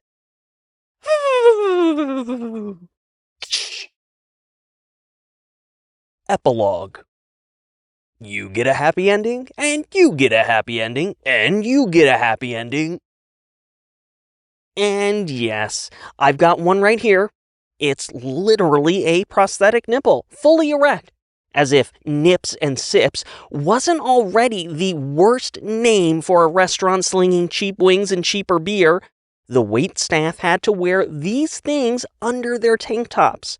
This idiotic, rubber, very erect nipple, which again served only to titillate the visual pleasure centers of horny and desperately misogynistic male diners, turned out to be the perfect representation of everything wrong with that terrible, awful, no good week of the Nicholas Green rally at the military defense contractor formerly known as Vector Defense. And you're probably expecting me to tell you how it was the very worst of toxic masculinity that ultimately resulted in such a tragic event, but I'm not going to stand on this stage and say that toxic femininity isn't to blame either. Because, let me tell you, the only reason I wound up in literally the worst situation of my life, with my Nips and Sips location burning down around me while a murderous monster psychopath was dismembering people left and right, and my boyfriend at the time, a gun fetishizing, red-blooded, GQP, God, Guns, and Country professional weapons tester, was aligning himself with another murderous psychopath in an attempt to kill Vector Defense's CEO and seize control of the company. The only reason I found myself in that situation was because when I was a little girl, The only thing my mother thought was important to instill in me was that good girls are pretty girls, and pretty girls do whatever it takes to keep their man happy. Tess Taylor held the round piece of flesh-colored prosthetic back up for the audience to see. Even if it meant wearing these dumb rubber nipples. She clicked a button on her handheld remote. The presentation screen behind her displayed an image of Brad Johnson in his prime. That perfect square jaw, piercing blue eyes, immaculately coiffed hair, and a lopsided grin that said, "Yeah, I can do whatever the fuck I want. You want to make something of it?" Tess glanced at the image, giving it a thoughtful once-over in a carefully rehearsed moment, before turning back to the audience and smirking. I mean, rampant toxicity aside, who wouldn't drop their panties for a slice of that masculine perfection? The audience laughed, just like they always did. Tess grinned right along with them, before waving a finger at them. See, that right there, that's what I'm talking about. As much as we see it, as much as we acknowledge it, both masculine and feminine toxicity is impossible to avoid. Sometimes it's as innocuous as a good-natured joke, and other times... Tess clicked the button again, and the presentation shuffled through pre-timed still images from news media coverage. The 24-hour payday loan store. Nips and Sips in flames. The Vector Defense riot. Violence, destruction, and entirely too much blood were shown in the rotating images. And other times, it costs people their lives, she said, all humor gone from her voice. Like it almost cost me mine, because I was going to marry that guy. I couldn't wait for him to propose. Every shift at Nips and Sips was the ephemeral last shift, because I knew I'd be going home to Brad Johnson. And he would finally give me the ring my mother always told me I needed. The slide changed to an image of a 10-year-old Tess performing a plie while wearing a pink tutu. She looked adorable. Dancing and beauty pageants, that's all my mother let me do as a child. Two things that are 100% dependent on the fit, finish, and subjective beauty of your body. That's how I was programmed as a child. And when you are a child, you don't always know that your mother may just be a sick, twisted, and toxic woman in desperate need of some serious therapy. The slide changed to a picture of Tess wearing a beauty pageant sash, and her mother standing next to her, frowning at the camera. I love her, but she really did a number on me, Tess said, studying the picture for another rehearsed moment before turning back to the audience. Which, as you all know, is pretty much the least original thing a person can say about their mother.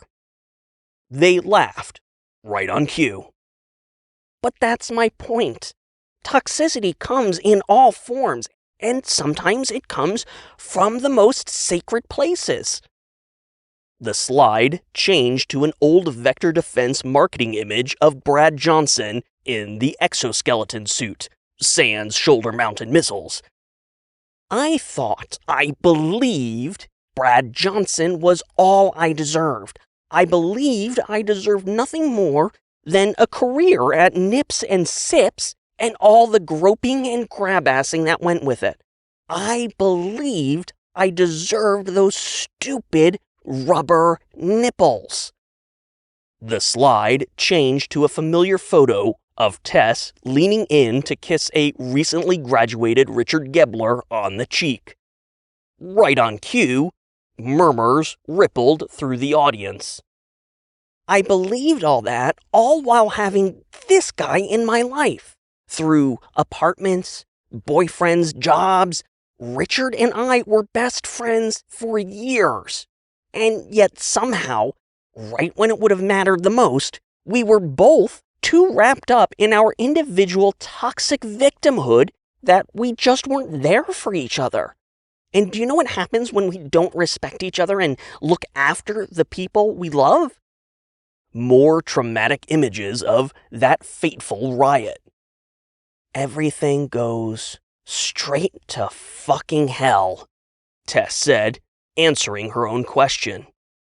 She let the ugly images sink in, waiting for the murmurs to subside before continuing. But you already know what happened that day. We were all glued to the trials, the House Committee, and the Senate hearings. Every single minute of that one day has been picked apart, parsed, and examined by some of the smartest people we elect to government. Which is to say, they were all idiots. Here's what you probably haven't heard, and why you're all sitting here today. The slide changed to a mugshot of a beaten and bruised Brad Johnson. After trying to murder everyone left on the rooftop, Brad was literally beaten back with a penis, which is probably the most cosmically ironic and intrinsically poetic thing to come out of all of this. I can say that because I was his girlfriend. I knew. And if you know, you know, Tess said with an emphatic nod at the audience. After the dust settled, Brad served 2 out of his 10-year sentence in the state prison. And before you start shouting about how little 10 years is for Brad's role in the riots, or how predictably his white privilege reduced it to 2 years, I will play devil's advocate and plead for even a modicum of sympathy. During those 2 years in prison, Brad Johnson was routinely raped, abused, and, near the end of those 2 years, partially castrated by a gang of white supremacists. Again, the audience murmured. Like all 15-minute celebrities, once convicted and sentenced, most of the viewing public stopped caring about the major players of the vector defense riots. Tess's "Where Are They Now?" talk had proven to be an effective and popular reminder of her city's darkest hour. Today, Brad Johnson lives on a farm in Iowa, where he raises sheep and, yes, I was just as surprised as you are, writes a weekly blog for The New Yorker. The slide changed to the familiar vector defense executive portrait of Lorraine Dillon. Now, if anyone had a backstory rife with dramatic fodder, it was undoubtedly Lorraine Dillon. And thanks to Netflix's 28-part, 2-season documentary series, I think that backstory has been mined to death. I will tell you what I do know about Lorraine. She cut her father's dick off with a Ginsu knife after he spent years raping her when she was a child. And despite what Netflix wants you to believe, I think she did murder all those hedge fund executives in Manhattan. She has a pattern, a modus operandi, as the professionals call it. You look at all the charges she was convicted of. This woman is a supervillain straight out of the comic books, complete with her own traumatic backstory. But, again, Netflix already covered that. What they didn't cover, you remember that white supremacist rape gang that partially castrated Brad Johnson?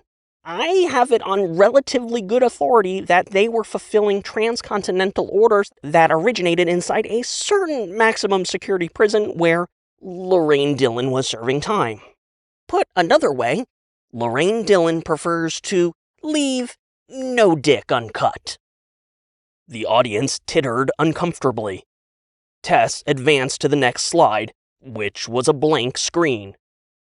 You know, I just want to say, I've given this talk many times over the years, and it's always a special kind of roller coaster, both for myself as well as all of you. It means so much to me to see every one of you tonight. You've all made an effort to leave the comfort of your homes, coming out to support me and this story. It energizes me and fills me with so much inspiration. More importantly, I want you to know that I never harbor any hard feelings." Tess broke into a grin. "Life's too short for that. Because, let's face it, as much as you love hearing me talk, I know why you're really here. Ladies and gentlemen, my two very good friends, Richard Gobbler and Chuck Kramer." From offstage, a steady, medium-paced beat started thumping from the speakers. Bass, snare drum, a signature reverse zipper sound effect. It was a well-rehearsed, flawless beatbox performance. The audience began applauding. In the front row, Justine put her fingers in her mouth and whistled. The show never got old, not even after developing and workshopping the TED Talk-inspired presentation with Tess, Richard, and Chuck.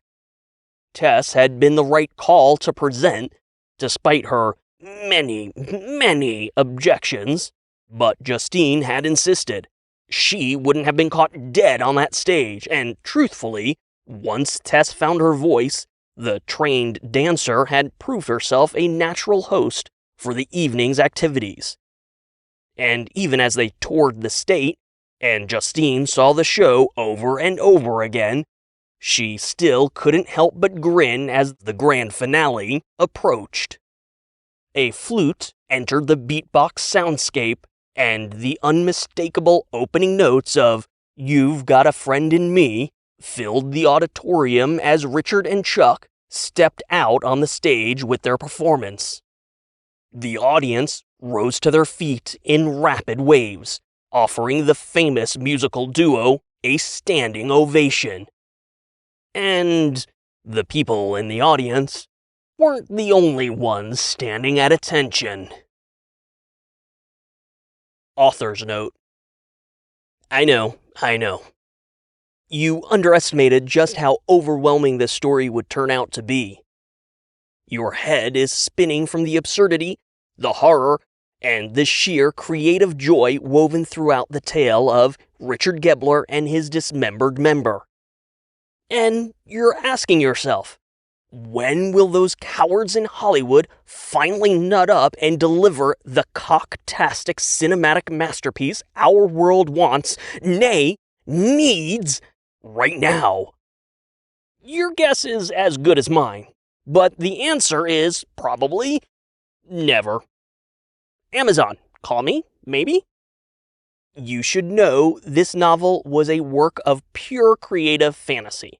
And by that, I mean I tore free from every personal inhibition and indulged all the ridiculous creative instincts that normal people prefer to pretend don't exist.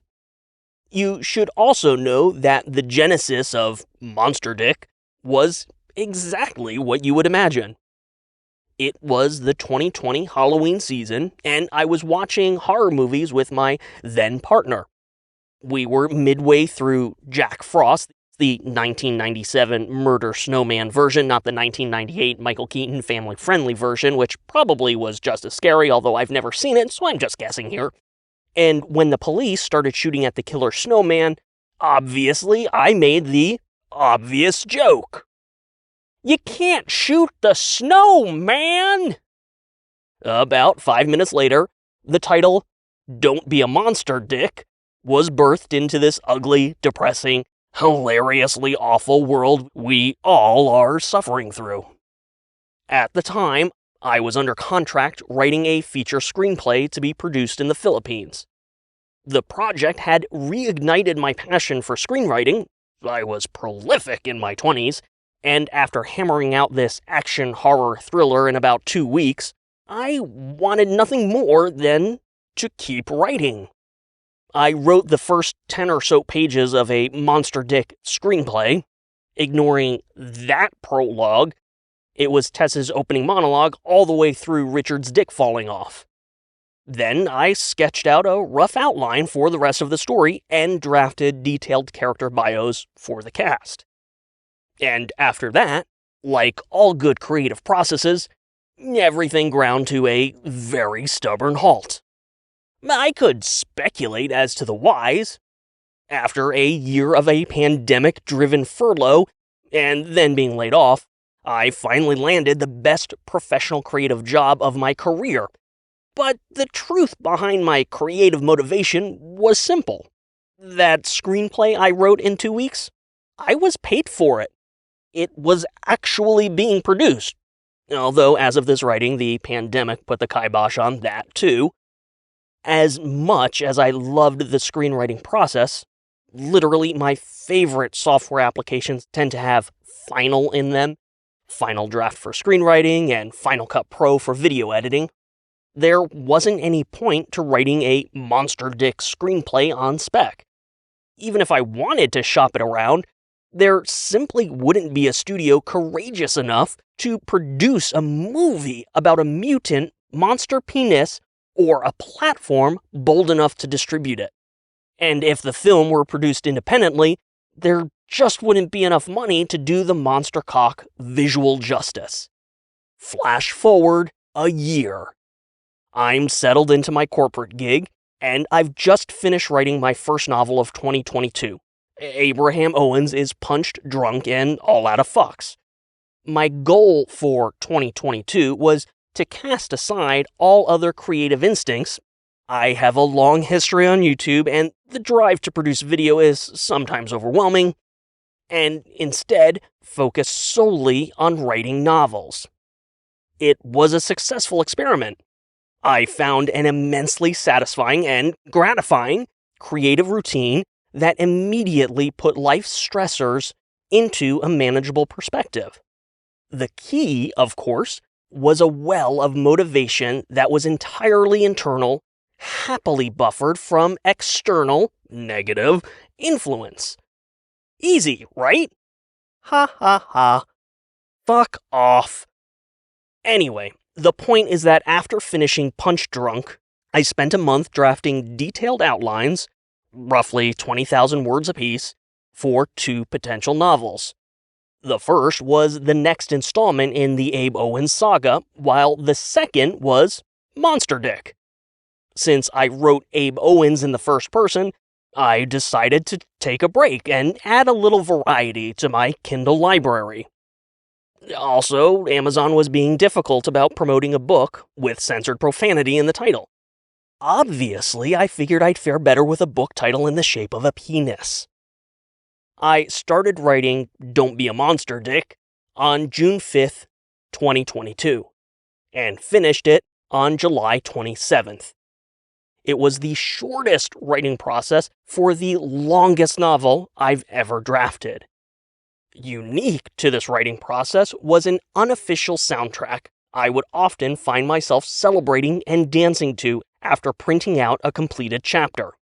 I'm optimistically including links to both Apple Music and YouTube if you're interested in dancing along with my dick-inspired soundtrack.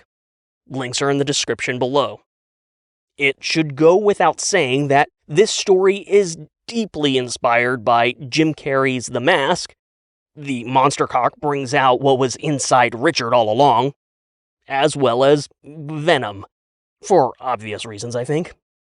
While I referenced John Carpenter's The Thing, the horror aspects of the story are more in the spirit of than inspired by. Much the same way the story is in the spirit of the bold, cinematic absurdity of Kevin Smith's Tusk.